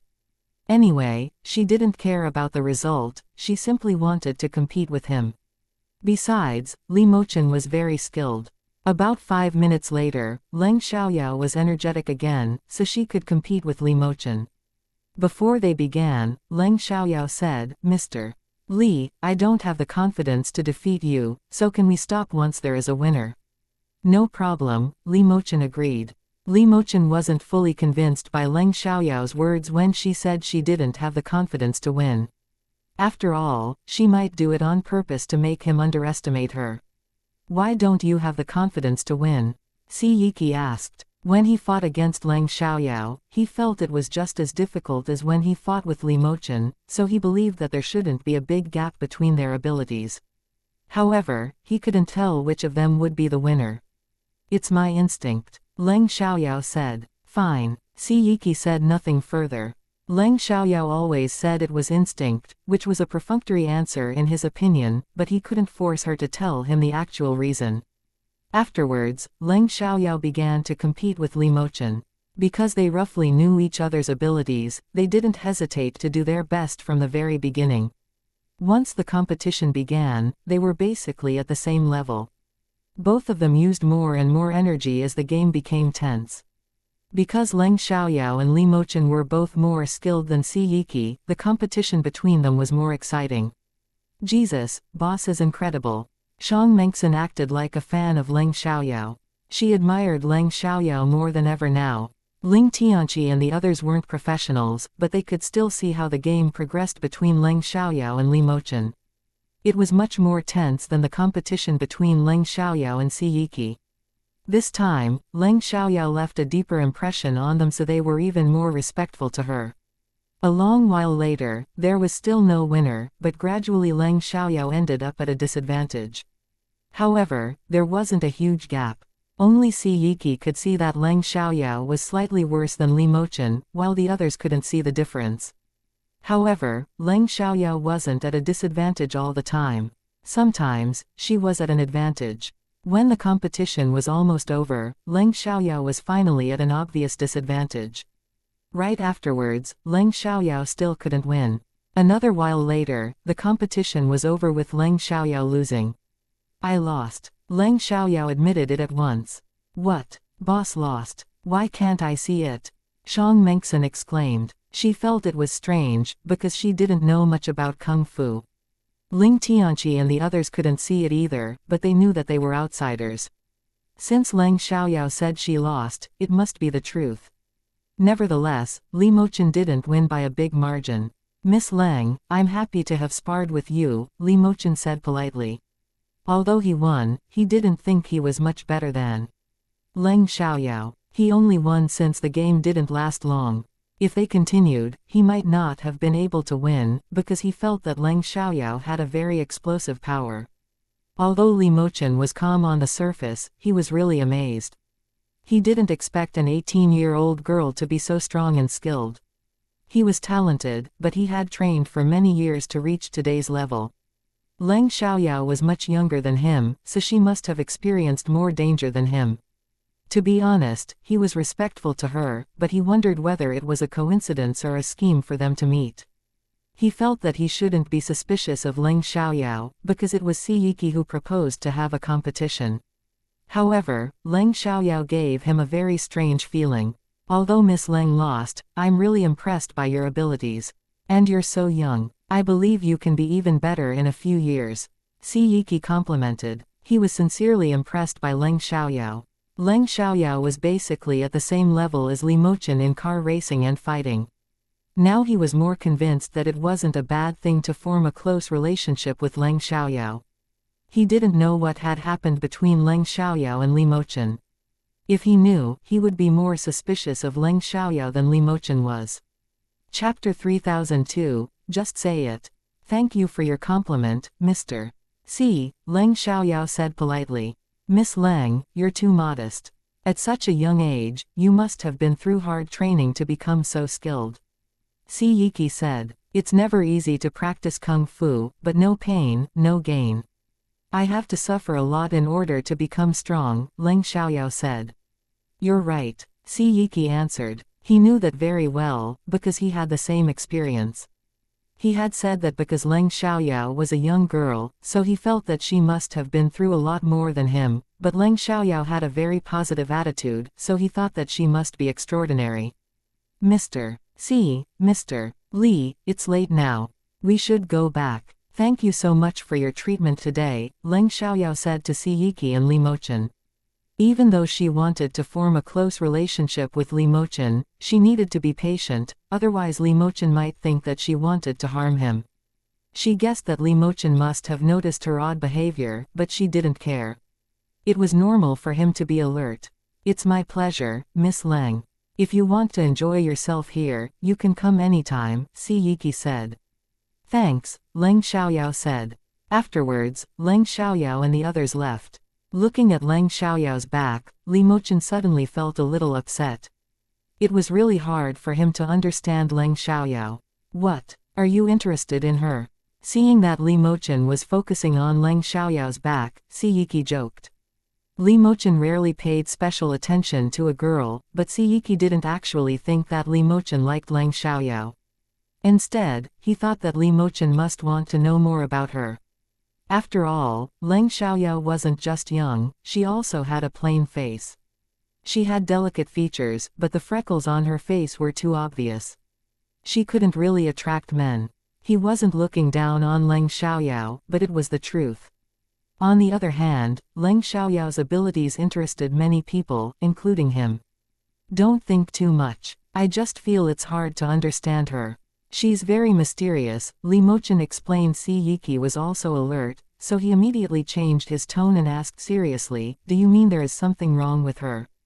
"Not really. I just feel it's shocking that she can be so strong at such a young age. She can achieve a lot in the future," Li Mochen said. Even though he was slightly suspicious of Leng Xiaoyao, without evidence, he was unwilling to jump to conclusions or cause a misunderstanding. Hearing that, Si Yiki gave up the idea that Leng Xiaoyao might be a bad person. "You're right. She's the coolest and strongest girl I've ever met." After Leng Xiaoyao and her friends left, Ling Tianqi kept on complimenting her, because she was really impressive. "Boss, can you teach me Kung Fu? I really want to learn," Shang Mengxin asked, full of anticipation. "No problem, but after the National College entrance examination is over I might be busy with other things. I'm afraid I won't have much time to teach you. You're not young, so I can't be sure how well you can do. Moreover, if you want to practice Kung Fu, you must be physically strong first. Try to get into the habit of running. When you have time these days, you can exercise by yourself," Leng Xiaoyao said. She was willing to teach Shang Mengxin some skills, so that Shang Mengxin could protect herself if she encountered danger, but Leng Xiaoyao didn't know whether Shang Mengxin could keep on practicing, because it wasn't easy. "Great," Shang Mengxin replied. "Little panda, it's hard to practice Kung Fu. Are you sure you can do it?" Ling Tianqi asked. He wasn't putting pressure on Shang Mengxin, but he doubted her determination. He had learned about Kung Fu, but it was really tiring, so he gave up afterwards. He learned some skills, but he was only a little better than most men. If he faced Leng Xiaoyao, he would be defeated within a second. "Don't sell me short. If Xiaoyao can do it, I can do it too," Shang Mengxin argued. She was full of passion right now, so she didn't think it would be difficult. "Fine, I hope you can do it," Ling Tianqi said. Since Shang Mengxin wanted to learn Kung Fu, he wouldn't stop her. Instead, he hoped that she could do it, so that she wouldn't be bullied. "Xiaoyao, where do you live? Little panda and I can send you home," Ling Tianqi asked. "Thanks, I live in King Bo Court." Leng Xiaoyao accepted his kindness. "No problem," Ling Tianqi answered. After that, Leng Xiaoyao and Shang Mengxin got in Ling Tianqi's car, while the others went home on their own. Before they went home, Pei Heron and Feng Rui asked Leng Xiaoyao for her phone number. They wanted to make friends with her as well. Leng Xiaoyao agreed and exchanged phone numbers with them. "Oh, boss, if I can't tell them about the car racing, can I talk with them about your fights?" Shang Mengxin asked. Before Leng Xiaoyao said anything, Ling Tianqi opened his mouth and asked, "Why do you have to tell them what happened today? Xiaoyao has amazed all of us today. Why can't I share it with my close friends?" Shang Mengxin asked. All of a sudden, she remembered something and shouted, "Jesus, I forgot to take a video of the fights. You can tell them if you want." "It doesn't matter," Leng Xiaoyao said. She simply didn't want too many to know that she could drive racing cars, but they all knew that she was good at fighting, so it didn't matter if they learned about that. Since Leng Xiaoyao agreed, Ling Tianqi said nothing further. However, if Leng Xiaoyao disagreed, Shang Mengxin wouldn't tell anyone else. Ling Tianqi disliked other people spreading news about him. "Oh, boss, tomorrow is Sunday. Why don't we hang out together?" Shang Mengxin asked. "Don't. You should study at home. I need to deal with some other things tomorrow. I can't help you with the review during the day, but I can do it during the evening class tomorrow," Leng Xiaoyao said seriously. "Oh, fine." Leng Xiaoyao was slightly disappointed. She was willing to review, but she couldn't focus if Leng Xiaoyao didn't help her. Chapter 3003, In the Dream. Because Ling Tianqi had already heard that Leng Xiaoyao suddenly became excellent at studying, he wasn't shocked by their conversation. He had already been surprised before. Today, after seeing Leng Xiaoyao's skills at car racing and fighting, he wouldn't be shocked again no matter what she did in the future. He would be amazed, but he wouldn't think it was not true. When Leng Xiaoyao got home, it was nearly 9 p.m. Because they didn't have an evening class on Sunday night, Leng Xiaoyao didn't go home early that night. She had told Leng Chengyuan earlier that she would visit her classmates home for a meal. In the past, Leng Xiaoyao never listened to Leng Chengyuan, so Leng Chengyuan could hardly restrict her behavior, but now Leng Xiaoyao changed and become obedient, so he believed that she could protect herself. When Leng Xiaoyao got home, Leng Chengyuan pulled her to the side. Xiaoyao, tell Grandpa how you became so excellent. In fact, I just found out that I have a very good comprehension. If you want to know more, I don't know either, Leng Xiaoyao explained. Oh, Leng Chengyuan was disappointed. He had hoped to hear some details, but Leng Xiaoyao told him that she also didn't know. Perhaps I've always had potential. I just didn't know because I paid too much attention to Chu Jianan. So after I lost interest in him, I began to fulfill my potential, Leng Xiaoyao said. Leng Chengyuan agreed with her. It seems that Chu Jianan has wasted much of your time and energy. Luckily, it's not too late to get rid of him. Once they brought up Chu Jianan, Leng Chengyuan felt disgusted. Late at night, Leng Xiaoyao remembered her parents, younger brother, relatives, and friends in the other time-space. Upon thinking that they would be heartbroken after she disappeared, she was very sad. If it was possible, she wished she could tell them in a dream that she wasn't dead. She was fine and simply traveled in time back to her previous incarnation to repay what she owed. Perhaps Leng Xiaoyao was so devoted to the idea, after she fell asleep, she indeed dreamed of returning to the time-space where she came from. She went back to the Leng family's house and saw her parents, younger brother, grandmother and great-grandfather. All of them were sad. The moment Leng Xiaoyao saw them, she burst into tears. Without delay, she ran towards them and shouted, "Dad, Mom, Grandma, Grand-Grandpa, Shaoran." Hearing Leng Xiaoyao's voice, the five of them turned to look at her. As soon as they saw her, they cheered up. Ji Yuning stood up and hugged her tightly. "Yao Yao, you're back. Oh, I'm so glad that you're fine." Ji Yuning was excited, because she finally saw her daughter who had disappeared for a long time. Yao Yao. Leng Xiaoting and Jing Yunyao ran to Leng Xiaoyao at once too. They were both extremely excited and happy. Leng Xiaoran, however, shouted angrily, "Leng Xiaoyao, you're finally back. Do you know how heartbroken we were for the past couple of days?" The angrier he was and the louder he shouted, the more worried and sad he was. Only when he was worried and sad would he be so emotional. "I'm sorry. I shouldn't have worried you. It's my fault." Leng Xiaoyao blamed herself for that. Actually, she clearly knew she didn't really go back. It was just a dream. Even though it was just a dream, Leng Xiaoyao still said to them, "Dad, Mom, Grandma, Shaoran, I'm not really home. This is a dream. I failed to pass the test, and traveled in time back to where I lived previously. I need to repay what I owe to be able to come back to you. Please don't be worried about me, don't be sad or heartbroken. I'm living well now. After a few years, I'll come back home."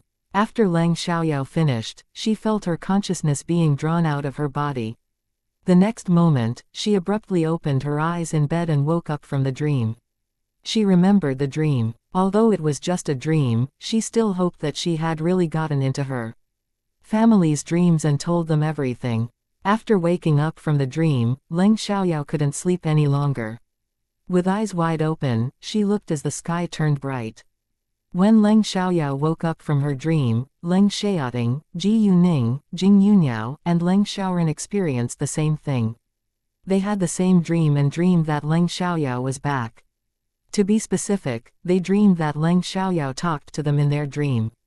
She told them that she wasn't dead and simply traveled in time back to her previous incarnation. It was a dream, but it was so real. They felt it might not be so simple. It was possible that Leng Xiaoyao wanted to tell them about her situation through the dream. After Ji Yuning and Leng Xiaoting woke up from their dream at the same time, Ji Yuning talked with Leng Xiaoting about it. Leng Xiaoting told her that he had the same dream. Leng Shaoran and Jing Yunyao couldn't sleep either. They got up and walked out, then went to see Leng Xiaoting and Ji Yuning. Outside Leng Xiaoting and Ji Yuning's room, Leng Shaoran met Jing Yunyao. "Grandma, are you?" Leng Shaoran asked. I need to see your parents, Jing Yuniao said. Afterwards, she knocked on the door of Leng Xiaoting and Ji Yuning's room. She didn't care whether it would wake them up. Actually, when Jing Yuniao reached the door, she sensed that Leng Xiaoting and Ji Yuning were already awake. Shortly after Jing Yuniao and Leng Xiaoran arrived, Leng Xiaoting and Ji Yuning sensed them. Therefore, as soon as Jing Yuniao knocked on the door, they opened it. Mom, Xiaoran, Leng Xiaoting said. Xiaoting, I just dreamed of Yao Yao. She told me that she isn't dead and traveled back in time to her previous incarnation. She needs to repay what she owes and she'll be home in a few years. I don't think it's just a dream. It must be a message from Yao Yao, Jing Yuniao said. I had the same dream. Leng Xiaoran got excited. Knowing that Jing Yuniao and Leng Xiaoran had the same dream, Leng Xiaoting and Ji Yuning were sure that it couldn't be simple. As they made sure of it, they became happier. Ningning and I had the same dream. It can't be so simple. Yao Yao must have wanted to send us a message through our dreams, Leng Xiaoting said. Chapter 3004, Harmful Tocolytic. Really? In that case, Xiao Yao is still alive. She just went back to her previous incarnation. After repaying what she owes, she'll come back. Leng Xiaoran felt that was the answer after hearing Leng Xiaoting's words, and was extremely excited. It's highly likely, Jing Yuniao said, also feeling happier. I need to ask Master Shengguan about it tomorrow. He might help us figure it out, Ji Yuning said. Although she was sure it was a message from Leng Xiaoyao, she felt it was necessary to ask Shengguan Yang about it. None of them could sleep further that night. Instead they waited for 3 hours before the sky was completely bright. They didn't sleep that night, but they were still full of energy the next morning. Without delay, Leng Xiaoting called Shengguan Yang and told him that they had dreamed of Leng Xiaoyao. Hearing that, Shengguan Yang felt it was a message from Leng Xiaoyao, especially since they couldn't find her body. In fact, Shengguan Yang always had a feeling that Leng Xiaoyao might have gone somewhere else. She couldn't be dead, so he believed what she said in the dream. In order to make sure of it, Shengguan Yang used his abilities to see what had happened. He couldn't find out the details, but he verified that Leng Xiaoyao's soul indeed had appeared in their time-space when they dreamed of her. If so, they were sure it wasn't a normal dream. Leng Xiaoyao's soul indeed had come back and entered their dream. After making sure of it, they were a lot more relieved and were less sad. They had hope. Now and deeply believed that Leng Xiaoyao would come home in 2 or 3 years. Leng Xiaoyao didn't sleep that night either, but she wasn't affected. Instead she became much calmer. They were in different time spaces, so she could do nothing even though she knew her family would be heartbroken after she disappeared. She hoped that what she dreamed last night wasn't just a dream. She wanted her family to know that she wasn't dead and that she would return one day, so that they wouldn't be so sad. In the morning, Leng Xiaoyao got up and went to the top floor to practice kung fu. Today, she needed to heal Han Yu's hidden injury, and there were some medicines she needed to buy. Leng Xiaoyao didn't want Western medicines, she wanted some herbs. Leng Xiaoyao could treat some injuries, and she knew Western medicines weren't always as effective as herbs. Medicines produced by Kulain were all effective, but she was in a different time-space now. There was no Kulain. In her family's time-space, it would be easier to do the operation. After having breakfast, Leng Xiaoyao went out with the excuse that she needed to visit a classmate. At the beginning, Leng Chengyuan didn't expect Leng Xiaoyao to get a high score in the exams. If she wanted to fool around, she could do that, but now she had become excellent at studying, so she could enjoy herself when she had free time. Leng Yuki was going on a date with Chu Jianan today, but it was still early, and she wouldn't go out until 10 a.m., so she went back to her room to review after having breakfast. She didn't know whether Leng Xiaoyao could surpass her in this monthly test, but it was undeniable that Leng Xiaoyao had suddenly become excellent at studying. Therefore, even if Leng Xiaoyao didn't surpass her in this test, what if Leng Xiaoyao did so in the National College entrance examination? As a result, she had to study harder to stop Leng Xiaoyao from surpassing her. The other people all went to deal with their own business after having breakfast. Although it was Sunday, they were still busy. After Leng Chengyuan finished breakfast, he went to enjoy the sunshine in the yard. It was the end of March now, so it was rare to see such a shiny day. The temperature had reached 28 Celsius degrees, so it was still very warm to be in the sunshine. After Leng Xiaoyao went out, she directly took a taxi to a herb store with the longest history because its herbs were of high quality. At the herb store, Leng Xiaoyao took out her formula, then went to stand in line. Leng Xiaoyao was going to buy herbs which were good for blood circulation. She didn't have Ji Yuning's power crystals, so she couldn't help the injured heal quickly. She needed medicine. Luckily, she had learned a lot of medical knowledge from Shengguanyang which came to use now. There were 3 people standing in front of Leng Xiaoyao, so she waited in line. A young woman was in front of Leng Xiaoyao, so Leng Xiaoyao accidentally saw the formula in her hands. At a glance, she saw the problem. The formula was used to protect the baby when a woman was in pregnancy, but one of the ingredients was harmful. Most people couldn't see it. Even professional pharmacists might not be able to notice it. Besides, pharmacists in this store wouldn't pay much attention to the formulas. They were busy preparing medicines. Leng Xiaoyao glanced at the woman's belly. It was flat, and it was too early to drink tocolytic for her. Therefore, the patient shouldn't be this young woman. Did this young woman have a purpose for preparing the medicine, or did she have no idea about it? It was unacceptable that a baby would be harmed, so Leng Xiaoyao decided to interfere. "Miss, did you get this formula of tocolytics here, or somewhere else?" The young woman turned to look at Leng Xiaoyao. She was slightly surprised that Leng Xiaoyao could see that it was a formula of tocolytics, but she didn't think much about it. "No, this is a formula that my mother got from a familiar person. My sister-in-law doesn't have a stable pregnancy, so she needs medicines to keep the baby safe." Hearing that, Leng Xiaoyao felt the mother-in-law and sister-in-law must have a bad relationship. The mother-in-law didn't want the baby in the sister-in-law's belly, so she used this harmful formula to kill the baby. It was also possible that the mother-in-law didn't know that this formula was harmful. She might be deceived by someone else. "Did any doctors check this formula?" Leng Xiaoyao asked. "No, why? Is there a problem with this formula?" The young woman was instantly mad. She bet that Leng Xiaoyao must have noticed the problem with this formula. Chapter 3005, There is indeed a problem. If so, Leng Xiaoyao must have thought that the young woman's mother was going to harm the baby in her sister-in-law's belly. Did she do it on purpose? Did she really understand the formula? However, Leng Xiaoyao knew it was tocolytics after a glance, so she should be familiar with herbs. In addition, they were strangers, so there was no reason for Leng Xiaoyao to hurt her. The young woman was displeased, but curbed her anger. "Yes, there is indeed a problem with this formula. If you don't trust me, you can turn to a professional for help," Leng Xiaoyao said. Hearing that, the young woman was even more upset. She was reluctant to believe that Leng Xiaoyao was right, because she didn't think her mother would harm the baby in her sister-in-law's belly. After all, they had a very good relationship. Anyway, since Leng Xiaoyao pointed it out, she needed to check it, or she wouldn't be relieved.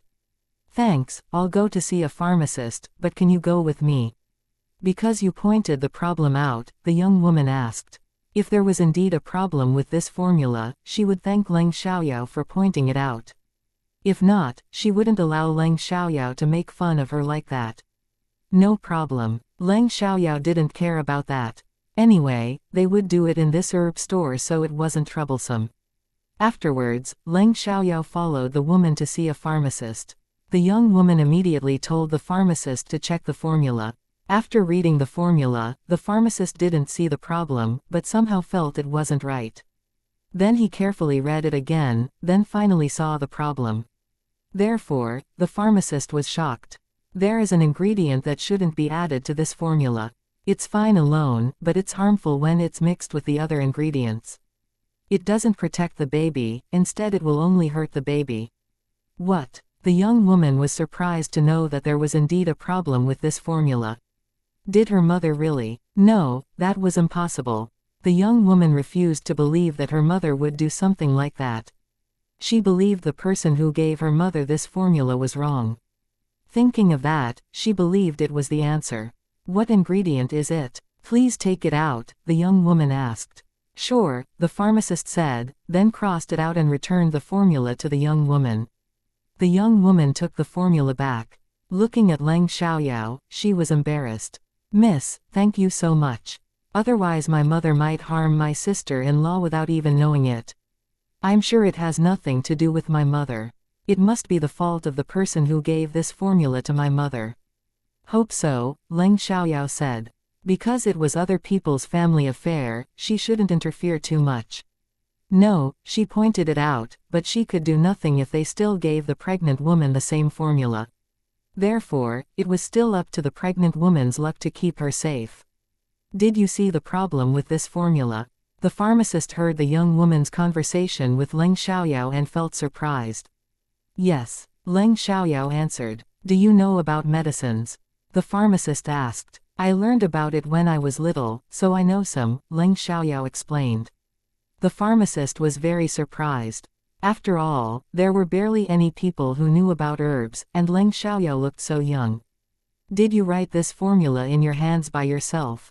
The pharmacist asked. Can I see it? The pharmacist asked. Sure, Leng Xiaoyao replied, then handed the formula to the pharmacist. She didn't think it was a secret. The pharmacist took her formula. After reading it, he was astonished. This formula aimed to improve blood circulation. It was basically the same as the formula they normally prescribed, but there were 2 added ingredients. The 2 ingredients greatly enhanced the effect. Although they normally didn't use the 2 ingredients, the pharmacist could see that this formula was very helpful. This is a very good formula. The pharmacist complimented. When he turned to look at Leng Xiaoyao, there was more respect and admiration in his eyes. He returned the formula to Leng Xiaoyao and asked, Miss, can I have a copy of your formula and use it? To be honest with you, there are 2 added ingredients in your formula, which greatly enhance the effect. Actually, he could directly have a copy of Leng Xiaoyao's formula without asking for her permission. After all, he already remembered the 2 ingredients, but he didn't know about the improvement until he read Leng Xiaoyao's formula, so he felt it was necessary to ask her for her permission. Of course you can, Leng Xiaoyao said. Great, thanks. The pharmacist was very happy. Afterwards, Leng Xiaoyao went to the counter to pay the bill. Then she got the medicine she needed and left. The stove and pot for boiling the medicine were also written on the formula, so she bought them together. In addition to these, she also needed needles, thread and gauze. After walking out of the herb store, the man sent over by Han Yu to pick her up was already waiting for her. When Leng Xiaoyao went to the herb store, she had called Han Yu and told him what she was doing, so Han Yu immediately arranged for a car to pick her up. Once Leng Xiaoyao got in the car, Han Yu's secretary drove towards his house. Only Han Yu and xianxia were present in the house. Han Yu had prepared everything for an operation, but Leng Xiaoyao didn't rush to do it. Instead, she washed the pot for boiling the medicine first, then boiled the medicine. After all, the medicine needed to be boiled for 2 hours, while the operation could be finished in half an hour at most. The externally applied medicine for the wound was crushed for later use as well. Leng Xiaoyao did all of this on her own. Even though other people wanted to help, Leng Xiaoyao turned them down. She only needed Han Yu's secretary to watch the boiling medicine. Before the operation, Han Yu was really anxious. He chose to trust Leng Xiaoyao, but he was still anxious. However, this was his only chance, because many professional doctors didn't dare to conduct the operation. Even though some doctors agreed, they only promised him a probability of 3% to succeed. After everything was ready, the operation was about to start. In order to not get Han Yu's room dirty, they did the operation in another room. Because Han Yu was anxious, xianxia stayed at the side to keep his company. Leng Xiaoyao understood, so she said nothing. She only reminded xianxia to be quiet. Chapter 3006, Not dangerous at all. Miss Leng, is it enough to only use scalpels? Don't you need other equipment? Xianxia asked worriedly. Don't worry. Since I dare to do the operation, I have the confidence to succeed, Leng Xiaoyao said confidently. They were still very nervous, but they were left with no choice right now. They could only face it. Afterwards, xianxia said nothing further. Before the operation, it was necessary to inject anesthetic, otherwise Han Yu would be in great pain. After injecting the anesthetic, Leng Xiaoyao put on sterile gloves and did the operation. Han Yu's injury was next to his heart, which was extremely dangerous. Leng Xiaoyao picked up a scalpel. After disinfecting, she cut deep into his chest. In an instant, blood poured out, which scared Xianxia. He didn't dare to look straight at it. Xianxia was always involved in illegal deeds. He had been through a lot and had even killed, but he had never felt scared when he did these things.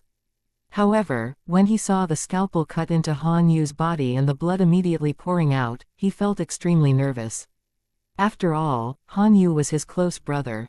Even though he felt extremely nervous, he had to watch it from the beginning to the end, in case any accidents happened. The moment the scalpel cut into Han Yu's body, Han Yu lost a lot of blood, but he stopped bleeding after a short while, because Leng Xiaoyao used her magical energy to freeze the blood vessels near the cut. Seeing that the wound stopped bleeding, Xianxia was really curious, but Leng Xiaoyao was still conducting the operation, so he didn't dare to interrupt her. Leng Xiaoyao was very quick and accurate. It seemed as if she had done operations many times before. Xianxia was amazed, and he could see that Leng Xiaoyao was professional. Therefore, he was less and less worried as hope began to replace his fear. Leng Xiaoting and Ji Yuning's kids were all talented. They could do almost everything. In fact, Leng Xiaoyao had indeed done operations many times before. A few minutes later, Leng Xiaoyao saw the bullet.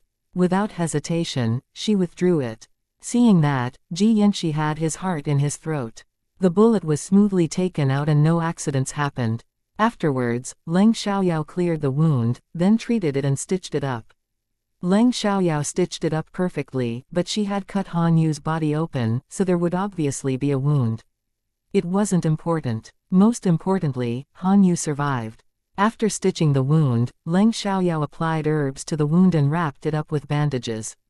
Because it took a lot of her strength and magical energy to do the operation, she was exhausted and sweating heavily, but the operation wasn't over, so Xianxia didn't dare to wipe the sweat off her forehead. He didn't want anything bad to happen. As soon as Leng Xiaoyao finished the operation, Xianxia stepped forward and wiped the sweat off for her. It was very rare for Xianxia to treat someone like that, but Leng Xiaoyao had saved his close brother's life, so he was willing to do that for her. Leng Xiaoyao spent nearly half an hour on this operation, which was really efficient. "Miss Leng, thank you so much for your effort. How's Han Yu now?" Xianxia asked. It looked successful, but he wouldn't be relieved until Leng Xiaoyao gave him an answer. It was very successful. His life isn't in danger at all.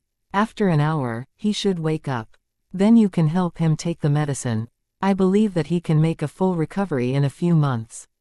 In order to set your mind at rest, you can call a doctor over to check his condition.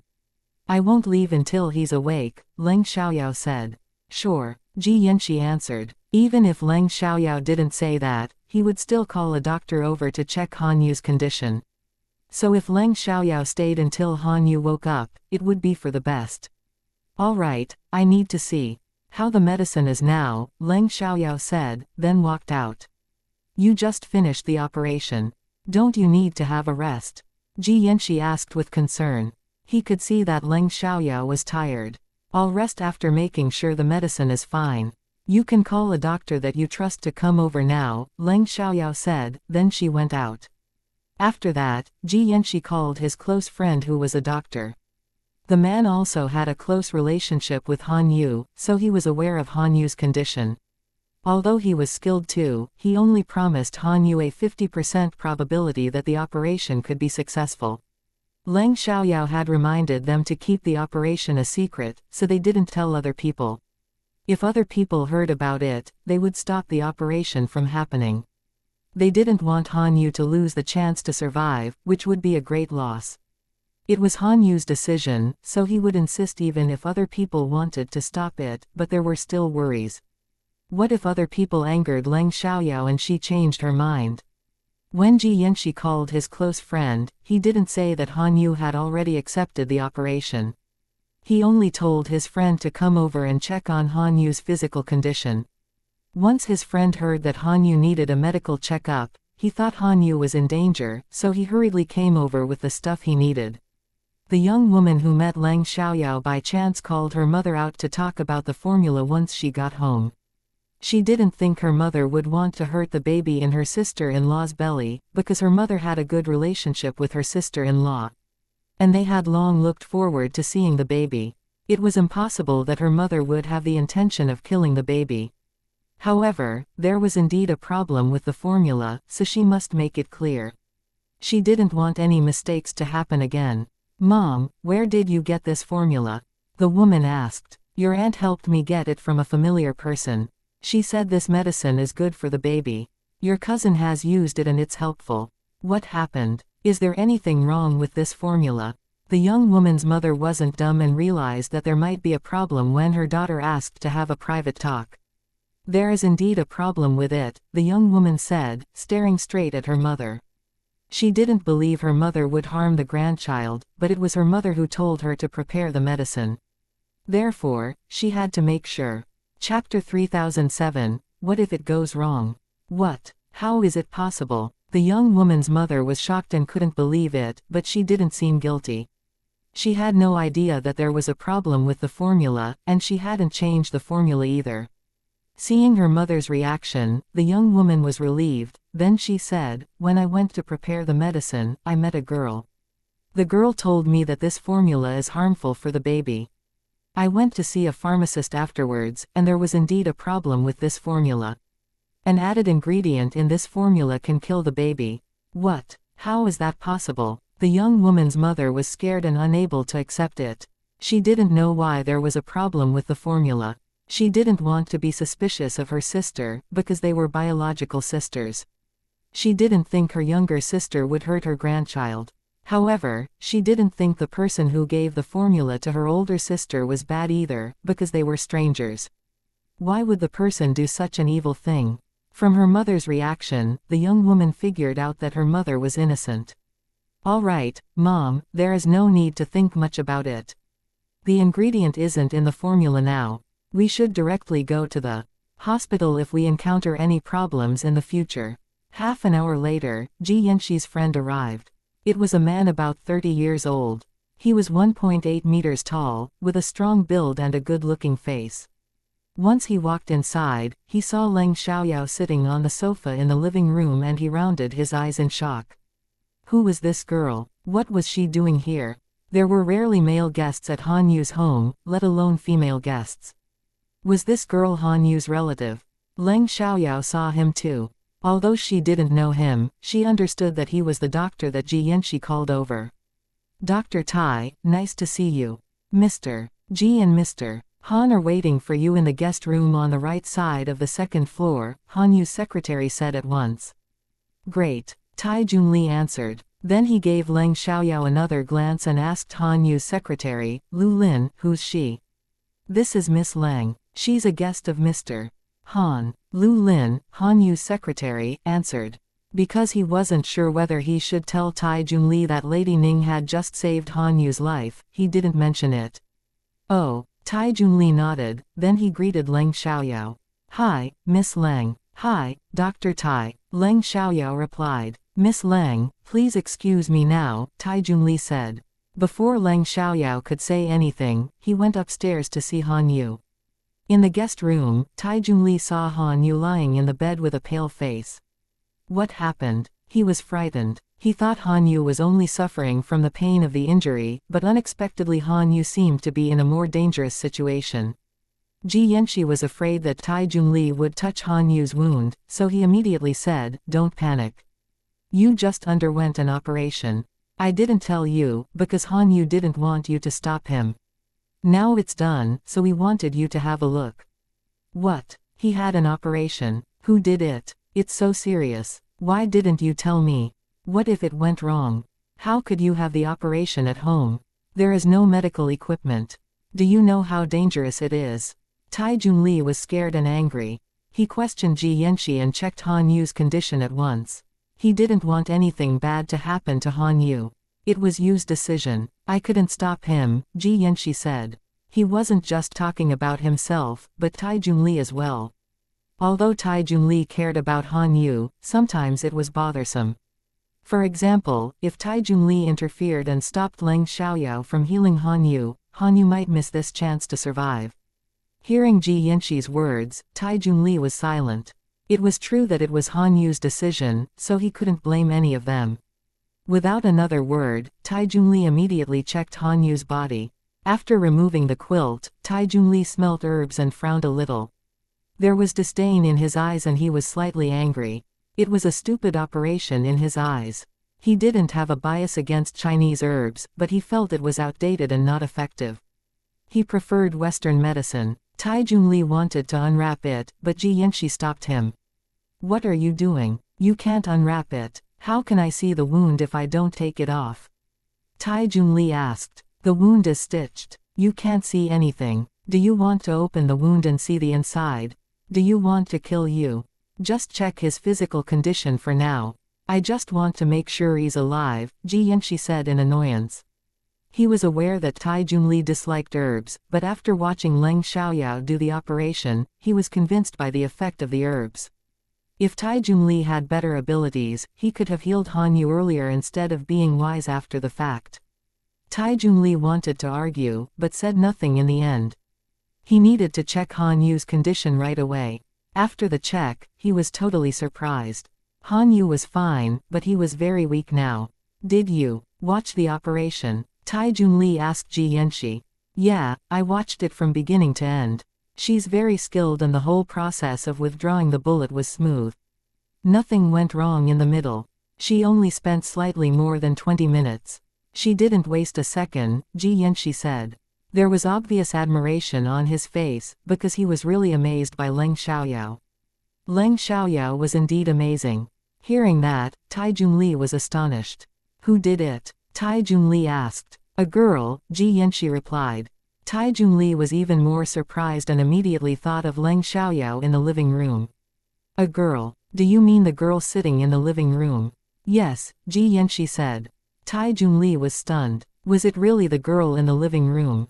However, the girl looked so young. She should only be about 20 years old and should still be a student. How could she be so good at medicine? Tai Junli couldn't believe his ears.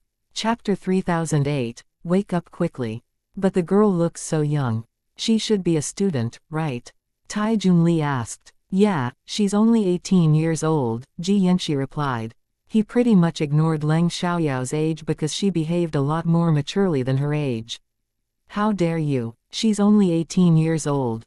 Why did you allow her to do such an important operation? Weren't you afraid it would go wrong? Don't you know that many medical experts wouldn't even dare to do the operation for you?" Tai Junli was furious. Although the operation was very successful and nothing went wrong, he was still furious when he learned that it was conducted by an 18-year-old girl. "We didn't believe it either and we had many worries, but she could easily relieve Yu's pain which was caused by his hidden injury. So we thought she might really be able to do it.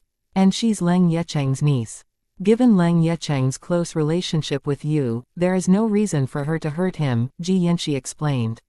"What? She's Leng Yecheng's niece?" Tai Junli was surprised. Given Leng Yecheng's close relationship with Han Yu, there was indeed no reason for Leng Xiaoyao to hurt Han Yu, but what if she failed? It didn't mean they should believe in her abilities just because they were in the same circle. "Does Leng Yecheng know about it too?" Tai Junli asked. "He doesn't, because Miss Leng wants us to keep it a secret." Ji Yanxi said, "All right, it's already done. There is no need to think so much. As long as Yu is better, it doesn't matter that we took a risk. If we didn't do that, you might not have the chance to get better." He cared more about the result. Hearing Ji Yanxi's reply, Tai Junli had to agree with him, but it had been a bold decision. "I need to talk to her," Tai Junli said, then he stood and wanted to walk out. Seeing that, Ji Yanxi thought he was going to make things difficult for Leng Xiaoyao, so he immediately stood in his way. "What do you want to do? She just saved you. Don't be rude to her. Relax, I'm not stupid. The operation she did was so successful. I think she's even better than many medical experts. I simply want to learn from her," Tai Junli said. Although the operation was conducted by a young girl, he was completely shocked and even doubted her because of her age. He had never been mad at her. After all, it was undeniable that she finished the operation successfully, so he only admired and respected her. Hearing that, Xianxia was relieved, but he needed to stay here and take care of Han Yu, so he couldn't go down with Tai Junli. In the living room, Tai Junli looked at Leng Xiaoyao with excitement. "Hi, Miss Leng, I'm Han Yu and Xianxia's friend, Tai Junli. Oh, I also know your third uncle, Leng Yecheng, but we're not close." When Tai Junli saw Leng Xiaoyao, he greeted her and reached out his hand to shake her hand. Seeing that, Leng Xiaoyao stood up at once. "Nice to meet you, Mr.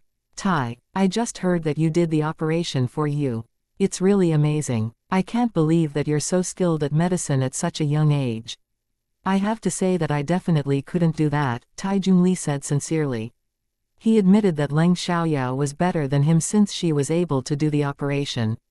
"I'm flattered, Mr. Tai. There is a lot I still need to learn," Leng Xiaoyao said in a modest tone. "Miss Leng, you're being modest. Many medical experts wouldn't dare to do the operation for you. I don't even have the courage and confidence, because it's highly likely to fail, but you did. And it was extremely successful. May I know what the probability was before you conducted the operation?"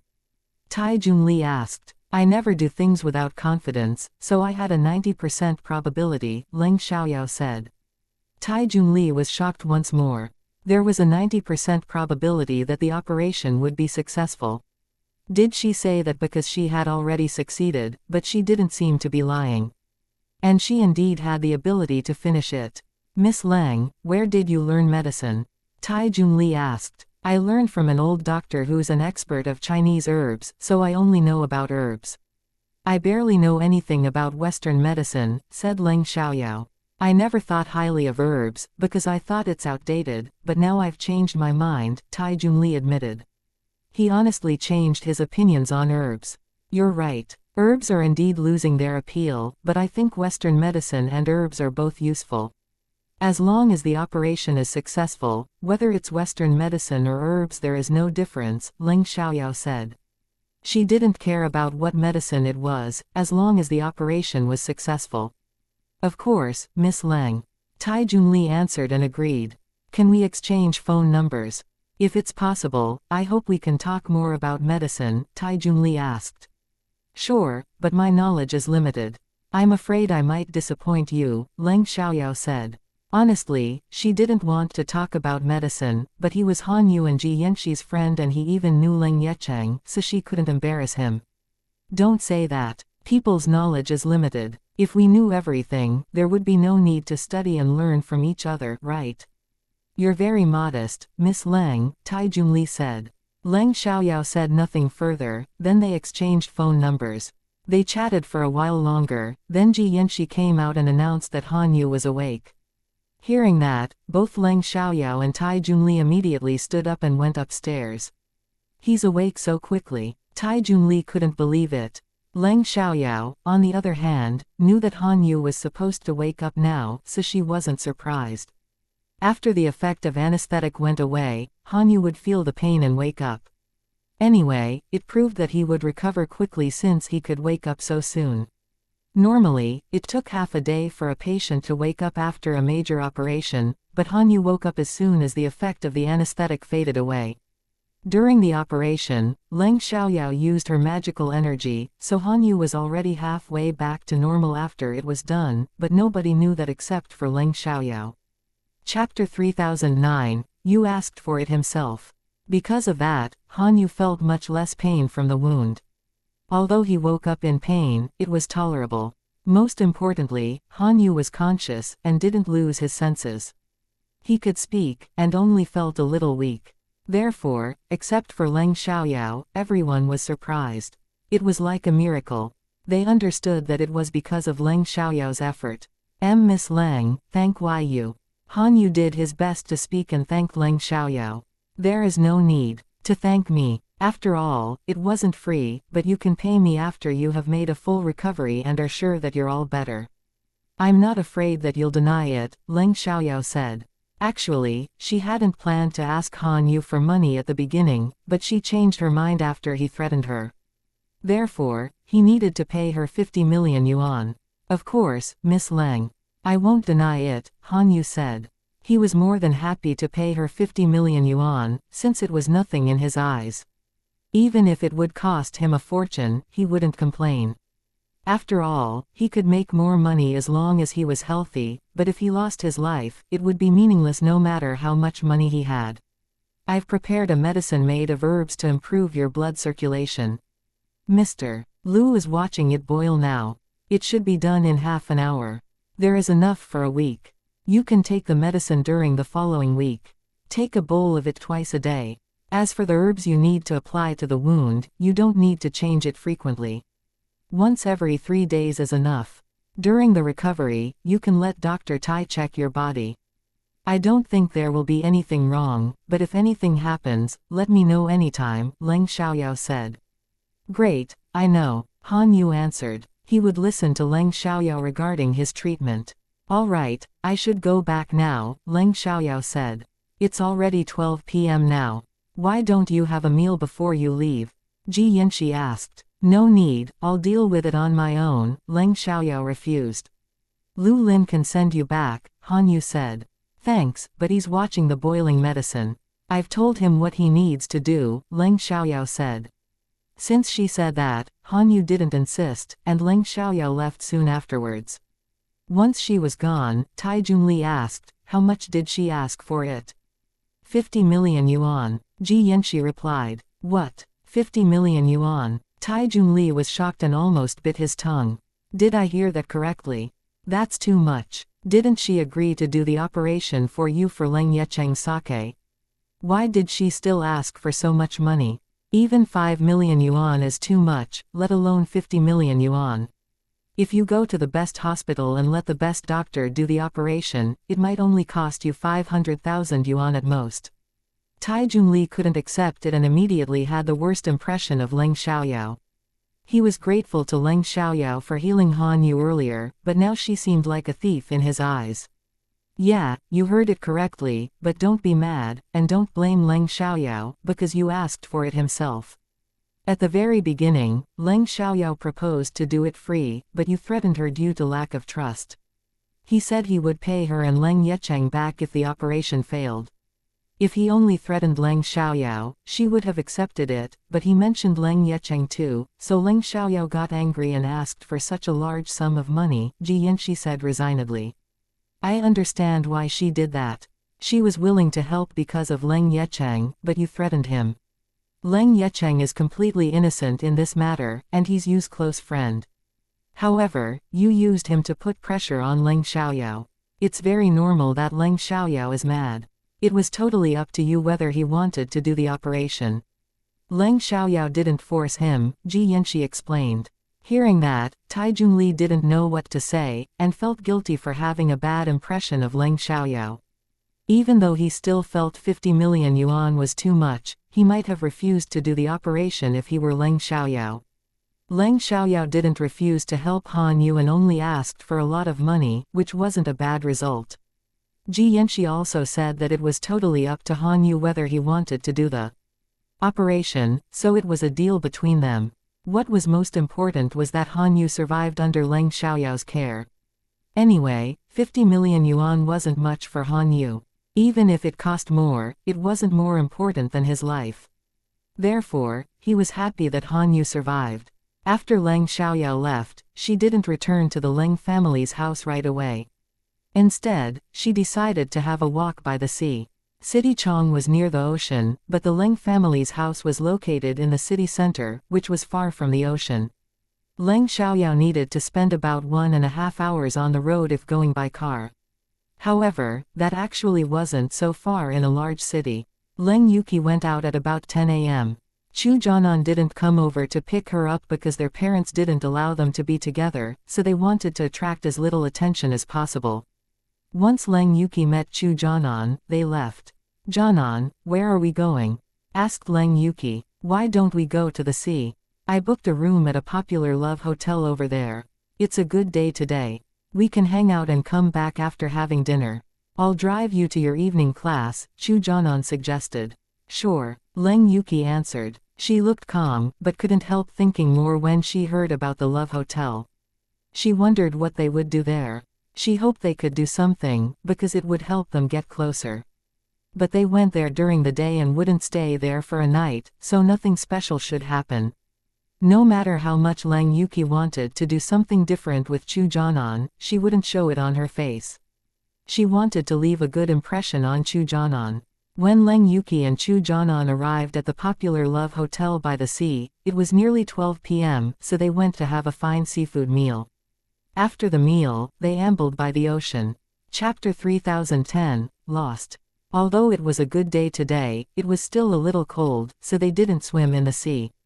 They simply walked by the water for more than half an hour, before returning to the hotel. The hotel stood next to the shore and the rooms were very romantic. After all, this was a love hotel for couples, so it was sexually exciting. Seeing the decoration, Lang Yuki flushed and her heart pounded.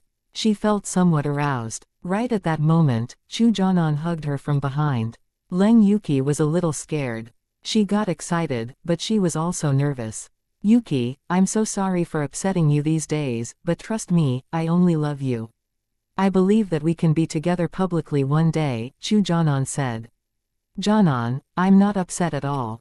As long as we can be together, I can wait," Lang Yuki said.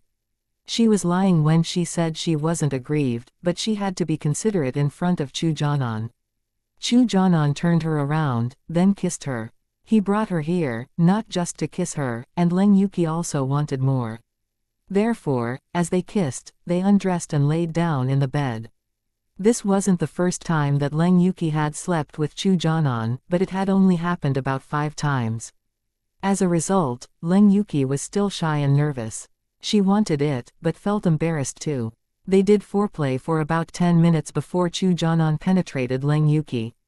Because Lang Yuki had only slept with Chu Jianan a few times, her vagina was still very tight. Chu Jianan's manhood was also thick, so it was painful when he penetrated her.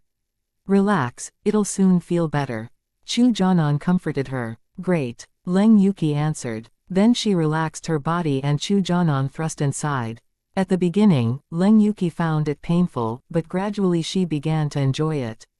"How is it? It's not painful now, right?"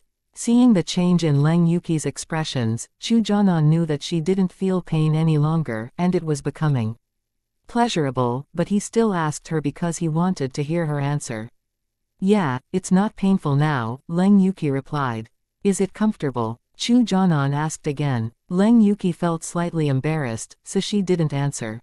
Chu Jianan was unwilling to stop until he heard her answer, so he asked again, "Is it comfortable?" "Yeah." Lang Yuki flushed. "Tell me, is it comfortable?" Chu Jianan continued. "It's comfortable," Lang Yuki answered with a flushed scarlet face.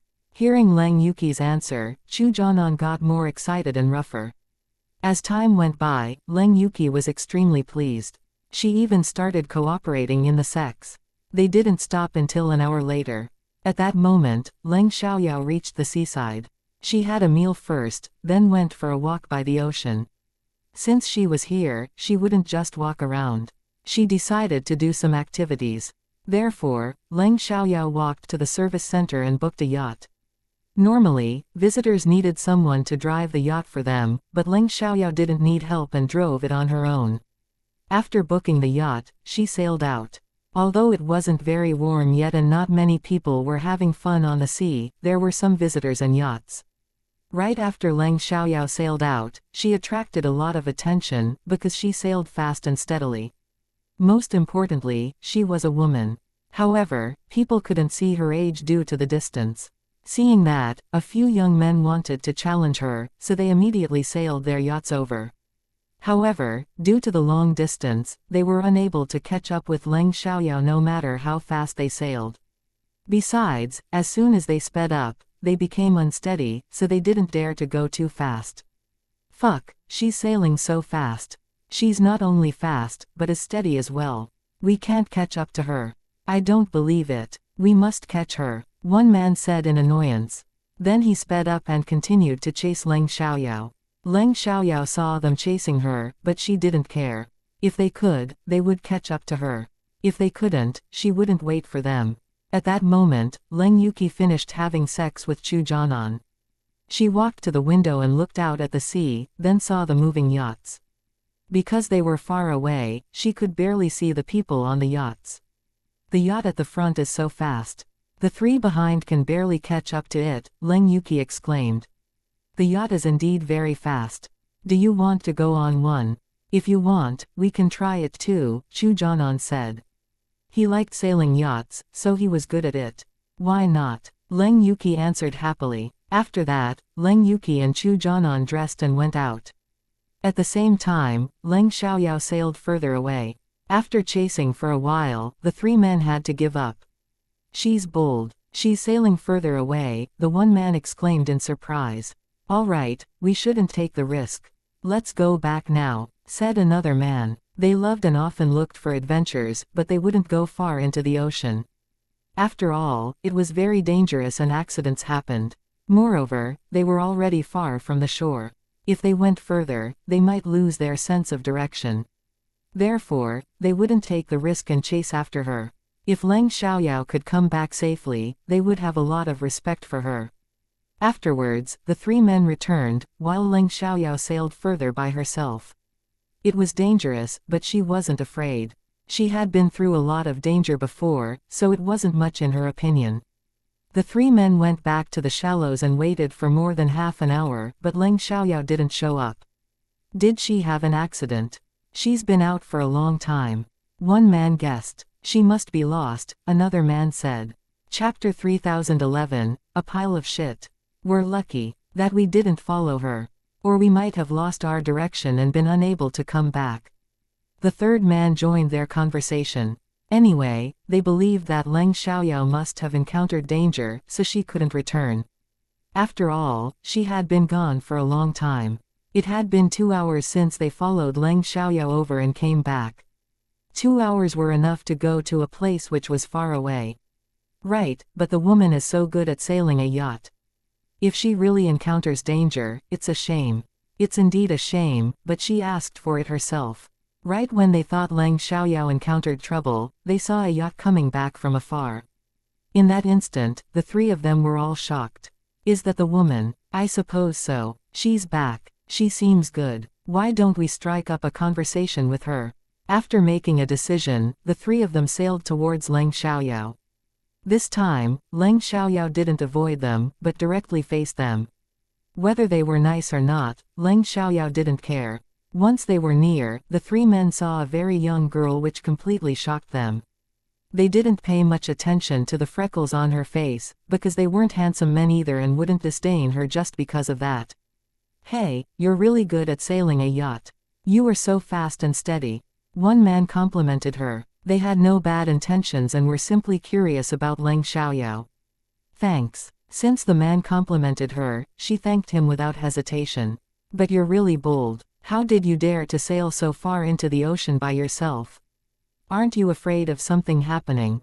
There is no signal. You might not be able to call for help, another man said. I'm back now. Don't be so scared. I wouldn't have gone so far if I didn't have the ability, Leng Xiaoyao said. Because the man reminded her to be careful out of kindness, Leng Xiaoyao had a good attitude too. You're right. The three men agreed. If Leng Xiaoyao didn't have the ability, she wouldn't dare go so far. At that moment, Leng Xiaoyao saw two familiar figures on a yacht not far away. Perhaps because she was a cultivator, she had a very good sight, so she recognized Leng Yuki and Chu Jianan, but she felt nothing when she saw them again. Instead, she had the idea of making fun of them since she met them. Sorry, I need to go now. Saying that, Leng Xiaoyao sailed straight towards Leng Yuki and Chu Jianan. Because she sailed too fast, the three men didn't react until a few seconds later. Without delay, they followed her. Leng Xiaoyao sailed from behind Chu Jianan and Leng Yuki, so they didn't see her. Although Chu Jianan felt it when Leng Xiaoyao was very near, he didn't think it was special. Unexpectedly, the yacht didn't avoid them when it sailed over from afar. Instead, it passed right by them. It was fine, but the problem was that when they passed by, there was a burst of water splashed directly on them. It wasn't small, so Leng Yuki and Chu Jianan could barely stand after they were hit. They almost fell from the yacht. Chu Jianan and Leng Yuki were furious. Damn it. Hey you, stop. Chu Jianan angrily shouted. Leng Xiaoyao stopped before them, then turned to face them. Oh, I didn't know that it was you. I'm sorry, I didn't do it on purpose. My yacht almost hit you, so I immediately turned it to the side. I didn't mean to splash the water on you, she said, acting surprised. Although she apologized, she didn't look guilty at all, because she obviously did it deliberately. The moment Chu Jianan and Leng Yuki saw that it was Leng Xiaoyao, they were stunned.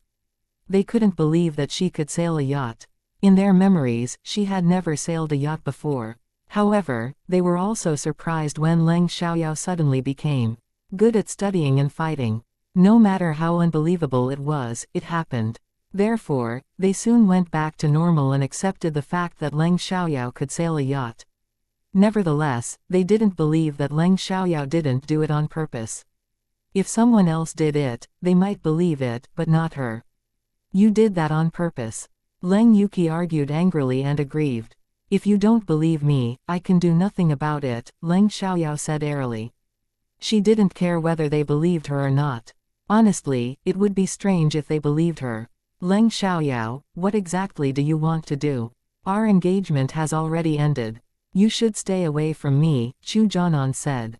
He believed Leng Xiaoyao secretly followed them here and got jealous when she saw him with Leng Yuki, so she attacked them. Chu Jianan, don't be stupid. Do you know what you are in my eyes right now? You're merely a pile of shit. Do you think I'd be interested in a pile of shit? Leng Xiaoyao said disdainfully. She honestly disliked Chu Jianan now. Chu Jianan could see that, and felt extremely insulted. Why? Why did Leng Xiaoyao disdain him? Didn't she love him deeply? She shouldn't disdain him. He should be the one who disdained her. Even though Chu Jianan disliked Leng Xiaoyao and even hated her, he enjoyed her affection, because his vanity was stroked by her.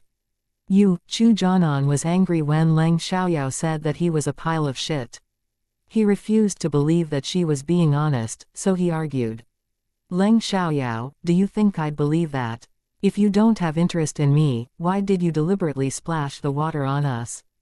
Believe it or not, but Leng Xiaoyao didn't care about his opinions about her. If she did, it meant she hadn't gotten over him yet.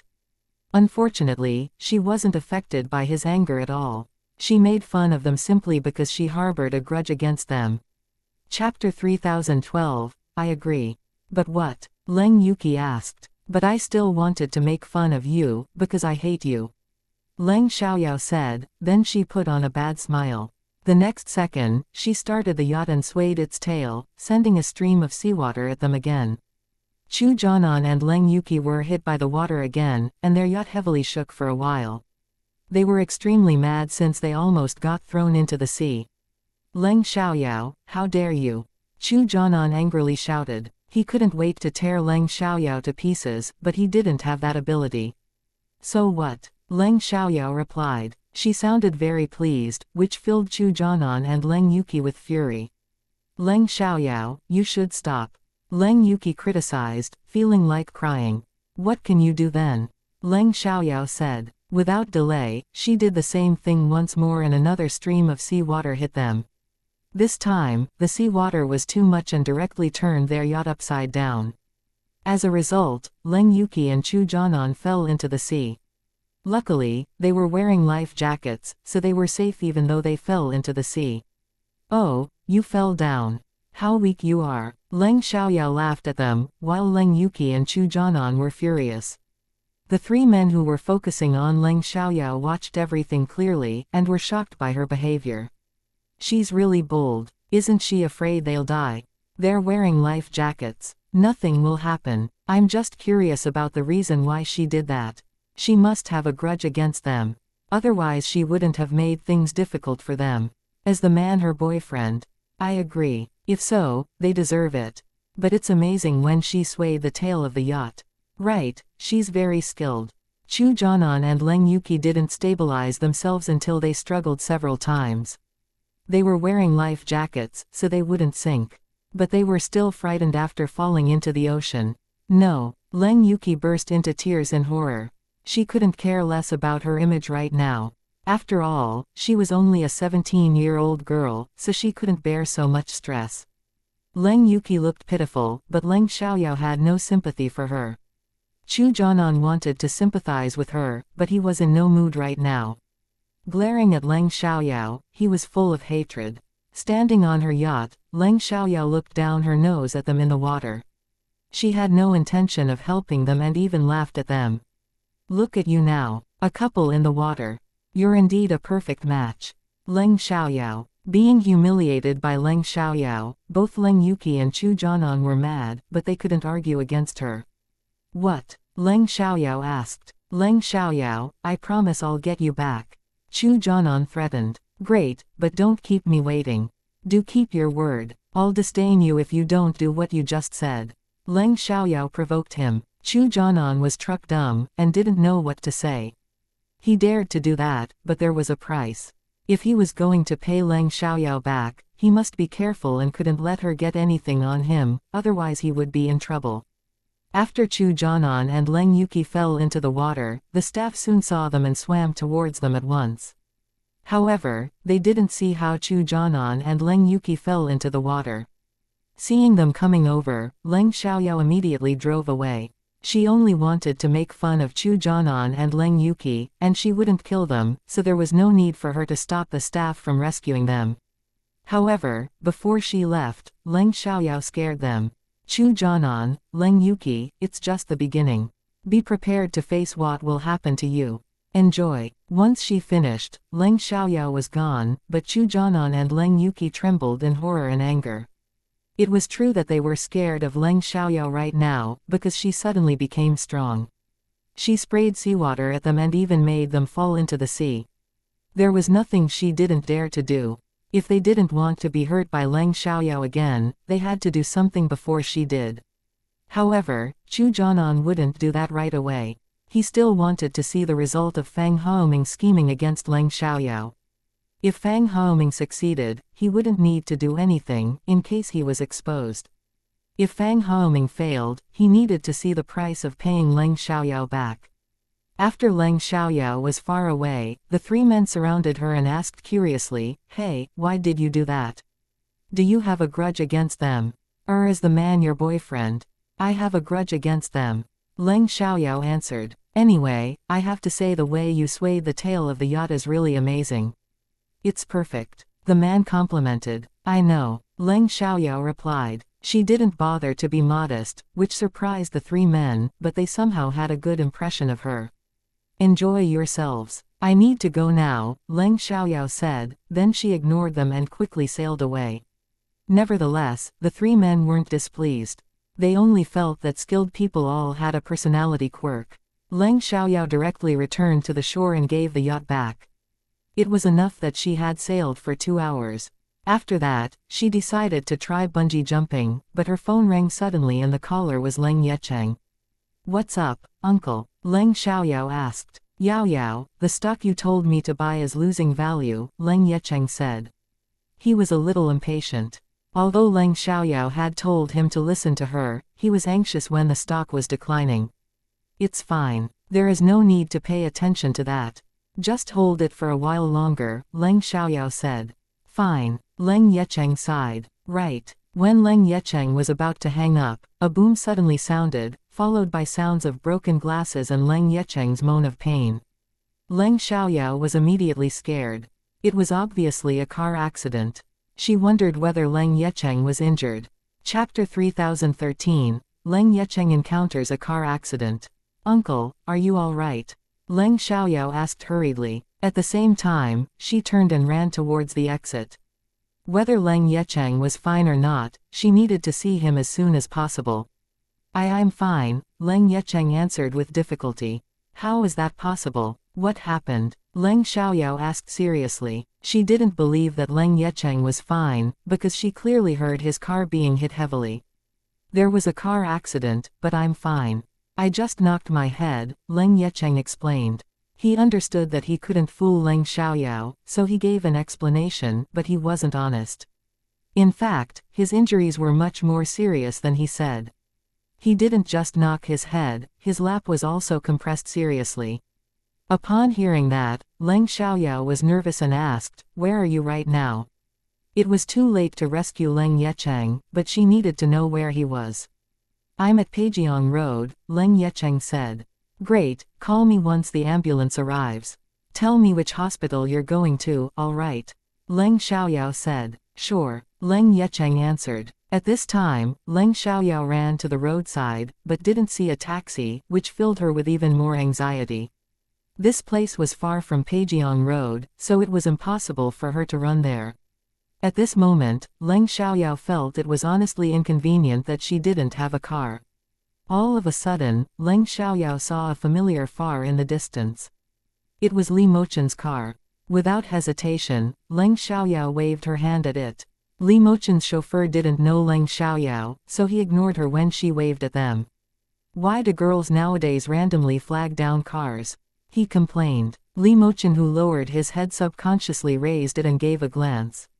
Then he saw Leng Xiaoyao, who flashed past the window. "Stop the car," he said at once. Hearing that, the chauffeur stepped on the brakes and said, "What's wrong?"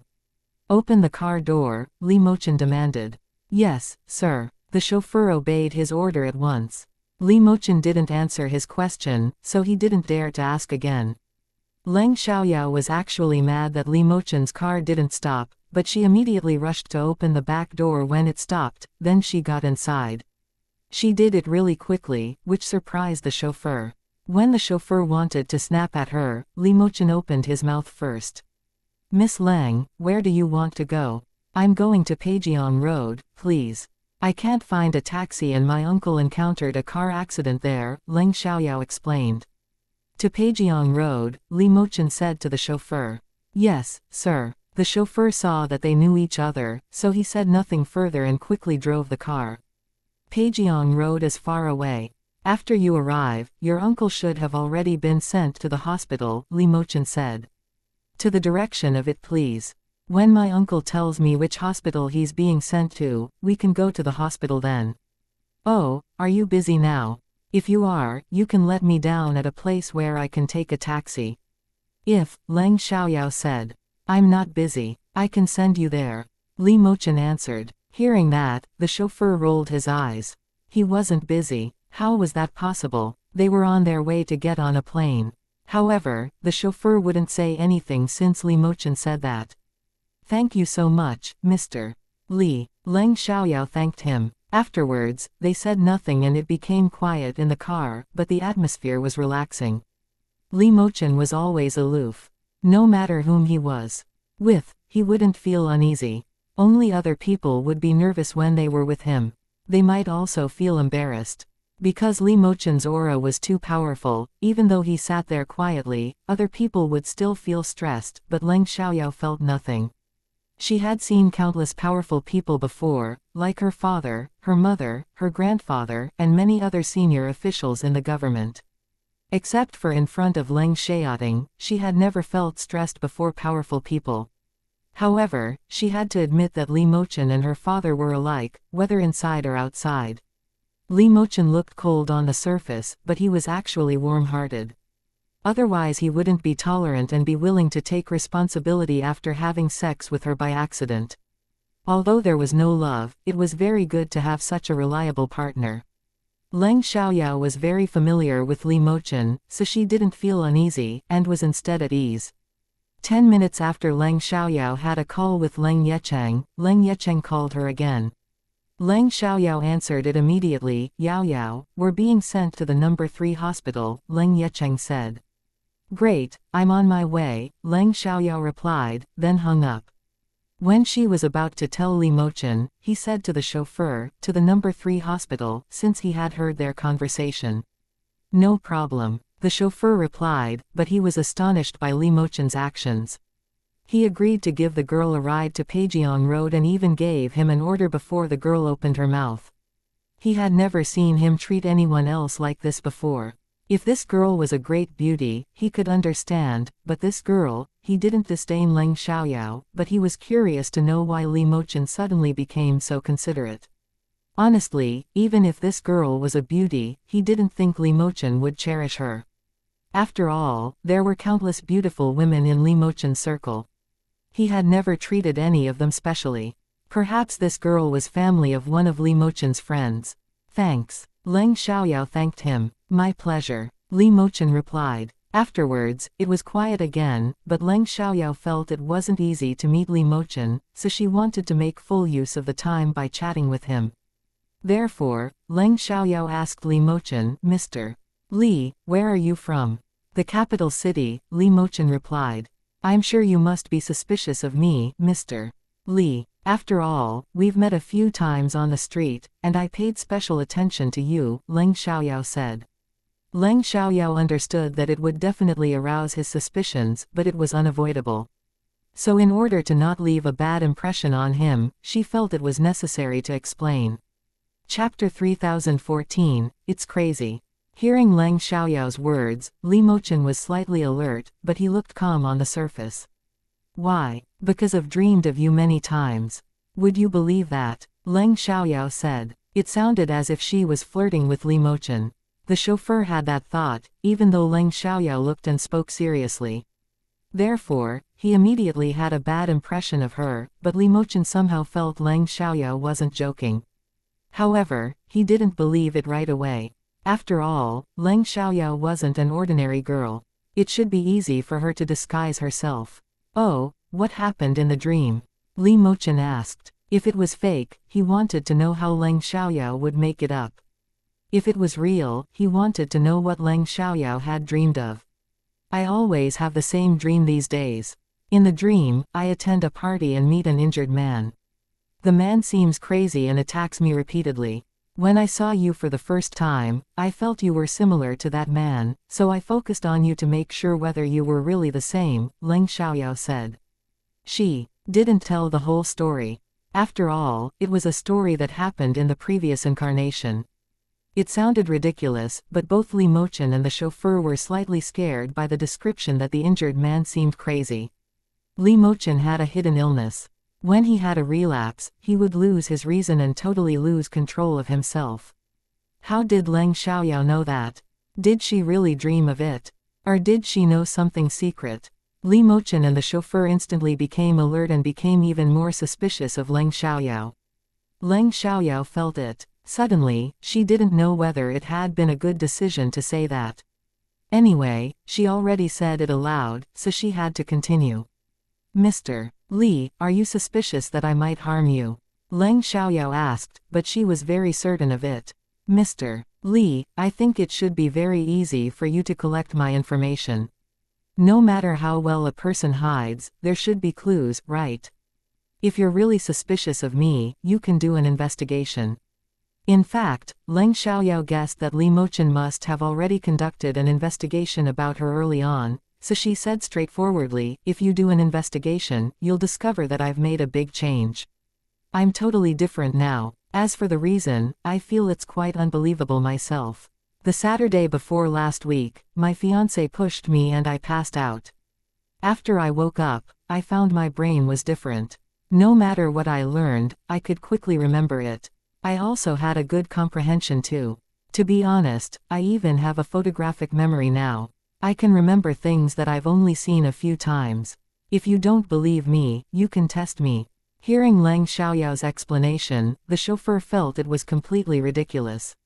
Li Mochen, however, didn't think it was ridiculous, because he had experienced strange things as well before.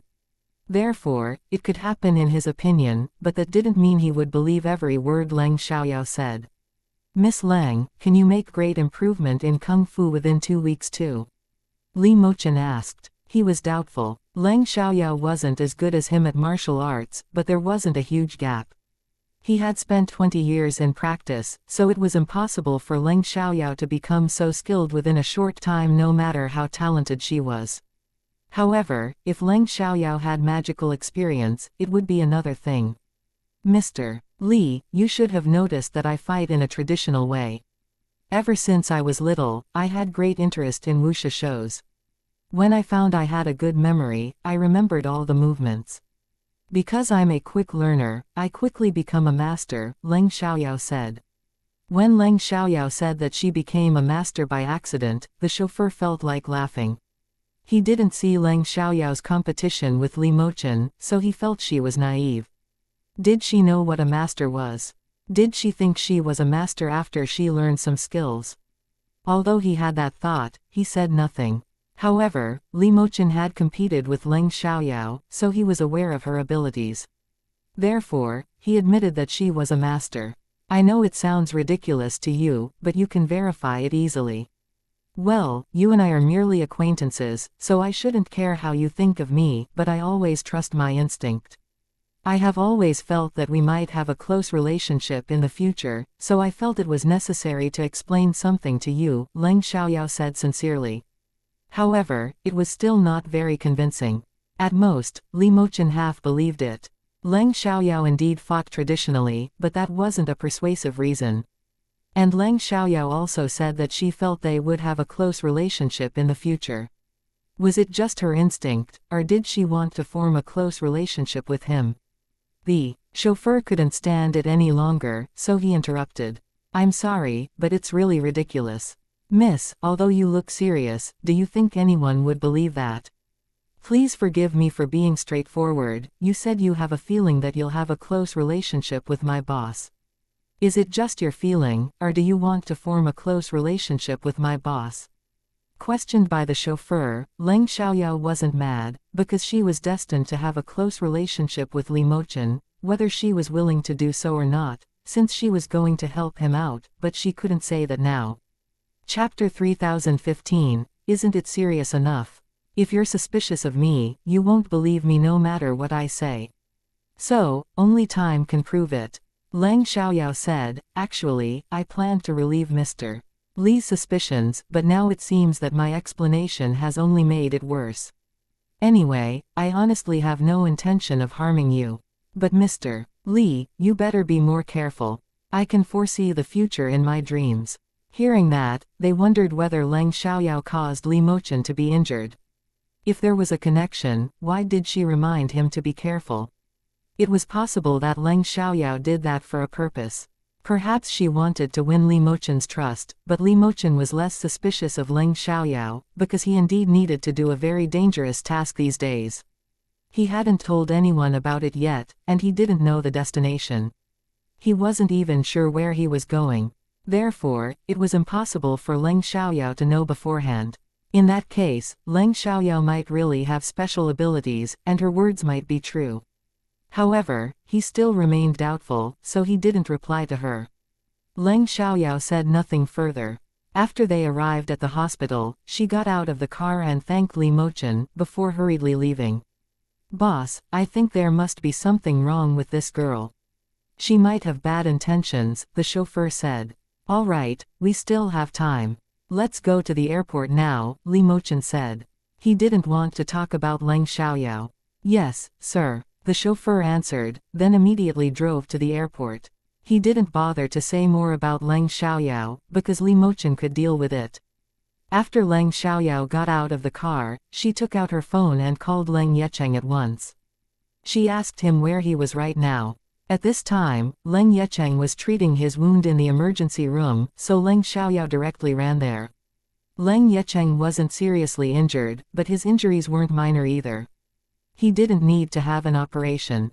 He could still move his hands and talk, but it was difficult.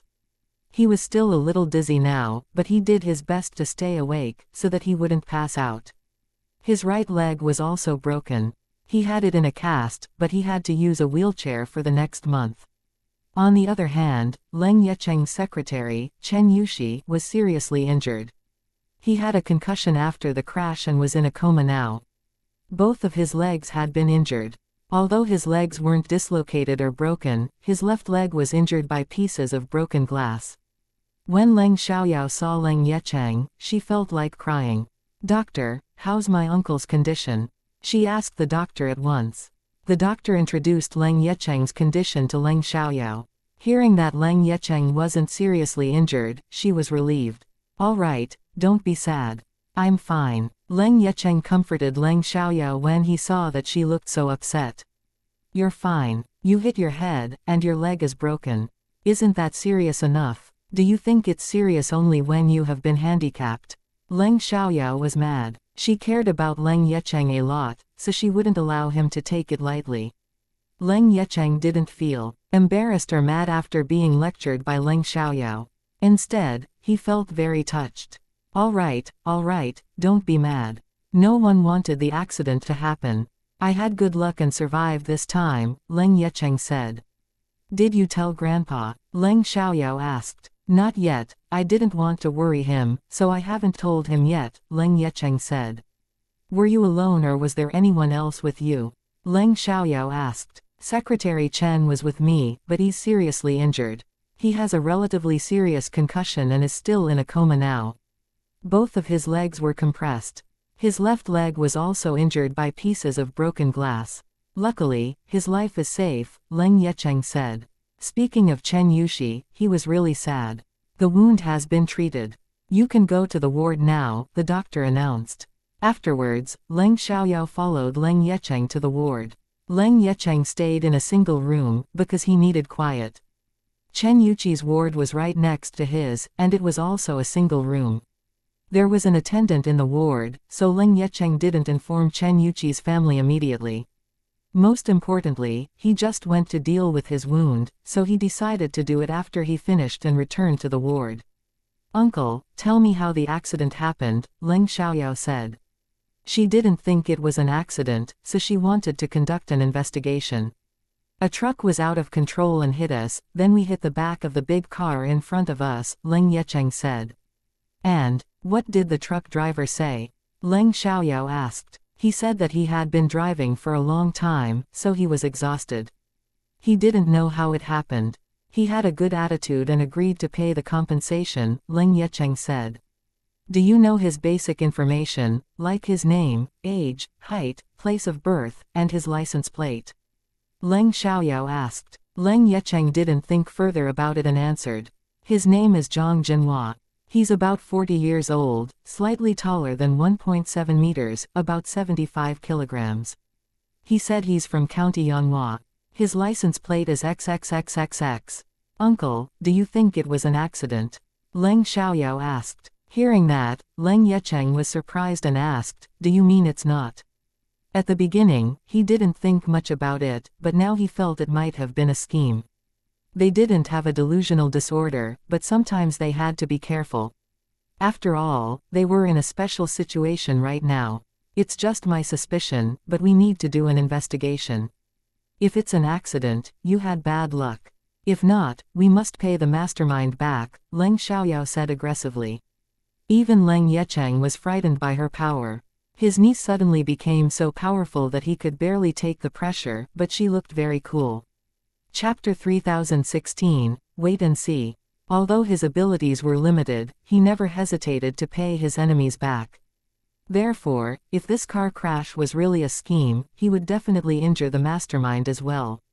I'll arrange for someone to do the investigation, Leng Yecheng said. No need, I can do it, Leng Xiaoyao said. Can you do it? Leng Yecheng was doubtful. Even though he knew Leng Xiaoyao was different now, it wasn't easy to find out the truth, so he had his doubts. Of course. Just wait and see, Leng Xiaoyao said confidently. She was good at hacking as well, and she had investigated such cases many times. Although she didn't succeed every time, she rarely failed. You're injured now. Can you still deal with the business in the company?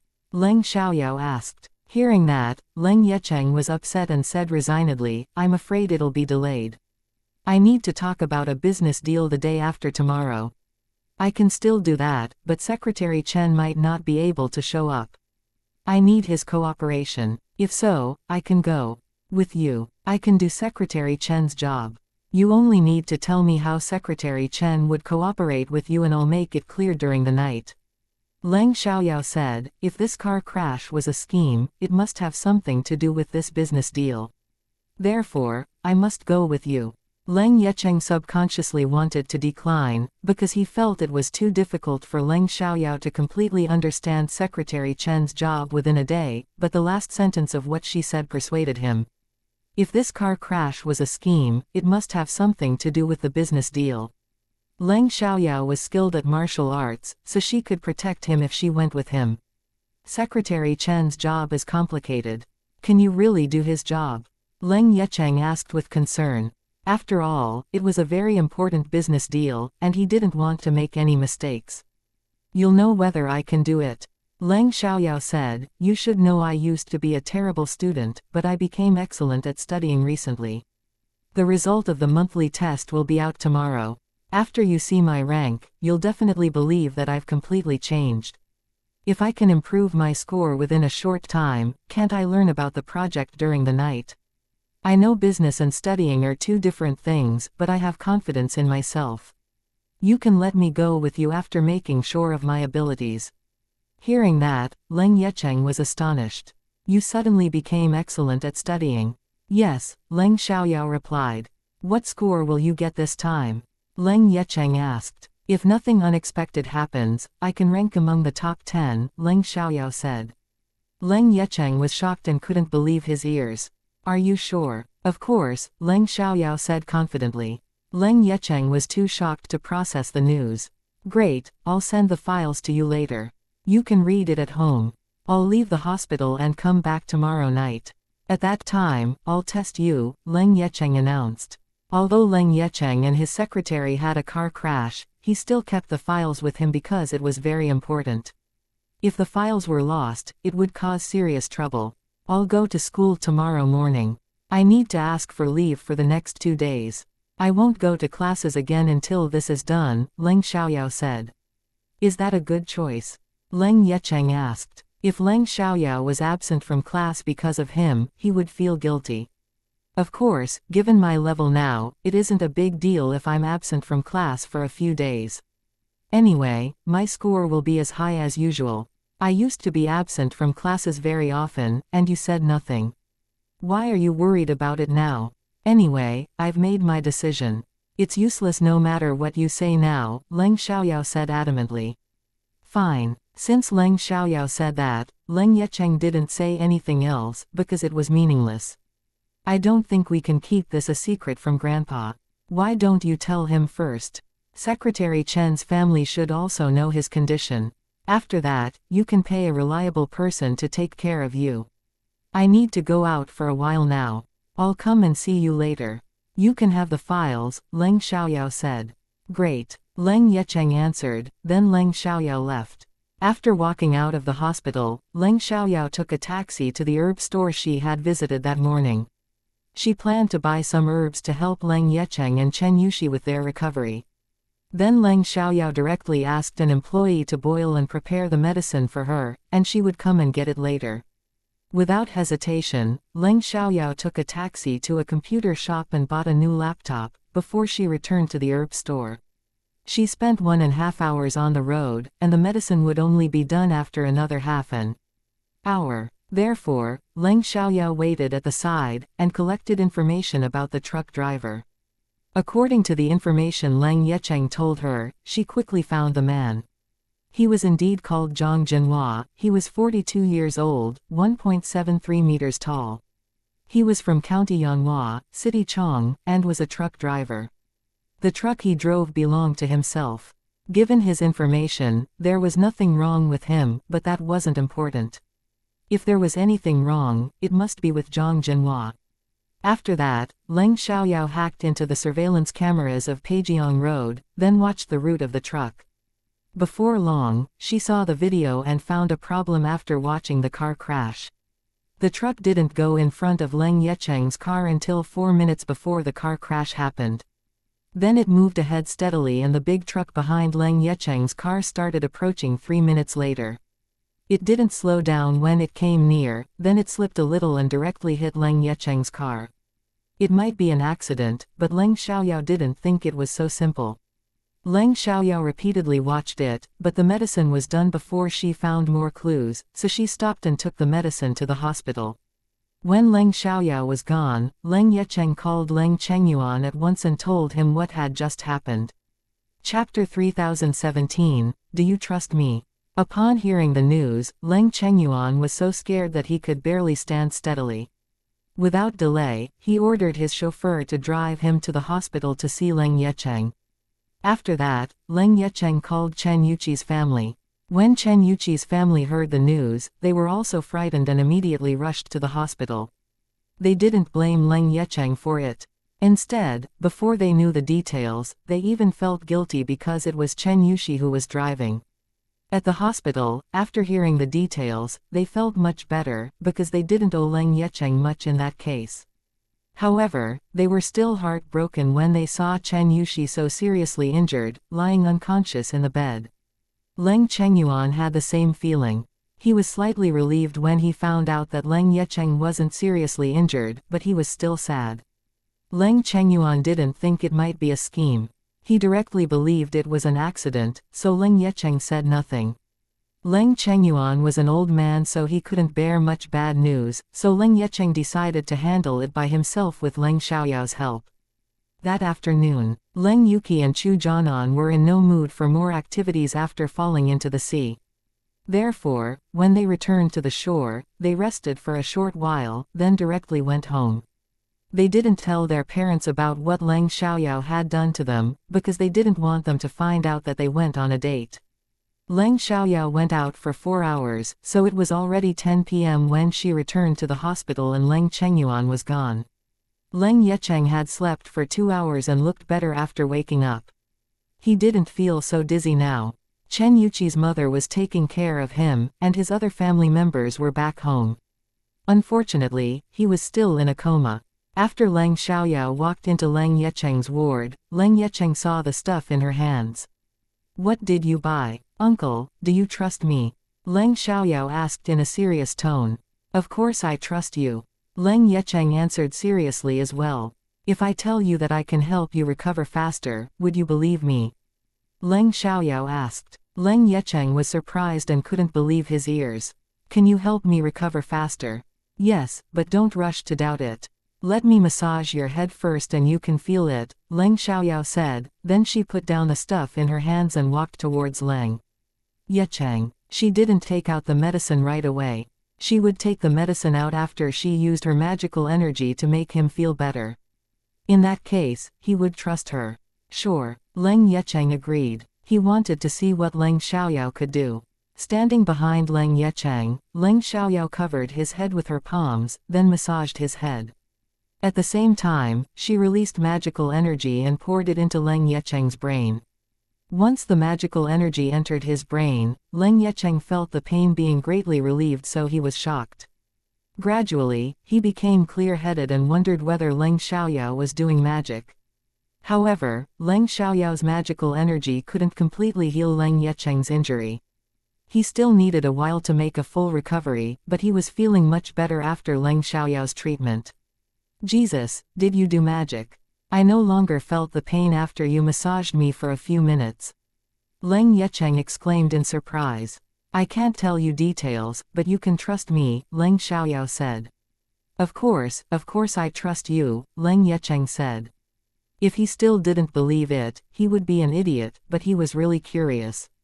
However, Leng Xiaoyao refused to tell him the reason, so he stopped asking. "And the broken part of your leg," Leng Xiaoyao said as she massaged Leng Yecheng's broken leg. The same thing happened as when she healed his head. Leng Yecheng didn't feel the pain from his leg any longer, but it was a little itchy. It was very normal, because the broken bones connected again. The broken part of his leg recovered a lot too, but it would still take him a week before he could walk. Anyway, recovery time was much shorter than a month. Yao, it's too unbelievable." Leng Yecheng was really amazed. He felt it was too unbelievable to be true. "I bought some herbs. You need to take the medicine and apply the herbs to your wounds. I need to remove the cast now. It'll help you recover much faster," Leng Xiaoyao said. Sure. Leng Yecheng was fully convinced now, so he would do whatever Leng Xiaoyao told him to. After that, Leng Xiaoyao began to remove the cast. "Oh, it's late now. Have you told Grandpa? Does he know you're here?" Leng Yecheng suddenly asked. "Oh, right. I haven't told him yet. I need to give Grandpa a call. I won't go home tonight, and I'll sleep on the sofa in the living room for the night. I need to treat Secretary Chen later," Leng Xiaoyao said. Leng Yecheng didn't want her to stay here, because the hospital wasn't as comfortable as their home. He was afraid Leng Xiaoyao might be uncomfortable, but Leng Xiaoyao needed to treat Chen Yuxi as well, so he couldn't stop her. They encountered the car crash together, so he couldn't abandon Chen Yuxi. Moreover, Leng Xiaoyao was adamant, and it was useless even if he disagreed, so he accepted it. Without delay, Leng Xiaoyao called Leng Chengyuan. At that moment, Leng Chengyuan was about to call her since she was still outside. The moment he picked up his phone to call her, it rang, showing that the caller was Leng Xiaoyao, so he answered it at once. Yao Yao, where are you right now? When will you be home? It's late, Leng Chengyuan asked worriedly. Grandpa, I'm at the hospital to take care of Uncle Yecheng. I won't go home tonight. Secretary Chen isn't awake yet, so I need to help Uncle Yecheng with his work, Leng Xiaoyao said. Hearing that, Leng Chengyuan was struck dumb for a moment. Oh, you already heard the news. He hesitated to tell Leng Xiaoyao the bad news, because he was afraid that she might be worried, but unexpectedly she was already aware of it. Chapter 3018, Try It. Yeah, Leng Xiaoyao answered, and didn't explain further. Fine. Leng Chengyuan was worried that Leng Xiaoyao couldn't sleep well in the hospital, but he didn't turn her down when she said she needed to deal with some things for him. After all, he didn't want his business to be delayed either. After her call with Leng Chengyuan, Leng Xiaoyao helped Leng Yecheng change his medicine. She looked even more skilled than a doctor, which surprised Leng Yecheng. Yao Yao, where did you learn medicine? You're even more professional than the doctor who treated me this afternoon. It's a secret, Leng Xiaoyao replied with a mysterious smile. Fine. Leng Yecheng was disappointed, but he could understand it, so he didn't ask anything else. Leng Xiaoyao was becoming more and more mysterious, and he somehow felt that she was strange. However, he was happy that she was getting better and better. No matter how she changed, she was always Leng Xiaoyao, his niece. Before long, Leng Xiaoyao finished changing the medicine and wrapping the wound for Leng Yecheng. What if Secretary Chen's mother doesn't trust me and doesn't allow me to treat Secretary Chen? If she's reluctant to let me do it, I can't force them, Leng Xiaoyao said. You can go and call Mrs. Chen over. I'll talk with her about it, Leng Yecheng said. Great, Leng Xiaoyao replied, but she didn't rush to go out. Instead, she took out Leng Yecheng's medicine first and told him to take it. Herbs are bitter, but it's good for your health. For the sake of your health, just swallow it, Leng Xiaoyao said. At the same time, she handed him a glass of water. It's not an issue, Leng Yecheng exclaimed. As long as it could improve his health, he was willing to take it no matter how bitter it was. After watching Leng Yecheng take the medicine, Leng Xiaoyao went to Chen Yuqi's ward. As soon as she went out, she knocked on the door of the next ward. After a moment, Mrs. Chen opened the door. She knew Leng Xiaoyao, but disliked her. In fact, she hated Leng Xiaoyao, but Leng Xiaoyao was the niece of her son's boss, so she couldn't show her dislike on her face. Miss Leng, may I help? Mrs. Chen inquired. Mrs. Chen, my uncle wants to see you. He needs to talk to you about something, Leng Xiaoyao said. Sure, Mrs. Chen agreed and went over with Leng Xiaoyao. In Leng Yecheng's ward, she saw that he looked much better, but she didn't think further about that. Executive Chen, what can I do for you? Mrs. Chen, I know a way to help Yushi recover quickly. I've already tried it, and I'm much better now, but I need you to trust me, Leng Yecheng said seriously. Really? What is it? Mrs. Chen asked excitedly. She hadn't decided whether to believe it or not, and simply wanted to know what it was. In addition, since Leng Yecheng said he had already tried it and became much better, she believed that he wouldn't fool her.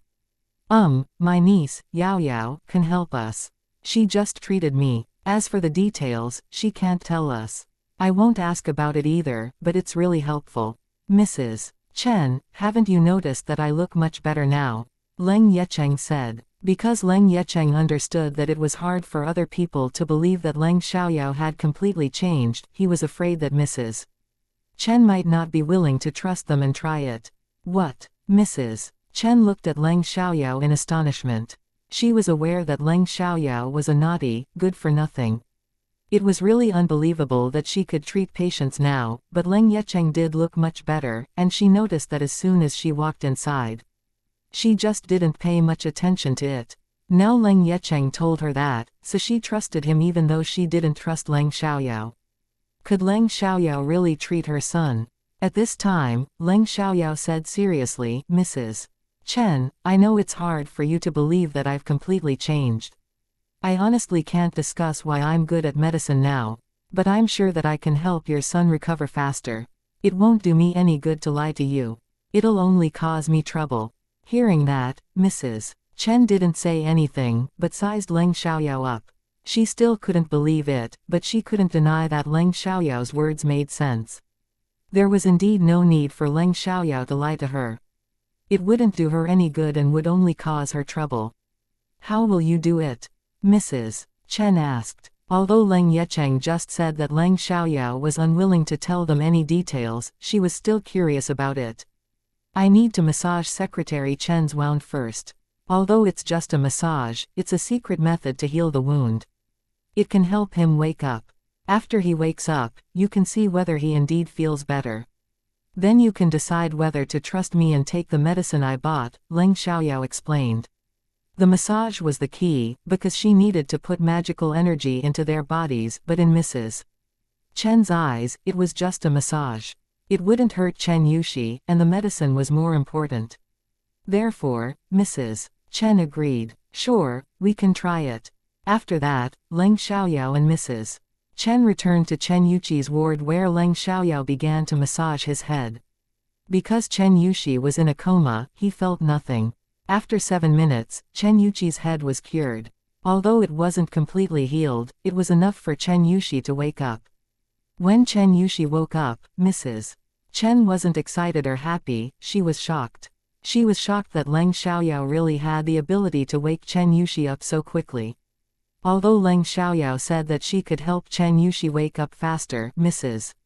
Chen thought it wouldn't happen until a few hours later. After all, the doctor made it very clear that Chen Yushi might only wake up tomorrow morning. Therefore, when Leng Xiaoyao promised to wake Chen Yushi up faster, she thought the time would only be a bit shorter. The next moment, Mrs. Chen was excited and full of happiness. Yushi, you're finally awake. You're awake. Mrs. Chen burst into tears of joy. Then she immediately walked towards Chen Yushi, but she didn't dare to touch him, because she was afraid it might hurt him. Chapter 3019, Don't Ask Too Much. Mom, Chen Yushi spoke with difficulty. Oh, my son. Mrs. Chen was extremely emotional when Chen Yushi called her and directly burst into tears. Afterwards, Chen Yushi saw Leng Xiaoyao by his side. Although he didn't know that it was Leng Xiaoyao who treated him, he still politely greeted her. Miss Leng, Secretary Chen, how does your head feel now? Leng Xiaoyao asked. Hearing that, Chen Yushi felt his head, then said, It's a little painful, but it's much better now. Much of the pain has faded. Oh, how long has it been? Chen Yushi felt that he should have been in a coma for a long time, otherwise the pain wouldn't suddenly go away. Hearing that, Mrs. Chen was even happier and more convinced by Leng Xiaoyao's words. You've been unconscious for 5 hours. The doctor said that you wouldn't wake up till tomorrow, but Leng Xiaoyao treated you with a massage. A few minutes later, you woke up, Mrs. Chen said, looking at Leng Xiaoyao with gratitude. What? Chen Yushi was shocked and immediately turned to look at Leng Xiaoyao. Leng Xiaoyao smiled and said, No need to ask about it. I won't tell you the details, because it's a secret. Sure. Chen Yushi didn't ask since Leng Xiaoyao was unwilling to tell him. Now, let me treat your leg, Leng Xiaoyao said. Thank you so much, Miss Leng, Chen Yushi said. Because Leng Xiaoyao didn't want them to ask about it, Chen Yushi said nothing further. After that, Leng Xiaoyao treated Chen Yushi's leg. Because Chen Yushi had already woken up, he could feel the changes in his wound. It was very painful, but the pain gradually went away after Leng Xiaoyao massaged his leg, which shocked Chen Yushi. Even though he quickly woke up after Leng Xiaoyao's treatment, he was unconscious earlier, so he didn't have the chance to experience it, but now he could clearly feel the effect, so he was completely amazed. However, he remembered Leng Xiaoyao's words. No matter how curious he was, he wouldn't ask about it. A while later, Leng Xiaoyao stopped and asked, "How do you feel now?" "I feel much better," Chen Yushi said excitedly. "So, do you trust me now?" Leng Xiaoyao asked. Although she asked that question, she could see that they were already convinced from their reaction. She simply needed their answer. "Yes, of course," Chen Yushi and his mother said excitedly and with a sincere attitude. It seemed they were afraid Leng Xiaoyao wouldn't believe them. "Miss Leng, thank you so much. If it hadn't been for you, my son wouldn't have gotten so much better yet." Mrs. Chen thanked her with tears in her eyes. Even though she felt it was quite unbelievable, that wasn't important. Most importantly, Chen Yushi really got much better thanks to Leng Xiaoyao's treatment. In her opinion, Leng Xiaoyao could do magic. "Miss Leng, thank you." Chen Yushi also thanked her, feeling extremely grateful. "All right, I accept your gratitude. No need to thank me again. I'll bring the medicine over right now. There is medicine you can apply to the wound and medicine to take," Leng Xiaoyao explained. After all, Chen Yushi was injured because of Leng Yecheng, so it was necessary for her to treat him too. There was no need to thank her. "Great, great," Chen Yushi and Mrs. Chen replied. After that, Leng Xiaoyao went out, while Chen Yushi and his mother were still in shock. "Son, am I dreaming?" Mrs. Chen asked with uncertainty. She felt it was unreal. Most importantly, Leng Xiaoyao left a totally different impression on her right now. "You're not," Chen Yushi said with determination. He was surprised, but he was sure that everything was real. He had seen Leng Xiaoyao's abilities before, so it was easier for him to accept her big change. Why did Miss Leng become so different? Wasn't she a good-for-nothing? Mrs. Chen asked. "I don't know. I didn't know that she had changed so much until I saw her deal with Zhang Guanggelin at the company last time." Chen Yushi said, "All right, there is no need to think so much. In fact, we know very little about Miss Leng. We only heard some bad things about her. Perhaps that wasn't the real her." Chen Yushi didn't think a person could completely change overnight. He thought it might be because he knew too little about Leng Xiaoyao and only saw her bad side. "You're right. Miss Leng used to be arrogant, but now she's calm and elegant. I think she's going to achieve a lot," Mrs. Chen said. Although their family wasn't wealthy, they weren't poor either. Mrs. Chen also had her own career. She had seen countless people, so she could see Leng Xiaoyao's difference. "I believe so," Chen Yushi agreed. Once Leng Xiaoyao was back in Leng Yecheng's ward, Leng Yecheng asked her hurriedly, "Yao Yao, how is Secretary Chen now?" "He's awake and is doing much better. I need to give them the medicine," Leng Xiaoyao said, then she took out the medicine she prepared for Chen Yushi. "Great," Leng Yecheng answered. If it was possible, he would go over and see Chen Yushi in person. Leng Xiaoyao went back to Chen Yushi's ward with the medicine, then dressed his wound. When Chen Yushi and Mrs. Chen saw Leng Xiaoyao dressing the wound, they knew she was very professional. No matter how Leng Xiaoyao became so skilled, both Chen Yushi and Mrs. Chen believed that she must have learned medicine. Otherwise she wouldn't be able to be so good at it. Afterwards, Leng Xiaoyao took out more medicine for Chen Yushi to take. "Mrs. Chen, please pour a glass of water. This medicine is bitter. After Secretary Chen takes it, he will need the water," Leng Xiaoyao asked. Chapter 3020, I won't tell anyone. "Sure," Mrs. Chen said, then immediately went to pour a glass of water. "I've tolerated so much pain. Why'd I even care about the bitter medicine?" Chen Yushi joked, half serious. "I understand, but there is no need to tolerate bitterness." Leng Xiaoyao said with a smile, "Change the medicine on your wound every 2 days. The next time should be the day after tomorrow at the same time. As for the medicine you need to take it twice a day at noon and in the afternoon for the following week. After you finish the medicine, I'll come and check on your condition." "Great, thank you, Miss Leng," Chen Yushi and Mrs. Chen said. "All right, it's late now. You should have some sleep.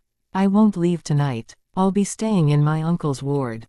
If you need any help, feel free to let me know," Leng Xiaoyao said.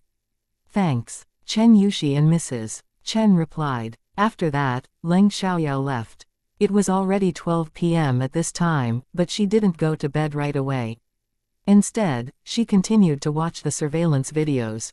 Before she did that, Leng Xiaoyao told Leng Yecheng what she had found today. "Uncle, I just did a bit of investigating. I found out that the car crash wasn't an accident.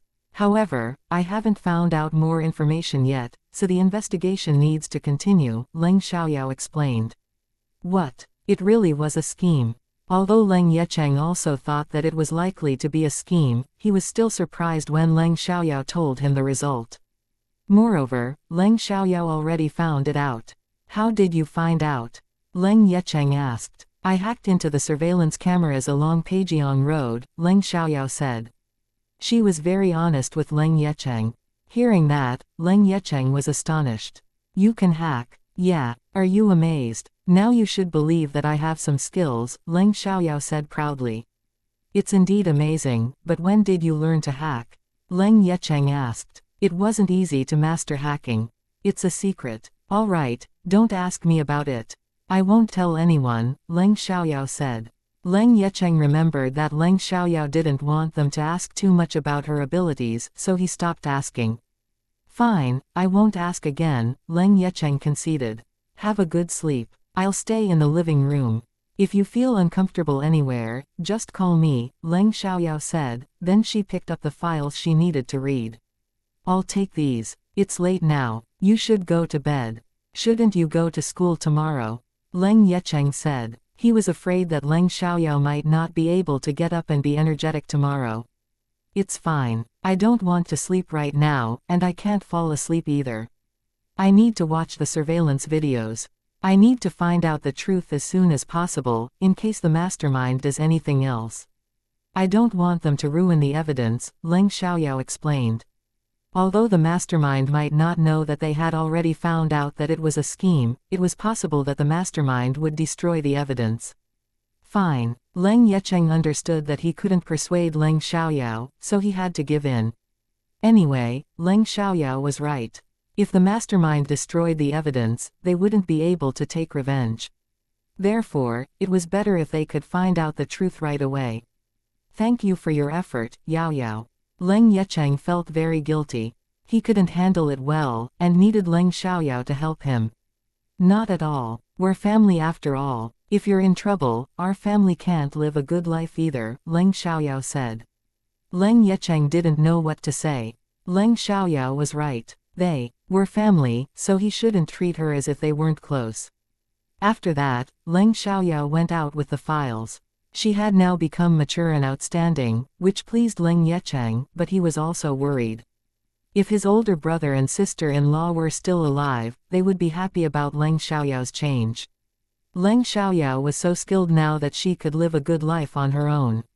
The Leng family would always support her at the same time. However, Leng Yecheng somehow had a feeling that Leng Xiaoyao would support the Leng family in the future. It was true that the Leng family couldn't support Leng Xiaoyao. Instead, the Leng family needed her support. Leng Xiaoyao stayed in the living room, but there was a bed and quilt, so she could sleep well. In addition, there was also a desk in the living room, which was convenient for Leng Xiaoyao to read. She put her laptop on the desk, then sat down in front of it and turned it on.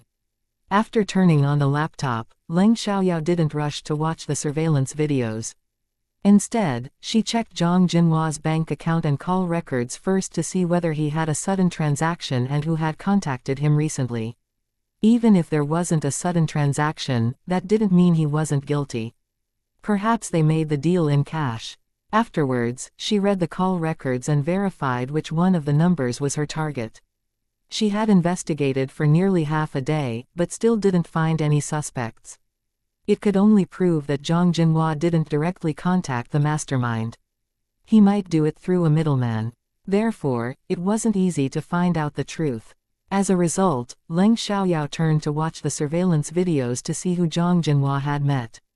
Before long, she hacked into the surveillance center and got the videos she needed. She watched the videos backwards in time, then saw the truck that was in front of Leng Yecheng's car had stopped by the side of the road. The truck driver answered a call, then got in. However, the truck driver didn't start it right away. He waited till Leng Yecheng's car was near, then drove ahead of it. At the beginning, there was a distance between them, but the distance was gradually shortened. A while later, another big car followed Leng Yecheng from a place near his company.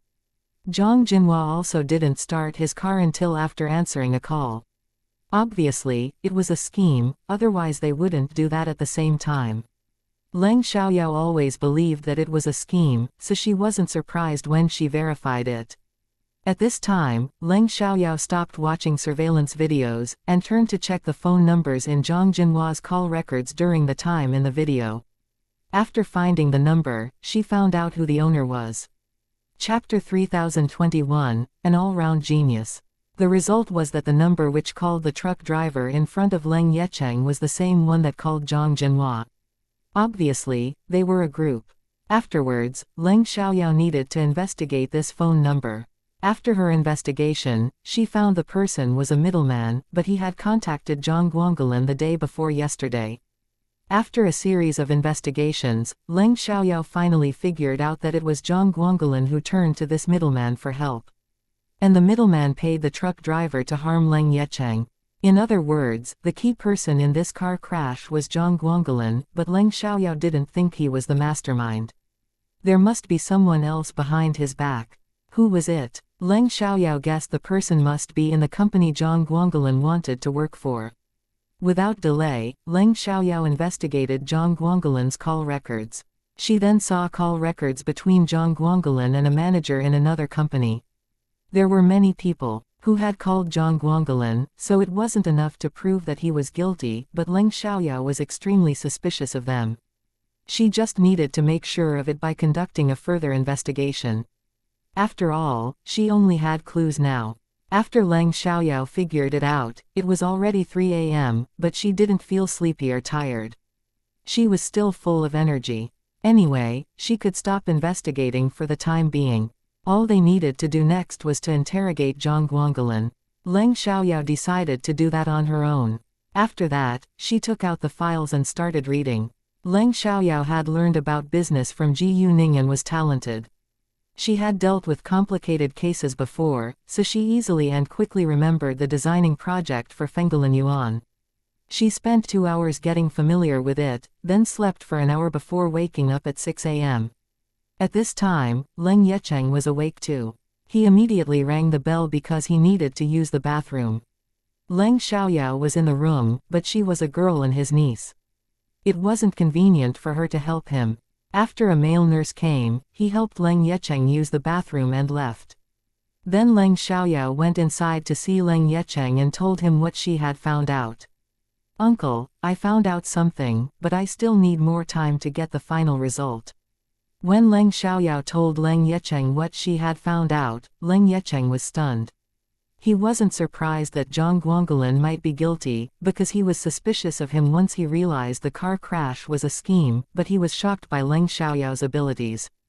Within such a short time, she had found out a lot of clues. Now he admired Leng Xiaoyao more than ever. "What do you plan to do next?" Leng Yecheng asked. "We should interrogate Zhang Guangulin." "I'll do that," Leng Xiaoyao said. "Great," Leng Yecheng answered. After witnessing Leng Xiaoyao's abilities, Leng Yecheng completely trusted her. As long as she was willing to help, he believed there was nothing she couldn't do. "Oh, I've read all the files. There is still some time. I can present it to you. What do you think? You can be the client and ask me difficult questions to see whether you can be persuaded by me," Leng Xiaoyao said. Hearing that, Leng Yecheng was surprised again. Leng Xiaoyao read all the files too. "Did you not sleep at all last night?" Leng Yecheng asked, but Leng Xiaoyao looked energetic. It didn't seem as if she had stayed up all night. Instead, it seemed as if she had a very good sleep. "I slept at 5 a.m. and got up at 6 a.m. After all, I've practiced kung fu for a long time, so it won't affect my condition even if I'm up all night," Leng Xiaoyao said. She was very honest with Leng Yecheng. Hearing that Leng Xiaoyao was up for a whole night, Leng Yecheng felt a little guilty. "Even though you can still be energetic, don't stay up all night again. It'll harm your health." "All right, I know." In order to set Leng Yecheng's mind at ease, Leng Xiaoyao agreed. She wouldn't be so honest with Leng Yecheng next time if she stayed up all night again. Afterwards, Leng Xiaoyao took Leng Yecheng as the client and introduced the project of Fenggulan Yuan. When she did the introduction, she edited it and made it better. Leng Yecheng noticed the change, and his eyes lit up after hearing Leng Xiaoyao's introduction. Yao Yao, you're a genius, an all-round genius. As soon as Leng Xiaoyao finished, Leng Yecheng complimented her. Luckily, Leng Xiaoyao was his niece, or he wouldn't hesitate to poach her if she worked for another company. In fact, talented people wouldn't stay in small companies, they always chose to work for big companies. I agree with you, Leng Xiaoyao said with pride, but Leng Yecheng didn't think that she was thinking too highly of herself. After all, she was really very outstanding. If she was too modest, she might appear hypocritical. However, Leng Yecheng still joked. Aren't you modest? It's a fact. I don't think I need to be modest. After all, I'll look hypocritical if I'm too modest, Leng Xiaoyao said. When it was necessary, she would be modest, but it was unnecessary in front of her family. You're right. Leng Yecheng was amazed. Leng Xiaoyao's character didn't change much. She was as proud of herself as always, but her pride matched her abilities now. What questions do you have? Leng Xiaoyao asked. After Leng Yecheng asked her several difficult questions, which Leng Xiaoyao answered easily, Leng Yecheng was very satisfied. Ningning, you're really amazing. I believe you can take over the company in the future, Leng Yecheng said. Although he had been managing the company during these years, he had no intention of keeping it. If Leng Xiaoyao wasn't a good manager, he would support her, but if she could manage the company well, he was more than willing to leave it to her. As for his kids in the future, he had shares of the company, which was enough to provide them with a good life. Chapter 3022, The Top Scorer. Don't. I only need 20% shares and a dividend is enough. I don't need more of it. Whatever I want, I'll get it by myself. Uncle, you should be aware of my abilities now, so you can trust me, right? Leng Xiaoyao said confidently. She had no intention of taking over the company. Fengsheng design was different now, and Leng Yecheng made it successful. It was already a lot for her to have 20% shares. Hearing Leng Xiaoyao's words, Leng Yecheng was surprised. He didn't expect that she had no intention of taking back the company. He surely had confidence in Leng Xiaoyao, but it wasn't easy to build up a new company. But, all right, no one can change my mind. Uncle, if you can manage the company well, keep it away from my first uncle, Leng Xiaoyao said. They could provide their family with a good life, and Leng Yecheng was willing to let Leng Xiaoyao's first uncle use the car he bought for the family, but it was impossible for them to steal Fengsheng design. Since Leng Xiaoyao said nobody could change her mind, Leng Yecheng understood that it was useless no matter what he said right now. Therefore, he agreed. Honestly, even if Leng Xiaoyao didn't tell him to keep Fengsheng design away from her first uncle, he would do that. Don't worry, Yao Yao, I'll never let them steal Fengsheng design. Leng Yecheng promised. Great. Oh, I should go to school now. Remember to take the medicine at noon, Leng Xiaoyao said, then walked out. At their school, many students surrounded the notice board and exclaimed once in a while. Leng Xiaoyao knew the result of the monthly test was out. And the top scorer must be her. She wasn't surprised at all when she realized she was number 1, because she guessed that she would be in the top 1 or 2. After all, she was ranked at the top in the previous incarnation as well and she nearly had a full score. Before the test, she told them that she might be among the top 10, because she was modest. In addition, it would be embarrassing if she failed to do what she said. Before Leng Xiaoyao walked closer, Wu Minmin called her from behind. She stopped and turned around. Wu Minmin gasped for breath in front of Leng Xiaoyao and asked, "Boss, the result of the monthly test is out. Where do you think you're ranked?" "The top 1, Leng Xiaoyao said. "What?" Wu Minmin understood that Leng Xiaoyao was excellent at studying now, so she thought Leng Xiaoyao might rank 5th, but she wasn't too sure of it, because no one knew the results yet. Unexpectedly, Leng Xiaoyao confidently believed that she was the top scorer. "I heard them talking about me." Leng Xiaoyao pointed at the notice board. Wu Minmin followed the direction, but the notice board was over a dozen meters away. She could hear nothing. "You have very good hearing." Wu Minmin exclaimed with admiration. Let's go have a look, Leng Xiaoyao said. Afterwards, they walked to the notice board together. Leng Xiaoyao is coming. When Leng Xiaoyao walked over, someone saw her and shouted. Hearing that, everyone turned to look at Leng Xiaoyao with gazes full of respect for her. When Leng Xiaoyao was at the edge of the crowd, they subconsciously separated and let her pass. Leng Xiaoyao didn't hesitate to go inside. Then she took out her phone and took a picture of the list. She was going to send it to Leng Chengyuan and Leng Yecheng. Wow, boss, you're really the top one. The full score is 750 points, and your total score is 747. That's unbelievable. You have 32 more points than the number 2.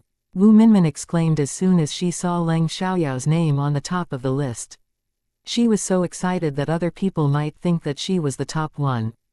Because the news that Leng Xiaoyao suddenly became good at studying went abroad before the monthly test and many people witnessed it, they guessed she could rank among the top 10 this time. So even though she ranked top 1 in the end, no one thought she had cheated. However, they didn't expect her total score to be 747 points, which was incredible. Therefore, a few students thought she might have cheated, but no one knew how she managed to do that.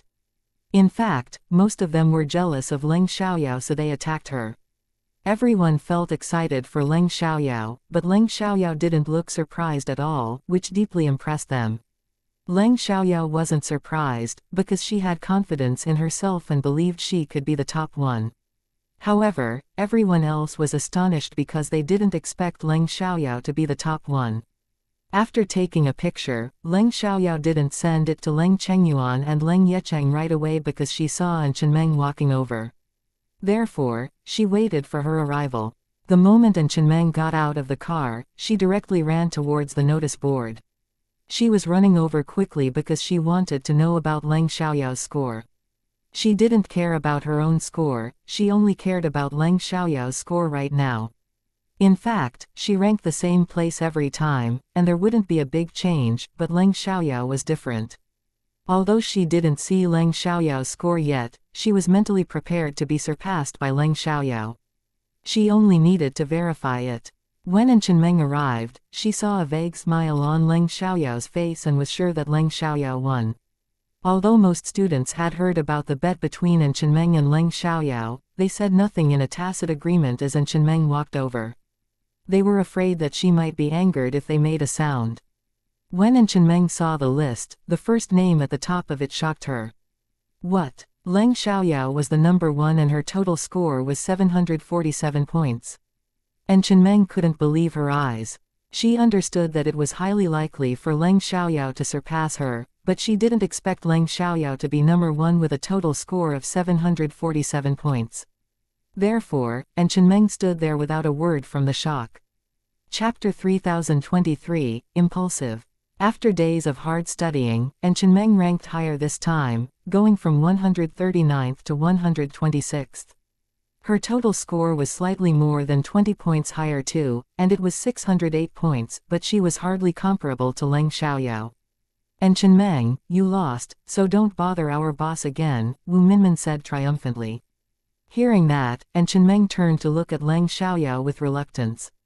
She lost nothing, but she somehow felt she suffered a great loss. Leng Xiaoyao, given my family background, it won't do you any harm if you accept me as one of your girls. Instead, you can have one more helper and expand your connections.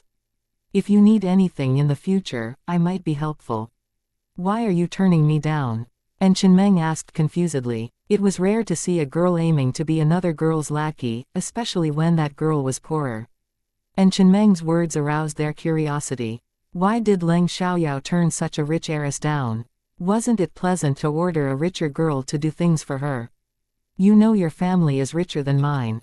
Then why do you want me to be your boss? There is nothing I can do for you, Leng Xiaoyao said. She understood that An Chenmeng admired her because An Chenmeng liked fighting and she was good at fighting. I saw your skills in fighting, so I want to join you. Isn't that enough? An Chenmeng said. Of course it's enough, but don't forget what I told you. I won't fight or cause trouble again. I'll focus on my studies and preparing for the National College entrance examination. I also need to help my classmates review. I won't have much time to spend with you, Leng Xiaoyao said. You can spend time with me after the National College entrance examination. Which university are you going to study in? I can apply for the same university. I know I'm hardly comparable to you right now, but I can make a lot of progress in the following months. I'll do my best to study in the same university as you, and Chenmeng said sincerely.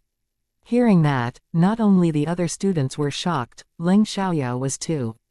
She originally thought that it was an impulsive decision that Chenmeng made to join them, but unexpectedly Chenmeng took it very seriously. She didn't seem to be joking at all. Was this really an impulsive decision? I don't care whether you've carefully thought about it, but you've promised me that, so you must keep your word. I hate people who can't fulfill their promises, Leng Xiaoyao said. Fine, I accept the result, and I'll do what I've promised, but now please give me a second chance to join you. And Chenmeng insisted. No, you can't. Leng Xiaoyao answered, then she ignored Chenmeng and left with Wu Minmin. And Chenmeng didn't chase them, but she honestly didn't want to give up. Jesus, why is she so determined? I can't believe she would do something like that in order to join us, Wu Minmin said in surprise after being pulled away by Leng Xiaoyao. The moment Leng Xiaoyao walked away, Leng Yuki came. Without delay, she went to look at the result of the monthly test. Only Leng Xiaoyao, Uncle Lu, Leng Chengyuan and she were aware of their bet, so she wasn't afraid of being embarrassed. However, she was unwilling to lose. Although other people didn't know that Leng Yuki also competed with Leng Xiaoyao in the monthly test, they knew that they were cousins, so they always compared them with each other. After all, they were both born in the Leng family, but there was a big difference between them. Leng Yuki always ranked among the top 50 in their grade, while Leng Xiaoyao was among the bottom 50. Now Leng Xiaoyao ranked higher than Leng Yuki, and the others compared them with each other again. Leng Yuki used to be better than Leng Xiaoyao, but now Leng Xiaoyao is ranked higher than her. Change is the only constant. Right, but Leng Yuki isn't bad. She ranks behind 40th normally, but this time she has ranked 32nd. She has ranked higher than before and her total score is also about 20 points more than last time. Hearing their conversation, Leng Yuki understood that she lost, but she still went to see where Leng Xiaoyao's name was. Surprisingly, she saw Leng Xiaoyao's name at the top of the list and her total score was 747 points, which was 79 points more than hers. Leng Yuki couldn't believe her eyes and believed it must be wrong. After all, the top scorer last time was now 32 points behind Leng Xiaoyao. If the news about Leng Xiaoyao's change hadn't gone abroad and many students as well as teachers hadn't witnessed it, she would say that Leng Xiaoyao had cheated in the test. However, the news about Leng Xiaoyao's outstanding performance in class was known to everyone in their school, so she couldn't criticize Leng Xiaoyao. Leng Xiaoyao had the ability to get a high score. However, Leng Yuki still couldn't accept that, because she lost and had to give Leng Xiaoyao 10,000 yuan. She was reluctant to face it. Even though Leng Yuki was full of hatred and irritation, she didn't show it on her face. She didn't want anyone to notice her abnormal reaction. Therefore, she hurriedly ran away from the crowd after seeing the result. However, she wasn't good at hiding her emotions. Even if she did her best, she still showed some of it on her face, but not many people saw it. Those who saw her reaction didn't pay much attention to it. After all, Leng Yuki was always better than Leng Xiaoyao at studying, so it was normal that she would be upset when Leng Xiaoyao surpassed her. Shortly after Leng Yuki walked away, Chu Jiayu and Zhang Yian came over. They met each other after getting out of their cars, and ran to the notice board at once. Then they saw Leng Xiaoyao's name and total score. The moment they saw Leng Xiaoyao's name and score, they were as shocked as everyone else and even thought Leng Xiaoyao might have cheated in the test. However, given what Leng Xiaoyao had done recently, it wasn't likely that she had cheated. Chapter 3024, Leng Xiaoyao is so impressive. Yuki, did you see the result? Leng Xiaoyao is the top scorer. Her total score is 747 points. I know she's excellent at studying right now, but I still can't believe she's so good, Chu Jiayu said in astonishment. Right. Leng Xiaoyao is totally different now. I hate it. Zhang Yian chimed in. Although they were jealous of Leng Xiaoyao, they weren't as jealous of her as Leng Yuqi was because there was no conflict between them. They mostly disliked Leng Xiaoyao because they had a good relationship with Leng Yuqi. Leng Yuqi was in a terrible mood at this moment, so when Chu Jiayu and Zhang Yian talked about the result in front of her, she became more annoyed. However, she couldn't vent her anger at them, so she only replied unhappily. Yeah, it's shocking. Zhang Yian gave Leng Yuqi a glance, then said, Leng Xiaoyao suddenly changed so much. If Jianan knew, would he? She didn't finish, but Leng Yuqi and Chu Jiayu understood what she wanted to say. No, it won't happen. Leng Yuqi denied it at once. She sounded confident, but she was actually full of worries. In fact, there were too many conflicts between Leng Xiaoyao and them. Chu Jianan hated Leng Xiaoyao to death right now. However, Leng Yuqi felt very stressed when facing Leng Xiaoyao. She felt insecure and cared too much about Chu Jianan, so it was impossible for her not to be worried. No way. Even if Leng Xiaoyao is different now, her face is still the same. It's full of freckles. No one will like her. Chu Jiayu said disdainfully. She was sure that Chu Jianan cared about a girl's appearance. Although there are freckles all over Leng Xiaoyao's face, she has fine and delicate features. She can easily become beautiful by removing the freckles at the hospital, Zhang Yian said.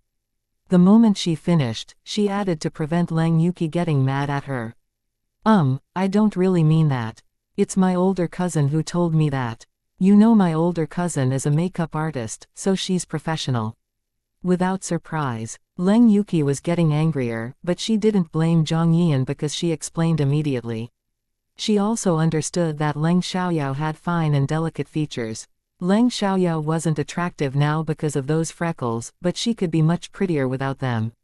After all, Leng Xiaoyao's parents were both good-looking and no one in the Leng family had a plain face. If Leng Xiaoyao was ugly, she might not have the blood of the Leng family. I don't think she will be as pretty as Yuqi even if she removes those freckles, Chu Jiayu said. She was very protective of Leng Yuqi. Of course. Zhang Yian agreed. Anyway, there were freckles all over Leng Xiaoyao's face, so she wasn't attractive at all. Actually, Zhang Yian complimented Leng Xiaoyao in front of Leng Yuqi because she was jealous of Leng Yuqi. She loved Chu Jianan too, but Chu Jianan was only interested in Leng Yuqi. In fact, her family was richer than Leng Yuqi's family, but Leng Yuqi was prettier and sexier than her. Therefore, since Leng Yuqi couldn't be together with Chu Jianan publicly right now, Zhang Yian came up with the idea of stealing Chu Jianan away. She understood that it would make them enemies, but she didn't care. Leng Yuqi acted pure and elegant in front of them, but she knew Leng Yuqi was a calculating girl. The moment anything went wrong when they did something together, Leng Yuqi always put the blame on her. She had been embarrassed like that many times, so she had a grudge against Leng Yuqi. Therefore, she didn't care if they became enemies. She knew that Chu Jianan might not be aware of Leng Yuqi's real colors. If he knew, she didn't think he would continue to be together with her. However, she had to think of a way to impress Chu Jianan and collect enough evidence to prove that Leng Yuqi was hypocritical. Along Leng Xiaoyao's way to the classroom, students who knew her score in the test looked at her with admiration. Wang Yiming arrived at the classroom earlier, so he raised his voice once Leng Xiaoyao walked inside. Now, let's applaud Leng Xiaoyao's excellent performance in the monthly test this time. She's the top scorer and nearly got a full score. Her total score is 747 points. The next moment, there was a round of thunderous applause. Leng Xiaoyao, you're so impressive. You're amazing. All of them were full of excitement, as if they were the top scorer, but they were the worst class, and none of them had ever ranked among the top 200. Now that there was a top scorer in their class, it was impossible for them not to be excited. And they felt extremely proud. In addition, Leng Xiaoyao was the worst of the worst students. Now she suddenly became the top scorer, which shocked a lot of people. They were happy to hear the news too. No one was more excited than Wang Yiming, their head teacher. When the result came out, he was ecstatic, especially when other head teachers showed their envy of him. He had believed that Leng Xiaoyao might be among the top 10, but unexpectedly she was the top scorer. Because of the shocking news, even the dean of students and the principal called him to the office to talk about it. At the beginning, they were doubtful of Leng Xiaoyao's score, but they were convinced after Wang Yiming's explanation. However, they said something that upset Wang Yiming afterwards because they wanted Leng Xiaoyao to study in the best class. Given her score, she should be with the best students. It was true that Leng Xiaoyao matched the best class, and she might not study well in class 8. Wang Yiming was unwilling to lose Leng Xiaoyao, but he didn't know her opinion yet, so he couldn't turn them down right away. He needed to ask Leng Xiaoyao her opinion first. Thanks. Leng Xiaoyao politely thanked them for their applause and compliments. Before Leng Xiaoyao went to her seat, Wang Yiming asked her out. Leng Xiaoyao, we need to have a talk outside. Sure, Leng Xiaoyao said, then she followed Wang Yiming out. Outside the door, Wang Yiming immediately turned from happy to upset. Seeing that, Leng Xiaoyao understood that something wasn't right, but she said nothing and waited patiently. Chapter 3025, Shiki. Wang Yiming remained silent for a few seconds, then said, Leng Xiaoyao, because you're the top scorer in this monthly test, the dean of students wants you to join the best class in our school, because you deserve the best teaching. If you stay in class 8, it'll only affect your studying. So, they want me to ask you about your opinion. Do you want to stay in class 8? It's totally up to you. You can make the decision on your own. Wang Yiming hoped that Leng Xiaoyao would stay in their class, so that the other students could make progress together with her. Leng Xiaoyao only helped their class review for a few days, but they all got higher scores in this monthly test. If she continued to help them, he believed all of them could make great progress. However, he wouldn't force Leng Xiaoyao to stay for his own good. After all, given Leng Xiaoyao's score, it was indeed a better choice for her to study in the best class. The best class. Do you think it's the best for me? Don't they know I can teach by myself? Many teachers have been impressed by my way of explaining the questions. Even if I want to be accepted by the capital university, it wouldn't be difficult. Why should I move to the best class? I don't think it's a good thing for me if I have to adjust to a new class 2 months before the national college entrance examination. Strange classmates in the classroom will only bother me. I don't want to join them. I'll stay in class 8, Leng Xiaoyao said. She didn't think it was a good idea. Actually, she just said that strange classmates and a new classroom would bother her as an excuse. She simply didn't want to join the best class. And she could see that Wang Yiming didn't want her to leave, because she could clearly see the sadness on his face. Hearing that Leng Xiaoyao didn't want to join the best class and was willing to stay in class 8, Wang Yiming became excited. Are you sure? He asked with uncertainty. Of course, sir, you can pass my words to the dean of students, Leng Xiaoyao said. Great, I'll go tell them what you want right now. You can go back to the classroom, Wang Yiming said. He couldn't wait to tell the dean of students and the principal about her opinion. He was honestly amazed by Leng Xiaoyao's reply. Sure, Leng Xiaoyao answered, then she went back to the classroom and explained the questions to her classmates. Because Leng Xiaoyao had just become the top scorer with a total score of 747 points, the other classmates attached more importance to her class. Leng Chengyuan and Leng Yecheng read Leng Xiaoyao's message as soon as they received it. After seeing the picture, they were both stunned. Actually, Leng Xiaoyao had told them that she could get into the top 10, and they believed that she had the ability to do that, but they never thought that she would be among the top 3, not to mention becoming the top student. Knowing that Leng Xiaoyao still had classes afterwards, they didn't call her. Instead, they sent her a message. In the message, they expressed their happiness and admiration. Because Leng Xiaoyao was helping her classmates review, she didn't read their reply until the morning class was over, but she didn't reply. Once they had a break, everyone surrounded Leng Xiaoyao and repeatedly complimented her. Leng Xiaoyao was very used to it, so she didn't feel uneasy at all. On the contrary, she happily accepted their compliments. However, she disliked their loud discussion, but she showed nothing on her face, because she understood that her classmates were just being nice to her. After Wang Yiming passed Leng Xiaoyao's words to the dean of students and the principal, the dean and the principal didn't insist. After all, they couldn't force her.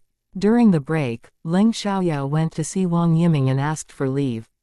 As for the reason, Leng Xiaoyao decided to be honest and said that Leng Yecheng and his secretary had just been in a car accident, and there was a proposal that they needed to deal with tomorrow, but the secretary couldn't go because he was seriously injured. Therefore, she would go with Leng Yecheng. Hearing that, Wang Yiming doubted whether Leng Xiaoyao could do that. Leng Xiaoyao explained that she had already passed her uncle's test, and she was capable of doing it. Wang Yiming was shocked. To his astonishment, Leng Xiaoyao had suddenly become excellent at studying and business as well. In the end, Wang Yiming agreed. Even if Leng Xiaoyao didn't give him a reason, he wouldn't ask much. Leng Xiaoyao simply gave him a reason out of respect. After their classes in the morning, Leng Xiaoyao told her classmates that she would be gone for 1.5 days. She couldn't help them review, and they needed to do it on their own. The students in Class 8 were Leng Xiaoyao's fans now, so none of them felt as if it wasn't her business. Instead, they actively responded to her. That day, everyone in their school was talking about Leng Xiaoyao's score. After leaving her school, Leng Xiaoyao directly went to the hospital. In Leng Yecheng's ward, his girlfriend was with him. Looking at the injured Leng Yecheng, she looked very sad. Unfortunately, it was just an act. She didn't love Leng Yecheng at all, she only formed a romantic relationship with him for a reason. Leng Yecheng's girlfriend was Shi Qi. She was 25 years old and was a beautiful model. Shi Qi met Leng Yecheng at an event. She was a friend of his friend, so they gradually got closer. As time went by, Leng Yecheng fell in love with Shi Qi. However, that was actually Shi Qi's scheme, and she was so good at acting that Leng Yecheng didn't notice anything wrong. Luckily, they were only boyfriend and girlfriend for 2 months, so they weren't deeply in love. Leng Xiaoyao had to get rid of Shi Qi as soon as possible, so that Leng Yecheng wouldn't be hurt. Once Leng Xiaoyao came, she directly walked inside. She didn't care whether they would feel bothered, because she intended to interrupt them. "Uncle, is this your friend?" Leng Xiaoyao asked. "Yeah." Leng Yecheng was a little embarrassed. He hesitated to tell Leng Xiaoyao that Shi Qi was actually his girlfriend. "Hi, nice to meet you. I'm his niece. My name is Leng Xiaoyao." Leng Xiaoyao greeted Shi Qi. Even though she knew Shi Qi was a bad person, she couldn't embarrass her right now. She had to act kind till she had solid evidence. Chapter 3026, Investigate Shi Qi. Because she was occupied with other things recently, she didn't have much time to investigate Shi Qi. "Nice to see you too. My name is Shi Qi. I've heard about you from your uncle." Shi Qi gently smiled at Leng Xiaoyao, but she actually disdained Leng Xiaoyao in her heart, because she was aware of what Leng Xiaoyao had done before. She didn't hear about Leng Xiaoyao's bad deeds from Leng Yecheng, because Leng Yecheng never said anything bad about Leng Xiaoyao. She heard about Leng Xiaoyao because she had collected information about the Leng family beforehand. "Oh, you've talked about me." Leng Xiaoyao acted surprised, then turned to look at Leng Yecheng. "Uncle, what did you say about me before Miss Shi? Did you badmouth me behind my back?" She seemed confused. "I didn't. I never said anything bad about you," Leng Yecheng said. "Great," Leng Xiaoyao said. She didn't ask Leng Yecheng about their relationship because she didn't want to hear about it nor would accept Shi Qi. Therefore, Leng Xiaoyao changed the topic. "Oh, uncle, have you eaten?" "Yes, he brought food for me," Leng Yecheng said. He was hesitating to tell Leng Xiaoyao their real relationship, so he was extremely relieved when Leng Xiaoyao changed the topic. He wasn't afraid of Leng Xiaoyao knowing. He only felt that Shi Qi and he weren't in a stable relationship yet, and he decided to share the news with his family when their relationship became stable. However, Shi Qi felt slightly uncomfortable when Leng Xiaoyao didn't continue to talk about it. Even though she formed a close relationship with Leng Yecheng for a purpose, she was Leng Yecheng's girlfriend now, so she wanted their romantic relationship to be public. Otherwise it would make her feel as if their romantic relationship was unacceptable. However, they had stopped talking about it, so she said nothing. "Oh, have you taken the medicine?" Leng Xiaoyao asked. "Yes," Leng Yecheng answered. "Great. I haven't eaten yet. You two can stay here and chat." "I need to go eat," Leng Xiaoyao announced. "You haven't eaten yet?" Go eat. Don't stay hungry for too long, Leng Yecheng said. Sure, I'll talk to you about the company after I finish eating. See you then, Leng Xiaoyao said in a bid to chase Shiki out. Once she finished speaking, Leng Xiaoyao went out. I think I should leave soon, Shiki said. She didn't think much about whether Leng Xiaoyao did it on purpose, because Leng Xiaoyao seemed very normal. She seemed to accept Shiki as Leng Yecheng's friend and didn't even ask further about their relationship. Great, but I can't be with you these days, so take care of yourself, Leng Yecheng said. I'm not a kid. I can take care of myself. I'm just worried about you, Shiki said considerately. You don't need to worry about me. There is a nurse to take care of me. The hospital isn't a good place for your health. I don't want you to get a cold, Leng Yecheng said with concern. Fine, Shiki replied. Leng Xiaoyao really did go to eat. She randomly grabbed a meal outside the hospital, then came back. On her way back, she met Shiki. Miss Shi, are you leaving? Leng Xiaoyao asked. Yeah, I have something else to deal with, so I need to leave first. Shiki gently smiled. Oh, of course. Miss Shi, thank you for your visit to my uncle, Leng Xiaoyao said, deliberately making them seem distant. Shiki understood that the Leng family wasn't aware of her relationship with Leng Yecheng yet, so it was very normal for Leng Xiaoyao to talk to her like that. However, she was still displeased. Well, I have a very close relationship with your uncle. You don't need to thank me for that, Shiki said, trying to imply that she wasn't a stranger. I know, but it's about being polite. No matter how close you are, I still need to thank you. All right, Miss Shi, I won't stop you from leaving. I need to see my uncle now, Leng Xiaoyao said, then she directly walked away. Shiki thought Leng Xiaoyao would ask further about her relationship with Leng Yecheng, but unexpectedly Leng Xiaoyao had no interest, so she didn't know what else to say.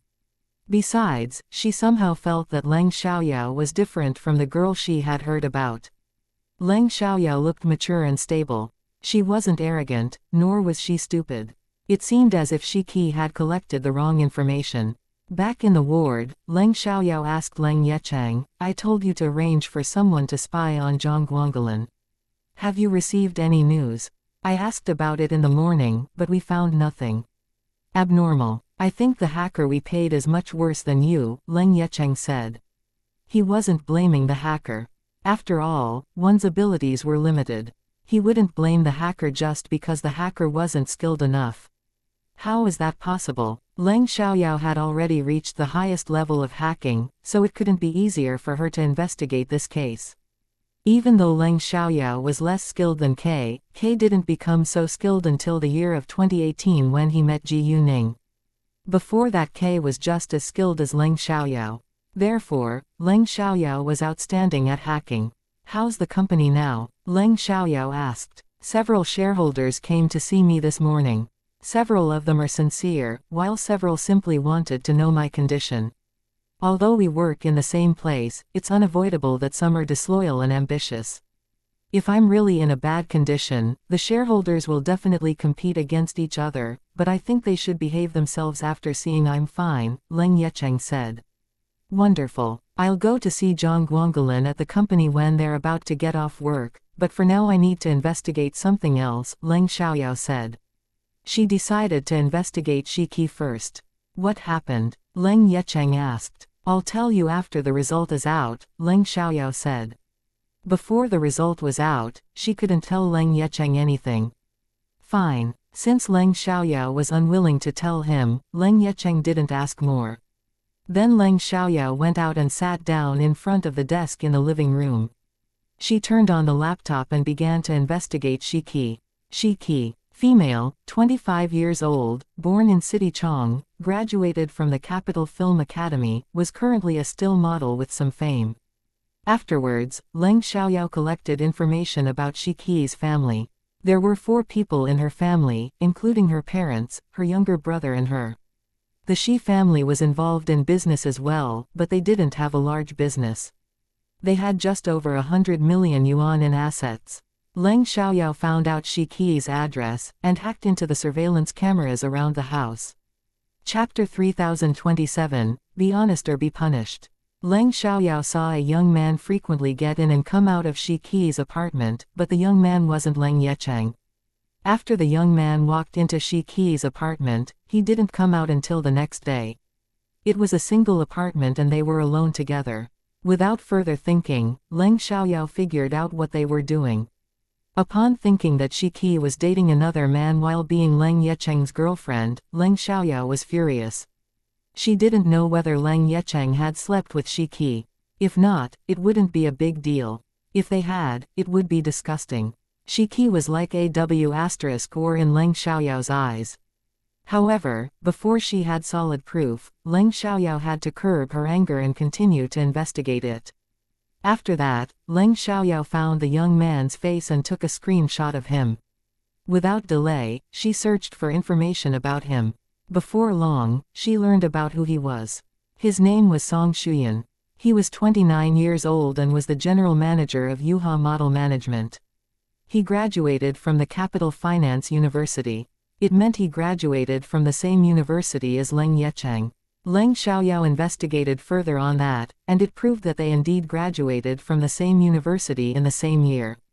It seemed that Song Shuyan was the mastermind who aimed to trap Leng Yecheng, but Leng Xiaoyao didn't know whether there were any grudges between them. If they had grudges in school, it would be hard for Leng Xiaoyao to know. She had to ask Leng Yecheng about it.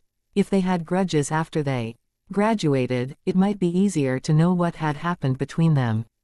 Leng Xiaoyao thought it was necessary for her to ask Leng Yecheng, but not now. She needed to wait till tomorrow's work was done. If she asked Leng Yecheng right now, his mood would be affected, which would affect their business tomorrow. It would be best if Leng Xiaoyao could get evidence of Shi Qi's abnormal relationship with Song Shuyan. In order to have evidence of their affair, Leng Xiaoyao needed to continue to watch Shi Qi. As a result, Leng Xiaoyao immediately hacked into the surveillance cameras and followed Shi Qi after she left the hospital. After Shi Qi left the hospital, she directly returned to her apartment. Because Shi Qi walked into the apartment, Leng Xiaoyao couldn't see her anymore, but she was alone inside as was shown in the surveillance video. Therefore, Leng Xiaoyao had to continue to investigate. At 3 p.m., Ji Yanxi came. Leng Yecheng didn't share the news with Ji Yanxi and Han Yu at the beginning, so Ji Yanxi didn't know about it until now, and he came to see Leng Yecheng at once. Han Yu was still recovering, so he didn't come. Coincidentally, Han Yu and Leng Yecheng became patients on the same day. In Leng Yecheng's ward, Ji Yanxi saw Leng Xiaoyao and felt a lot more relieved, because he believed Leng Yecheng would be fine with Leng Xiaoyao's help.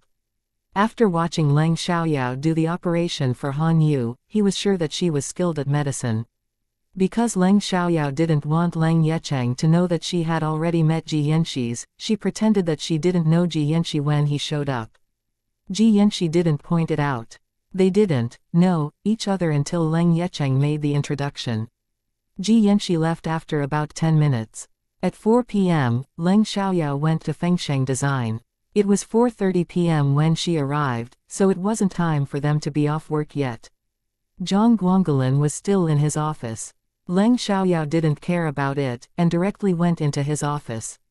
After Zhang Guangulin attacked Leng Yecheng, he was always anxious because he was afraid that he might be exposed.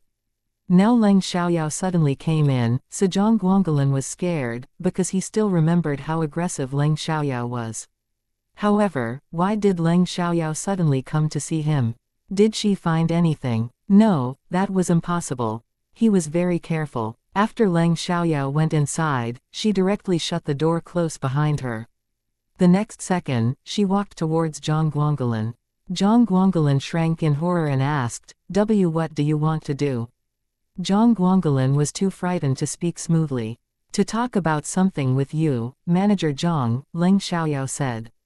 What is it? Zhang Guangulin asked. Although he didn't know whether Leng Xiaoyao came here because of Leng Yecheng, it couldn't be good news. About my third uncle, Leng Xiaoyao said, looking at Zhang Guangulin with a vague smile, but she didn't elaborate on that. Upon hearing that it was about Leng Yecheng, Zhang Guangulin got nervous. Was he really exposed? However, he still acted dumb. What about Executive Leng? Don't be so nervous, Manager Zhang. It seems you know why I'm here. Leng Xiaoyao put on a meaningful smile. She didn't say why she came here, but asked him instead, which filled Zhang Guangelin with more anxiety. I'm nervous simply because I'm afraid you'll beat me. I can't read your face. How could I know why you're here? Zhang Guangelin argued, but even he didn't believe his words. Since you're afraid of being beaten by me, why did you do such a thing? Leng Xiaoyao asked. Such a thing? What thing? Leng Xiaoyao didn't say it, so Zhang Guangelin wouldn't make a connection. What is it? Be clear. Don't pin strange blame on me. Did Leng Xiaoyao really know something? Or was she just suspicious of him? Was she trying to trick him into admitting the crime? Manager Zhang, I'm giving you a chance to be honest right now. Be honest, or be punished. If you refuse to be honest, I'll deal with it seriously, Leng Xiaoyao said. She only wasted time arguing with him to play psychological tactics. Miss Leng, if there is anything you want to say, don't beat around the bush. If you're not straightforward, how could I know what you're talking about? Zhang Guangelin said. He was scared of Leng Xiaoyao, but he was angry too since he felt Leng Xiaoyao was fooling him. Manager Zhang, don't you know what you've done to my third uncle? Or do you think I'm trying to trick you into admitting the crime because I'm suspicious of you? Leng Xiaoyao said meaningfully. Hearing that, Zhang Guangelin was frightened and rounded his eyes in shock. Leng Xiaoyao easily saw through him. Did it mean she really knew something and was not just tricking him? However, before Leng Xiaoyao pointed it out, Zhang Guangelin still refused to admit it. I don't know what you're talking about. Chapter 3028, Be honest. You don't know. Leng Xiaoyao sneered. Then she stopped wasting time arguing with him. If so, I need to make myself understood. Zhang Guangelin, it was you who paid a man called Yang Qingyuan to find a man to hit my third uncle's car, which caused a car accident, wasn't it? Leng Xiaoyao asked, even though she already knew the answer. Hearing that, Zhang Guangelin was stunned. It seemed Leng Xiaoyao knew everything. Nonsense. However, even though Leng Xiaoyao pointed it out, Zhang Guangelin still refused to admit it. Do you have any evidence to prove it? You need evidence to say I paid a man called Yang Qingyuan to find a man to hit Executive Leng's car.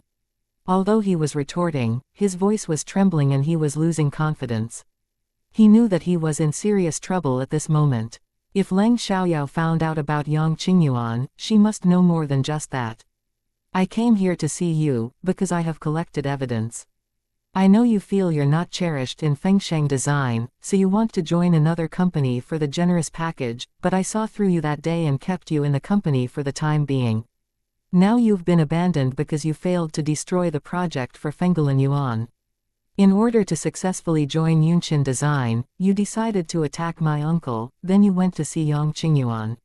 Yang Qingyuan is a gangster, and he caused the car accident, so my third uncle couldn't meet the supervisor of the project for Fenggelin Yuan.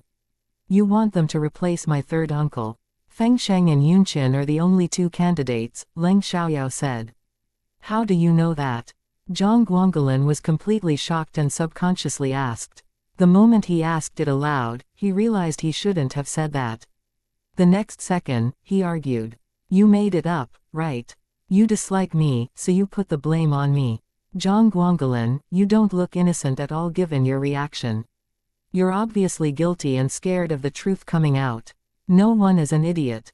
Leng Xiaoyao mocked. Zhang Guangelin was struck dumb for a moment, and didn't know what to say. Zhang Guangelin, are you still trying to deny it? Do you think Yunqin will help you if you're in trouble? No way, they'll immediately cut off their relationship with you, Leng Xiaoyao said. Hearing that, Zhang Guangelin trembled and looked shocked. He had to admit that Leng Xiaoyao was right. Once he was in trouble, Yunqin would undoubtedly cut off their relationship. It was impossible for them to help him out, because he wasn't one of them yet. Leng Xiaoyao continued. Do you always think highly of yourself? You think you're the best and feel aggrieved since you haven't got much attention in Fengsheng. In fact, Fengsheng offered you a very high salary. The clients don't like you. You can't vent your anger on Fengsheng. Is there something wrong with you? Do you think Yunqin appreciates your skills? Nonsense. They simply want to use you against Fengsheng. If you betray Fengsheng, do you think Yunqin will really accept you? They're not dumb. They'd be afraid that you'll betray them as well if you're offered a more generous treatment. Business is like a battlefield, and no one will trust a betrayer. Zhang Guangulin sank down into the chair with no idea what to do right now. He didn't think so much before, and now suddenly he realized that he was so stupid after hearing Leng Xiaoyao's words. At this moment, he was completely confused and honestly didn't know what to do. Zhang Guangulin, do you still think it's a good decision? I meant it when I told you to be honest or you would be punished. If you're honest, you can have a lighter punishment, otherwise you'll receive the heaviest punishment. Leng Xiaoyao threatened him. Don't force me to use violence. I'm losing my patience. Saying that, Leng Xiaoyao clenched her fists and cracked her knuckles, looking extremely scary. Finally, Zhang Guangulin couldn't stand the pressure and admitted it. I'm sorry. If so, tell me what you've done, Leng Xiaoyao said. She wasn't surprised that Zhang Guangulin admitted he was guilty. After all, not everyone had great psychological quality and could bear the pressure from her. In the end, Zhang Guangulin told Leng Xiaoyao everything, which was what she just said. Afterwards, Leng Xiaoyao called the police without delay and handed him to the police. After the police came, Leng Xiaoyao gave them the recording pen.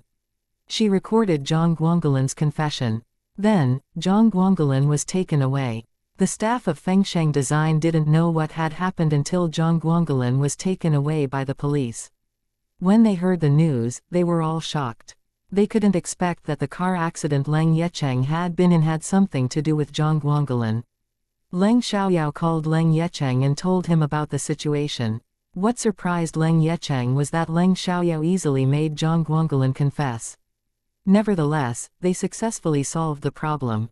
After that, Leng Xiaoyao walked away. She went to a nearby restaurant and had a meal. At the same time, she turned on her laptop and hacked into Song Yangzaiu's company to spy on him. Leng Xiaoyao finished her meal and waited till nearly 8 p.m., then saw Song Shuyan leaving the company. However, he didn't go to Shi Qi's apartment right away. Instead, he went home. In that case, Leng Xiaoyao couldn't get the evidence of them staying together for a night, so she had to go back to the Leng family's house. She didn't go to the hospital, and would go to see Leng Yecheng tomorrow morning. At that time they would go to see the client together. Chapter 3029, Won't Owe Your Money. After hearing Leng Xiaoyao's total score in the monthly test, Leng Chengyuan was ecstatic all day. Leng Yehua and Song Meiyu, on the contrary, were in the worst mood. They didn't expect Leng Xiaoyao to be the top scorer. When did she become so good at studying?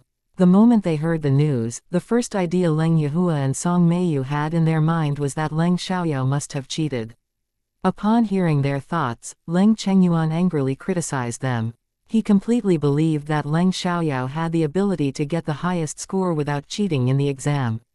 Though honestly, he was also surprised by Leng Xiaoyao's sudden change in studying. Either way, Leng Xiaoyao was indeed different now. It was impossible for her to cheat, because she wasn't such a student. If she cared about her rank, she wouldn't do that right now. After all, she used to be a joke in their school. After all, no one could become the top scorer by cheating. Without real abilities, it was impossible for a student to be the top scorer by cheating. Although Leng Yehua still refused to believe Leng Xiaoyao was the top scorer with a total score of 747 points, he didn't dare to say anything after Leng Chengyuan criticized him. Once Leng Xiaoyao got back, Leng Chengyuan bombarded her with questions. He kept on asking her whether she was hungry or tired. It was as if she had the highest status in their family. Leng Chengyuan was extremely happy, because Leng Xiaoyao's performance finally brought honor to them. Xiaoyao, did you get the total score of 747 points by yourself? Song Meiyu couldn't help but ask. Of course. Leng Xiaoyao answered, looking slightly arrogant. You were so bad at studying. How did you suddenly become so good? Song Meiyu was doubtful. Can't Yaoyao become good at studying? Leng Chengyuan asked unhappily. He understood they were displeased since Leng Xiaoyao surpassed Leng Yuqi in the test, but it was a fact that Leng Xiaoyao was the top scorer. Grandpa is right. Can't I be an excellent student? If you think I've cheated in the test, you can do an investigation, Leng Xiaoyao said. Song Meiyu was mad and suddenly didn't know what to say. After all, Leng Xiaoyao was so confident and even asked her to conduct an investigation. It seemed that she hadn't cheated after all. Oh, you can also ask Leng Yuki about it. She clearly knows that I haven't cheated. Leng Xiaoyao said, and she agreed to bet with me on our scores in the monthly test. I won, so she needs to give me 10,000 yuan. She should be home in about an hour. I think I'll have a lot of allowance then. I wonder what I can buy with it. Hearing that Leng Yuki bet with Leng Xiaoyao on their scores in the monthly test and lost 10,000 yuan, Song Meiyu and Leng Yihua were shocked. Although 10,000 yuan was not much, it was humiliating that Leng Yuki lost. Besides, Leng Yuki didn't tell them about it. Leng Chengyuan was already aware of it, so he was very calm. Buy whatever you want. You're the top scorer this time. Grandpa will give you an award of 10,000 yuan, Leng Chengyuan said. Great. Thank you, Grandpa. You're the best grandfather in the world. Leng Xiaoyao held Leng Chengyuan's arm at once and acted cute. She didn't lack money, but it was Leng Chengyuan's award, so she was sincerely happy. Leng Yihua and Song Meiyu, on the other hand, were even more displeased because they felt embarrassed by Leng Xiaoyao's change. Leng Chengyuan always spoiled Leng Xiaoyao. Now Leng Xiaoyao became an excellent student, so Leng Chengyuan would pay even more attention to her. Upon thinking that Master Leng attached much more importance to Leng Xiaoyao than their two kids, they lost their calm. Leng Yuchen was afraid of Leng Chengyuan ever since he was little, so he wasn't close to Leng Chengyuan. Leng Yuki used to have a good relationship with Leng Chengyuan, but Leng Chengyuan disliked her after finding out about her affair with Chu Jianan. Although Leng Xiaoyao was good for nothing and fought with other people all day, she was good at pleasing Leng Chengyuan and won Leng Chengyuan's love. Leng Chengyuan owned this large house. If Leng Chengyuan disliked Leng Yihua's family wouldn't be able to inherit this house. Even though Leng Yihua was an official and Song Meiyu had a successful career, their salaries were barely enough to afford a luxurious house. In addition, they had two kids who also needed a large house. Therefore, they had to stay with Leng Chengyuan in the Leng family's mansion, and had the idea of stealing it. Anyway, Leng Yecheng was rich and he could buy a house by himself. Leng Xiaoyao was also rich and it wasn't difficult for her to afford a house. Therefore, they always believed that this house belonged to them. At 9:30 p.m., Leng Yuki got back. She didn't know that they had already heard the news about her bet with Leng Xiaoyao, so she said nothing. She understood that she couldn't deny it. She had no intention of doing that either. She simply wanted to give Leng Xiaoyao the money secretly. However, Song Meiyu asked her right when she got home, "Chi-Chi, did you bet with Yao Yao on your scores in the monthly test?" Hearing that, Leng Yuki understood that they were aware of everything. She instantly became mad and glared at Leng Xiaoyao. However, since they already knew and Song Meiyu asked her that question, she had to admit it. Yes. So, it's true that you need to give her 10,000 yuan? Song Meiyu asked. Yes, Leng Yuki said in a worsening mood. She blamed Song Meiyu for it in her heart, because it only embarrassed her more when her mother asked that question in front of everyone. And, Song Meiyu wanted to continue, but Leng Yuki got furious this time. Before Song Meiyu could say anything further, Leng Yuki directly interrupted her. Since you already know, why are you asking me about that? Don't you know I'm embarrassed already? Once she finished speaking, Leng Yuki went upstairs. Song Meiyu didn't realize Leng Yuki was that embarrassed until she heard that, so she wasn't mad because Leng Yuki shouted at her. I'll send my bank account to you later. Don't forget to transfer the money to my account. Leng Xiaoyao couldn't care less about Leng Yuki's feelings and shouted at her back. I won't forget. Leng Yuki replied coldly, then sped up. Song Meiyu glanced at Leng Xiaoyao, then at Leng Chengyuan. Dad, I need to go speak to Chi-Chi. She understood that Leng Yuki was in a bad mood now, so she needed to comfort her.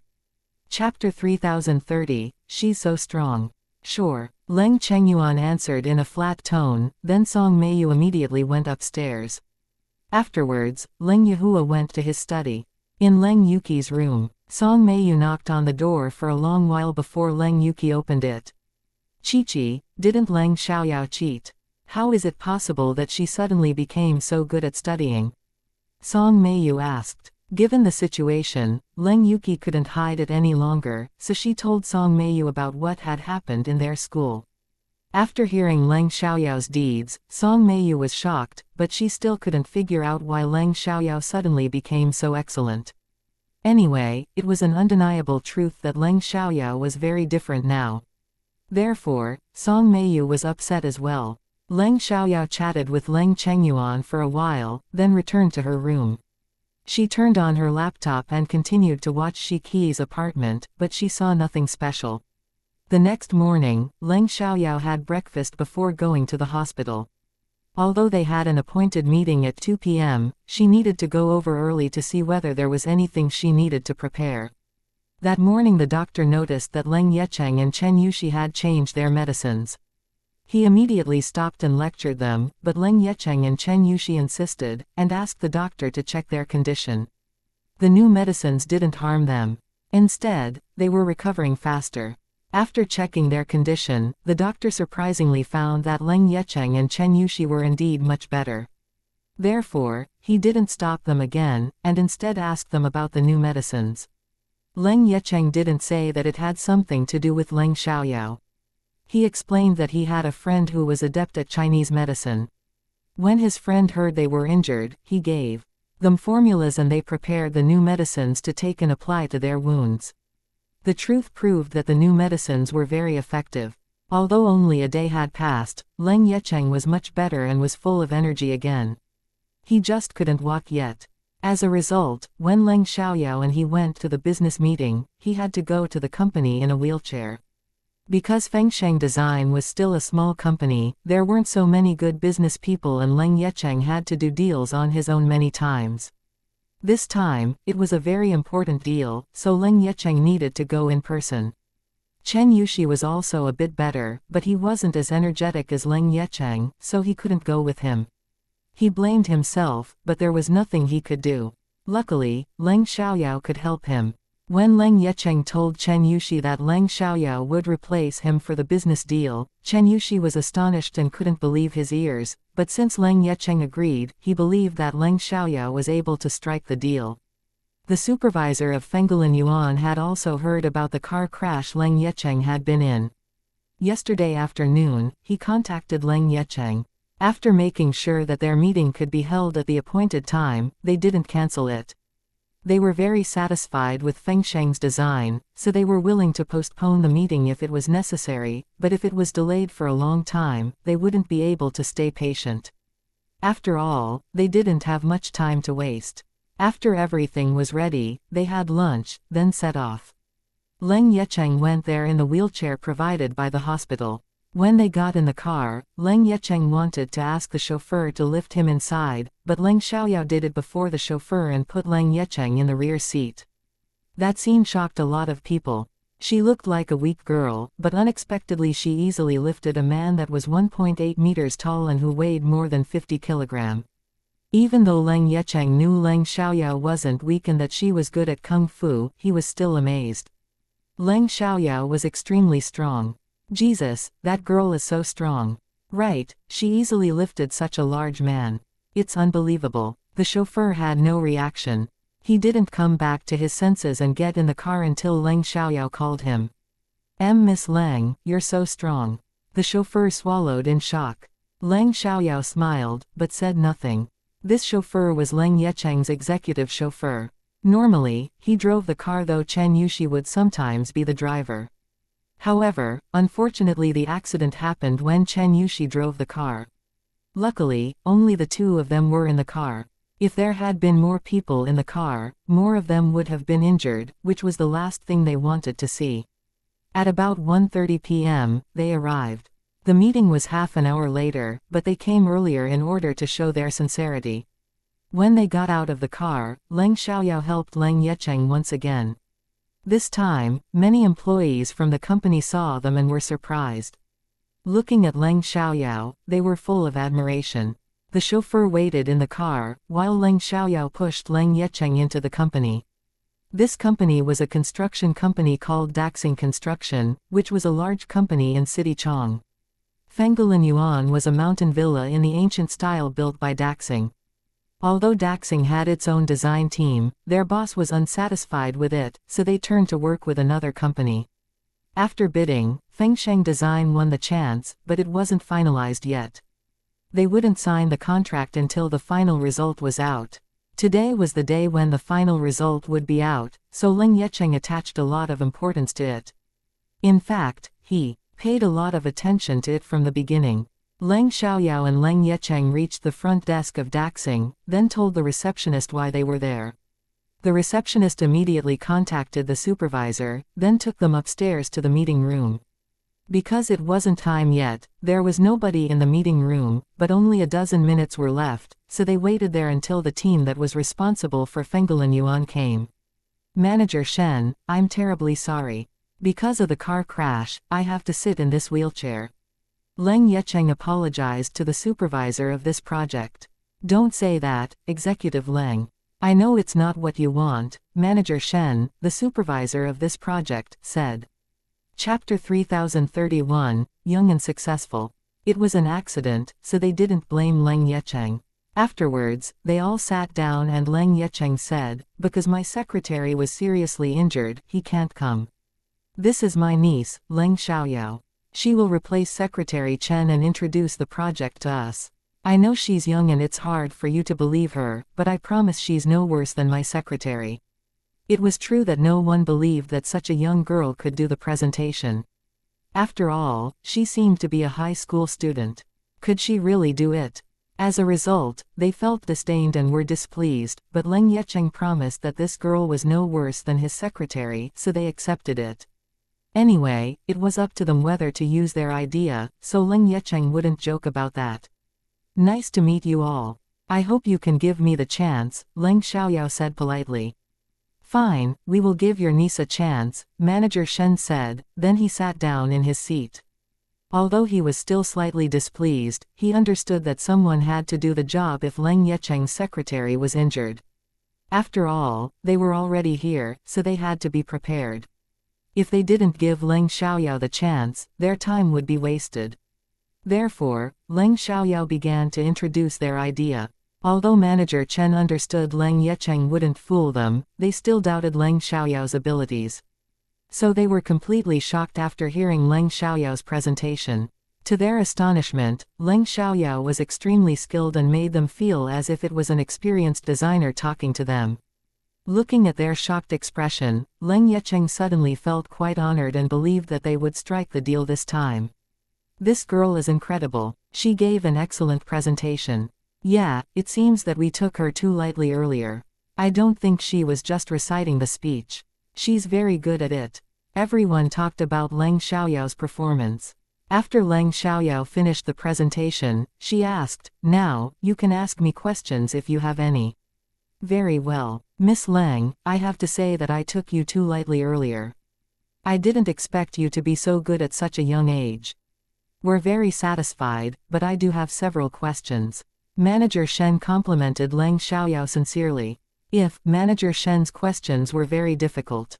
He did that, not to make it difficult for Leng Xiaoyao, but because Leng Xiaoyao's performance was completely beyond his expectations, so he wanted to know how much else she knew. After all, she could recite the speech, but answering professional questions relied on her real skills. Leng Xiaoyao perfectly answered Manager Shen's questions, totally convincing him.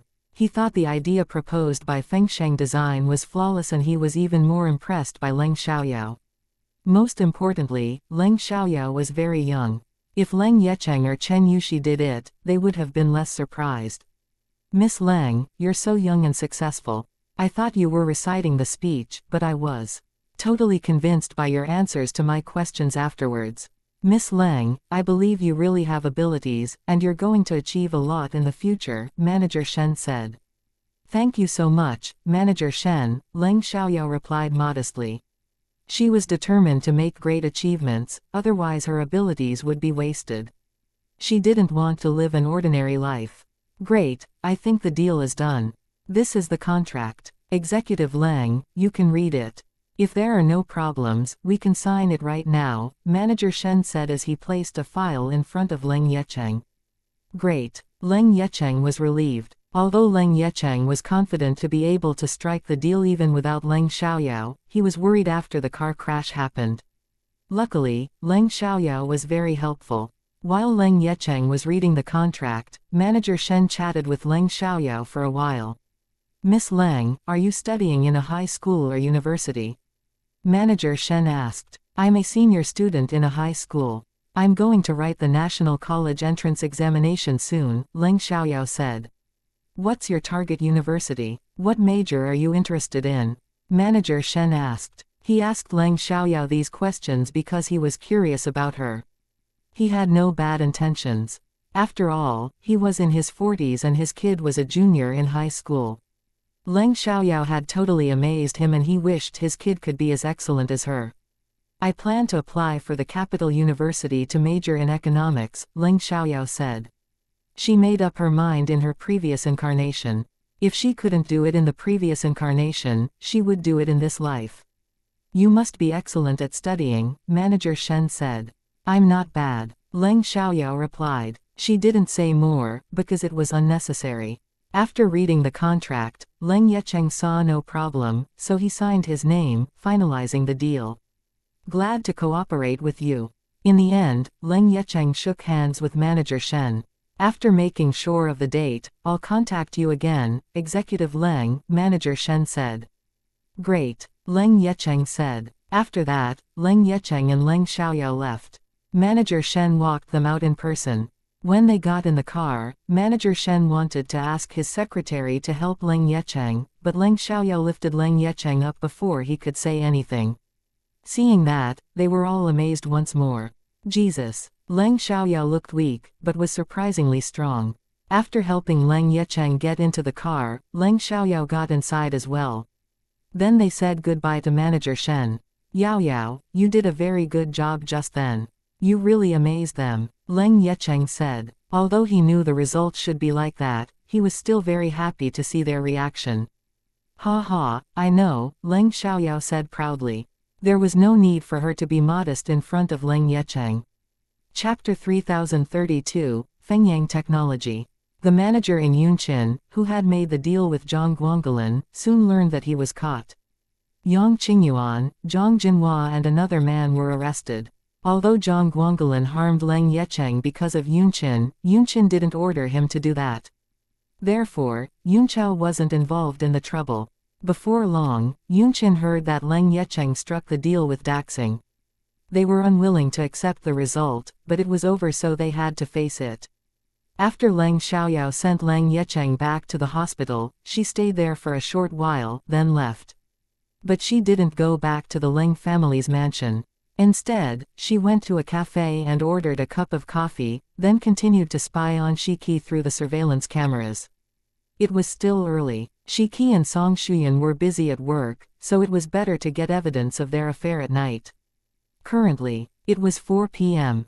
If Leng Xiaoyao went home, she would have to go out again once there was a clue. At that time, she would have to make up an excuse. Therefore, she decided to stay outside for a while longer, since it would be more convenient for her to take action if she got any clues. Song Shuyan was in the company today, and Shiki was also at work. In addition to investigate their affair, Leng Xiaoyao also checked the stocks. The stock Leng Xiaoyao bought was declining, and some people began to sell it, but it wasn't the best time yet, so Leng Xiaoyao remained patient. That wasn't the only stock she bought. She had bought several stocks, but invested more money in the one with the most potential. Leng Xiaoyao wouldn't just wait like that and do nothing. She also learned about the reason why the stock market was in turmoil. She found out that it was a business battle, but something hadn't happened yet, so she couldn't find out the truth. She only had the list of related companies. Even though she wasn't sure whether the final result would be the same, she wouldn't lose since she decided to buy the stocks. If anything went wrong, she would help them. It was very easy for a hacker to do many things with a computer. Leng Xiaoyao stayed in the cafe till it was time for dinner, then she ordered a simple meal. After eating, Leng Xiaoyao still saw nothing wrong with Song Shuyan and Shiki. So while she was free, she read business news on the internet. In fact, she could start up a company in many industries, but she was too ambitious to start from a small one. It was less exciting. Honestly, she made money much faster by gambling or rescuing someone than by building up a new company. Therefore, if she was going to start up a company, she would run a large business. As Leng Xiaoyao read the news, she noticed a company. It was a technology company called Fengyang Technology. It wasn't large and the registered capital was only 5 million yuan, but after 3 years, this company developed well and had over 100 million yuan in assets. It had a lot of fame in City Chong. However, it was in a financial crisis at this moment. The 3 partners had conflicts and one of them withdrew money, which caused an ongoing project to stop. Now they had to pay a large amount of money as compensation, and had to sell the company. If not, they wouldn't have enough money to pay the compensation. Suddenly, Leng Xiaoyao developed an interest in this company. She was a hacker and couldn't be more skilled at information technology, so it was a very good choice for her to join this industry. She had played a game that K made before, and it was very popular. Now she could directly make the same game. It would probably be popular too. After that, Leng Xiaoyao collected information about Fengyang Technology, then learned it was a company with a simple history and she could buy it. Without delay, she wrote down the manager's phone number and made a call. After a moment, her call was answered by a man. "Hi." The man opened his mouth first. "Hi, is this the manager Mu of Fengyang Technology?" Leng Xiaoyao asked. "Yes, I'm Mu Yufan. Who is this?" The man answered. "Well, I just read that Fengyang Technology is on sale. I have an interest in your company, so I was hoping we could have a talk face to face," Leng Xiaoyao said. "Really? When can you come?" "I'm free," Mu Yufan said excitedly. "I don't have time right now. Can we meet tomorrow when I'm free?" Leng Xiaoyao asked. It was dark now, and she wanted to investigate Song Shuyan and Shi Qi's affair first. "Of course, no problem," Mu Yufan said. As long as there was a buyer, he was willing to wait as long as it was needed. They had released the news a month ago, but not many people wanted to meet him. It was hard to find a potential buyer. After the call with Mu Yufan, Leng Xiaoyao continued to watch Song Shuyan and Shi Qi. At 7 p.m., Shi Qi finished work. She called Song Shuyan, then directly went home. When Song Shuyan received Shi Qi's call, he also left his company and went to her apartment. Leng Xiaoyao seized the chance and immediately packed up her laptop and set off for where Shi Qi lived. Before she took a taxi to the block where Shi Qi lived, Leng Xiaoyao went to buy a set of black sportswear, a black baseball cap, and a mask. Black was easy to blend in, so she wouldn't be easily found. When she arrived at the block, it was about 8 p.m. By this time, the sky was completely dark. Song Shuyan had gone inside at 7:30 p.m. and was still in Shi Qi's apartment. Leng Xiaoyao quietly sneaked into the block, reaching the building Shi Qi lived in. Because this was a new block, many apartments were still empty, which was convenient for Leng Xiaoyao to take action, but there were surveillance cameras, so she needed to destroy them before she climbed up. Chapter 3033, More and More Impressive. Leng Xiaoyao decided to climb into the building instead of taking the elevator, because if she wanted to see the inside of the room clearly, she had to do it from the window. Shi Qi lived on the 9th floor, which wasn't too high, so Leng Xiaoyao easily climbed up. Even if it wasn't the 9th floor, and was the 90th floor, it wouldn't be a difficulty for Leng Xiaoyao. After all, she wasn't an ordinary girl, but a cultivator. After easily climbing up to the 9th floor, she reached the window of the master bedroom. Although the curtain was closed, it wasn't tightly closed. There was a gap large enough to see the bed. When she looked through, Leng Xiaoyao saw them having sex in the bed. In fact, before she saw them, she had already heard their sounds. Without hesitation, Leng Xiaoyao took out her phone and filmed what they were doing. Although she knew Shi Qi had an affair with Song Shuyan, she was still furious when she saw them having sex.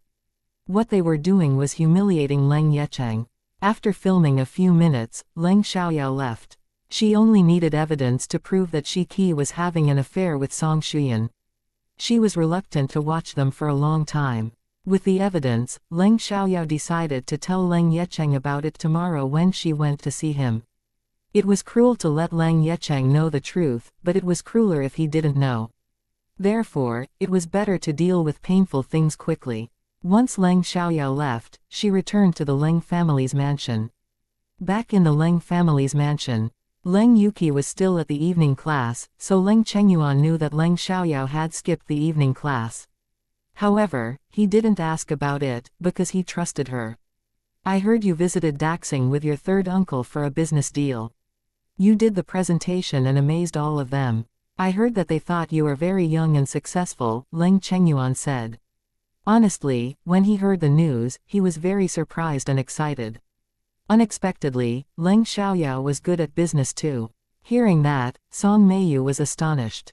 What? Leng Xiaoyao visited Daxing with Leng Yecheng for a business deal. Leng Xiaoyao did the presentation and amazed all of them. They even said that she was young and successful. Leng Xiaoyao was good at business as well. Song Meiyu was still in shock since she heard that Leng Xiaoyao suddenly became good at fighting and studying. And now Leng Xiaoyao had made another achievement. It seemed she could do everything.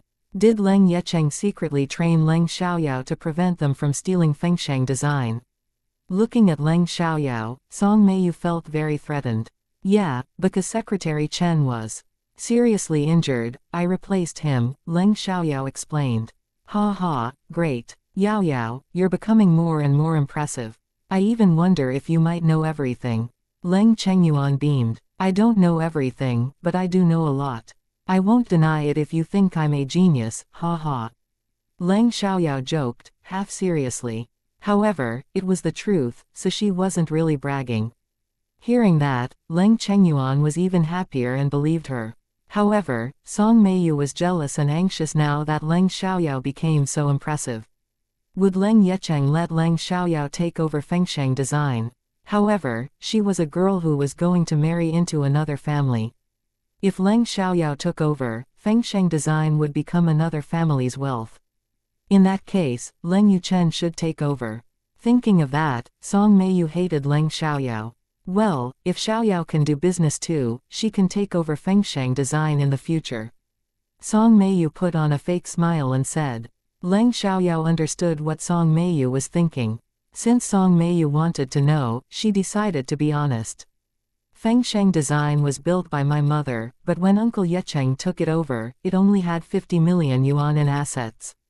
Now it has over 200 million yuan in assets. The credit should go to Uncle Yecheng. It has nothing to do with me. So, I have no qualifications to take over Fengsheng design. It should be Uncle Yecheng's child who inherits it in the future. I'll take 12% shares at that time. I think it's already enough for me. With the dividend, I can get more than 50 million yuan every year. I believe Fengsheng design will become even more successful under Uncle Yecheng's leadership. By then, I might even get 500 million yuan, Leng Xiaoyao said. Song Meiyu was extremely surprised. Surprisingly, Leng Xiaoyao didn't have the intention of taking over Fengsheng design, but it was true that Leng Yecheng managed Fengsheng design very well, so it was successful now.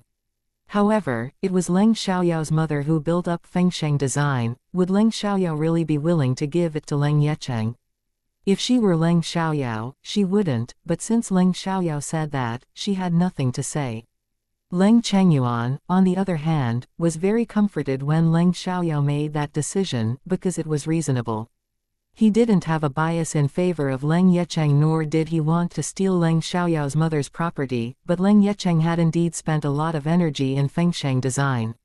In order to take it over, Leng Yecheng even gave up his own dream. If he hadn't taken over Fengsheng design that year, Fengsheng design would have been swallowed up or gone bankrupt. Therefore, according to Leng Xiaoyao's decision, both she and Leng Yecheng could benefit from it. Song Meiyu said nothing else, and Leng Xiaoyao ignored her afterwards. She chatted with Leng Chengyuan for a while, then went back to her room. At noon, Leng Yuqi transferred 10,000 yuan to her bank account, so it was over, but the grudges between them worsened.